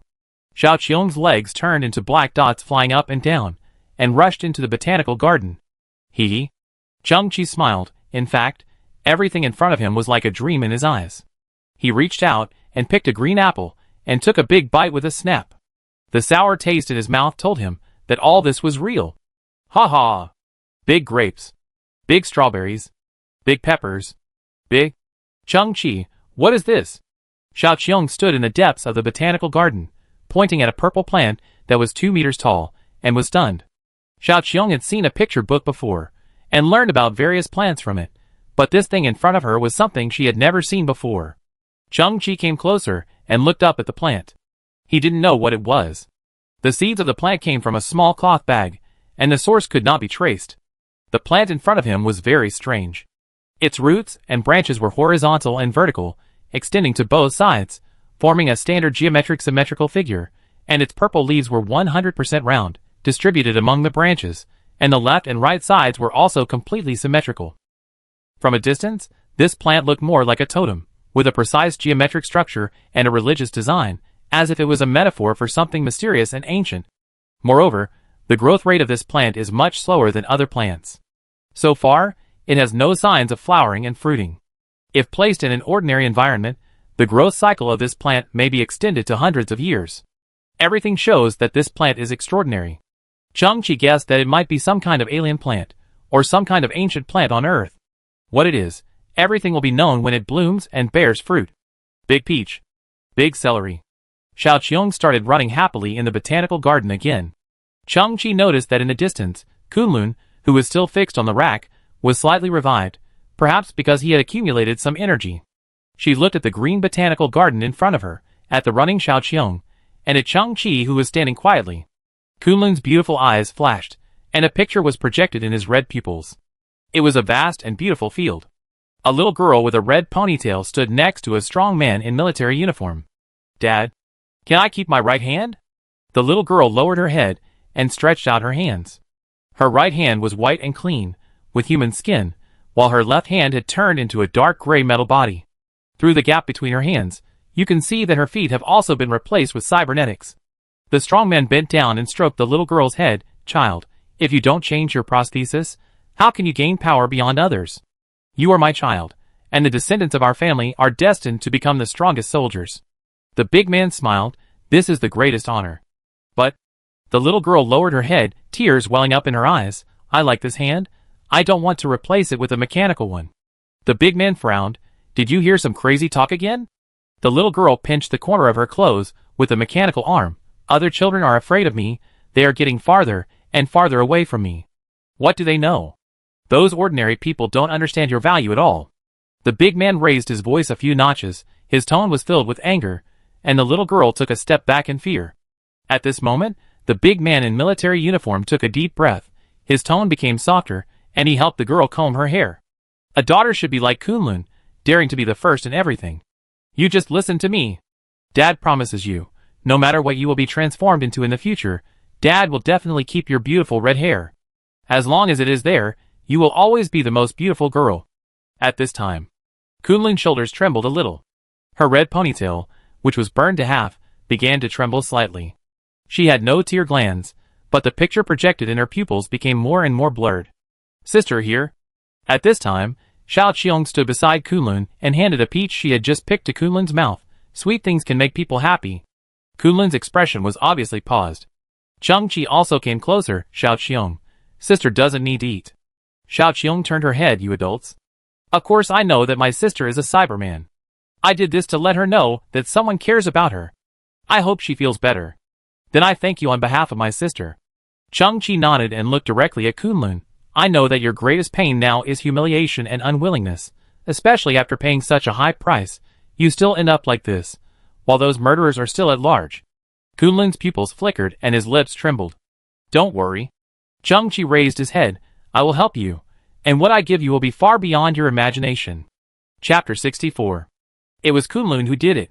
It was 6 o'clock in the morning. Lieutenant Colonel Ning stood directly below the Harrier starship, looking at the endless garbage in front of him, his eyes trembling violently. His 3 teams have disappeared for 6 hours. No one was found alive or dead. It must have been Kunlun who did it. Lieutenant Colonel Ning clenched his fists tightly. There is absolutely no one on this garbage Earth who can kill my 3 teams so silently. Even the positioning signal is blocked. These garbage bugs don't have such ability. She must have installed some garbage limbs on herself. She was once a Valkyrie after all. Lieutenant Colonel Ning gritted his teeth. My brothers who have fought through life and death together must have been killed. But where are their bodies? Suddenly, Lieutenant Colonel Ning's eyes narrowed, and he saw a large number of flies lingering on a garbage mountain in the distance. Dig it up. Lieutenant Colonel Ning's voice trembled. Quick. 3 minutes later, a soldier pointed to the garbage heap that had been dug up, wrinkled his nose and said, Report to Lieutenant Colonel Ning. This is the excrement of those scavengers. Lieutenant Colonel Ning's mouth twitched, and he pointed to another place where flies gathered. There. Report to Lieutenant Colonel Ning. Here is also excrement. Damn it. Lieutenant Colonel Ning gritted his teeth. Changqi laughed secretly in the underground shelter. Unexpected. Actually, I didn't expect it. Flies can also become my soldiers. These guys really put on military uniforms during the day and carried out normal search and arrest operations. Has the penetrating scanning beam not arrived yet? Lieutenant Colonel Ning was a little exasperated and shouted angrily. Report, it has been installed on the Harrier starship. Start scanning for me. Set the depth to 300. No, 500 meters underground. I will find Kunlun for me even if I have to dig 3 feet underground. A thick crimson beam was instantly released from one of the Harrier starships, spanning a distance of 100 meters, and directly sinking into the surface of the garbage earth. This penetrating beam rooted in the ground bloomed like a lotus. It took only 30 seconds to reach Chang-Chi's underground shelter. Chang-Chi raised his head slightly and looked at the small Saturn on the dome. At this time, a faint yellow light was emitted from its Saturn ring, which also bloomed in an instant, forming another yellow light shield, and the deep red beam was swallowed up in an instant. Lieutenant Colonel Ning looked at the virtual panel in his hand, which showed the feedback results of the penetrating beam. The location of Chang-Chi's underground shelter had been completely modified, and it looked like a winding gravel belt. Lieutenant Colonel Ning's eyes passed over the gravel belt without a pause. Not far away, a fly raised its hind legs and stroked its wings. Its 8,000 compound eyes reflected 8,000 Lieutenant Colonel Ning. At this moment, every move and every micro-expression of Lieutenant Colonel Ning were transmitted to Chang-Chi's eyes. Chang-Chi smiled faintly. He leaned gently on the recliner.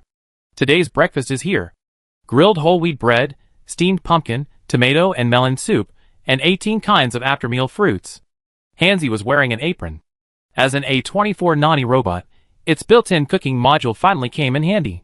At this time, he came to Chang-Chi with 2 trays full of food. Chang-Chi moved his nose. The fresh fragrance of fruits filled his nose, and the whole wheat bread was so fragrant that it was explosive. These foods were placed on the garbage earth, which could not be explained by the word luxury. This was simply impossible. Lieutenant Colonel Ning went to the headquarters of the Scavengers Alliance again. He exaggerated the crime of murdering soldiers and put it on Kunlun. The entire Scavengers Alliance was in a state of panic. During the whole day, a large number of scavengers cooperated with the soldiers to start a carpet search. Chang-Chi looked at President Li's fearful appearance in front of Lieutenant Colonel Ning and the countless scavengers who were groveling. He suddenly realized a problem. What bent their backs was not their status and position, but their inferiority deep in their hearts. At nightfall, in the cargo hold of the Harrier starship, Lieutenant Colonel Ning still had nothing to show for it.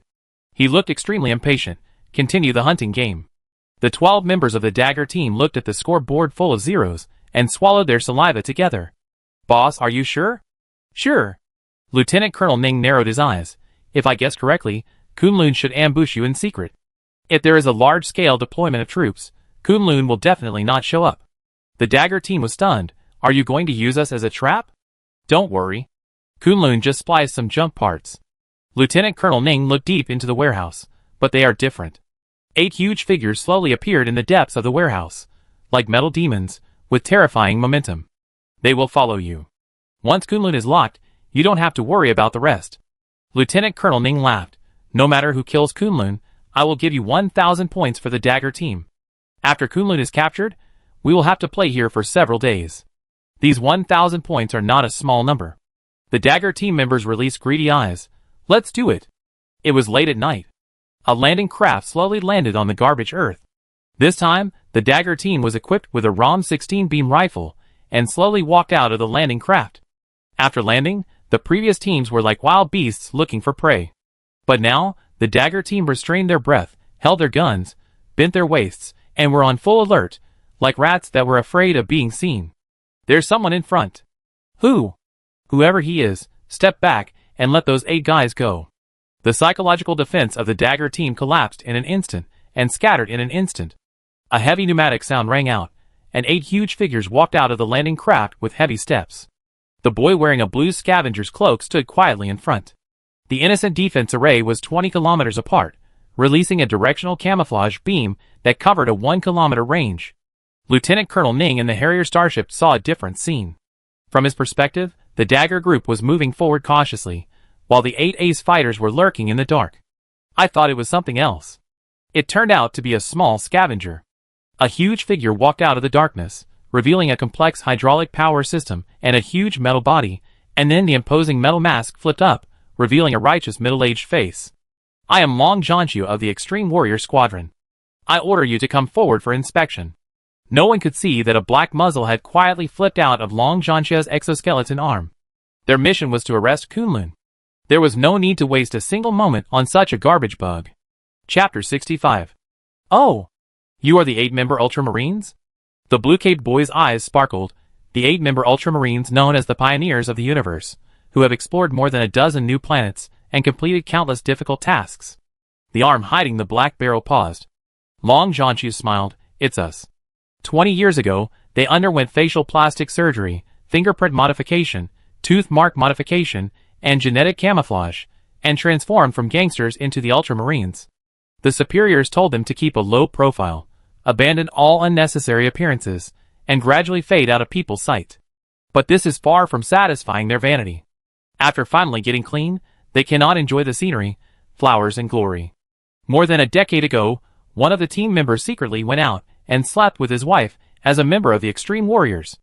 The woman, who seemed virtuous and dignified, but was actually extremely coquettish, did not notice anything. But the second-in-command injected this team member with 6 times the pain potion and beat him up for 2 hours. Since then, the entire Ultramarines team has been more low-key, almost transparent. And the little garbage bug in front is obviously a fan of the Ultramarines. His expression, attitude, and words of praise all made Long Jianqiu feel quite enjoyable. Slowly put away the barrel of the gun. A trace of warmth flowed in Long Jianqiu's heart. Decided to leave this boy with a whole body. The boy raised his head, with a hint of heat in his eyes. What you are wearing should be the X-55 Ultramarines power exoskeleton, right? Haha, you're still a diehard fan. The material is titanium aluminum compound, and the action output force is 9,000 to 9,800 N. Mechanical and pneumatic sounds came. Long Jianqiu clenched his fist proudly, and a cloud of white steam spurted out of his elbow. I tell you a good news. After completing this special mission, our entire team will replace the new generation of XX-23 Extreme Warrior armor. By that time, we will be several times stronger than we are now. Speaking of that, what you admire is actually this handsome exoskeleton. As for who is driving this exoskeleton, it doesn't matter, right? The huge figure paused. I mean, whether it's me, Long Jianqiu, or any other Long Jianqiu, they will become your idols, right? You Long Jianqiu? Then if you are Long Jianqiu. The young man smiled, took out a warrior nameplate from his arms, and held it in the air. Then who are they? With the help of the dim moonlight, the nameplates rotated slightly, reflecting a faint light. These nameplates are made of high-strength aluminum alloy. Under normal circumstances, they are not easy to deform, melt, or damage. The purpose is to allow the names deeply engraved on their surfaces to be preserved after the war. Sometimes, the owner has turned into a charred bone, but the real identity can still be confirmed through the nameplate. This can at least give him a tombstone with the correct name engraved on it. Looking at that familiar name, Long Jianqiu's eyes narrowed suddenly, and a cold light flashed in the gaps between his eyes. He turned his head slightly and asked the team member on the side, who dealt with the bodies of those 8 guys. It was that idiot Guitu. Did he throw the bodies in the garbage earth? Boss, the 8 exoskeletons were badly damaged, and the Alliance also issued new equipment, so Guitu should have thrown away the exoskeletons and bodies together. This little garbage bug is so prepared. Did he pick up the 8 outdated exoskeletons? This little thing must have dismantled some weapons from it, so it dares to stand in front of us without knowing its own strength. Long Jianqiu's eyes were full of anger, staring at Cheng Qi, and said, You seem to know some important information? What a stupid little trash bug. So what if we are the 8-member extreme team? So what if we are not? Do you want to avenge the heroes in your mind? After listening to a few stories and watching a few videos, I feel that heroes are very close to me, and I feel that I will step into the world of heroes one day. I tell you. With a click, Long Jianqiu's mask fell, covering his hideous face. His electronic eyes also released red light. Whether in the old days or now, those stories of heroes are just exceptions, because the authorities are more willing to push such news to you. You have been trained and forced to cultivate the so-called selfless spirit, but the truth is that 99% of those who are heroes die without a complete body. Bang! Long Jianqiu's fists collided, making a loud noise. Then he took a step, stomping on the ground with a rumbling sound, rushing forward like a locomotive. The opponent's exoskeleton was heavy and backward. In Cheng Qi's eyes, it was as slow as a turtle. He raised his hand, and leaned the 8 nameplates in his hand against an abandoned refrigerator. The surface of the nameplates reflected silver light, facing the battlefield in front. Long Jianqiu was greatly stimulated by this scene, and let out a low and manic roar. For some reason, the light reflected from the small nameplate seemed to penetrate his protective mask and stung his eyes. He took a few steps, and came to Cheng Qi. He stretched out a mechanical hand that was more than 3 times larger than that of an ordinary person, and directly pinched Cheng Qi's head. Cheng Qi looked calm, stretched out his right hand, and swung it violently. Silver liquid-like metal suddenly flipped out of his sleeves and instantly condensed into countless diamond-shaped small pieces. These unitized modules instantly wrapped around his fist, forming a thin and flexible armor. The 7 extreme warriors in the distance were suddenly startled. What is that? Why does it look a bit like the Memory Metal Ultraman armor? Is it the concept machine of the Science Alliance? We applied for 1 year and 4 months, but we still didn't get the test qualification. Why does a garbage bug have this kind of equipment? I must have seen it wrong. Long Jianxia was also shocked. It was so close that he could see it most clearly. This is impossible, but the momentum of the forward charge has been formed, and he has no choice but to make adjustments. Long Jianxi clearly saw that the little garbage bug's left leg retreated, and the right hand covered with silver armor swung a punch straight out. Boom! Cheng-Chi's fist hit Long Jianxi's palm. In the previous battle, Cheng-Chi had not released the full power of the extreme warrior armor. At this moment, Cheng-Chi did not hold back. The impact force of 130,000 newtons can be understood as the instantaneous impact effect of a 30-ton heavy truck at a speed of 100 kilometers per hour. But if the surface of the force is reduced to the size of a fist, then this impact force will increase geometrically. Long Jianxi saw his exoskeleton fist fall apart in an instant, with broken parts shooting out. Then his entire arm twisted and collapsed, and the mecha on his shoulder also broke apart in an instant. Cheng-Chi's fist was not fancy, but it was completely unstoppable. The pain came, and Long Jianxi felt a black screen in front of his eyes. Then, there was a louder sound of crushing and breaking bones. All this happened in an instant. In the end, Long Jianxi only felt a gust of wind passing by his right side, and his body shook, but he did not fall down. When his vision recovered and he looked to the right side of his body, he found that his entire arm, both the exoskeleton and the internal flesh, had completely disappeared, leaving only a bleeding hole on his shoulder. And behind him, the shattered parts and flesh, like a bunch of bursting flowers, spread all over the ground. His mind was blank, and he couldn't believe it at all. The next moment, there was a hissing sound of electricity in his mask, and the internal vision screen cracked and shattered with a click. His mask was lifted and thrown away. Long Jianxi saw a young man jumping high, his eyes full of anger, raised his fist and punched him in the face. Bang! Boom! Long Jianxi's facial features were distorted, his huge body lost balance and fell to the ground on his back. Cheng-Chi's fist followed closely and punched into his mask. This punch directly penetrated the helmet and extended from the back of his head, shaking the ground. The next second, deep red blood and white brain matter flowed out of the helmet of this exoskeleton. Long Jianxi's legs twitched violently for a few times due to nerve reflex. Then, his whole body relaxed and completely stopped moving. Chapter 66. Boom! The blazing white flames engulfed Cheng-Chi's body. In the distance, an ultramarine exoskeleton released high-temperature flames. The other machines flipped out beam machine guns, and beam bullets like oval insect eggs cut through the sky and poured out. All firepower was concentrated on Cheng-Chi. The remaining ultramarine teams were terrified, but a picture also emerged in their minds. The little garbage bug was burned like black charcoal, and his body was full of bullet holes. It is said that every person who pulls the trigger in panic will have similar imaginations in his mind. But this is imagination after all. In the white firelight, a figure in silver armor slowly walked out. Every inch of his skin seemed to be covered with a layer of diamond-shaped metal sheets. As he moved, these diamond-shaped metals expanded and moved flexibly and smoothly, while providing airtight defense. And his face was also covered with a silver face armor, and his eyes flashed with a dark blue luster. Ding! A beam bullet hit Cheng-Chi's face. He just tilted his head slightly, then straightened it again. The remaining ultramarines were all shocked. That's really the Memory Metal Ultramarine's armor. It seems to be more perfect than the conceptual machine. How is this possible? Cheng-Chi made a low voice. Are you envious? I might as well tell you that I will have armor that you can't understand next, but unfortunately, you will never have the chance to see it with your own eyes. The fire flickered at the scene. The nameplates of the 8 real ultramarines were illuminated, and they flickered. It was as if their spirits in heaven also saw the scene in front of them through these nameplates.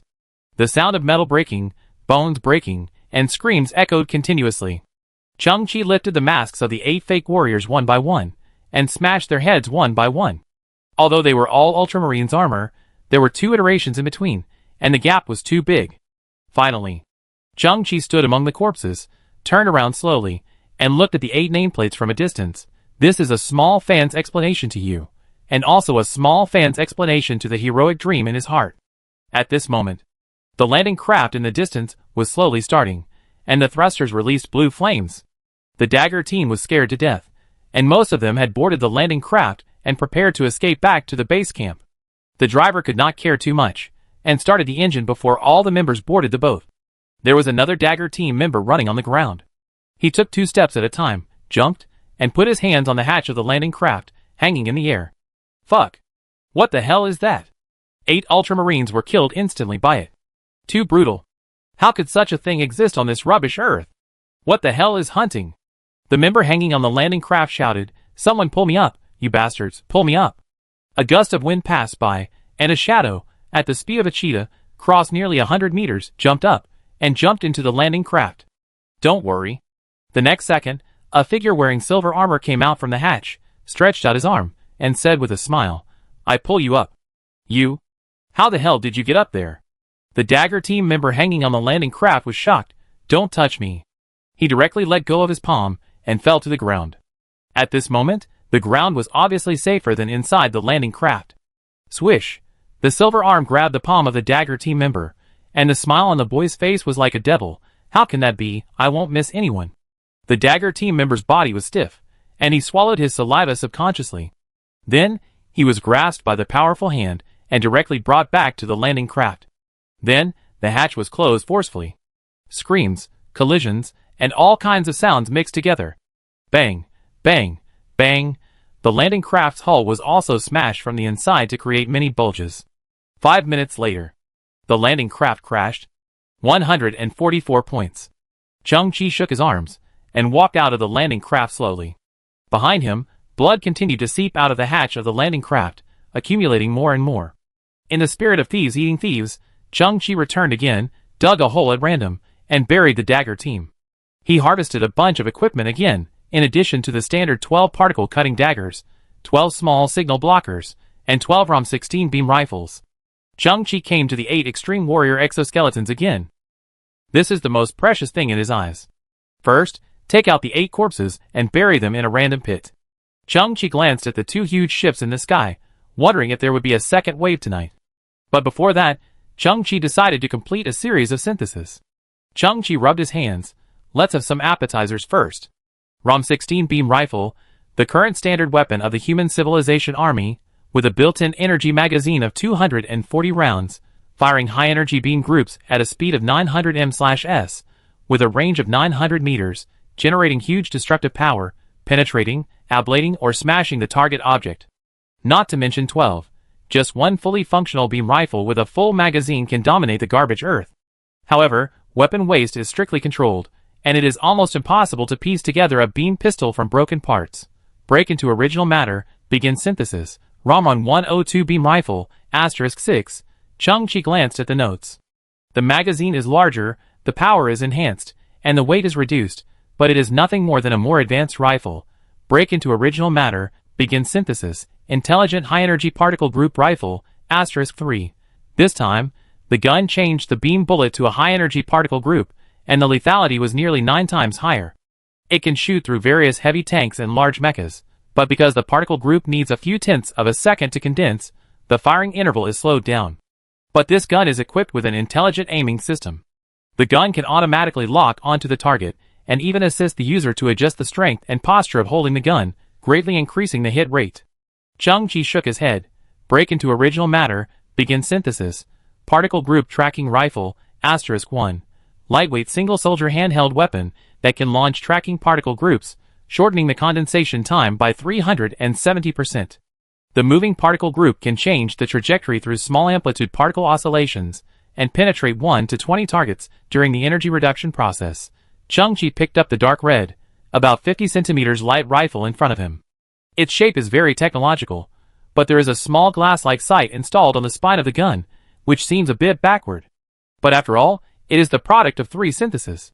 Chung-Chi dare not underestimate it. He gently picked up the rifle, copied the gun-holding posture of those regular soldiers in his mind, leaned his cheek against the butt of the rifle, and aimed one eye at the small glass sight. Swish! The small sight actually spread out like a lotus, splitting into 20 independent sight lenses.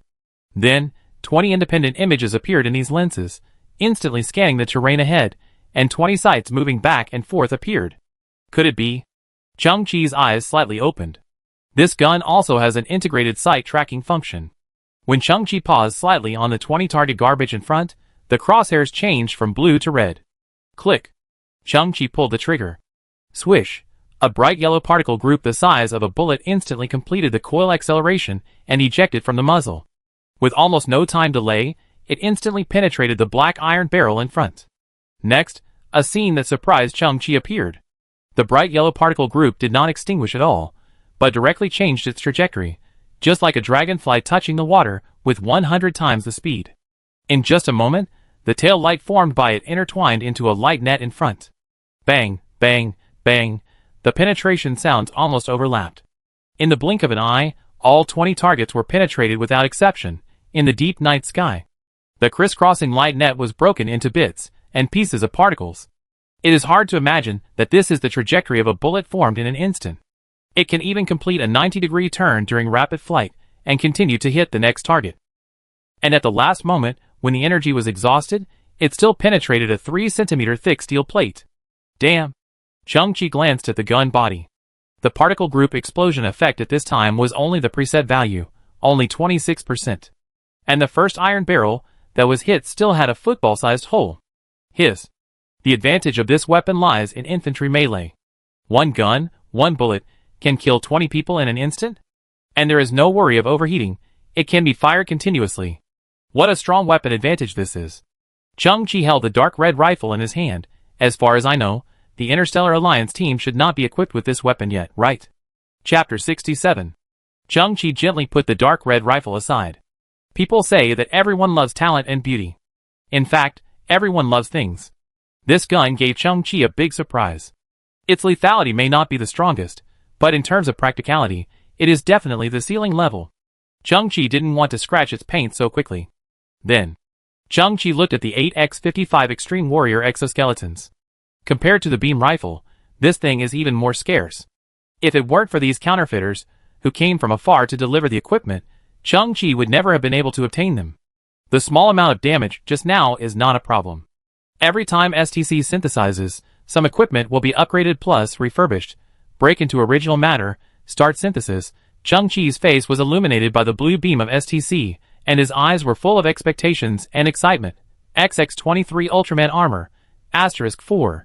XXX-01 Memory Metal Ultraman Power Armor, *2. Chang-Chi's pupils trembled.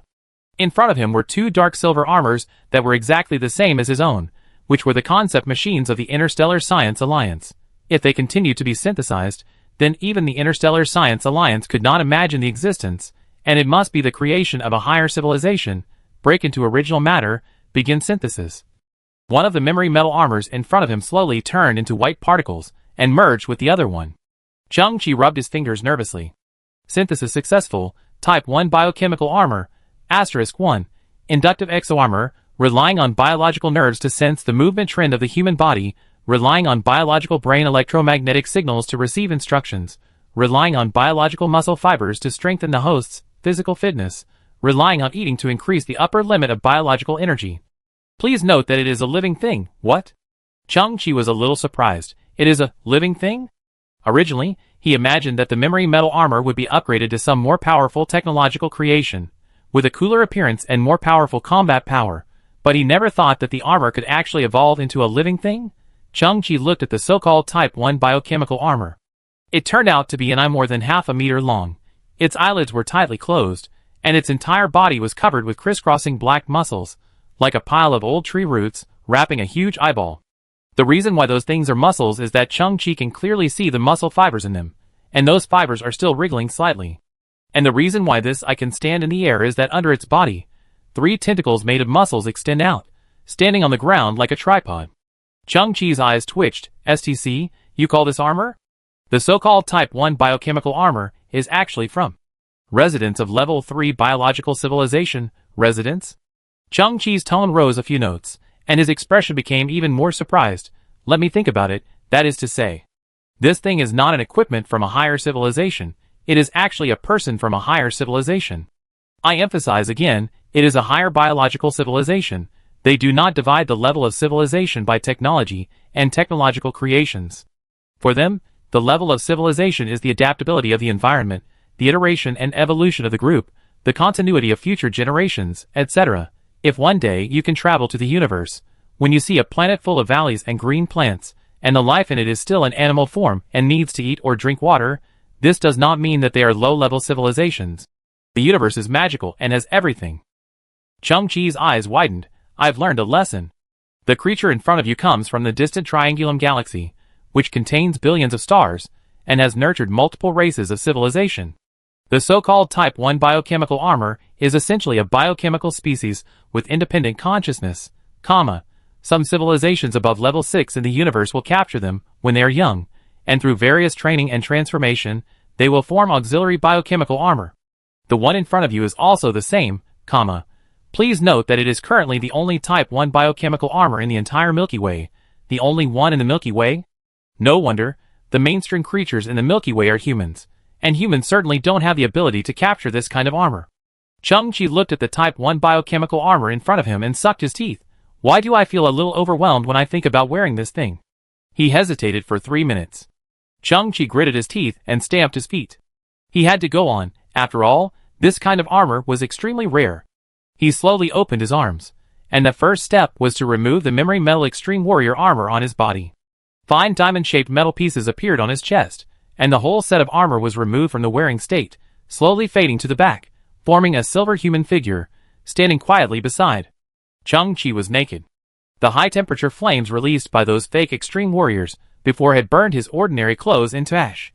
And his only lining was the memory metal extreme armor. Now take it off, and walk the bird under the moon. Chang-Chi breathed a sigh of relief. None of this matters. The dream of a real man must be to wear the strongest armor, at this moment. In the distant garbage mountain, a ghostly figure suddenly flashed. It was extremely fast, and appeared behind Chang-Chi in an instant. A pair of scarlet eyes flashed coldly in the black liquid, and a wet tongue drooped outside the corner of its mouth. In its hand, it held a particle-cutting dagger that flashed with electric current. Swish! Its movements were smooth and flowing, and it directly wiped Chang-Chi's neck from behind. Then, its body dragged a string of afterimages and disappeared in the garbage heap in the distance. All this happened in the blink of an eye. What is that? Chang-Chi stood still, raised his hand, and gently touched his neck. Just a moment ago, his throat was cut, but Chang-Chi found an unexpected surprise. His silicon-based gene sequence seemed to have reached a cooperation with the carbon-based crisis awareness. At the moment when his throat was cut, the skin on Chang-Chi's neck turned into a silicon-based life form, that is, the kind of indestructible bright crystal. Touching his neck, the partial crystallization was still there, without a single scratch, but it was a scorching temperature. Chang-Chi frowned. The previous cut did not cause any actual damage, but due to the rapid friction, a lot of heat was generated. It is conceivable that if it were an ordinary life form, the throat would have been ruptured and blood would have spurted out. Maybe there will be deep cuts on the neck bones. Traces. Cut throat. Chang-Chi's eyes widened. This guy has been waiting for an opportunity. He should also be a member of the gang. He is very likely the murderer who killed the extreme warriors. Chang-Chi's guess was correct. The guy saw Chang-Chi remove his armor, so he showed up instantly, wanting to kill with one blow at this moment. Chang-Chi felt the whistling wind on the left, and he threw a punch to the left without thinking. But he missed, and as expected, there was a rubbing sound on his neck again. After that, the figure disappeared like a ghost. In the night, Chang-Chi was naked and squinting. This guy's speed must be greater than 28 meters per second. He is faster than me. Who has the talent of speed? What on earth is this? Chapter 68. Swish, swish. Chang-Chi stood there, and saw the black shadow moving rapidly in the garbage dump. It would occasionally pause, revealing a pair of scarlet eyes, but it would only last for a few tenths of a second before it turned into a black shadow moving at high speed, with its eyes dragging a slight red glow. From time to time, Chang-Chi would hear a shrill laugh, like the mockery of a strange creature. Although the two attacks did not kill Chang-Chi, the thing did not seem to be in a hurry, because it had completely mastered the initiative, and was now playing with Chang-Chi. Chang-Chi's eyes moved slightly, and looked at the Type 1 biochemical armor. Then let's see your performance through this first battle. Chang-Chi looked solemn, and slowly stretched out his arms. Under the dim and hazy moonlight, the whole person became a Thai character. Chang-Chi thought that the Type 1 biochemical armor would open its bright eyes, then be cool and awesome, and merge into his body, but after waiting for 30 seconds, the other party did not move at all. Finally, the huge eyelids of the Type 1 biochemical armor moved, and then stretched out black tentacles as soft as asphalt, climbing up Chang-Chi's body inch by inch. Like a python or an octopus tentacle, it coiled and moved on Chang-Chi's body. It was in a lazy state, and it seemed not very willing. Then the huge eye slowly turned around and pressed against Chang-Chi's chest. At this time, the black tentacles that covered Chang-Chi's body began to become thinner and more like a black mat tights. Two slender tentacles extended from the collar, and stuck to Chang-Chi's temples on both sides, spreading like slime mold, forming a spider web-like pattern. Then, the two spider webs seemed to merge into Chang-Chi's skin, flashing a black light and disappearing. The closed big eye on the chest also became thinner, and the final thickness was less than 1 centimeter, becoming like a precise and three-dimensional embroidery. At this moment, a certain connection was completed. Chang-Chi only felt a buzzing in his head. Then he saw a strange perspective. This is a red planet. The rocks, soil, rivers, are all red, and there are 3 deep red suns floating in the sky. Various strange plants grow here. The huge black flowers tremble slightly, releasing white pollen. There are also countless colorful, twisted mushrooms. A big bird with more than 20 claws flew across the sky, but was swallowed by a dandelion with a diameter of 10 meters. There were also many catfish-like creatures standing on the ground, and it was unknown whether they were crying or secreting something. Colorful rainbows flowed out of their eyes. The owner of this perspective seemed to be a relatively short creature. There were also 7 or 8 huge black-eyed creatures that surrounded the owner of the perspective, snatching the food in his hand that looked like rotten dragon fruit. They also stretched out their tentacles and whipped the owner of the perspective. The owner of the perspective could only contribute food and shiver in the corner. 7 or 8 huge eyes kept making some weird sounds. It was similar to slur. Slur. I don't know if it was some kind of Chinese curse, or the name of the viewer was slur. Suddenly, on the red land in the distance, a dazzling light flashed, and a huge plant appeared out of thin air. This plant was several thousand meters high, with branches horizontally and vertically, symmetrical on both sides. Its branches grew countless flower buds in an instant, and the next moment, these flower buds suddenly bloomed, with colorful huge eyes inside. All the animals and plants on the red planet made gestures of submission. Some animals and plants with legs knelt on the ground and kowtowed continuously. The owner of the perspective did the same, and hurriedly knelt down to the huge plant. Chang-Chi suddenly felt a touch of emotion in its heart. Only when it was on pilgrimage, the weak one would not be bullied, and would get a chance to breathe. The scene turned, it seemed to be another time. A mysterious and huge starship suddenly appeared on the red planet, and they began to capture the creatures on the red planet. The owner of the perspective was illuminated by a blue beam, and his body slowly floated into the air. It was also captured and left its homeland. Chang-Chi shook his head violently. The strange picture disappeared, and what appeared before his eyes was the dim garbage earth and the high-speed moving figure in the distance. He lowered his head slightly and looked at his body. At this moment, he was like wearing a black tights, and the huge eye had become a totem on his chest. Was that the scene in the Triangle Galaxy? Is that the home planet of the biochemical armor in front of me? STC said that the so-called Type 1 biochemical armor is a captured creature. Is that the perspective just now it? Is it a bullied, autistic little armor? Chang-Chi's eyes flickered, and he tried to shout out that pronunciation Zalu. The next moment, a huge emotion suddenly appeared in Chang-Chi's mind, and the information was also messy, but to sum it up, there is only one word: hungry. Suddenly, the big eye on Chang-Chi's chest suddenly opened, revealing a red eyeball. Its 2 eyelids seemed to have turned into a bloody mouth, stretching out 2 meters. With a roar, it swallowed Chang-Chi's memory metal extreme battle armor standing beside it. Crackling, the huge eyelids closed and chewed inside, making a crisp sound. Fuck. My armor. Chang-Chi's brain crashed directly. The big eye on his chest was like a mouthful of food at this time. The memory metal was so hard, but it chewed it like peanuts. This.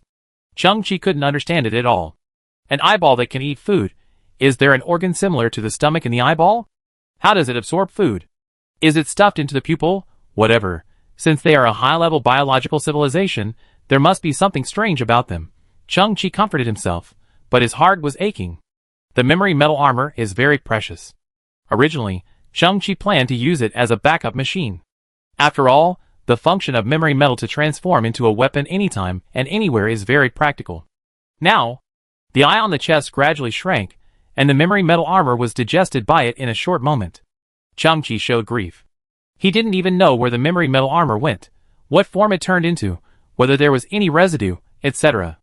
It was also at this time Changqi felt that his palm was a little strange. He slowly raised his hand, and the surface of his palm was covered with Type 1 biochemical armor, as if he was wearing a black silk glove. Suddenly, the black silk glove changed. In an instant, a pitch-black dagger condensed. Changqi was stunned. From a distance, it looked like he was holding a dagger in his hand, but in fact, the handle of the dagger was completely connected to his skin. The next moment, the dagger turned into a machete, and then quickly turned into a spear. After that, it kept changing into various weapons, like a revolving lantern. There were at least hundreds of weapons that Changqi had seen or not seen, and could use or not use. At the same time, black spikes continued to grow on Changqi's back and soles, like giant spider legs deeply embedded in the ground. Their function was to help Changqi stabilize his body when facing strong recoil. Changqi opened his eyes slightly. These are all functions of the memory metal armor, Changqi suddenly realized. The Type 1 biochemical armor swallowed the memory metal extreme armor and gained functions similar to memory metal. The various weapons flashing by in front of him were obviously a test. The Type 1 biochemical armor was adapting to its new abilities. Chapter 69. So, what is your enhanced ability? Changqi opened his eyes slightly and began to scan the garbage dump, searching for the ghostly figure. At this moment, he locked his target. The other party's scarlet eyes were hiding behind a garbage dump, secretly observing him. Changqi bowed slightly, withdrew his right foot 20 centimeters, and stepped deeply into the ground. With a loud bang, Changqi's leg power exploded. What he couldn't see was that at this moment, the surface of the Type 1 biochemical armor on his leg suddenly bulged with muscle fibers, like thick steel bars twisted together. The fibers contracted and stretched, and small blue grids emerged from them, emitting a dim blue light. This was completely a characteristic of an alien creature. Changqi turned into a string of afterimages and rushed hundreds of meters in an instant. During the process, Changqi could clearly feel that the previous feeling of energy overflow had disappeared. In the past, because of the genetic enhancement, his speed had exceeded the auxiliary upper limit of the memory metal armor, which meant that part of his speed was wasted. But at this moment, it was a completely different feeling. He felt that this Type 1 biochemical armor had no upper limit at all. It was a completely different auxiliary method. The memory metal armor gave Changqi the experience of wearing a steel armor. Although the reaction speed was very fast, and there was almost no delay, there was still a feeling of being restrained. If some of his actions exceeded the upper limit of the armor, it would be like hitting a wall, and he could only be forced to retract his strength. The Type 1 biochemical armor no longer feels like a piece of clothing. It is a kind of all-round help from the outside world. For example, when Changqi runs, the moment he lifts his legs and fully releases his strength, the Type 1 biochemical armor will release another kind of strength at the same time, like a pair of all-round big hands, pushing Changqi again. And this helps strength. Changqi savored it carefully. If he exerts 3/10 of his strength, then with the help of the Type 1 biochemical armor, this strength will become 6/10. If you use 100% of your strength, the final strength will become 200%. This is probably the conclusion. It has no upper limit, it will only add to Changqi. It is a feeling of letting birds fly freely in the sky, and fish jump freely in the sea. It contains free play and infinite possibilities. As for whether this Type 1 biochemical armor has a striking force of 130,000 newtons, Changqi has already reached a conclusion in his mind. If nothing unexpected happens, after the memory metal armor is swallowed, this power is also inherited by the biochemical armor, and it is very likely to be strengthened twice. Changqi secretly estimated his speed. It should be twice as fast as before, 56 m/s. It is equivalent to the speed of a strong typhoon, and also equivalent to 1/5 the speed of a pistol bullet. At such a speed, there will be a sense of confusion visually, because some distant scenes, just appearing in the field of vision, will become close at hand in the next moment. Changqi arrived at the back of the garbage dump almost in an instant. And the mysterious killer did not expect Changqi's sudden outburst at all, and he was stunned where he was. Changqi finally saw his true face. He turned out to be a skinny old man with messy silver-white hair, pale face, and cloudy eyes. Then, Changqi passed by the old killer. The old killer was stunned. Changqi was also stunned. Because Changqi had just experienced explosive growth and used the Type 1 biochemical armor for the first time, He was very unfamiliar with the control of all this. Boom! Chang-Chi, who rushed over, turned over a dozen times in a row and crashed into a garbage mountain. A large amount of garbage fell and buried him. Off work, the corner of the killer's mouth twitched. He judged that this kid must have activated some kind of propulsion device, but he couldn't control the huge thrust, so he fell. Of course, he knew that this kind of force would not kill Chang-Chi. His eyes flashed, and then his body turned into a shadow, changing his hiding position, preparing to look for other assassination opportunities. Clang! Chang-Chi jumped up from the garbage dump and stood up directly. His expression was extremely excited. It's a bit cool. With a loud bang, Chang-Chi kicked away countless garbage and rushed out again. The old killer jumped among countless garbage at a very fast speed. Suddenly, the old killer saw a smiling face of a young man appear on the side of his body. The first reaction of the old killer was to look around. All the scenery was rapidly retreating, and the wind was whistling in his ears. He actually had no equipment on him. It is impossible to have the speed of a human being faster than me. The old killer opened his eyes slightly and secretly increased the speed of movement to the limit. What surprised him was that the boy was still parallel to him. At this time, Chang-Chi also looked at the lower body of the old killer. There was a blurry shadow, and something was swinging rapidly, which was obviously not a pair of human legs. Gah! Oops! Boom! Chang-Chi, who was running fast, was accidentally tripped by a huge piece of garbage, and his body rolled over more than 10 times, and crashed into a mountain of garbage again. The old killer's face was stern. The next moment, Chang-Chi jumped out of the garbage again, exciting. He turned into a whirlwind again, and caught up with the killer in an instant. This time, the Type 1 biochemical armor seemed to have completed some kind of adaptation and learning. As Chang-Chi ran, certain parts of the armor would flip out countless small black wings, just like the fixed wing of an airplane, by identifying the airflow around and adjusting the angle, thus greatly increasing stability. Squeak! This time, Chang-Chi directly stretched out his arm and grabbed the killer's neck, making a sound like squeezing a screaming chicken. Then, Chang-Chi braked suddenly, slid on the ground for dozens of meters, knocked over countless garbage, and finally stood still. The mysterious killer at his hand had been squeezed by him until his face turned purple and his eyes rolled back. His lower body finally stopped swinging, hanging in the air, twitching slightly. Chang-Chi was a little shocked. Those were actually 6 thick calves, without toes, or even soles. The whole was a cylinder, light gray, like a miniature elephant leg, and these strange legs were obviously not the killer's own organs. His waist was a huge sutured wound exposed to the outside. This guy's upper body was human, and his lower body was sutured with some strange creature. Of course, it was these 6 ugly and bulky legs that gave this killer superhuman speed. Chang-Chi tilted his head and saw that the killer was holding a particle-cutting dagger with a clear steel stamp of the Interstellar Alliance team on the side of the knife. He was using a military weapon. It looked like he was indeed a subordinate of Lieutenant Colonel Ning. First it was the garbage team, then the fake Ultraman team, and at the same time, a killer lurking in the dark was arranged. The mantis stalks the cicada, but the oriole is behind. Lieutenant Colonel Ning was very cunning. In his plan, he was bound to kill Kunlun. The killer made a strange sound in his throat, and stretched out his skinny fingers, pointing at Chang-Chi's palm. He wanted to speak, but Chang-Chi strangled his neck. Chang-Chi's eyes flickered, and he slightly loosened his palm. The killer knelt on the ground. The killer's neck was covered with light gray tumors. His physiological structure should have been gradually assimilated by those elephant legs. He could no longer make human sounds, but there was a small speaker hanging on the side of his neck. The line in it was inserted into his throat, which should be able to recognize the vibration of his throat. The speaker emitted a distorted and hoarse voice of an old man. I was also forced.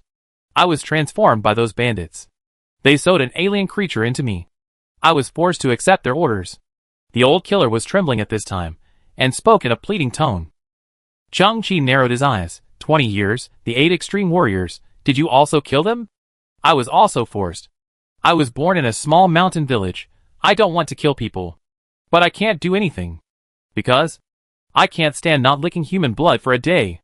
The killer's voice suddenly became sharp and fierce, and his weak look disappeared instantly. He grabbed the dagger at hand and stabbed at Chang-Chi's right eye like lightning. In his understanding, Chang-Chi should have taken a potion that could harden his body to a certain extent, which led to his 2 failed attacks. But this potion also has weaknesses. In 99% of cases, People's eyes are weaknesses. Puff. A sound of a sharp object piercing leather was heard. The old killer had a ferocious smile on his face. But the next second, his smile froze. The tip of the dagger was only 5 centimeters away from Chang-Chi's pupil, but it was suspended in the air, and did not move forward at all. The old killer's eyes gradually bulged. He looked at Chang-Chi's palm in disbelief. And on Chang-Chi's palm, at some point, a dark spike condensed and pierced through the old man's chest. I've lived on this garbage earth for so long. I've seen too much pity, helplessness, despair. Chang-Chi shook his head. Your acting is so fake. The old killer's facial muscles were trembling. How could he be faster than me? He actually saw through me. He looked stupid. Why? Roar. Chang-Chi was just slightly shocked, and was shocked the next second. The huge eye on the chest, the 2 eyelids turned into a bloody mouth without any warning, and swallowed the killer old man directly. To be precise, it swallowed the 6 elephant legs of the old man's lower body. The old man's upper body, because it had no support, fell to the ground with a plop. Bleeding, he had already died. This half-human body did not arouse the interest of the big eyes. Crackling. The big eyes came with a chewing sound again. This time it was different from chewing armor. It was obviously chewing flesh and blood, which made Chang-Chi's scalp numb. Chang-Chi stretched out his hand, palm facing down, and slowly pressed down, trying to adjust his heart. It turns out that the so-called bioenergy supplement of Type 1 bioarmor is to eat other things. Memory metal armor, 6 alien elephant legs. The things it eats are not ordinary things. Chang-Chi thought quietly, and suddenly his expression was stern. Wait. After the Type 1 bioarmor swallows something, it will inherit the corresponding ability, and display it in a biological state. Then, Chang-Chi lowered his head slightly, and then he was a little collapsed. He found that his handsome long legs had turned into 6 dark, ugly elephant legs. Chapter 70. The 6 elephant legs only appeared for a moment. The Type 1 biochemical armor seemed to have made some kind of judgment, and found that the speed bonus of this limb was not as good as Chang-Chi's own, so it retracted the 6 elephant legs. At this moment, Chang-Chi sat quietly on a garbage mountain. 2 hours have passed. The Harrier starship did not send out the second wave of soldiers. Is this all tonight? Chang-Chi felt a little unsatisfied.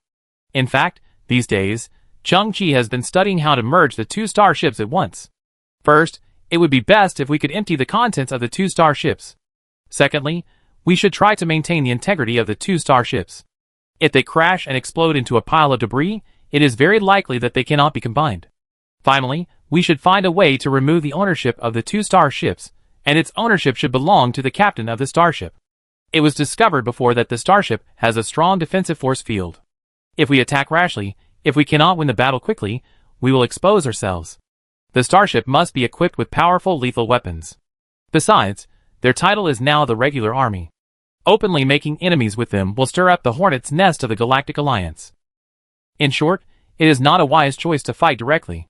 On the contrary, secretly harvesting and secretly enjoying it is a good compromise. What's more, Chang-Chi has another plan in mind. He waited for another 3 hours. Still no movement. Chang-Chi called 90% of the 1,000-eyed flies to stay right below the starship. Once there is any movement, he will know it immediately. Then, Chang-Chi used the micro-directional star gate to transmit today's spoils back to the underground shelter. At the same time, Chang-Chi took out the turbojet-powered shoes and anti-gravity gloves. He was going to take a walk on the garbage earth. When he just took back the shoes and gloves, Chang-Chi was afraid that the eyes on his chest would swallow them. But in fact, he was overthinking.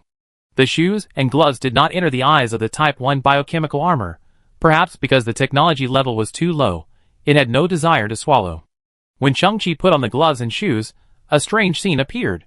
The Type 1 biochemical armor surged out black tentacles, wrapped up the gloves and shoes, and some kind of fusion appeared, or the armor itself had strong compatibility. The wrapped turbojet shoes seemed to be melted, and the volume was reduced by several times, becoming thinner and lighter, like a pair of stockings. The gravity field gloves used to have some exposed lines, but now they have been completely integrated and turned into black silk gloves. Chang-Chi tested it, and found that the flight function and gravity field adjustment function were both available, and they became more accurate and easier to control. The monitoring system of the 1,000 eyes fly, that is, the contact lenses worn by Chang-Chi's eyes. At this time, it was also assimilated by the Type 1 biochemical armor, and there was no so-called eye lens at all, but it became a group of transparent nerves attached to Chang-Chi's eyeballs, which could still smoothly adjust the monitoring angle. Chung-Chi was surprised. This way, it was much more convenient, but Chung-Chi also had a headache, because now he looked like a pervert. A big man, wearing a black tights, black stockings on his feet, and black silk gloves on his hands. The appearance of Type 1 biochemical armor. Between monsters and characters, he chose SM. Between normality and incompetence, he chose perversion. At this moment, there were two drunk scavengers in front, supporting each other as they passed by. Hey, what is that guy wearing? Oh, what's so strange about that? It's normal for people to have some abnormal mental conditions when the garbage earth is so depressing. Go quickly, don't let the guy take notice of you. Chung-Chi pursed his lips. At this time, the eye embroidery on Chung-Chi's chest suddenly opened a slit, releasing a biological scanning beam that only Chung-Chi could see, scanning the bodies of the two visual scavengers from top to bottom. Slurp. Chung-Chi heard the Type 1 biochemical armor muttering to itself. Because it had eaten a lot of food, it became a little more active. It was also at this moment. The SM suit on Chung-Chi's body underwent a strange change. It actually imitated the appearance of the two scavengers and recreated a set of outerwear. Overalls full of patches, a large and worn-out top, a black mask stained with oil, and a pair of big leather shoes with broken glue. Chung-Chi looked at his body, his eyes full of shock. One of the scavengers was dressed exactly the same. He looked at his hands again, and the black silk gloves became completely transparent, revealing his skin. Can you change your appearance? Then I want my own appearance. Chung-Chi closed his eyes, and carefully recalled his clothes that turned to ashes. Slurp. At the same time, the outer clothes that Chung-Chi had just simulated turned into a black organism, rippling like asphalt, and then recondensed and filled with color. That was Chung-Chi's signature outfit. Black trousers, and a denim jacket made of radiation-proof material, with a blue scavenger's cape full of holes on the back. When Chung-Chi opened his eyes, they were full of surprise and satisfaction. Comfortable. The cool breeze blew, and the night on the garbage earth was not only pitch black, but also had an indescribable dimness. Chung-Chi walked for a while, his eyes scanning the garbage piles around him. There were too few intact garbage, let alone the same technological creations. Suddenly, Chung-Chi saw a dim light in the distance, illuminating a small piece of sky. Several scavengers with staggering bodies were coming in and out there. It was the Pentagon of the old European countries, and now it is a bar street. It was the only place with some popularity in the garbage earth at night. Chung-Chi walked in slowly. He found that the bar he destroyed when he abused the hyenas last time had been rebuilt, and there were still many customers inside. Chung-Chi entered the bar and looked around. Then he found a special existence in the corner. It was an extremely ugly woman. There was a huge glass of low-quality beer in front of her, and she was drinking alone. Chung-Chi walked forward and sat opposite the woman, sharing a table with her. The woman was a little drunk, and there was a huge scar on her face, which was rotten and pus-filled, and very ugly. Although her body under the gray cloak looked charming and graceful, this face was enough to scare away all men. The Type 1 biochemical armor assimilated Chung-Chi's contact lenses, so it could provide Chung-Chi with some unexpected information through visual imaging. For example, the woman in front of him had a piece of relatively advanced biological skin on her face, which was intended to conceal her true appearance. And the true appearance of this woman, placed on the garbage earth, can only be described as shocking. Chung-Chi was very sure. She was the eldest daughter of the president of the Scavengers Union, Li Hongyun. Chapter 71. Hey, did you see the scene that day? Look at what you were saying. What was that day? What was the scene? There is no clear time or direction. I saw nothing. In the bar, two drunk scavengers were talking. The latter obviously had excellent logical thinking, and hit the nail on the head. He filled a glass arrogantly, and drank the wine in the glass in one gulp. However, because of alcohol-induced cerebellar paralysis, all the wine went into his nostrils. It was the day when the Interstellar Alliance team arrived. Did you see Miss Hongyun, Chairman Li's eldest daughter? She is so beautiful. I saw it. But so what? How can a rubbish like you and me get involved with such a person? Miss Hongyun is as beautiful as a fairy, like a flower in the desert, like a diamond in a garbage dump, and like a precious single-leaf grass growing on a cliff. If we want to pick it, we will all fall into the abyss. Miss Hongyun. She will definitely leave our dreams in the future with a brilliant and gorgeous light, turn around gracefully, carry the hopes of all scavengers, and walk out of the garbage earth. The one who can match Miss Hongyun. It can only be a better, more advanced, perfect gene person like an ancient Greek sculpture. The latter said, looking up at the ceiling, his eyes full of longing. Hey brother, you are so talented. The other scavenger clasped his fists. We are also a temporary group. I haven't asked your name yet? Okay. The scavenger with wine dripping from his nose also clasped his fists. I am Wang Zi. Oh, no rules. No rules, no rules. Brother, just because of your name, I will buy you a drink tonight. Oh, we are all scavengers. Why should we distinguish between you and me? Bartender, 8 more glasses. 5 meters away, Cheng-Chi sat in front of Hong Yun. Hong Yun was very curious. There were still empty seats in the bar. But this young man chose to share a table with his extremely ugly woman. She leaned forward drunkenly, squinting at Cheng-Chi. This action made the gray cloak on her body tighten, revealing her graceful outline. Under her slender waist, her tight and perky buttocks were like a peach, and her crossed legs were also slender and graceful. But her face made people feel sick. Cheng-Chi paused, and then heard a smacking sound. The biological imaging system hidden in his eyes immediately wiped out the biological disguise on Hong Yun's face. Hong Yun's true appearance appeared in Cheng-Chi's eyes. Her face was extremely beautiful, her skin was as white jade, and it glowed white under the light. At this time, she was a little drunk, with a faint blush on her cheeks, and a hint of confusion and curiosity in her eyes. Her face was very close to Cheng-Chi's face, her breath was like orchid, exuding a slight smell of alcohol, and the scene was a little ambiguous. This woman is so beautiful. Cheng-Chi was a little moved for a moment. Thanks to the Type 1 biochemical armor, Cheng-Chi saw the real Hong Yun. This flawless face, coupled with the impeccable figure, and such a close-up view, is a top enjoyment for any man with normal sexual orientation. Moreover, Cheng-Chi can still watch unscrupulously under the guise of treating everyone equally, which is secretly satisfying. Hong Yun tilted her head. This woman's mind is a bit mischievous. She knew that her face was very ugly at this time, but she wanted to see if the other party disliked it. She looked at Cheng-Chi, suddenly smiled, revealing a seductive eye, white teeth biting bright red lips, and a slight moan came from her mouth. The drunkard in the distance also saw this scene, and his mouth twitched. Oh my god, who can stand this? Cheng-Chi also opened his eyes. Oh my god, who can stand this? At this time, Cheng-Chi's eyes were different from all the men in the bar. This can't be called a perspective. This is a brave new world. Who would have thought that the beautiful and cold Miss Hong Yun was trying her best to seduce herself at this time? Hee. Hong Yun smiled. The prank was over, and she sat back in her seat. She did not disguise her voice. It was crisp and distant, just like the legendary Queen voice. I'm so ugly. Why do you want to sit at the same table with me? Cheng-Chi shrugged and looked at the other person's perfect face. Come here to drink. The purpose is to relax and have fun. Why do you care so much about other people's appearance? Hong Yun nodded. I like your point of view. Cheng-Chi knew the truth. No wonder most of the scavengers had never seen Miss Hong Yun before, and some even didn't know she existed. It turns out that this woman usually shows herself like this. Cheng-Chi looked up at the bar. The bar owner at this time was a fat middle-aged woman. She greeted the endless stream of customers with a simple smile. I remember that the business of this bar was not so good before. Cheng-Chi asked in confusion.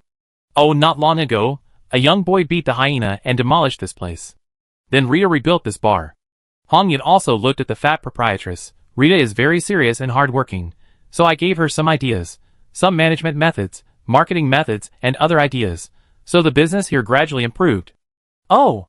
Cheng-Chi's eyes flashed. He remembered that Hong Yun was a high-level gene person, and those below sea level would have some talent or ability in some aspect.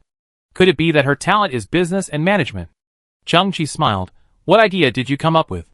Hong Yun smiled mischievously, and knocked on the wine glass in front of her. Add water to the wine. Cheng-Chi was stunned. Aren't you afraid of ruining your reputation? On the contrary. Hong Yun smiled and said, life on the garbage earth is depressing and hard. The main purpose of the scavengers who enter the bar is not the wine, but the rare relaxation time. If a glass of wine can be finished in 3 or 5 minutes, then this relaxation time will become very short. Cheng-Chi's eyes moved. So, after a small glass of wine is mixed with water, it becomes a large glass, and it becomes very drinkable. Absolutely correct. Hong Yun blinked. This is an unspoken secret among drinkers, and other bars never understand this principle. They even drive away people who have finished drinking for the sake of sales. Therefore, Rita's bar has gradually become the most popular store on Bar Street. Cheng-Chi clapped his hands gently. Smart. Chapter 72. What's your name? My name is Cheng-Chi. What's yours? My name is Yun.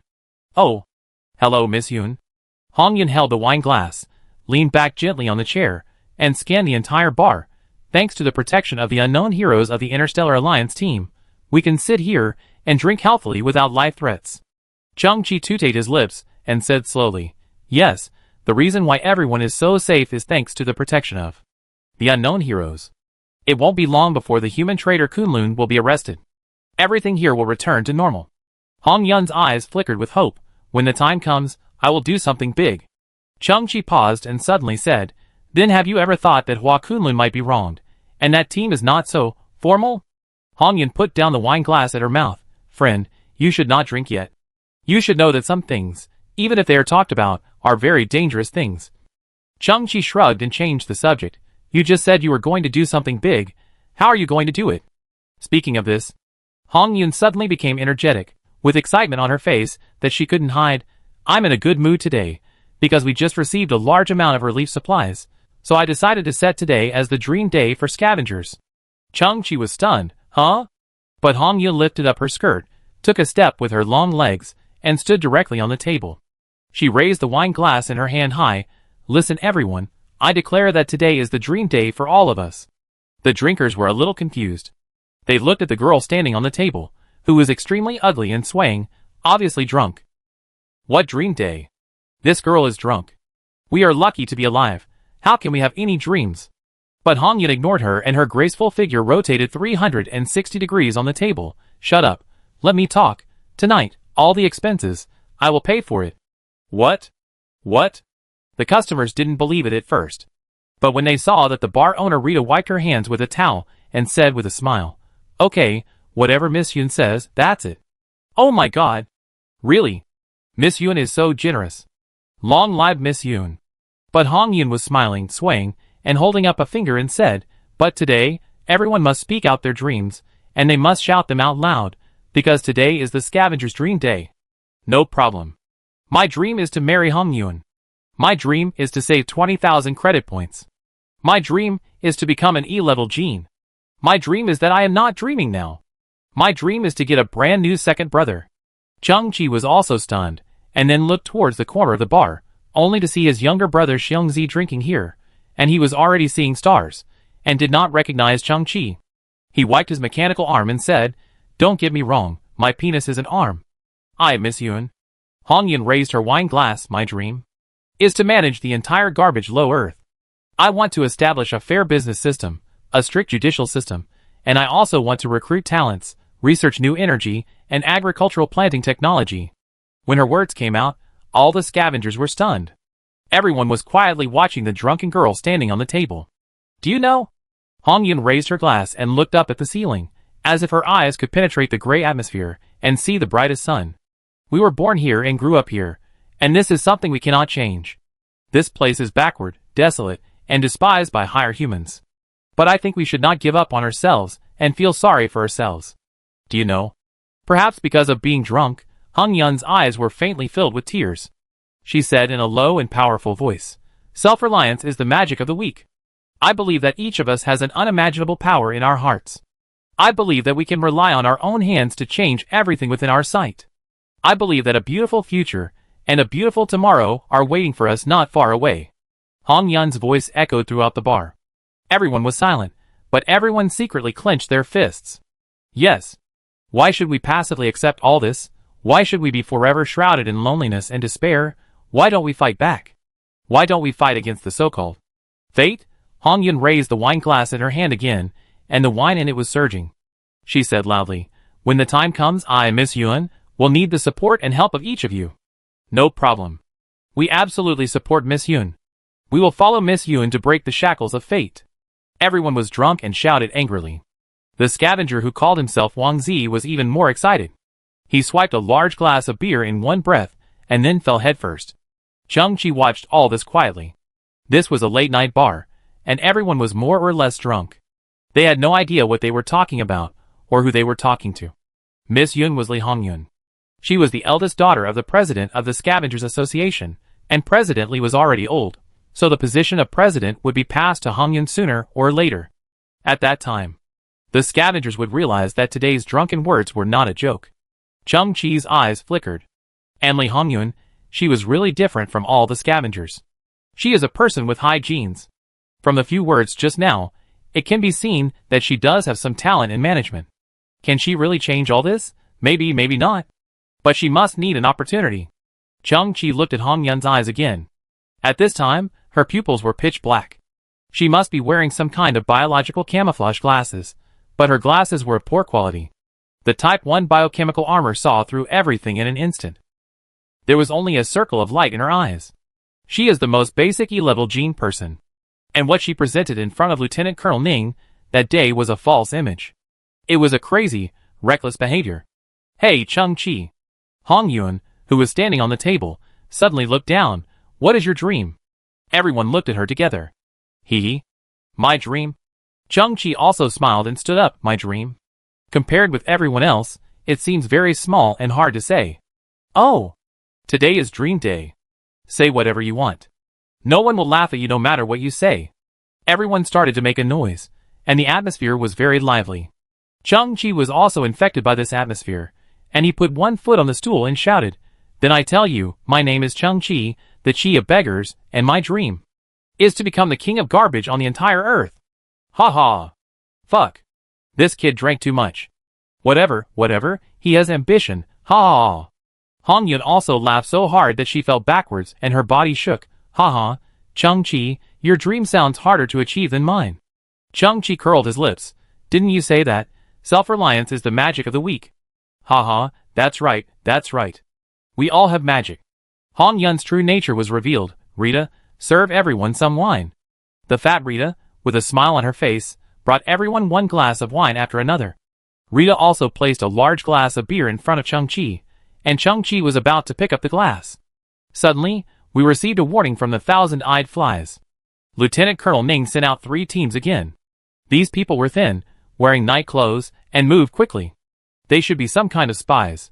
Lieutenant Colonel Ning was probably getting impatient, so he sent more people to get information. Chang-Chi took a deep breath. Miss Yun, some work suddenly came, I have to go. Hong Yun turned around and looked a little disappointed. But Chang-Chi smiled and said, You invited me to drink. As a courtesy, I will also invite you to drink a glass. Said. Chang-Chi took out a test tube filled with light blue liquid from his arms, and gently placed it on the table. Then, Chang-Chi waved his hand, turned around and walked into the dim night. Chapter 73. The bar was noisy and lively. But because of the unlimited supply of drinks, everyone got drunk quickly. Hong Yun sat alone in the corner, but became more and more sober. She carefully recalled Chang-Chi's words. Have you ever thought that Hua Kunlun might be wronged, and that team was not so formal? For some reason, Hong Yun suddenly stood up and plunged into the night. With the help of the garbage dump, Hong Yun kept approaching the area directly below the 2 Harrier starships. She wanted to know a vague result, for example, whether the 2 starships were quietly and unchangedly hovering in the air at this moment. Suddenly, Hong Yun found a team in night clothes. She quickly shrank into a pile of garbage, and as she observed secretly, Hong Yun's eyes widened slightly. They were holding military particle-cutting daggers in their hands. Are they members of the Interstellar Alliance team? But why? They are not wearing military uniforms. It's so late. What are they going to do? Searching Kunlun. But why is there only one team? Hong Yun was puzzled. Inadvertently, she stepped on a piece of metal garbage, which made a crisp sound. But the team in the distance seemed to have extremely sensitive hearing. The moment the sound came out, they all turned their heads. They had some kind of night vision goggles on their eyes, which emitted a bright and creepy red light. The team's movements were extremely agile. The next second, they surrounded Hong Yun's position. In an instant, Hong Yun's body was exposed to more than a dozen blood-red eyes. Hong Yun's body trembled, and just as she was about to speak, it was the team member who spoke first. A scavenger? Why is she so ugly and disgusting? All scavengers look like this. Ugly as she is, the hunting plan has not stopped, and women can score a point. Hit her while you're at it. The team did not hesitate at all, and one of the team members stepped forward and directly pulled out the particle-cutting dagger. A cold light flashed, and his target was Hong Yun's ear. In the hunting game, the standard for points is to get the ears of the scavengers. Swish! In a panic, Hong Yun stretched out her arm to block, and the particles cut the dagger, leaving a half-finger-long bloody wound on her arm. The killer was very impatient, turned his wrist, and the dagger was placed horizontally, and a cold light cut towards Hong Yun's neck. Kill first, then take the ears. Buzz, at this moment, an unknown force field like light green ripples suddenly appeared out of thin air around. The killer opened his eyes, and the dagger he swung could not move forward at all. There seemed to be chaotic gravity all around, interfering with everyone's movements. What's going on? The members of this team reacted quickly. Someone is interfering nearby. They wanted to turn back, but under the chaotic gravity, every movement was extremely strenuous, as if a huge downward pressure came from the top of their heads, and there was a sound of bones cracking in their spines and kneecaps, and their bodies were passively kneeling towards the ground. Buzz, another wave of chaotic gravity, the entire team was blown away and rolled more than 10 meters. Hongyun was very surprised, only she herself was not affected. At this moment, suddenly, a figure appeared, releasing dark green biological flames from the bottom of his feet, and slowly descended from the sky. Hongyun's eyes widened. But unfortunately, she was just behind the figure, and it was dark at night, so she couldn't see the man's face clearly. She only saw that the man seemed to be wearing a tattered scavenger's cloak. He stretched out his palm, and some kind of light green ripples were released from his palm, which hit the fallen team wave after wave. Hongyun was getting more and more horrified. What kind of equipment was that? Never seen before, and he actually landed from the sky. Because of the no-fly order on this garbage earth, you can't pick up flying equipment, and that kind of equipment is probably not something you can just pick up. The person who came was Chang-Chi, who had just dealt with another team of scouts. After the gravity field adjustment gloves and jet turbine-powered shoes were compatible with the Type 1 biochemical armor, the entire mechanism of action changed, and the released gravity field and jet flames all turned green, representing biotechnology. And the performance has been improved by nearly 50%. Chang-Chi felt very familiar with it, and could use it more freely than before. Buzz, the green waves released from the gloves became more and more dense, and the gravity field became stronger and stronger. Ah! The scout team in front could only lie on the ground with their faces spread out, growling hideously, but they couldn't even get up. Puff! Crack! The gravity field has exceeded the critical value that their bodies can withstand. The scout team's bones were shattered in an instant, their skin cracked, and large amounts of blood spurted out like bursting ketchup. Intact people were instantly crushed into meat patties. They didn't even see who was coming, and they were wiped out in an instant. Chang-Chi waved his hand. The signal blocker and particle-cutting dagger carried by this team were wrapped in green ripples, and slowly floated into the air. Then, the biological turbojet shoes under Chang-Chi's feet started, releasing green flames. He put his hands behind his back, and slowly rose into the air. And those equipment seemed to be controlled by air, floating and taking off, following Chang-Chi closely. After a moment, each person and a pile of equipment disappeared into the night sky. Because there was a third team of spies waiting for Chang-Chi to harvest. As for why he had his hands behind his back, there was no need for that. Chang-Chi just thought that this look was very handsome, like an ancient immortal. Hongyun witnessed everything. Her eyes widened, and at this moment she looked like a clay sculpture or a wooden sculpture. Who was that? What level of technology did he have? He should not be an earthling, but why was he wearing a scavenger's cloak? Why do the effects of his equipment look so magical? It's like magic. The next moment, Hongyun shook her head violently, and the alcohol in her body instantly turned into cold sweat. There is really a problem with the Interstellar Alliance team.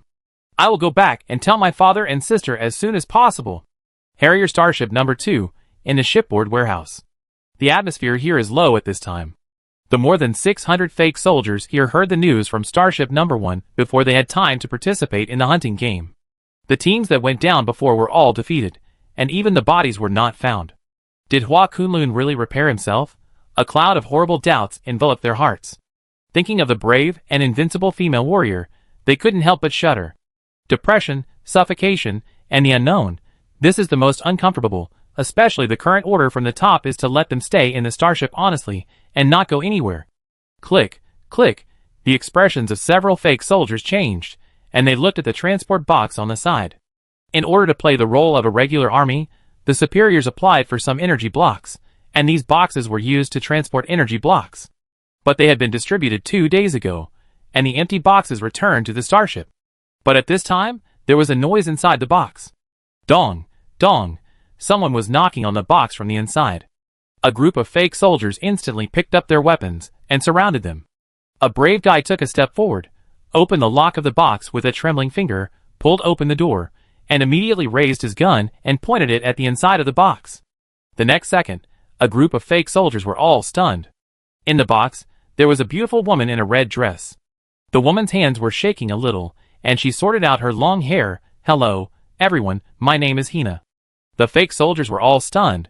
"A scavenger woman? I'm very sorry." Hina pursed her lips. "I hid in the box before, and entered here with the transport boat. Don't worry, I just want to meet your Lieutenant Colonel Ning. I've been hiding here for 2 days, and I haven't found a chance to sneak out.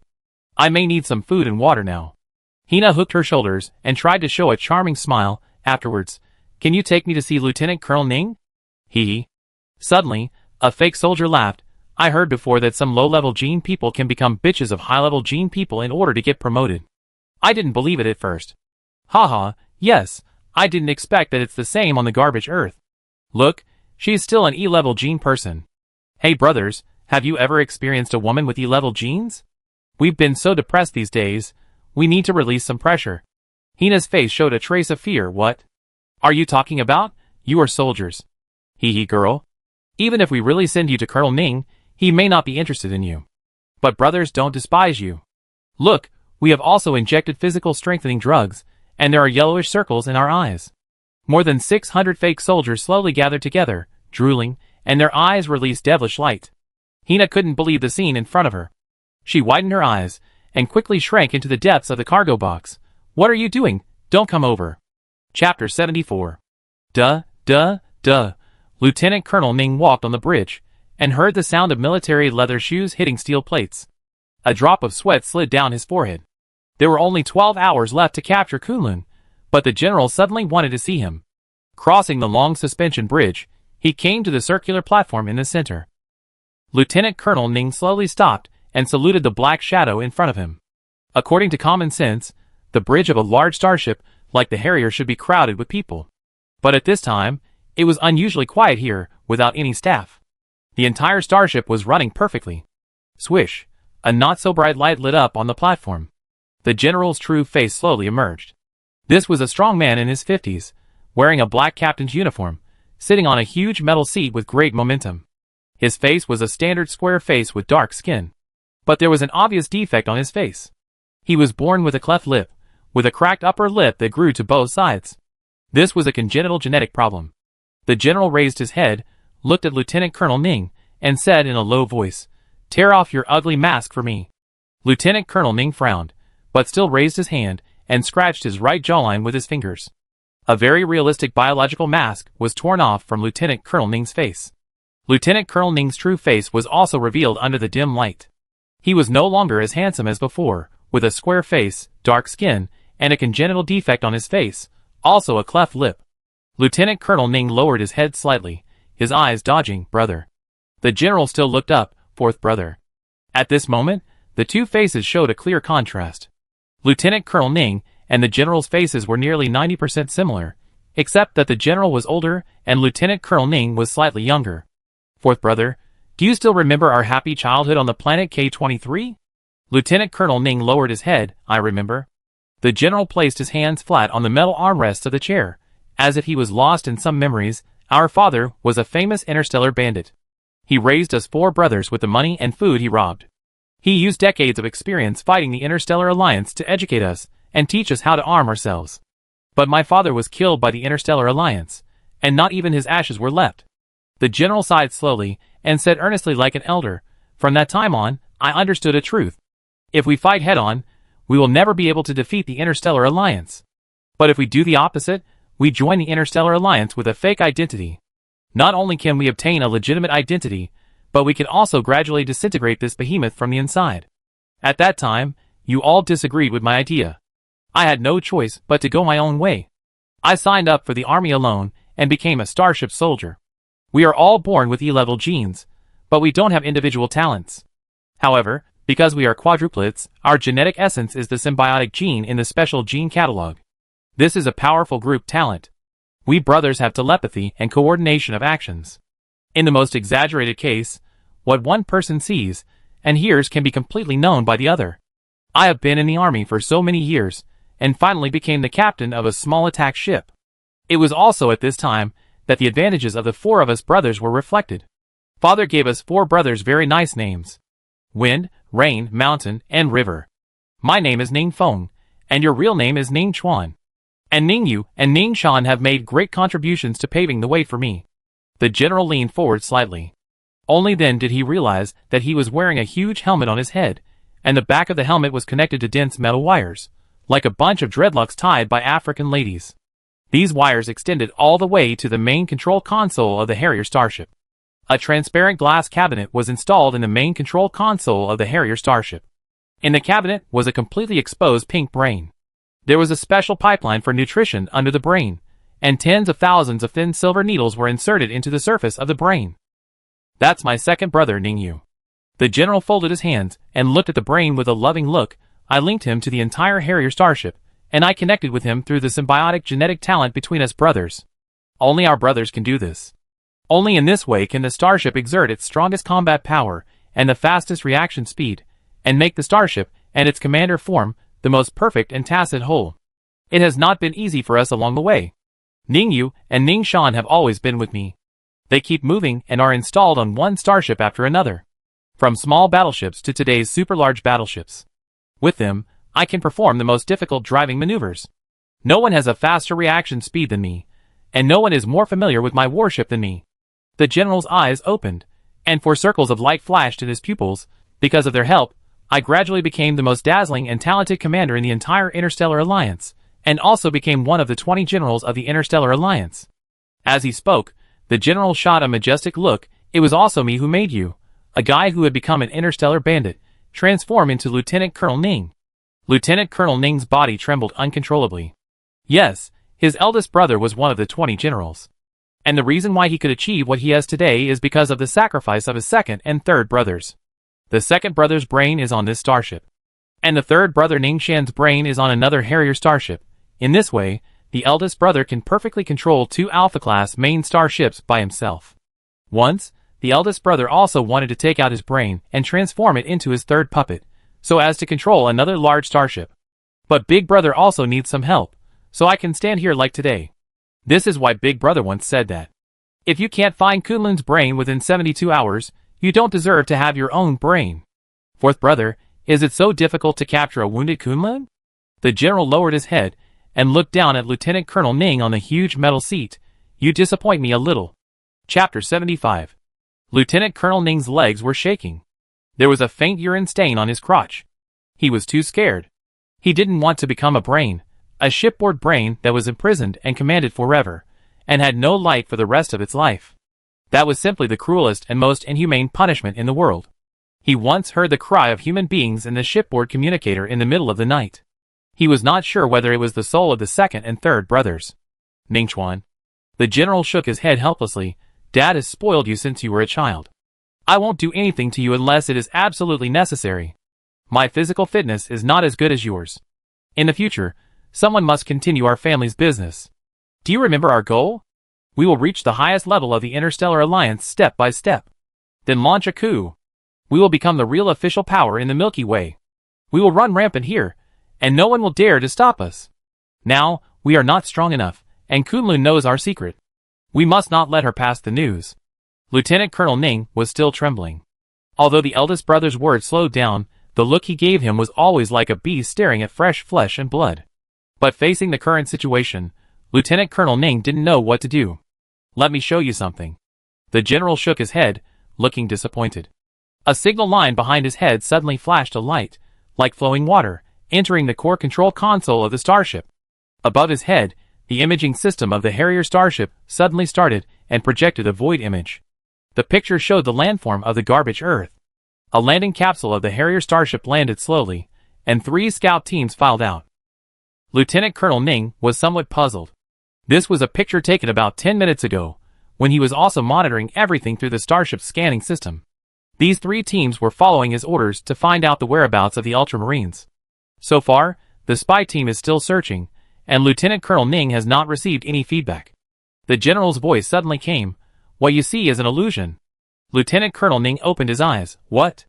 The picture in front of him focused on one of the spy teams. But the strange thing is that the picture is getting blurrier and blurrier, as if someone is adjusting the resolution, and there are more and more mosaics on the picture. In the end, the team members even turned into human-shaped mosaics. Suddenly, another figure covered with mosaics fell from the sky. Then, groups of red mosaics burst out from the bodies of the spy team. This picture is like a minor protection system. There is no blood or any fragmented bodies, but the audience can clearly know that those teams died miserably. Lieutenant Colonel Ning's face gradually turned pale. Then his eyes began to twitch. In his information feedback, the life signal of this spy team was still normal. I have made 7 first-level military achievements before. The Interstellar Alliance rewarded me with a visual detector abandoned by a level 4 civilization. After nearly 7 years of repair, I installed this detector on the Harrier starship. Before, I started it, but it was only a few dozen seconds before its built-in energy was exhausted. The engineer said that it can no longer be used. The general's eyes flashed coldly. The other side signal barrier is very strong. If it weren't for that detector, we wouldn't even be able to see these images. Lieutenant Colonel Ning was horrified. Only a level 4 civilization detector can see a bunch of mosaics? The general said in a low voice. Someone is overestimating his ability and playing the role of a guardian in the dark. Lieutenant Colonel Ning stared at this super blurry picture of only 33 seconds. That doesn't look like Kunlun. He seems to be wearing a blue cloak. Is he a scavenger? How could there be such a scavenger? What is he doing? He seems to be digging a hole? Lieutenant Colonel Ning was shocked by the vague information and had a mental breakdown. The feeling in his heart was very difficult to describe. In their minds, the earth was a rotten and smelly garbage dump. Those who lived here were a group of wastes struggling on the edge of life and death. And the scene in front of him was like a maggot born from cow dung. It suddenly stood up and overturned a strong bull. Lieutenant Colonel Ning thought about it, and was still dumbfounded. How is this possible? Obviously, the general said in a low voice. He picked up some powerful equipment, and even a very advanced signal jammer. Although the probability is very low, it just happened that he caught up with it. Damn it. Lieutenant Colonel Ning stared at the screen and gritted his teeth. He killed all my brothers, who had been through life and death with me. The good news is that Kunlun has not recovered his combat effectiveness. The general leaned back in his chair. The bad news is that a lone hero stood out from the thousands of scavengers. Of course, even if he was extremely lucky, he would have used up all his strength after picking up a high-level signal jammer. As for his combat level, although he has some tricks. But as long as he shows up in front of me, I can kill him instantly. However, this guy may have some relationship with Kunlun. I want you to find him. As for the method, the general narrowed his eyes. Next, you need to accuse those scavengers of a crime within a reasonable scope, and then arrest them on a large scale. If they resist, they will be shot on the spot. And the blue cloak, doesn't he want to be a hero? He will definitely show up. Brother, don't worry. I will definitely be your most capable helper. I will definitely play an important role as the shipboard brain. I will never let you down again. Lieutenant Colonel Ning stared at the projection in the void, his chest rising and falling slightly. Perfectly executing the orders of his brother, and being a useful person is his only way to survive. The figure in the blue cape in the picture was standing on the ground, looking up at the 2 Harrier starships in the sky. And behind this figure were the scattered lights of the scavengers. Hero? He is just trying to stop a chariot with a mantis arm. Lieutenant Colonel Ning gritted his teeth. No one can stop the big brother's way forward. Lieutenant Colonel Ning walked quickly in the Harrier starship, frowning. The adjutant followed his footsteps. Boss, you said you want to accuse those scavengers. It seems a bit difficult. Difficult? Lieutenant Colonel Ning had put on the handsome mask again, but his eyes were full of haze. Do you remember Chairman Li's eldest daughter? The woman named Hong Yun. The adjutant nodded. That girl looks good, and she has D-level genes. I was deeply impressed. D-level? Lieutenant Colonel Ning smiled. I have taken gene drugs many times, and failed many times. My current D-level genes are hard-earned. As for that woman, I saw something wrong with her that day. Her condition is obviously a sign of a failed gene enhancement. The adjutant was stunned. Then why are you still stopping us from doing genetic testing? If she is really D-level, then during the genetic test, her data will be synchronized to the headquarters of the Galaxy Star Alliance. And the appearance of a high-level gene person on the garbage Earth will definitely attract the attention of the higher-ups. Lieutenant Colonel Ning laughed softly. Although the possibility is almost zero, I didn't plan to take the risk at the time, because I promised my brothers to hold a hunting game. In other words, as long as the people killed are some garbage, it will not attract the attention of the Alliance at all. I understand.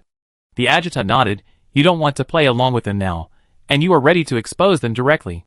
Deceiving the Alliance officers and forging genetic identities is a felony. Chapter 76. The hazy morning sun slowly rises. There is finally a ray of light on the garbage earth filled with turbid air. The headquarters of the Scavengers Alliance.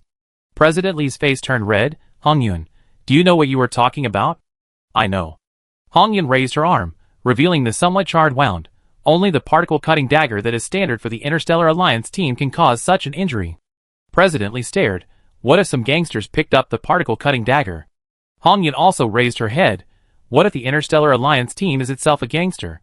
You? President Li trembled, and beneath his anger, he actually hid a deep fear. Where do these terrible thoughts of yours come from? Hongyun was neither humble nor arrogant. A scavenger named Cheng-Chi, he reminded me. Cheng-Chi? Scavenger? President Li wanted to cry. You don't trust the regular army, but trust a scavenger? Hongyun, are you crazy? Do you know that we have been living in the cracks? If the team really regards the lives of scavengers as worthless as you said, then why are we still alive and well? President Li knocked on the table. Why did they bring us food? Hongyun's eyes flashed. Someone is protecting us. President Li stared. Who? Hongyun frowned. I'm not sure, but he is also a scavenger, and may also be Cheng-Chi. What is this Cheng-Chi again? President Li was even more helpless. Daughter, open your eyes and look. Where we are is just a garbage dump. Can there be a scavenger here who can fight against the Interstellar Alliance team? Our large scavenger alliance only has 7 beam pistols that are pieced together, and the total magazine is only 110 rounds. Under such conditions, can an ordinary scavenger fight against the Interstellar Alliance team? Can he secretly stop the Interstellar Alliance team? I was almost led astray by you. The Interstellar Alliance team will never hurt us. President Li said word by word, emphasizing, I can't believe what you said, and I can't believe it. At this moment, a member of the Scavenger Alliance rushed into the room. President, Lieutenant Colonel Ning suddenly came to visit. What?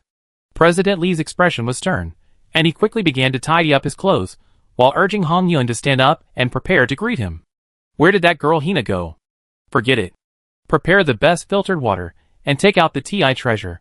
Just when President Li was in awe, Lieutenant Colonel Ning led a team of soldiers, and slowly entered the house. President Li, no need to bother. Lieutenant Colonel Ning smiled. This conversation will be very short. And is the TU treasure drinkable? President Li was stunned this. But Lieutenant Colonel Ning slowly sat on the chair and stared at the 2 halos in Hongyun's eyes, representing the D-level gene. President Li, Lieutenant Colonel Ning slowly crossed his legs. Do you know what the consequences of forging a genetic identity are? As soon as these words came out, President Li's face seemed to be instantly painted with a layer of white paint. His hands began to tremble, but he tried to restrain himself and hid his hands behind his back. Medium crime, level 3 to 5. But Hongyun slowly said, including the forgers and all those who harbor them, they will be arrested and face up to 10 years in prison. Ms. Hongyun is familiar with the regulations. But what you said is not very comprehensive. Lieutenant Colonel Ning smiled and said, let me add one more thing. Suppose Ms. Hongyun's D gene is fake. If you are just deceiving some scavengers on the garbage earth in order to gain some respect, then this crime is indeed a medium-level crime. But if you deceived a commander like me, a combat team of the Interstellar Alliance, and through the identity of a D-level gene person, you asked me to give you a resource subsidy worth millions of credit points, then this is deceiving the entire Milky Way Alliance. This is a level 9 felony, 60 years in prison, or even the death penalty. Lieutenant Colonel Ning glanced around the room, and this scope not only includes dozens of people in your scavenger alliance, but also those scavengers who snatched energy blocks in the square. They either shielded or participated in the division of the spoils. No one can escape.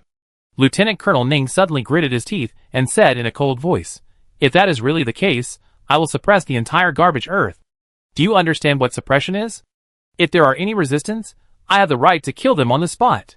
Chairman Li was already shaking like a sieve, and he forced out a smile and said, Lieutenant Colonel Ning is really a joker. How dare we deceive you? Maybe it's God's blessing. Hongyun is gifted. But Lieutenant Colonel Ning stretched out his hand to interrupt Chairman Li's words, and then waved his hand directly. Behind him, 4 soldiers carried a huge gene detection device and entered the house. Chairman Li was about to have a heart attack on the spot, and his whole body became cold in an instant, as if he suddenly fell into a deep lake in the cold winter. At this moment, he had only one thought in his mind. It's over. It's all over. Miss Hongyun.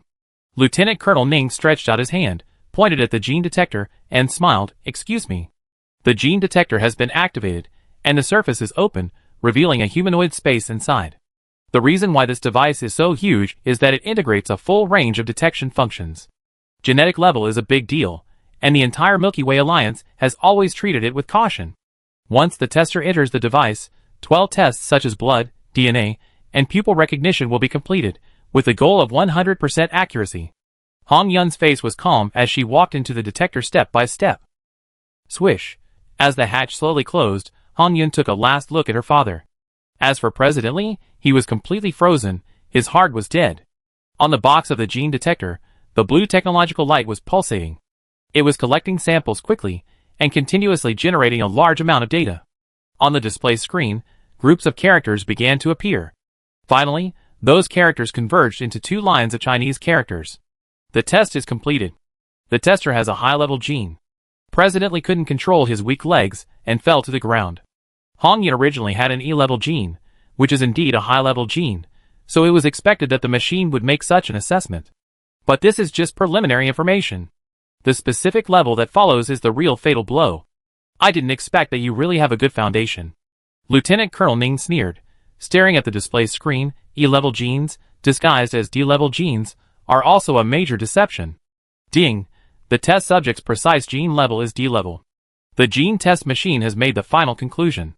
President Li slapped his forehead and cried out, "It's over, it's over, my daughter actually has D-level genes. Wait, D-level?" President Li suddenly widened his eyes, and stood up with a bang. He came to the screen of the test machine, and rubbed his cloudy eyes hard. Hiss! President Li took a breath, and took 3 steps back. D-level, it's really D-class, how could this be? Fortunately, he reacted quickly, and swallowed the rest of his words. Swish! The door of the test machine slowly opened. The first thing that caught everyone's eyes was the 2 blue halos in Hong Yun's eyes. Hong Yun's face was originally beautiful and incomparable, and now it was matched with 2 mysterious and noble halos. Her momentum became even more cold and arrogant. Lieutenant Colonel Ning was completely frozen in his seat, his eyes full of disbelief. Did I see it wrong? How is it possible? Her appearance that day was obviously the result of the backlash of the drug. She even used makeup to cover it up. But the gene detection machine will not make mistakes. Lieutenant Colonel Ning opened his mouth slightly, tilted his head slightly, and stared at Hong Yun in a daze. How could a D-level gene person appear on this garbage earth? They can't get the high-efficiency drug. They don't have that kind of strength or financial resources, but the facts are in front of him, and Lieutenant Colonel Ning is speechless. At this moment, the service staff of the Scavengers Union brought a pot of brewed tea into the house, and placed it next to Lieutenant Colonel Ning. Hong Yun gently tidied her clothes, stepped out of the test machine, and walked slowly on the ground. This beautiful woman raised her head and chest, her beautiful eyes flickering. She recalled the bar last night. Recalling the dream day last night. Recalling the scavenger boy wearing a blue cloak. She also recalled the light blue potion left by the boy before he left. Last night, she also tried hard to find out the origin of this potion. It seemed to be the work of the genius pharmacist Valente, but in all the available information, Valente's potion in this form had never appeared. In the morning when the hazy sun rose, she leaned against the window, recalling the pure eyes of the boy in the blue cloak, and a kind of inexplicable trust arose in her heart. Finally, she faced the distant and dim sun and drank the potion. At this moment, Hong Yun stood in front of Lieutenant Colonel Ning. She had a graceful figure, stretched out her white and slender palm, gently picked up the teapot, and poured a cup of tea for Lieutenant Colonel Ning. Then, Hong Yun stood aside, raised her white chin, and said, "Lieutenant Colonel Ning, this tea is indeed from the garbage earth, and it has indeed been covered in dust for a long time. But, the real can't be fake, and the fake can't be real. At this moment, it has been given a second life, like magic with new help and nourishment. The goods are genuine and the fragrance is refreshing. You try it?" Lieutenant Colonel Ning's arm actually trembled slightly. He subconsciously took the teacup and stared into Hong Yun's eyes, with an expression of disbelief on his face. How could this happen? Chapter 77. Lieutenant Colonel Ning led a group of people to leave the headquarters of the Scavengers Alliance. After walking a few hundred meters in front of the square, he couldn't help but look back at the headquarters building of the Scavengers again. He gritted his teeth and returned in defeat. Hong Yun's genetic level was not fake, which made him lose the opportunity to attack. Unconsciously, he came to the front of the landing craft. Because he was only concerned about looking back to express his anger, he stumbled on the ladder, rushed forward a few steps, and knelt on one knee. "Lieutenant Colonel Ning, are you okay?" Several followers gathered around. Lieutenant Colonel Ning's eyes were full of anger. He waved his hands and straightened up again.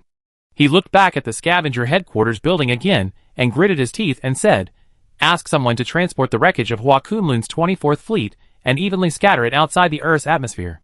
Also collect the broken bodies of Hua Kunlun's old subordinates." The adjutant raised his eyebrows. "What are you doing?" "The Interstellar Alliance has received Han Yun's genetic information, but their system is bloated and their response is slow. It will take at least 10 to 12 hours before they send someone to investigate and verify."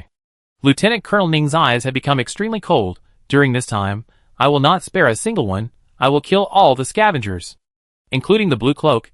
He also knows our true identity. I must lure him out, and I must find clues about Hua Kunlun from him." Lieutenant Colonel Ning growled, "Then kill him and them all, and put an end to it all." The adjutant's eyes also lit up with a bloodthirsty look. "Then can we put the blame for this massacre on Hua Kunlun? It's not just a false accusation without evidence." Lieutenant Colonel Ning's face gradually became distorted. "After it's over, I will report to my superiors. After the demon Hua Kunlun inhumanely killed innocent people, we were one step late and destroyed her outside the Earth's atmosphere. The merits and demerits offset each other, and we can at least be a nominal hero." The adjutant stared. "This is very exciting and difficult. If we miss a living person, so no one can be left alive. There is no turning back on this road. But they forced me to do this. I have no other choice." Lieutenant Colonel Ning looked up at the scavenger headquarters, his eyes full of madness. "Time is running out. Ask the brothers to count the equipment, ask the doctor to prepare pain-free medicine, and ask the mechanic to repair the equipment. In 3 hours, the army will arrive and start this most exciting hunting game." Chung Chi stood in front of his shack, watching Lieutenant Colonel Ning's landing craft soaring up and returning to the Harrier starship. He shrugged, guessing that Lieutenant Colonel Ning would use Han Yun's gene fraud as an excuse to stir up a blatant incident. When the gene potion was first synthesized, the first batch of Valente Fantasy Potions was exactly 5. So, he gave the remaining odd Valente Fantasy Potions to Han Yun. The success rate of Valente Fantasy Potions is 99.9%, and it is essentially a blind box. The gene improvement depends on the user's original talent. But Han Yun was born with E-level genes, a dazzling gem on this garbage earth, and her original talent must not be bad. It seems that she succeeded. Moreover, after the gene level is upgraded, Han Yun's management talent should also be strengthened. A bottle of Valente Fantasy Potion is nothing to Chung Chi. But for Han Yun, for the entire Scavenger Alliance, and even for all scavengers, it is very likely to be the beginning of a new life. However, Chung Chi narrowed his eyes slightly. For people like Lieutenant Colonel Ning, extremism and madness are the norm, especially after encountering setbacks everywhere. The beastly nature accumulated in the heart will become more uncontrollable. Just like a bomb with an ignited fuse, he will not be timid anymore. The final battle should be coming soon. Let's fight. Chung Chi's eyes sparkled. Behind him, the door of the underground shelter slowly opened. The boy slowly walked in, and he also had to start preparing his own strategic materials. In the workshop, the equipment that Chung Chi had recently harvested was spread out on the ground. By harvesting 3 spy teams, he once again harvested 36 small signal blockers and 36 particle-cutting daggers. Including the previous stock, the military particle-cutting daggers have accumulated to 84. After sorting out his thoughts, Chung Chi first merged the small signal blocker into the second innocent defense array. Then, Chung Chi looked at the 84 military particle-cutting daggers. This is a cold weapon combined with modern technology. Chung Chi has never synthesized similar equipment before. The reason why he accumulated so many is that he hopes to complete it in one go. Similar technological creations detected. Start synthesis. Chung Chi raised his arm, and the STC on his wrist bloomed a blue fan-shaped scanning beam. Break into original matter. Synthesis successful. Military particle scimitar. *42. Military light blade long sword. *21. Looking at the military light blade long sword in front of him, its appearance has completely changed. From a dagger to a long sword, longer in size and more powerful. But Chung Chi did not pause. He wanted the ultimate answer. Break into original matter. Military quantum oscillation sword. *10. Military force field shield sword. *5. Why are all of them military? Chung Chi paused for a moment. Are the upgrade routes of these weapons all locked in military equipment? He gently picked up a military force field shield sword. The sword, which was full of technology, did not show any signs of activation, and the hole was dull. This kind of technological weapon must be activated before it can show all its functions. At this time, a line of red words suddenly appeared on the holographic screen at the hilt. The military file was not found, and the device cannot be started. Chang-Chi nodded in astonishment. These weapons are locked. After all, they are high-level military equipment. Even if they accidentally flow into the civilian population, they will not be able to be used because there is no corresponding file authority. But this kind of weapon is only a transition. Chang-Chi still has two opportunities to synthesize. Break it up into original matter, military gravitational spear, *2. Break it up into original matter, exclusive military weapon red lotus martial god, *1. This weapon comes from an immortal legend 120 years later, and is also a technological creation of the human army 120 years later. It does not belong to the current era, but to the future's unique customized weapon. It has a built-in biometric recognition system, force field protection system, gravity field flight system, particle vibration penetration system, antimatter flame system, and holographic red lotus totem. This weapon integrates a number of 2.9 to 4.0 level civilization technologies, although in the era of the stars and the sea, melee weapons can no longer play an effective role. But this weapon is more of a symbol of the spirit of a martial god, and it is the never-ending drum of war in the hearts of thousands of soldiers. Chang-Chi's eyes opened wide. In front of him was a red spear with golden patterns all over it. It automatically activated its built-in force field and stood quietly above the ground. It was 2 meters long, a head taller than Chang-Chi. At a glance, the spear exuded an unparalleled murderous aura. The red technological light on it kept flowing, like the water flowing backwards, constantly gathering from the bottom of the spear to the tip. And the bright blade at the tip also made a clanging sound, reflecting a sharp starlight that shot into Chang-Chi's eyes. Chang-Chi took a deep breath. This feeling was like staring at an interstellar battlefield with corpses everywhere. And the holder of this spear will always be the winner. It seems that it will never fall down, and it inspires all the bloodstained warriors with its extremely penetrating roar, and its unparalleled sharp breath. It is actually the combat equipment of future humans. It integrates so many functions. It even has antimatter technology that humans have always been afraid of. This wave of profit is huge. It's just the only custom weapon? It's not what I thought. Chang-Chi's eyes flashed, and he slowly stood up, stretched out his arm, and slowly grabbed the imposing spear. Buzz, the spear suddenly released a defensive force field that seemed to be real, like a transparent wall, directly pushing Chang-Chi away 2 meters. This weapon can only identify the Red Lotus Martial God, and the creator of the Red Lotus Martial God is a legendary genius mechanic. Chang-Chi has understood everything, just as he thought. Even if he forcibly occupied this weapon, it would not be able to start due to the limitations of the biometric recognition system. This is a bit of a pit. Chang-Chi clenched his teeth. Who is Red Lotus? Chapter 78. Dad, if I just install those things, can I really become the strongest soldier in the entire galaxy? Of course, you will not only be the strongest in the entire galaxy, you will also become the strongest soldier in the entire universe. In the underground shelter, the broken Hua Kunlun was placed on the iron frame. The program was chaotic, and the eyes kept projecting pictures. On the endless green grassland, a little girl with a red ponytail and a strong man sat quietly. The scenery is beautiful and warm, and any unpleasant thing will break all this beauty. Suddenly, the picture blurred. A dazzling flash burst out. Screams and explosions rang out. In the dark universe, hundreds of sniper beams hit the body of the adult Hua Kunlun. Her body was like a kite with a broken string, riddled with holes by countless bullets. In the shelter, Hua Kunlun's head began to tremble, and she let out an angry and fearful roar. Chang-Chi folded his arms, leaned against the door of the workshop, and looked at Hua Kunlun quietly, feeling a little sorry in his heart. Chang-Chi, hey. The monkeys are here. After holding it in for so many days, they are like a volcano erupting, sending a lot of slag. Hanzi appeared at the entrance of the shelter, with a huge garbage mountain more than 6 meters high in his arms. Zatsa is Hanzi's dialect, which means garbage. Among the garbage Hanzi held, 80% were damaged cybernetics, with all kinds of parts. Chang-Chi saw the garbage mountain in Hanzi's hand, and nodded with satisfaction. I give a thumbs up to the monkeys in my heart. These guys are really fast and powerful. Hua Kunlun turned her head with great effort. Because of the damage to the control chip, she could only open one eye wide. The other eyelid opened to a certain position, and began to vibrate mechanically. Are you really going to help me?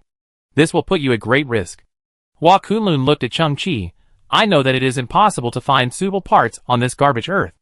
I will never have excessive demands and expectations. Asking you to repair all my functions is simply too much to ask. I just need a pair of usable legs to give me a chance to escape the encirclement and return to the Alliance headquarters. Of course, no matter how far you can go, it will be a great help to me who is in a desperate situation," said.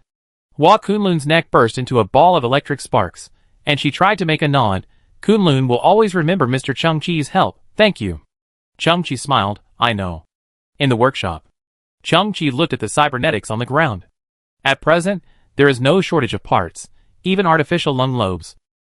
But these cyber prostheses almost all have the same problem. They have no surface armor, no artificial skin, all are skeletons, or broken cores. Chengqi picked up a cyber arm. In fact, it is now only a black metal arm bone. There are teeth marks of unknown creatures on it. It may be one of the people of Xiji, who gnawed it in the garbage dump and found it inedible. Chengqi moved his shoulders and his eyes flashed. Then, let's start. There was only a little bit of residual energy left in Hua Kunlun's body. But she didn't want to sleep, and she kept staring at Chengqi's workshop with her beautiful red pupils. And in the workshop, which was just made of old wooden boards and metal, there was a constant flash of blue light, as if some kind of welding work was going on.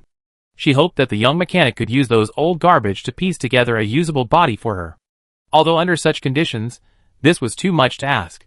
But this was Hua Kunlun's only chance. She kept praying in her heart, as long as I can move, as long as I can act, it's fine. 20 minutes later, Chengqi walked out of the workshop holding a pile of black cybernetic skeletons. Because the modules were damaged, Hua Kunlun's vision was a little blurry. She was very surprised that Chengqi had assembled those old skeletons in such a short time. But as Chengqi approached, the vision became clearer and clearer. One of Hua Kunlun's eyes suddenly opened. It was a set of fully refurbished cyber skeletons. The rust had disappeared, and the broken parts had been repaired, like matte carbon fiber material, but the skeleton was covered with small spiral lines. No, because of the violent fluctuations in his thoughts, a string of sparks popped out from behind Hua Kunlun's head. Was it like a micro-rotor skeleton? It had hundreds of micro-rotor matrices built in, generating power through high-speed rotation of gravitons, while ensuring lightweight, increasing the attack speed and movement speed of the prosthesis, making the prosthesis move faster, and having a strong advantage in combat or operation. Hua Kunlun couldn't believe it. This technology was the ceiling-level technology in the artificial prosthesis branch of the Galaxy Science Alliance, one level higher than his own body. Chengqi actually also mastered this technology, but how did he master it? This technology must not be spread out, and even if it was leaked, it would not be spread to the garbage earth. Hua Kunlun's eyes suddenly trembled violently. This technology was developed by Chengqi himself. It happened to coincide with the sealing technology of the Galaxy Alliance. Hua Kunlun was more and more incredulous. There was only one thought in her mind now. Chengqi's talent was so strong. But, in such a short time, to complete the bone renovation and integrate the new micro-rotor technology, Hua Kunlun stared at the wooden houses. Is there some kind of large production line in his workshop? The materials are limited, so just make do with it. Chengqi came to Kunlun and took up an arm to connect with Hua Kunlun's body. At this moment, countless hair-thin tentacles stretched out from the end of the arm bone, winding forward in the air, and then slowly pierced into Kunlun's tattered shoulder and began to merge with her electronic nerves. Hua Kunlun's heart was shaken again. The rotor skeleton does not have this kind of connection technology. The rotor skeleton, she knew, used physical hard connection. Those black filaments looked like some kind of nanoscale biological nerves. Is this an upgraded version of the rotor skeleton?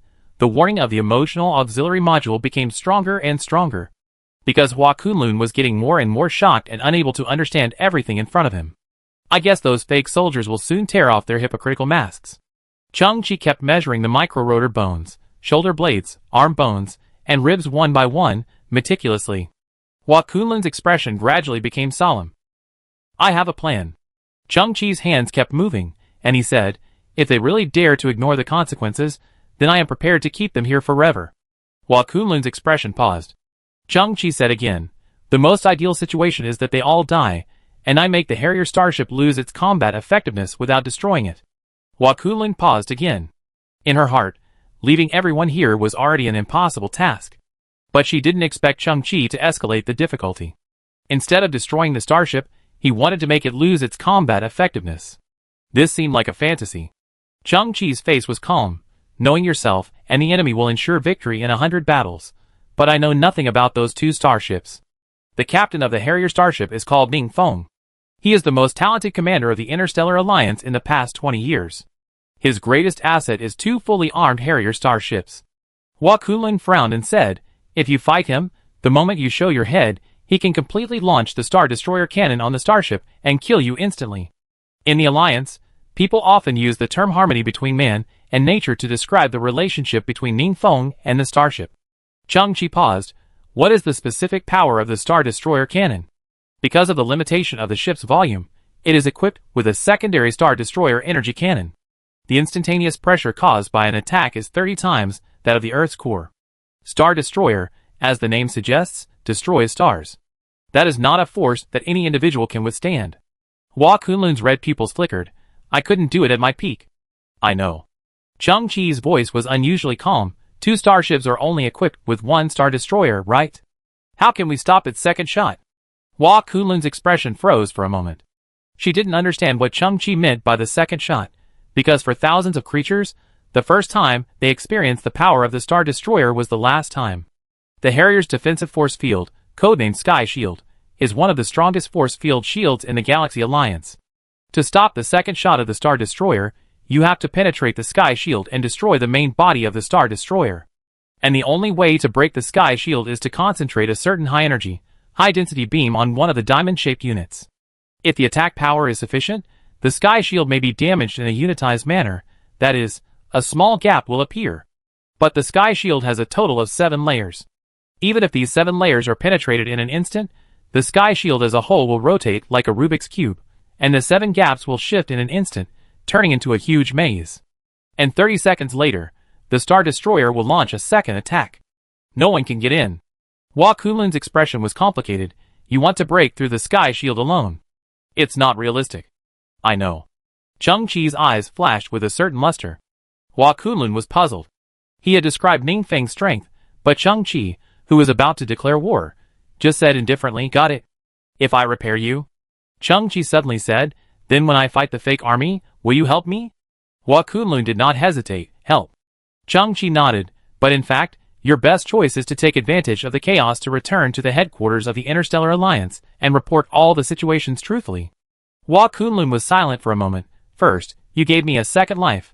I must be grateful, and second, the scavengers are also residents of the Interstellar Alliance, and I am a soldier. If I know that they are about to be killed, but I let them go, it will make me sleepless. I must do something. Chang-Chi pursed his lips and nodded. Actually, this set of black skeletons without skin is really not worthy of my reputation as a great genius, Chung.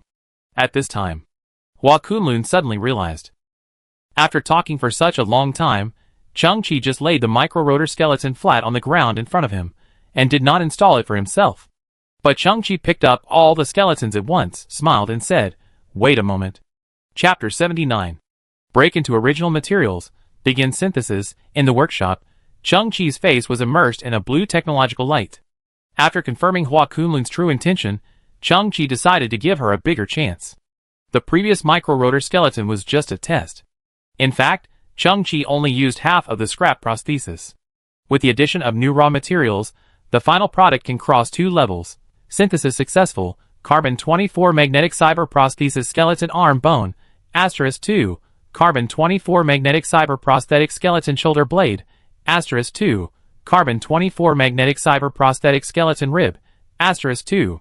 STC, like the creator descending, once again started a round of synthesis. The tattered garbage equipment in front of me, 8-4, 4-2, in the glory of miracles, it is completely new. The new bionic skeleton is complete, including all parts. Carbon-24. This is a new form of carbon element, which should have surpassed human technology. Chang-Chi looked at the annotations of this skeleton, extremely light, not only upgraded micro-rotor technology, but also added magnetic control technology. The basic combat data of this skeleton has more than tripled. But this is still excessive. Chang-Chi's heart was full of expectations, and his blood was surging. Break it into original substances, and continue to synthesize. STC, I have to say this, but you say it's useless. Okay, you do it. Break it into original substances, start synthesis, based on the synthesis materials, predict the user's synthesis goals and trends, and open the overall plan synthesis module. Chang-Chi paused. Overall plan?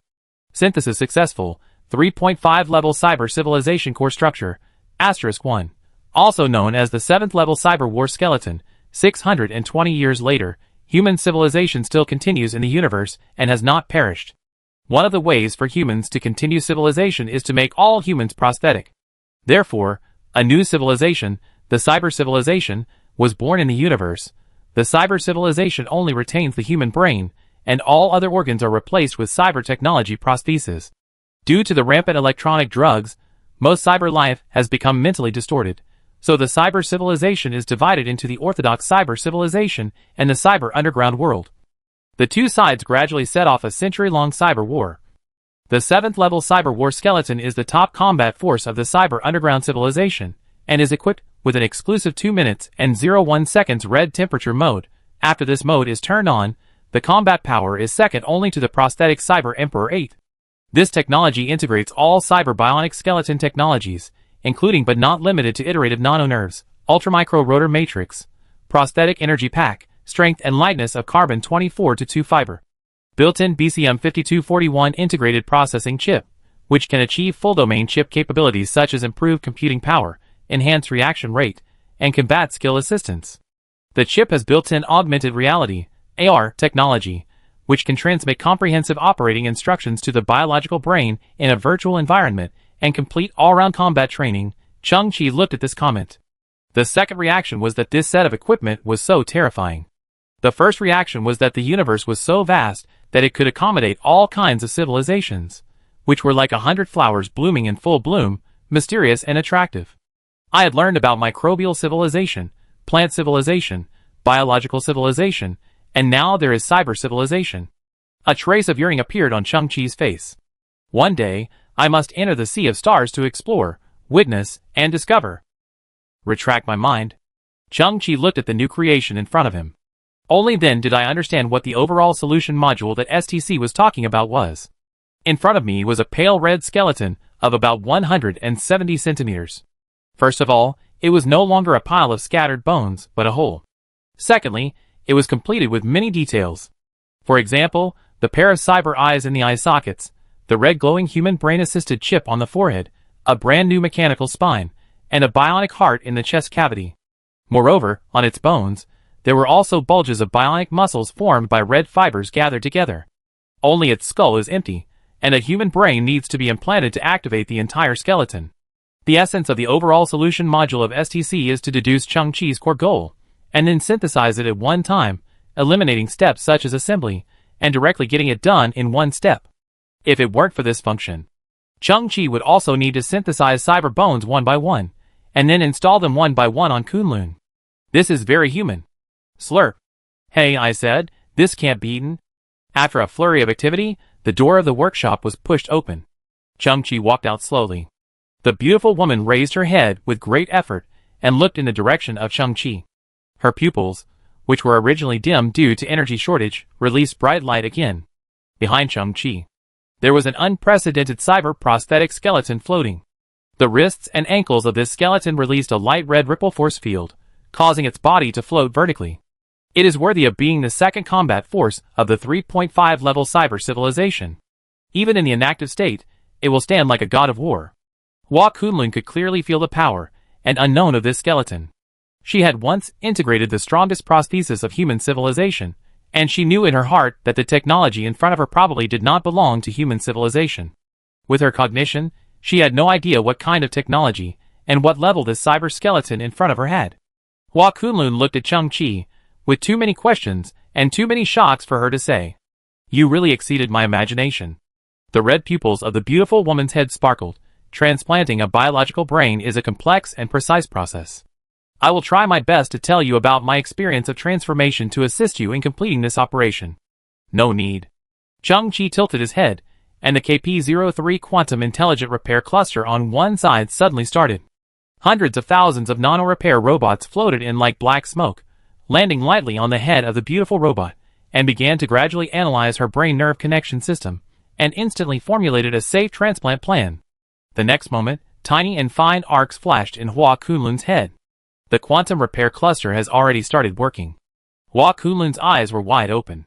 The passive safety system told her that the transplantation operation currently being carried out in her brain was far more accurate than that of the Galaxy Science Alliance.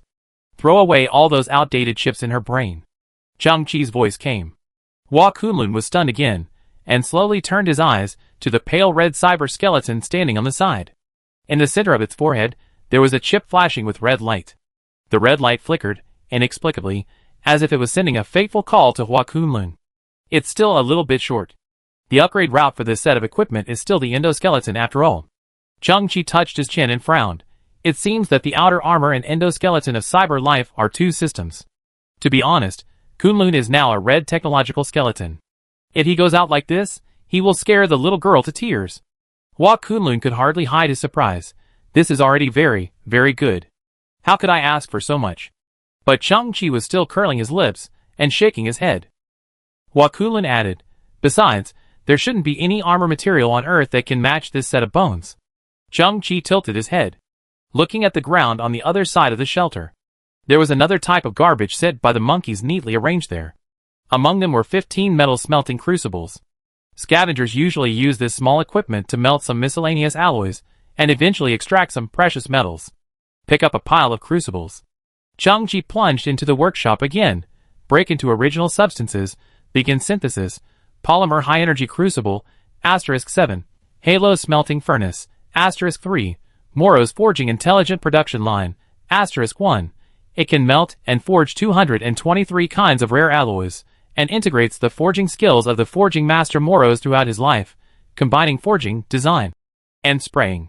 The final performance of the product is closely related to the forging material, with a maximum increase of 300% toughness, and adhering to Moros's design concept of pursuing the ultimate mechanical aesthetics. Every item produced by this production line will surely become a hot commodity in the interstellar collection market. Looking at his masterpiece, Zhang Qi nodded and smiled. This was indeed what he wanted, and it was even more suitable than he had imagined. He turned around and opened the wooden door of the workshop, leaning against the door frame, looking at the beautiful head from afar. Ah, General Hua Kunlun, you are really lucky to meet me. You must have saved the Milky Way in your previous life. Hua Kunlun, who was far away, frowned hard. I don't quite understand what you mean, and forgive me for being blunt, I have only saved the Milky Way twice in my life. Zhang Qi was stunned. Okay, you win. Chapter 80. Zhang Qi worked hard for another 20 minutes. He had just sat down, wiped the sweat from his forehead, picked up a bright red apple, and took a big bite. It was fun to synthesize all the time. Studying machinery and building machinery were the same. It made people thirsty for machines. Warning. The small Saturn on the ceiling, which was the innocent defense array, suddenly flashed red light and issued a warning. Zhang Qi was slightly stunned, and then frowned slightly. The scene on the surface suddenly appeared in the perspective. I saw a small garbage transport ship landed near Zhang Qi's shack. And on this garbage ship, there was actually the logo of the Interstellar Alliance team. After tracing back, Zhang Qi found that this small transport ship came from one of the Harrier Star ships. What's going on? Why did you find me here? Zhang Qi slowly stood up, and his perspective never left the garbage transport ship. But he saw the hatch of the garbage ship slowly open, and a man in a white coat, about 60 years old, with a shifty look, came down. The man stood in front of Zhang Qi's shack, waving his hands and hushing, don't shoot, we're one of them. Zhang Qi was stunned again. Why does this guy feel like a Japanese invader entering the village? Who is he? I'm in. Don't attack me. As he said that, the man in the white coat raised his hand and lifted Zhang Qi's tent, but he was stunned to see that the tent was tattered and there was no one in sight. At this time, Zhang Qi, wearing a blue scavenger's cloak, slowly walked out from the back of the garbage mountain not far away. A black sharp knife appeared in Zhang Qi's hand. If you can't explain what's going on, I have to leave you here forever. Is that Mr. Zhang Qi? The man in the white coat trotted over and approached. Boss Missouri sent me here. M.O. Zhang Qi was stunned. He looked at the garbage ship, and then at the Harrier starship in the sky. Hey! The man in the white coat nodded and bowed with a smile on his face. I'm a humble man. I'm nicknamed the Thousand-Faced Demon Lord. I'm currently employed by Boss Missouri. He asked me to come here to pick up the goods. Thousand-Faced Demon Lord. Zhang Qi's eyes twitched. What era is it now? There are still people using such silly code names. Hee. Don't worry, I'm not from the Interstellar Alliance. I just kidnapped a member of their logistics team in advance, and then put on a full set of biological camouflage masks. 2 days ago, I followed their supplies, and sneaked into one of the Harrier starships. The white coat smiled. My mission is to pick up the goods from you, and then retreat in advance with the goods. Hee. Chang-Chi was a little stunned. Is this possible? Mo did say before that he would find a way to take away the more than 10,000 pieces of high-entropy alloy. At that time, Chang-Chi was a little curious. Now that the Earth is controlled by the Interstellar Alliance team, what can he do? But he didn't expect that he would use the power of the Interstellar Alliance team to directly find someone to sneak into the Interstellar Alliance team. Mr. Chung, the Interstellar Alliance team is brewing a big move, and the internal chaos is in a mess. I took the opportunity to discard medical waste and slipped out. The guy who called himself the Thousand-Faced Demon Lord smiled. I'm just a nutritionist in disguise. I just send them some anti-aging drugs every day. I don't know their plans. You have to be careful, huh? Chang-Chi tilted his head. What are you always hawing about? Huh? The man in the white coat nodded. This is an interjection in my hometown, which probably means this is what happened. Chang-Chi raised his head. Is it so easy to sneak into the Harrier starship? It's not easy. The white coat patted his chest. This is my specialty. Chang-Chi was still a little skeptical. Do you know what you are going to pick up? 12,450 pieces of high-entropy alloy. Then you must know that this thing is very valuable, and I must be cautious. I understand your concerns. The white coat nodded and said, First, you can contact Boss Missouri at any time to confirm my identity. Second, before coming here, Boss Missouri specifically told me your contact code. Chang-Chi paused. He had never agreed with Mo on any so-called secret code for the meeting. What was he making up? The old man in the white coat looked around seriously, covered his mouth with his hand, and whispered, Mr. Chung, listen carefully, the first half of the code is wolf heart pig lung. Chang-Chi was stunned. The old man in the white coat said seriously, Mr. Chung, please tell me the second half of the code. Chang-Chi's eyes twitched, and he asked tentatively, meat buns hitting donkeys? The connection was successful. I told you we are family. The white coat was excited. We have successfully joined forces. Chang-Chi slowly held his forehead. What is this all about? Afterwards, Chang-Chi contacted Mo through a dedicated radio station for safety reasons. Sure enough, this magical thousand-faced demon lord was really the person he hired to pick up the goods. And Mo also said that this guy was very capable, with a good reputation, and credit. Looking at the entire interstellar black market, this guy's business ability is among the best, and the high-entropy alloy can be safely handed over to him. Mr. Chang-Chi, the quantity of this stuff is wrong. The Thousand Faces Demon Lord frowned at this time. Boss Missouri said it very clearly. A total of 12,450 yuan. How come there is 450 yuan less? Chang-Chi's face was very calm. Just now, I used some. The Thousand Faces Demon Lord was stunned. What on earth is it that consumes so much high-entropy alloy? Chang-Chi smiled. I have the right to keep this secret. Oh, of course. The Thousand Faces Demon Lord nodded. But I will report it to Boss Missouri truthfully, and this part will naturally be deducted from the remaining payment. But Chang-Chi suddenly asked, Next, are you going to return to the Harrier? No. The Thousand-Faced Demon Lord said noncommittally. The interstellar team is spreading something outside the atmosphere. I just took the opportunity to drive the transport ship and escape as soon as possible, and deliver the goods to Boss Missouri as soon as possible. Can you do me a favor? Chang-Chi slowly took out a metal device the size of a playing card. Please help me put this thing in the Harrier. The Thousand-Faced Demon Lord was stunned for a moment. It's not impossible, but it will increase the risk and cost more. Chang-Chi suddenly smiled. For the extra fee, ask Boss Missouri, and say that he did something for me, Chang-Chi, and he will pay it. The Thousand-Faced Demon Lord did not take the device, and said, But I have to tell you in advance that this device obviously has a long-distance communication function. The detector inside the Harrier starship is very sensitive. Once this kind of foreign equipment is activated, even if the signal is weak, it will be discovered by the captain in 60 seconds at most. 60 seconds of use? Chang-Chi's eyes flashed enough. The Thousand-Faced Demon Lord was puzzled, but still asked, Where do you want to put it? Didn't they buy a batch of black market weapons? Chang-Chi's eyes flashed. I need you to put this thing in the warehouse, where the black market weapons are. Hey! Is this a bomb? You don't want to blow up those weapons, do you? The Thousand-Faced Demon Lord was a little surprised. Forget it. It doesn't matter to me if it's blown to pieces. My job is to deliver goods for people and earn rewards. Immediately, the thousand-faced demon lord finally took the poker cards from Chung Chi's hand. Boss Chung, I take this order. Chapter 81. In the underground shelter. Chung Chi looked at the brand new Hua Kunlun in front of him. She was now equipped with brand new external armor, and her beautiful artificial skin cheeks and long red hair were perfectly transplanted on the new skeleton by the quantum repair cluster. Chung Chi couldn't help but admire. At this moment, Hua Kunlun had perfectly interpreted what was called the ultimate mechanical aesthetics. Hua Kunlun's eyes were closed, and he seemed to be in a deep sleep. In fact, she was immersed in the augmented reality technology of the 7th level cyber technology. Her consciousness was in an independent virtual space, and she was learning how to operate this new set of cyber prosthesis. At the same time, she was also undergoing new adaptive combat training. Chung Chi was not sure how long it would take for her to wake up. But Chung Chi had to go.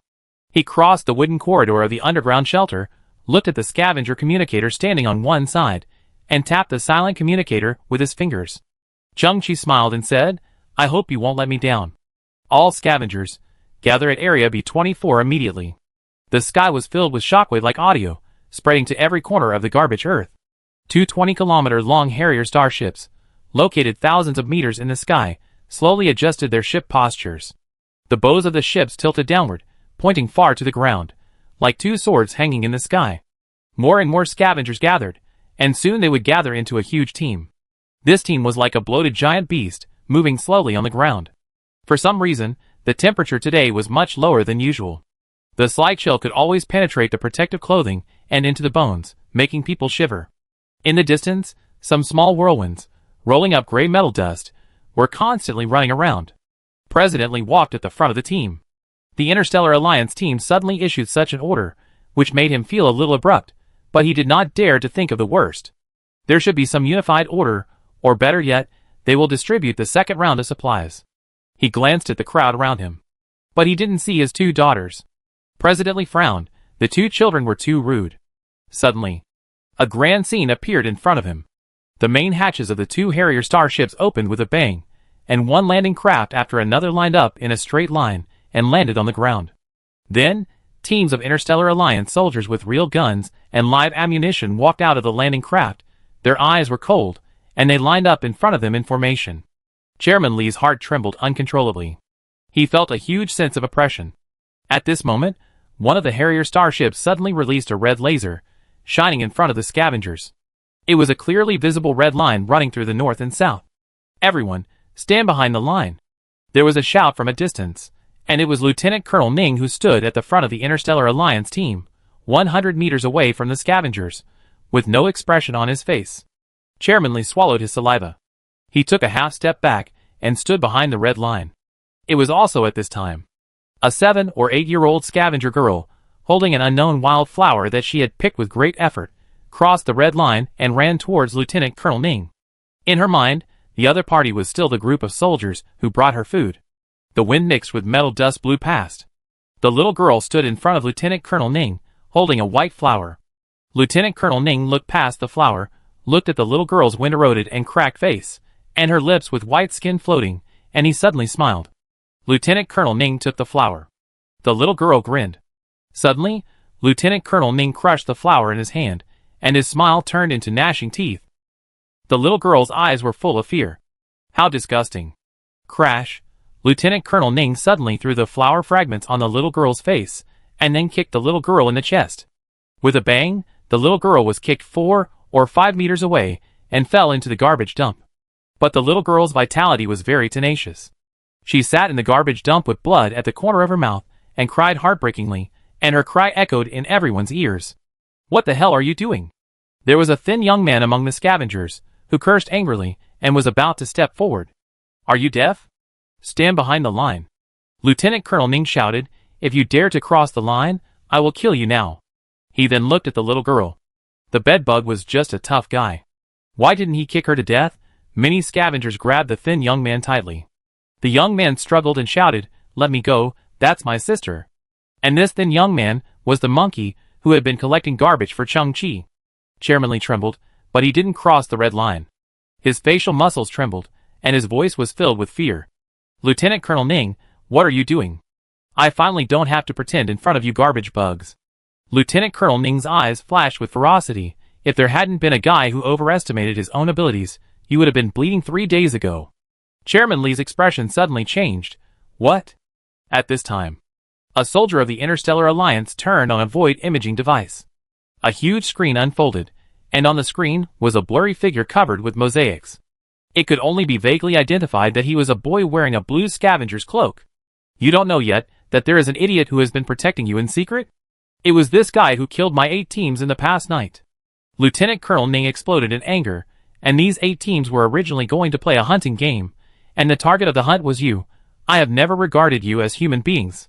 You are just a bunch of stinky bugs in the garbage dump, disgusting, worthless, and without any meaning of existence. President Li trembled violently. What? The little girl who was kicked away by Lieutenant Colonel Ning fell to the ground in the middle of the 2 camps, crying heartbreakingly. So annoying. Lieutenant Colonel Ning frowned.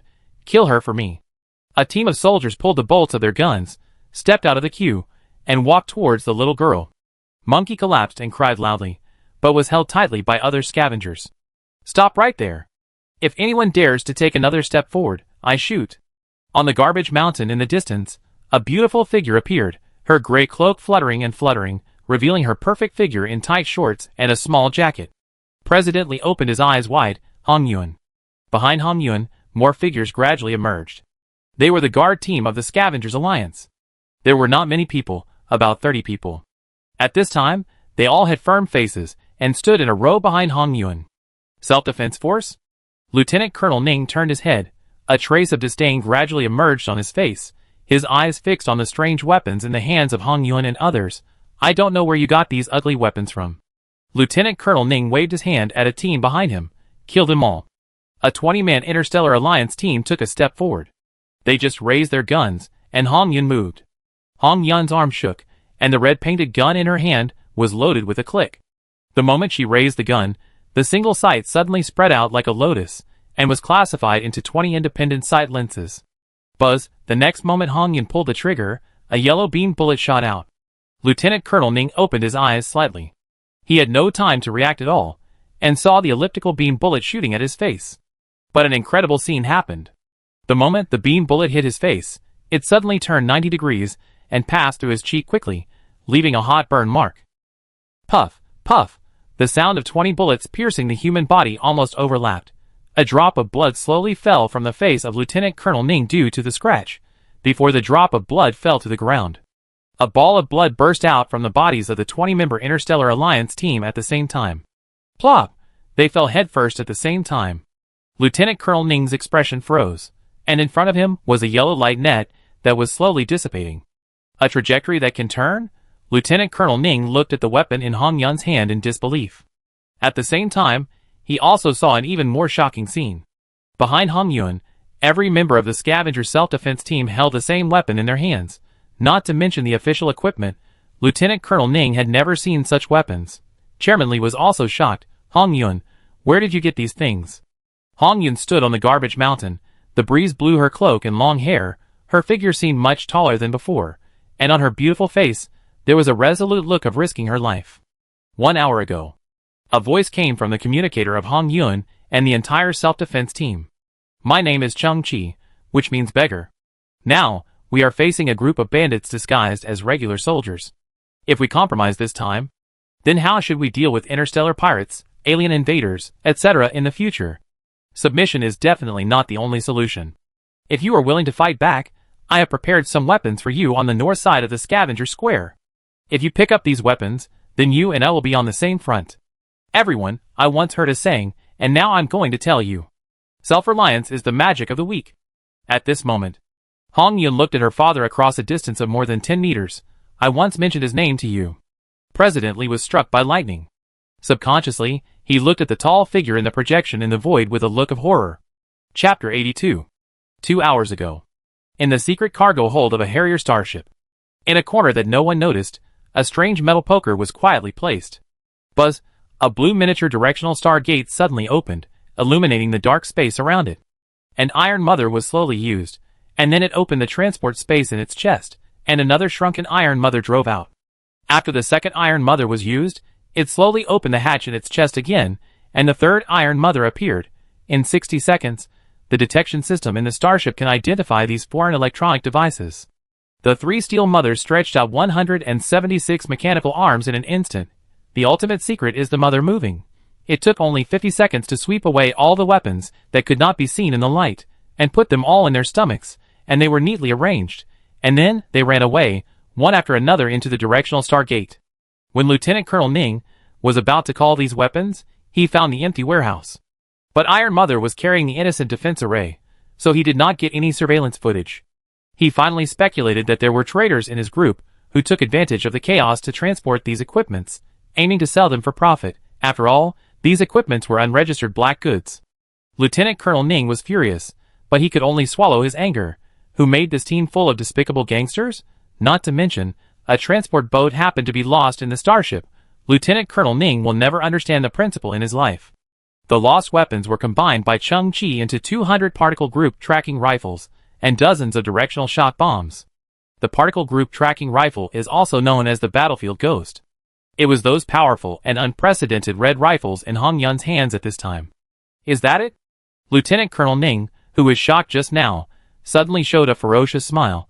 I'm afraid you only have these 30 people and 30 weapons? At the same time, the 20 members of the Interstellar Alliance team, who had just fallen, suddenly stood up. They had bullet holes of varying sizes. Some penetrated the chest, some had broken shoulders, and some had their entire arms blown off. But these people stood up slowly with expressionless faces. At the same time, the Alliance combat uniforms they were wearing immediately released medical gel to seal their wounds and provide simple treatment. The scavengers were extremely shocked. President Lee also widened his eyes. Hong Yun's eyes slowly narrowed. She noticed that the soldiers had a black medicine fixed on their arms, and the needle was always inserted into their veins, injecting slowly. And the moment they stood up, the amount of medicine suddenly increased, and a tube of black medicine was directly injected. Painless medicine. Lieutenant Colonel Ning's eyes flashed with cold light. It can make their brains block all pain. As long as their bodies can move, they will be tireless and painless, and turn into a killing machine. As for you, you are just trash. Even with such a good weapon in your hands, your accuracy is still so poor. Hong Yun, let me ask you, how many people can you kill with one shot? What? Lieutenant Colonel Ning's face was still oozing with blood. He pointed at Hong Yun and roared, if you dare to fire another shot, I will launch a star destroyer and kill half of your scavengers. Hong Yun's face turned pale, and the hand holding the gun suddenly trembled. Ha ha ha. Rubbish. Lieutenant Colonel Ning laughed wildly, looking at these tens of thousands of scavengers. How many people can stand up? You still want to be my enemy? You want to scare me off with a few high-energy guns? I have also been on the edge of a knife and licked blood all the way. President Lee, I can slaughter you, or I can spare your life. Now it depends on your attitude. Lieutenant Colonel Ning narrowed his eyes. I order you to kneel down. His voice fell. A black gun barrel with a diameter of tens of meters suddenly extended from one of the Harrier star ships.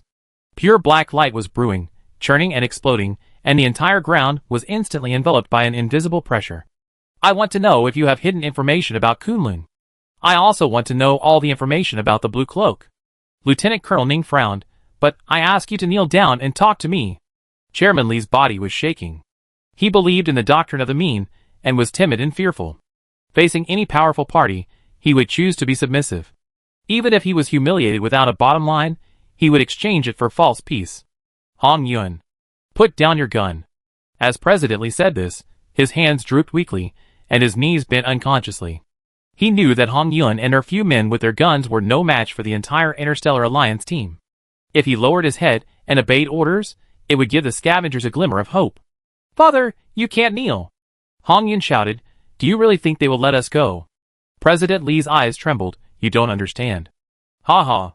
Lieutenant Colonel Ning was still laughing wildly. Look, they are so humble, so fragile. They finally gathered a little momentum, but it collapsed in an instant. In the distant sky, landing capsules continued to land, and the Interstellar Alliance team was still growing. Suddenly, a red figure was thrown out of a landing capsule hovering in the air. The red dress fluttered in the air, and its owner seemed unable to make any movements, falling straight from the sky. Bang! The figure crashed into a garbage mountain not far away, splashing a layer of dust. Chairman Lee stared with cloudy eyes, and suddenly he was shocked. Hina. At this time, Hina was lying on a metal plate, Her red dress was torn into pieces, and her breasts were exposed. There were purple bruises all over her snow-white skin. Blood was flowing from the corners of her mouth. She raised her head and looked at the harrier in the sky with empty eyes. The wind passing by could not blow her sticky hair. Hina! Chairman Li was heartbroken. What did you do to her? Hong Yun also froze in place for a moment, her eyes frozen. Hee. She came to me on her own initiative. Lieutenant Colonel Ning smiled indifferently, so I turned a blind eye and rewarded my soldiers. There were not many people, just a few hundred. Lieutenant Colonel Ning narrowed his eyes. She is just a low-class woman. It is her honor to be able to play such a role. Chairman Li was hit hard one after another, and his eyes went black.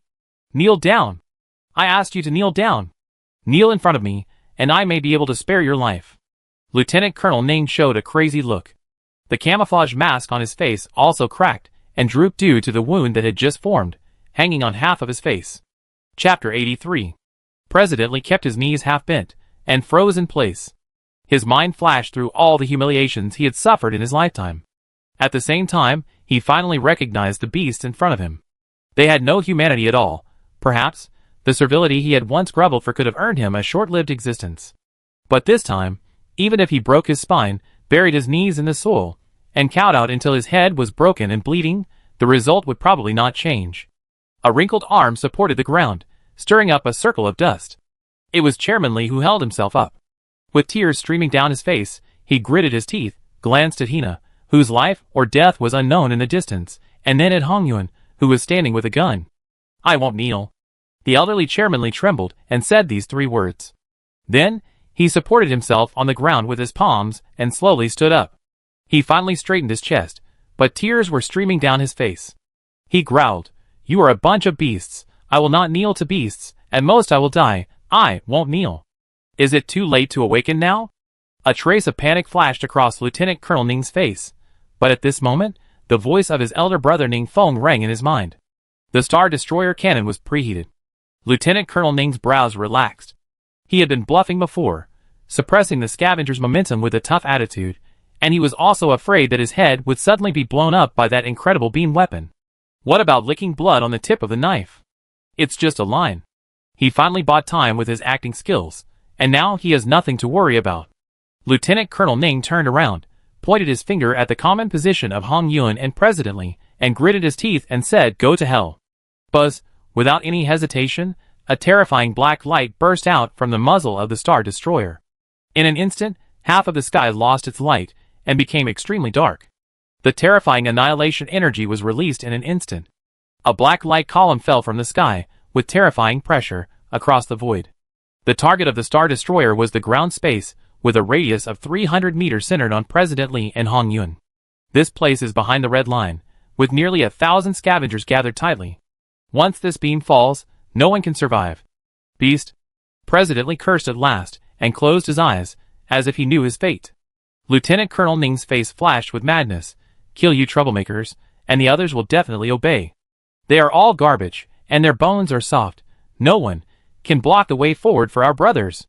As for the blue cloak, doesn't he want to be a hero? As long as he doesn't show up, I will kill 1,000 people every 2 minutes. Suddenly, at the easternmost side of the entire scene, a figure came in an instant at a speed that almost distorted time and space. Lieutenant Colonel Ning was shocked. What is that? But the figure stood between President Li and Hong Yuan, and made a move, as if he was holding something high above his head. Buzz, a bright yellow spherical light shield bloomed in an instant, dazzling and covering a space of 500 meters in radius. Boom! It was only a fraction of a second before a deafening collision sounded, the earth trembled, the airflow roared violently, and the extremely bright light pierced everyone's eyes, and the scavengers farther away were blown all over the place in an instant. The sky was dark, and sand and rocks were flying. 2 extremely huge energies collided, consumed, and then annihilated. When everything gradually calmed down, the temperature around them rose by nearly 10 degrees out of thin air. Lieutenant Colonel Ning and others retreated one after another, looking forward in horror. The energy of the Star Destroyer has been exhausted, but the bright yellow light shield is not damaged. At this moment, the bright yellow light shield gradually becomes transparent, and the remaining energy shrinks back to the core. The core of this defense shield is actually a small bright sphere similar to Saturn. And this sphere is now quietly floating next to a boy in a blue cloak. Innocent defense array, a level 3 civilization creation, with a built-in ionized plasma defense shield system, which can be passively activated once, and the maximum upper limit can resist 20 million MPa pressure. At that time, Chang-Chi saw the key at a glance. This is a super life-saving skill. Lieutenant Colonel Ning widened his eyes. His sight moved back and forth between the boy in the blue cloak and the image in the void. Suddenly, Lieutenant Colonel Ning's pupils shrank. It's you. Not only Lieutenant Colonel Ning. All the scavengers, including President Li and Hong Yun, were looking at the boy in shock. President Li had fallen to the ground, his cloudy eyes slightly opened. It's him. Suddenly he recalled the hacker before. Now, the two figures gradually merged in his mind, completely identical, with the cape slowly fluttering. The boy always gave people the illusion of standing in the storm, but unmoved. He reminded me a long time ago. President Li clenched his fists, his expression full of self-blame. Hong Yun stared at the boy's figure. The fear slowly dissipated, and light slowly emerged in her eyes. President Li's body trembled, and lightning flashed through his mind. It was also him who helped Hong Yun improve her genes. It was also him who secretly blocked the Interstellar Alliance team. What was his name? But President Li tried hard to recall, but he couldn't remember the name he had sneered at the beginning. How do you have such a level of defense? A handheld protective shield can actually resist the Star Destroyer cannon. Lieutenant Colonel Ning's eyes widened. In his gangster career and military service, he had never seen such a level of technology. He couldn't understand everything in front of him. Who are you? The young man in the blue cape looked depressed. He took a step forward and came to the outside of the red line. He crossed a distance of nearly 100 meters alone, picked up the little girl on the ground, returned to the group of scavengers, and handed the little girl to the monkey. The monkey's eyes were full of tears at this time. Brother Chi. The young man smiled, then turned around and looked at Lieutenant Colonel Ning. My name is Chang-Chi, the Chi of beggars, and I am a real scavenger. His. Lieutenant Colonel Ning subconsciously took a step back and took a breath of cold air. Suddenly, he seemed to have discovered something. Staring at the small Saturn on Chang-Chi's shoulder. The light of that equipment has gone out. It consumes a huge amount of energy. It can't stand the second time. Lieutenant Colonel Ning suddenly shouted to the sky, Brother, launch a second attack immediately. Chapter 84. The Star Destroyer consumes a lot of energy, and needs to be recharged twice between firings. But after the preheating is completed, its recharging time is very short. Under the extreme condition, it only takes 55 seconds. It can be seen with the naked eye that the terrifying black light is brewing again in the huge muzzle. You are indeed beyond my imagination. But I like to see the expressions of those so-called heroes when they find out that they are actually humble and weak ants and find that they are not as good as a speck of dust in front of real power. Lieutenant Colonel Ning was extremely arrogant. Without the protective shield, we are all ants under the Star Destroyer. The next moment, the confused scavengers were all shocked. But Chang-Chi's legs were slightly bent, and the whole person jumped into the air with a bang, and at this moment, the bottom of his feet released dark green biological flames, lifting him up dozens of meters again. The scavengers were shocked. He actually has a flying device? Hide? Lieutenant Colonel Ning raised his head and said fiercely, The Star Destroyer has been locked, it's useless. Chang-Chi turned his wrist, and a device similar to a crystal flashlight appeared in his hand. Without any hesitation, he pointed his sword at the sky, and the invisible vibration suddenly spread. A thin white energy like a hair passed through the sky silently. Buzz, at this moment, the sky shield defense field outside the Harrier starship revealed its true form. A blue light appeared out of thin air. Countless diamond-shaped unitized modules, flashing blue light, were closely connected to form layers of energy defense shields. From a distance, it looked like 7 translucent spheres, wrapping the Harrier starship layer by layer in the core. He wants to destroy the Star Destroyer? Lieutenant Colonel Ning guessed Chang-Chi's purpose, but he still gritted his teeth and said, It's a fantasy. He can't penetrate the sky shield. At this moment, everyone's ears suddenly had an unbearable tinnitus, as if an embroidery needle pierced the eardrum. Chang-Chi has pushed the first generation of muon catalyst to a 100% release state. The power of 1010 equivalent was condensed into a hair-like thinness, and the energy density increased by hundreds of times, reaching a terrifying level. However, the thin white beam released by Chang-Chi's hand seemed unstoppable and penetrated the 7 layers of defense of the sky shield in an instant. The corresponding 7 diamond-shaped force fields were full of cracks and broke into pieces in an instant, but unfortunately, the energy of the muon light speed was also exhausted when it penetrated the last layer of the sky shield. Lieutenant Colonel Ning staggered, As if struck by thunder, what kind of technology is that? And it is so small in size, but contains such huge energy. At this time, the Sky Shield force field activated the ultimate mechanism. The 7-layer spherical energy shield suddenly began to rotate chaotically, like the core of a precise clock. The gap that originally formed a straight line suddenly became dazzling and disappeared among the many diamond blocks. Lieutenant Colonel Ning seemed to have walked through the gates of hell. He can't get in for just a few tens of seconds, and those gaps will be automatically filled. At this time, a scene that made thousands of scavengers even more unbelievable appeared. They saw a UFO suddenly appear in the distant sky. It was equipped with 8 unprecedented particle engines, and the whole thing was almost a stream of light, arriving in an instant. Everyone was shocked.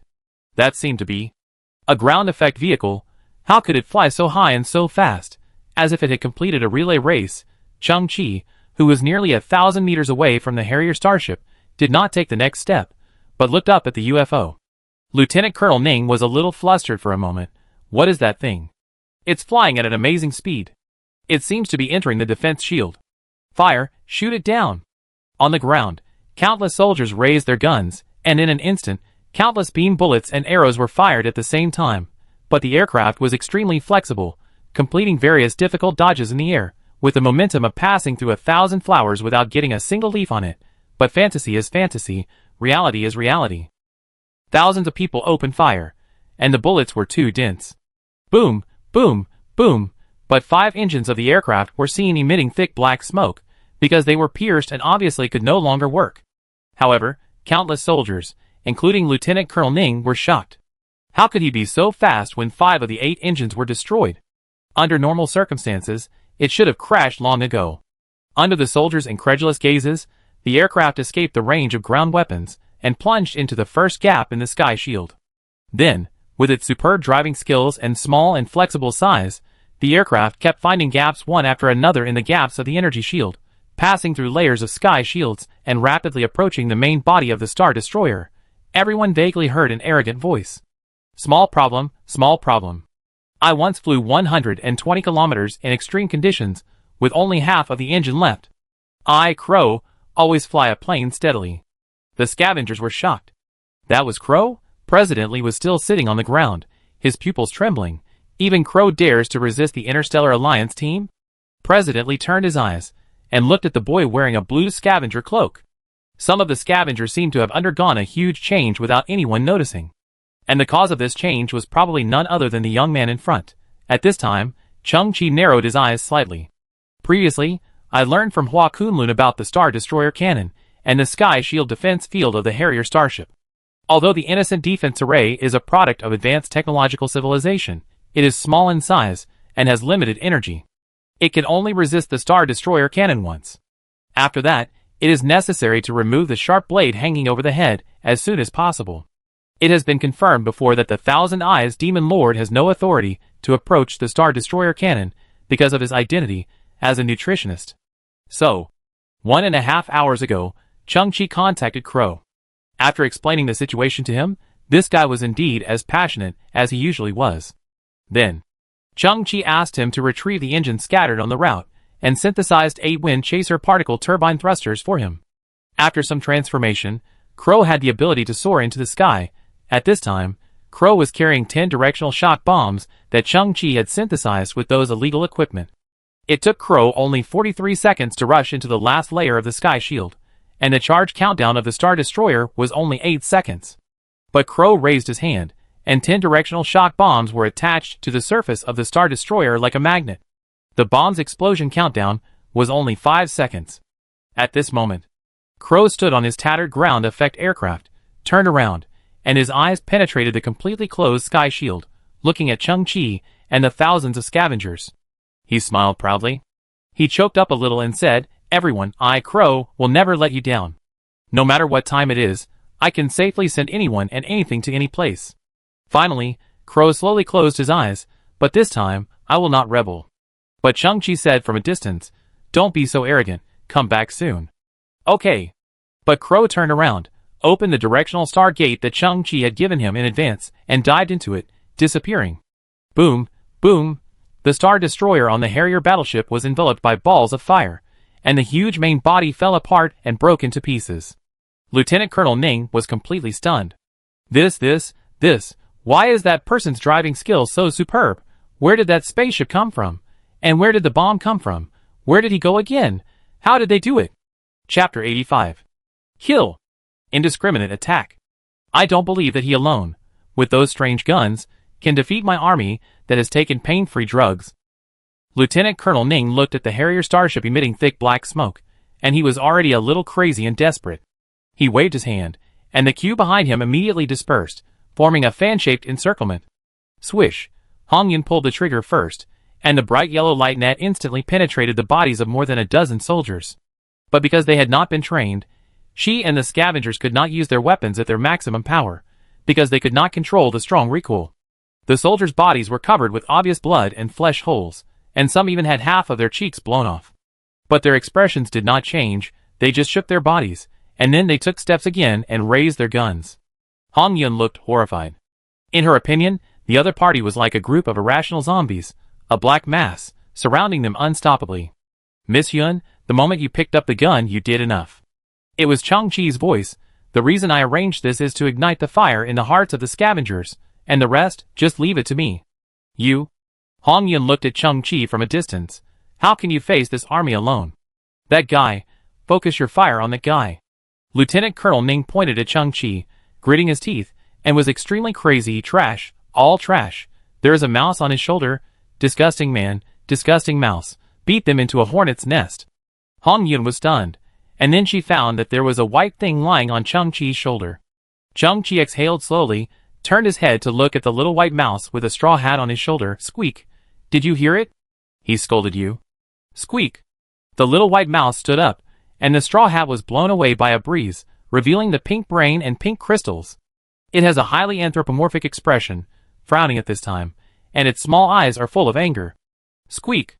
Roar, roar, on the entire garbage earth, whether it is the distant Kyoto or the ground under your feet, countless beast-like roars suddenly sounded. These roars formed an overlapping wave, shaking the world. Then, a strong smell of blood came to the face.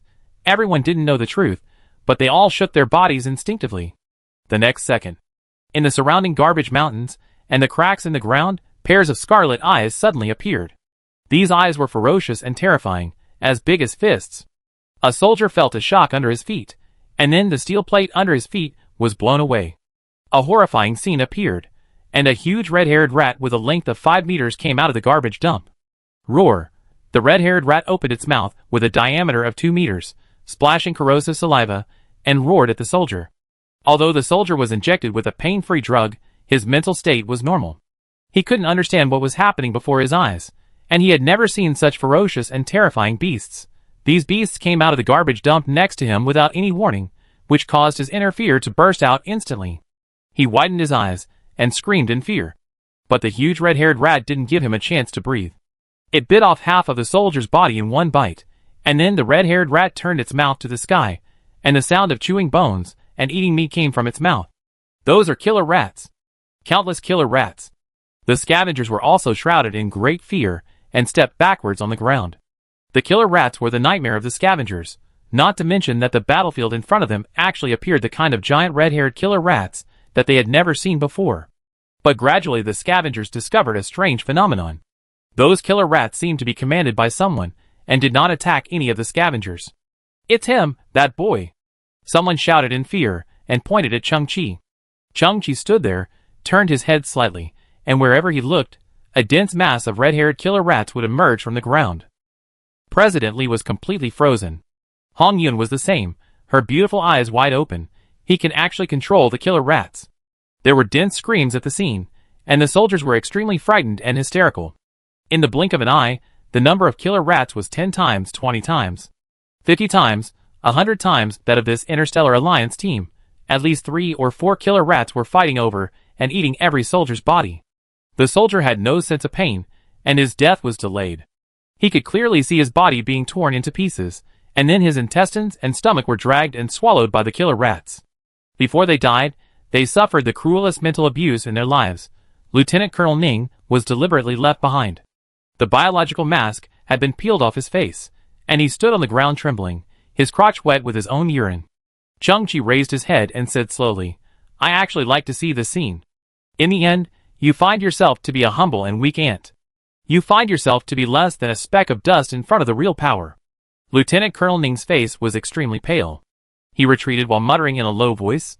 Brother, what are you waiting for? Why don't you take action? You just watch my brothers die one by one. A deep and powerful voice suddenly came from one of the Harrier star ships. I have long wanted to get rid of this bandit army. They are full of uncontrollable risks, and are of no help to my future. Then next, this farce should end. Chapter 86. General, run away. Someone has to take the message back. My brothers and I will stop them at all costs. In the deep universe, bursts of fire and explosions continued. In the bridge, a young lieutenant, with blood on his cheeks, looked ready to die. Our warship has been surrounded. There is no possibility of escape. In 2 minutes, I will launch a suicide collision. General, you must seize this opportunity and escape. If you can, go see my wife and my unborn child. Tell them I'm not a traitor. The scene was in chaos. On the vast grassland, a little girl with a red ponytail sat with her father. Dad, my right hand has also been replaced with metal. Now, am I the strongest warrior in the galaxy? My child, you are not yet. When will you be? Well, this is a long road. With the development of technology, and as you grow up, your prosthesis will be constantly replaced. One day, you will become the most powerful warrior. The scene was in chaos again. In the crumbling starship, the bridge was on fire. The young lieutenant stood in front of the control panel. He turned around and shouted with tears in his eyes, General, run! Boom! A huge explosion came suddenly, and a huge hole was blown out on one side of the hull. A dark and tall figure appeared in the hole. It was able to resist the strong air pressure leakage with its flesh and walked into the cabin step by step. It was also a highly cyborg. It didn't have an inch of biological skin, and its entire body was made of black metal.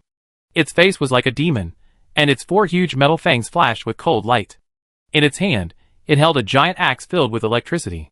It glanced and found that the young lieutenant was setting the collision order. A turbulent airflow was raised, accompanied by the sound of ghosts and wolves howling. The black prosthesis moved instantly, raised the giant axe in its hand, and chopped down the young lieutenant in the waist. Clang! The owner of the perspective also rushed forward at the first time, holding the silver spear in his hand horizontally, and stopped the falling giant axe. The black cyborg roared, and a terrifying force burst out from his hand. The giant axe also suddenly showed violent electricity. A crisp sound of explosion was heard, and the silver spear was directly cut off. Swish! Following closely, the body of the young lieutenant was also split into 2. The owner of the perspective was desperate and angry.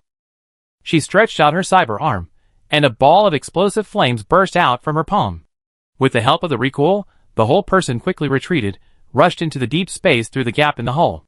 She looked back and saw the black cyber prosthesis, holding half of the young lieutenant's body in his hand, standing like a demon, watching from afar. Buzz, boom, a high-energy sniper beam hit her body, and she was cut in half, and her legs exploded into countless pieces. Buzz, boom, another sniper beam hit her left arm, and her left arm also turned into fragments all over the sky. During the process, she saw her 24th fleet surrounded by nearly 100 warships, and thousands of arrows were fired at the same time, turning into cosmic dust. Her body was designed without the function of tear glands, so she could not cry. But her heart was bleeding, and she found that the world fell into endless darkness. The shockwave continuously blew away her broken body, and she was falling endlessly. Her consciousness was blurred, and her visual system also malfunctioned. The last picture was a gray planet. When she regained consciousness again, she found herself on a ground full of garbage. In the blur, she saw a boy in a blue cloak standing in the storm. The picture was distorted and blurred again. Dad, my name is obviously Honglian. Why did you choose a code name like Kunlun? It sounds like a boy's name. The strong man smiled. Honglian is too delicate, while Kunlun Mountain is tall and solid, and it represents strength. Oh, so that's how it is. Then one day, I will no longer be fragile. I will let people know that my original name is Honglian. In the underground shelter, a pair of bright eyes suddenly opened, and the red pupils bloomed with unparalleled brilliance. These eyes were filled with anger, unwillingness, and a strong fighting spirit. The red chip on her head was now shining red under the artificial skin, and the outline it reflected was exactly a blooming lotus. Xiao Qiong was frightened and stepped back, because at this moment, she was wiping the woman's cheek with a cloth. Thank you.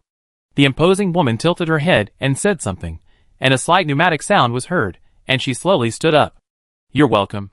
Xiao Qiong held the rag, her eyes wide open, and an extremely perfect body was reflected in her pupils.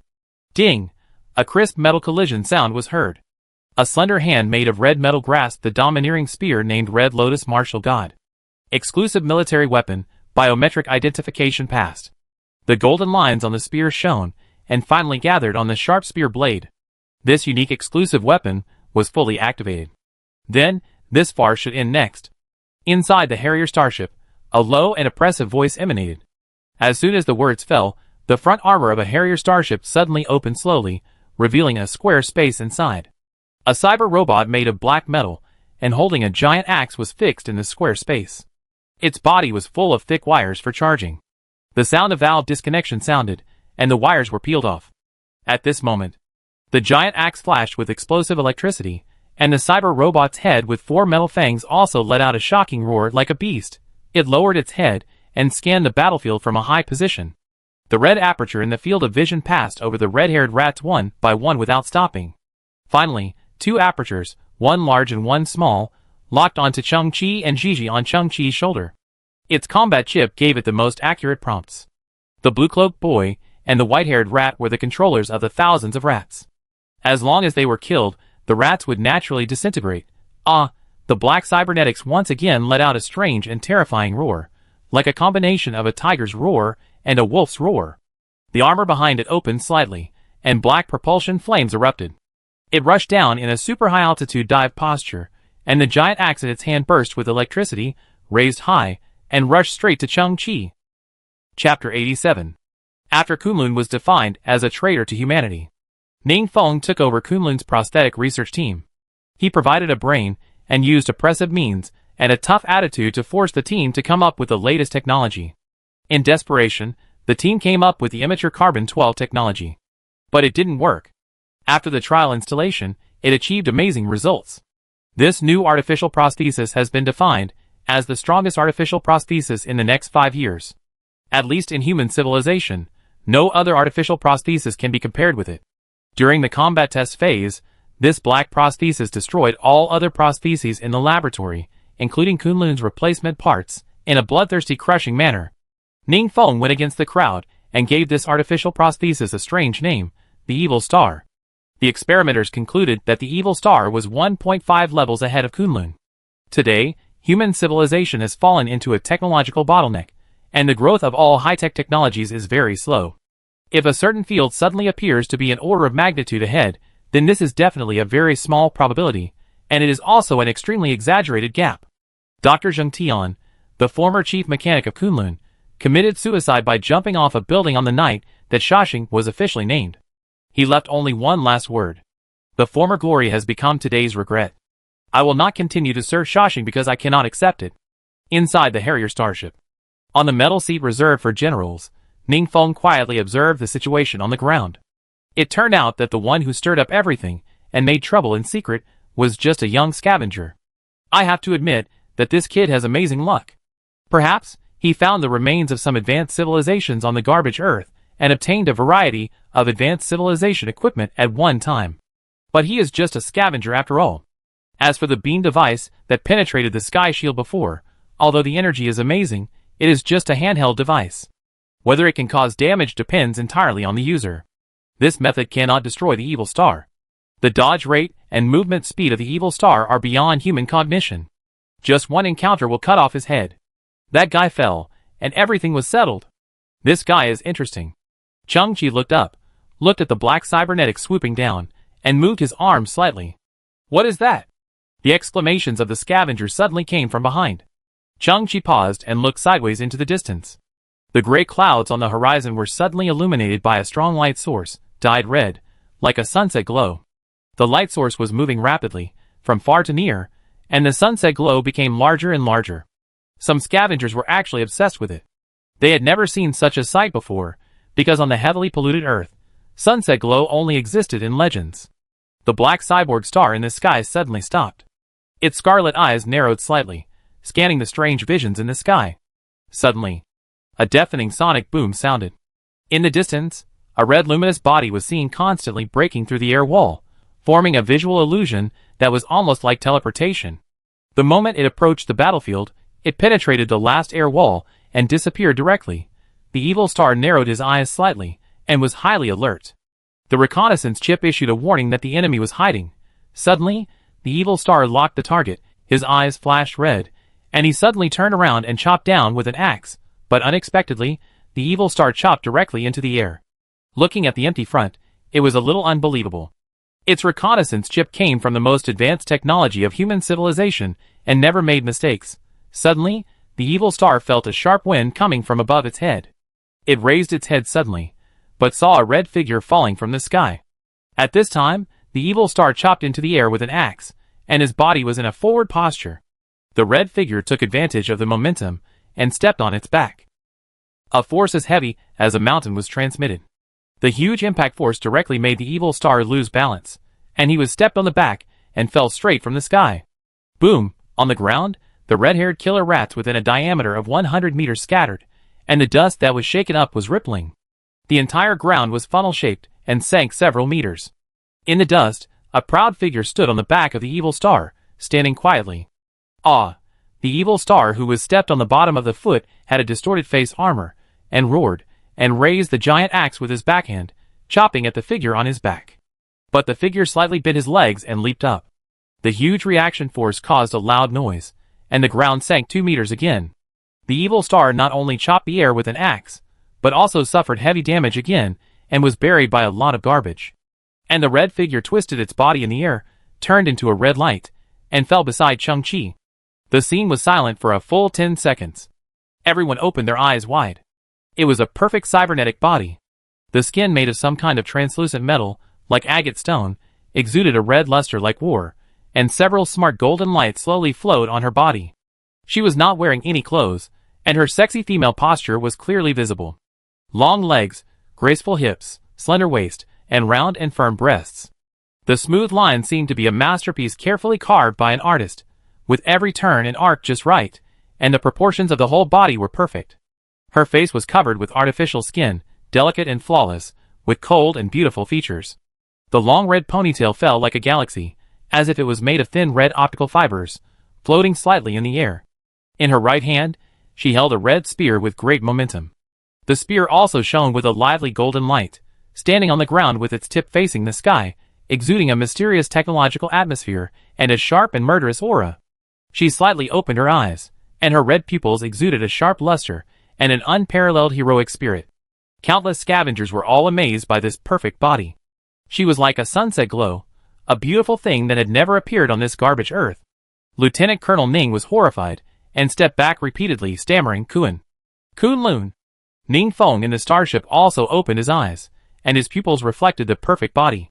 She was actually repaired? Who could repair her to this state?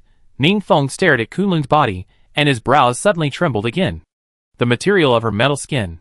The knowledgeable Ning Feng recalled carefully, and then an even more unbelievable expression appeared on his face. High entropy alloy, and it is a tempered high entropy alloy. The entire surface of Kunlun's body is high entropy alloy. This is unimaginable to Ning Feng. The stock of high entropy alloy is rare even in the entire Milky Way. Ning Feng, who has fought for several years and made a lot of money, only collected 900 grams. The high entropy alloy on Kunlun's body at this time is obviously of higher purity. It is necessary to condense and purify ordinary high entropy alloy, and finally completely cover the body of an adult woman. How much high entropy alloy would be used? 5 kg, 10 kg, 20 kg, or more? These are completely astronomical figures in Ning Feng's eyes. How could anyone in the garbage earth come up with so much high entropy alloy to make a set of metal skin for Kunlun, extracted from garbage? This is too unrealistic. In this case, wouldn't Kunlun's lightness and defense be heaven-defying? You gave me a second life. The red figure slowly turned his head, revealing a flawless profile, and it far exceeded my imagination. Should I call you Kunlun or Honglian? Chung-Chi looked at the figure, then at the red spear in her hand, and smiled. I have invested a lot in you. The beautiful red eyes of the red figure flashed. I will repay you after everything is over. Chung-Chi smiled again. The reason why the high entropy alloy taken away by the thousand-faced demon lord was 450 pieces less was that it was used on Honglian. After being forged by the Moros Forging Intelligent Manufacturing Production Line, it has not only been quenched and purified, but also formed the current ultimate mechanical aesthetics comparable to works of art. Hong Yuan, President Li, and the nearby scavengers were so shocked when they heard this that it was beyond description. A scavenger could actually create a cybernetics of this level. The conversation between Cheng Qi and Hua Kunlun was captured by the Harrier's scanning equipment and heard by Ning Feng. He was even more surprised. Was it the scavenger who repaired Kunlun? How could he do all this? A roar resounded through the sky, garbage splashed, and the black cybernetics suddenly stood up from the ground. Part of the armor on its back was damaged, and a fine electric current burst out. But its unparalleled ferocity was still terrifying. Defeated General? I want you dead. It stared at Kunlun with its scarlet eyes, and let out a strange roar between its fangs. It raised the axe with its left hand, clenched its right fist, and smashed it on the axe, making a huge metal collision sound, then opened its arms, and howled to the sky. That is, my father's signature move. Lieutenant Colonel Ning saw this scene, his pupils suddenly shrank, and then he looked at the Harrier starship, brother, the brain in the evil star. Is my father? Didn't you say he was blasted to ashes by the Interstellar Alliance? Ning Feng's voice rang in Lieutenant Colonel Ning's mind. It's just a white lie. He was seriously injured and escaped the encirclement. I ended his life and took out his brain. Now I have made him into a bad star. As the saying goes, father and son are of the same mind. There is also telepathy between us. Otherwise, how can I control it remotely? Lieutenant Colonel Ning's eyes were filled with deep fear. What about me? Any means? Father actually advised me to give up fighting against the Interstellar Alliance. Have you forgotten? No one can stop me from moving forward. Chapter 88. I am Hua Kunlun, the 4th General of the Galactic Alliance. The red figure stepped forward. There is sufficient evidence to prove that you are a gangster disguised as an Alliance team. Now, I have the right to take you back to the Galactic Alliance headquarters. Ah, the black cyborg in the distance roared fiercely again. Suddenly, the energy core in its chest burst into a black electric current, which spread all over its body in an instant. The electric current expanded around its body to form a spherical magnetic cage, which was an individual force field with both attack and defense. The air around it was slightly distorted, and it opened a certain extreme state at the cost of energy burning. Of course. Hua Kunlun looked up. His sight seemed to penetrate the atmosphere, looking at the countless corpses and starship wreckage scattered outside the Earth. I can also choose to execute you on the spot. To sacrifice to the souls of the 12,455 crew members of the 24th Fleet of the Galaxy Interstellar Alliance. At this moment, a red lotus lit up between Hua Kunlun's eyebrows, and then a smoldering flame covered the lotus. At the same time, Hua Kunlun's body released a ripple force field that was like a substance, and his momentum suddenly increased exponentially. The previous words about bringing back the Alliance were just a formality. The next second, Hua Kunlun directly activated the red temperature mode of the 7th level cyber war skeleton. Boom! Hua Kunlun's body was ejected like a cannonball, with his spear pointing straight ahead. At the same time, the holographic red lotus totem inside the spear suddenly bloomed, projecting a huge red lotus hundreds of meters high behind Hua Kunlun. The visual picture was extremely shocking. Cheng Qi narrowed his eyes, recalling the introduction of STC. Although melee weapons can no longer play an effective role in the era of the Sea of Stars, this weapon is more of a symbol of the spirit of the god of war, and a drum of war that never stops in the hearts of thousands of soldiers. This is the symbol of the Red Lotus god of war 120 years later. Whenever this huge lotus appears, the human army will be greatly encouraged. 120 years. Is Hua Kunlun still alive at that time? Or has this weapon been passed on to someone else? At this time, Hua Kunlun let out a roar that resounded through the heavens and the earth. The evil star also swung the huge battle axe with dense electricity, and burst out from the pit. Boom! The moment the two figures collided, the red spear instantly penetrated the black force field of the evil star, and under the golden light of the spear, the black force field instantly collapsed. Then, the two weapons also collided, and the black battle axe of the evil star only lasted for 1/100th of a second, and suddenly exploded into countless fragments. The level between them was like the difference between heaven and earth. The gap was too big. Crack! The next moment, Hua Kunlun's spear directly penetrated the head of the black prosthesis, pierced between its fangs, and came out from the back of the head. Tiny black fragments and bright red brains splattered out. The red eyes of the evil star were wide open in shock. Ning Feng in the starship only felt a sharp pain in his head. Give me back my life. Hua Kunlun in the red temperature mode roared, and the sky was shaking. Her body surged with tremendous energy, which flowed into the red lotus martial god in her hand, and the tip of the red lotus martial god instantly burst out a red light column with a diameter of hundreds of meters and a length of hundreds of kilometers. The particle shock wave that could tear everything apart and the antimatter flame that could burn everything mixed together and exploded instantly. The evil star still retained the last bit of desire to attack, and it swung the axe handle without an axe head and smashed towards Kunlun. But in the process, the powerful energy beam swallowed it, and it turned into a dark afterimage, and then under the impact of the energy, it was broken into ashes inch by inch. The red light beam hit the sky directly. The residual power shook the atmosphere to create a circular gap with a diameter of tens of kilometers. The violent airflow swept over the two Harrier starships. Even the huge body of 20 kilometers was swaying in the airflow, like a lonely boat in a rainstorm. When Lieutenant Colonel Ning saw this scene, his face turned pale, and he was petrified. The first reaction of the thousands of scavengers was to hold their heads and bury them deep in the garbage. Ning Feng in the Harrier starship was caught in a huge turbulence, panicked, and even rolled off the metal seat due to the severe pain in his head. This is not the Hua Kunlun of the past. That garbage dump boy could actually create such a terrifying thing. Hua Kunlun, through the gap in the atmosphere, really saw the wreckage of the 24th Legion, and the corpses covered with frost, their bodies stiff and floating quietly in the dark universe. Hua Kunlun supported his red lotus martial god, and slowly knelt on the ground. She looked at the wreckage and corpses from a distance. She had no tear glands, but there were wandering spots of light in her red cybernetic eyes, flickering. You are not traitors. Hua Kunlun slowly lowered her head, and the red lotus on her forehead flickered for a moment and gradually went out. After the red temperature mode ended, she fell into silence. Changqi sighed slowly. Direct red temperature mode. Who made Hua Kunlun's heart filled with too much reluctance, too much grievance, and too much anger? She is a human brain after all. Sometimes, strong emotions will break through all restraint. Asshole. Asshole. The embarrassed Ning Feng had blood flowing from the corner of his mouth. But he saw the silent Kunlun and knew that the next step was his only chance. Ning Feng rolled back to his metal seat, and the metal wires connected to his head began to flash wildly. At this moment, amazing mechanical changes occurred on the bridge. Pieces of metal parts were turned up around, wrapping the metal seat layer by layer, and in the blink of an eye, it transformed into an unbreakable metal cube. Then a metal door slowly opened on the ship, and the metal cube slowly appeared in front of everyone. Chapter 89. The Scavengers on Earth.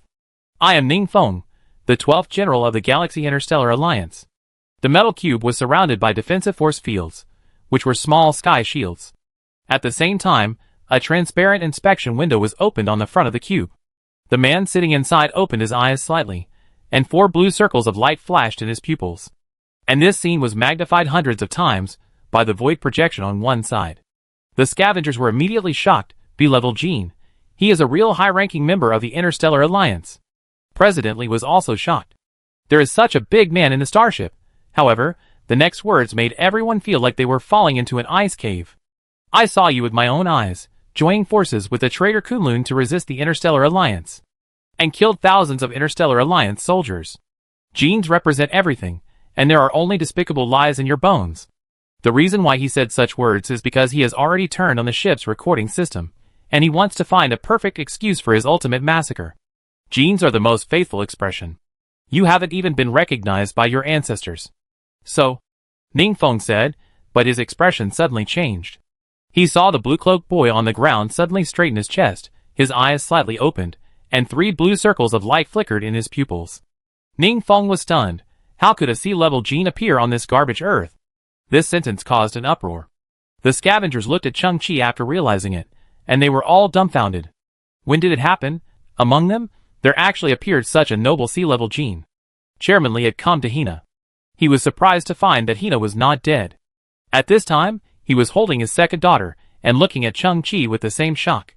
The gene expression in Changqi's eyes was so smart and clear, exuding a noble breath. Chairman Lee's pupils trembled, and he knew very well that it was definitely not some kind of disguise. At this time, Hina's whole body was stiff and unable to move. On her pale face, her eyelids trembled slightly, staring at Changqi, and making an obscure sound from her mouth. It's just a C-class, and it hasn't completely eliminated inferior genes. Besides, compared to me, you are still a lower-class existence. In fact, the C gene is already an extraordinary identity, but once the bow is shot, there is no turning back. Ningfeng roared, "I will represent the Interstellar Alliance to purge you traitors." Then, the lines on Ningfeng's head flashed wildly. A huge roar came from the air.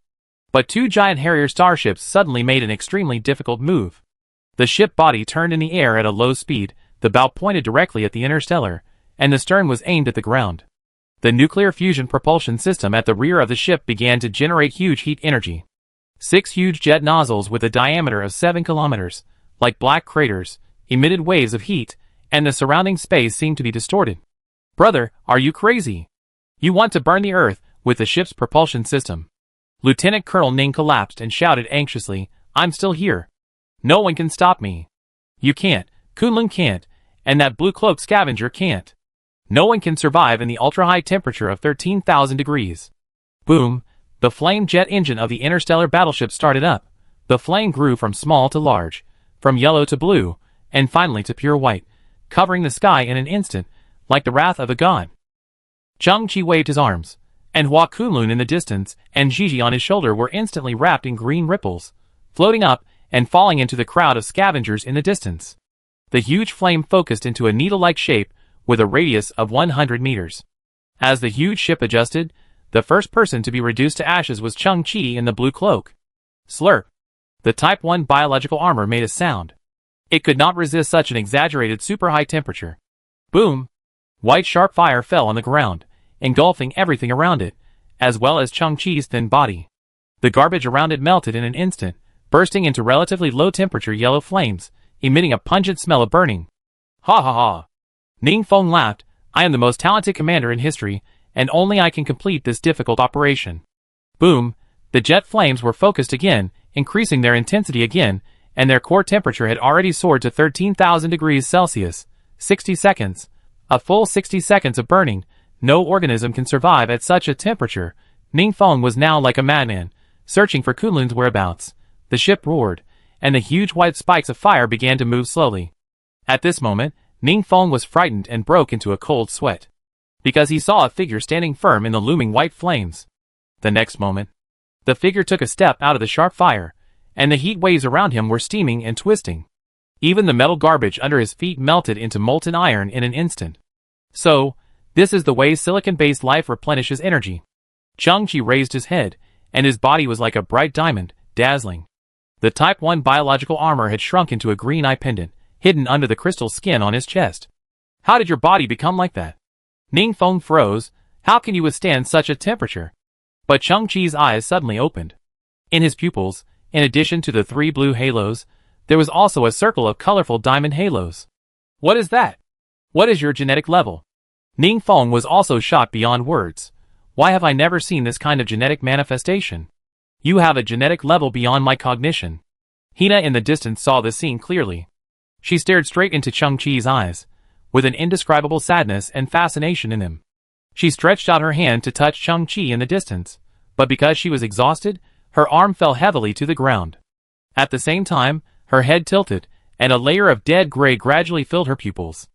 "Hina!" President Li was heartbroken, and shook his daughter's body vigorously. "Wake up! Don't leave me!"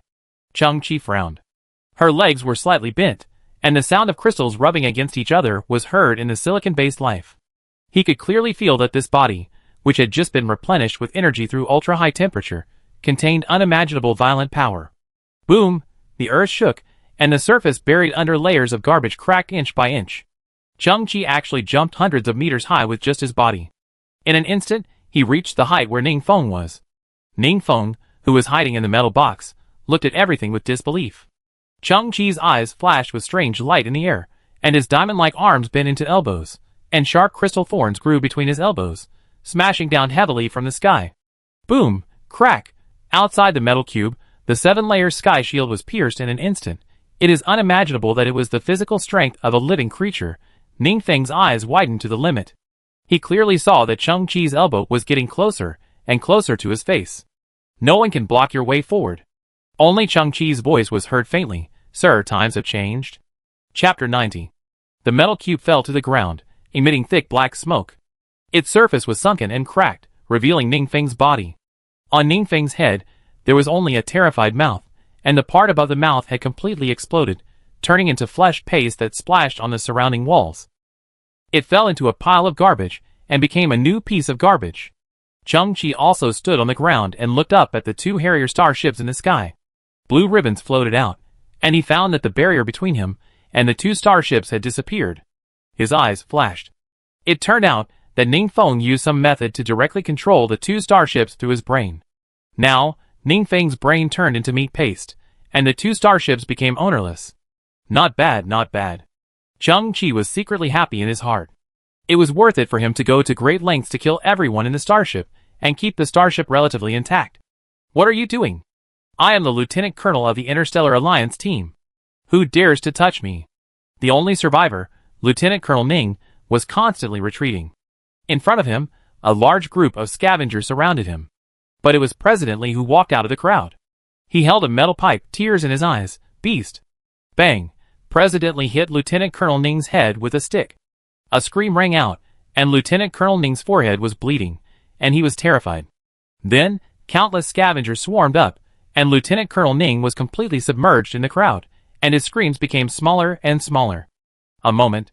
Countless scavengers gathered towards Chang-Chi. They suddenly knelt down one after another, and President Li was the first to do so. Kowed out to Chang-Chi, sir. Chang-Chi slowly turned around. 3 azure circles of light, symbolizing the sea-level gene, and a colorful diamond circle of light flashed in his eyes. At this moment, the diamond skin on Chang-Chi's body faded, and the biochemical armor on his chest spread out, forming Chang-Chi's black leather clothes and the blue scavenger cloak full of holes.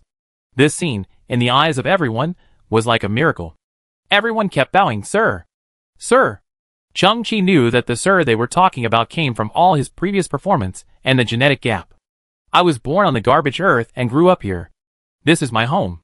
No one wants their home to be a place where people live in poverty, kill each other, and eat each other's flesh. It doesn't have to be so complicated to defeat this fake army.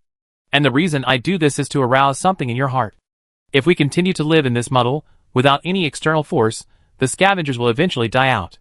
Only by awakening ourselves can we change all this, and only by strengthening ourselves can we create a beautiful home of our own. Chang-Chi said, looking at Hong Yun, who was standing in the distance with a gun in her hand. Then, Chang-Chi looked at President Li, who was kneeling in front of him. President Li, you are old. From now on, the Scavengers Alliance will be handed over to Hong Yun. Dong, dong, dong. President Li kept knocking his head. Yes, okay, I listen to you. What is this? Hong Yun stood beside Chang-Chi's shack, looking at the rectangular metal equipment on the ground. One end of the equipment was constantly decomposing garbage, while the other end released a raw gel. At the same time, there was a rising artificial sun, releasing warm yellow light, illuminating the barren ground around. This is called the SN11 Ecological Cycle Platform. Chang-Chi looked at the front of the gel, the blue sunflower that was constantly swaying. It can dissolve in organic matter, convert it into energy, and promote the growth of plants at several times the speed. As he spoke, a small sprout had grown out of the ecogel in front of him. Chang-Chi had previously obtained more than 6,000 soilless culture capsules, and synthesized the first such device in the underground shelter. At that time, the STC indicated that there was insufficient space. If all of them were synthesized, Chang-Chi could have more than 400 such devices. Hong Yun's beautiful eyes widened. In her mind, she constructed the dream scene in an instant. The scavengers solved the famine, and built their own homes with their own hands. The entire garbage earth gradually embarked on a standardized and sustainable development path. Moreover, the scene in Hong Yun's mind at this moment was even more perfect than in her dream. The garbage that covered the sky disappeared, and the earth was covered with green trees, and the wheat field swayed in the wind, stretching as far as the eye could see. The small buds in front of her grew a few centimeters taller. Hong Yun was getting more and more shocked, and turned to look at the other side of the shack, where 100 SN11 ecological recycling platforms were placed. Did you make all those? Hong Yun's breathing was a little trembling. This is very advanced technology, right? Chang-Chi nodded. Yeah, it's quite high. Hong Yun was dumbfounded, and didn't know where to start. You keep those weapons, and use them to arm the self-defense forces. They need training to exert the true power of those weapons. And you have to make full use of these recycling platforms. They are only enough to solve the urgent needs, and more changes require the scavengers to do it themselves. Chang-Chi looked at Hong Yun. Miss Yun, I support your dream day. Hong Yun's eyes trembled. Did you recognize me that night? Chang-Chi shrugged. Even if I can't see through your biological disguise, the things you exude are different from other scavengers. Hong Yun's body was slightly stunned. But Chang-Chi smiled and said, Presently, I hope to see a comfortable Earth in the near future. Hong Yun's eyes were filled with tears. Genetic level, despair of living environment, and yearning for outer space have imprisoned Hina's life. In the end, she ended up like that. I will never let such a tragedy happen again. Chang-Chi nodded, staring at the desolate surroundings, and did not speak for a long time. After a moment, Chang-Chi suddenly said, all similar technological garbage found during the entire Earth transformation process will be handed over to the monkeys. Hong Yun's eyes flashed, thinking of Chang-Chi's words on the night of the dream day. My name is Chang-Chi, the beggar's Chi. My dream is to become the king of garbage here. He can easily take out such a high-level genetic medicine, ignore the no-fly order, repair Kunlun, one incredible piece of technological equipment after another, the mysterious genetic level, and now it is an amazing ecological recycling platform. All of this is a miracle created by Chang-Chi through the garbage resources on the Earth. Hong Yun's heart surged, and was infinitely inspired. He is already the king of garbage on the Earth. In the end, Hong Yun didn't say much, showed respect, and nodded yes.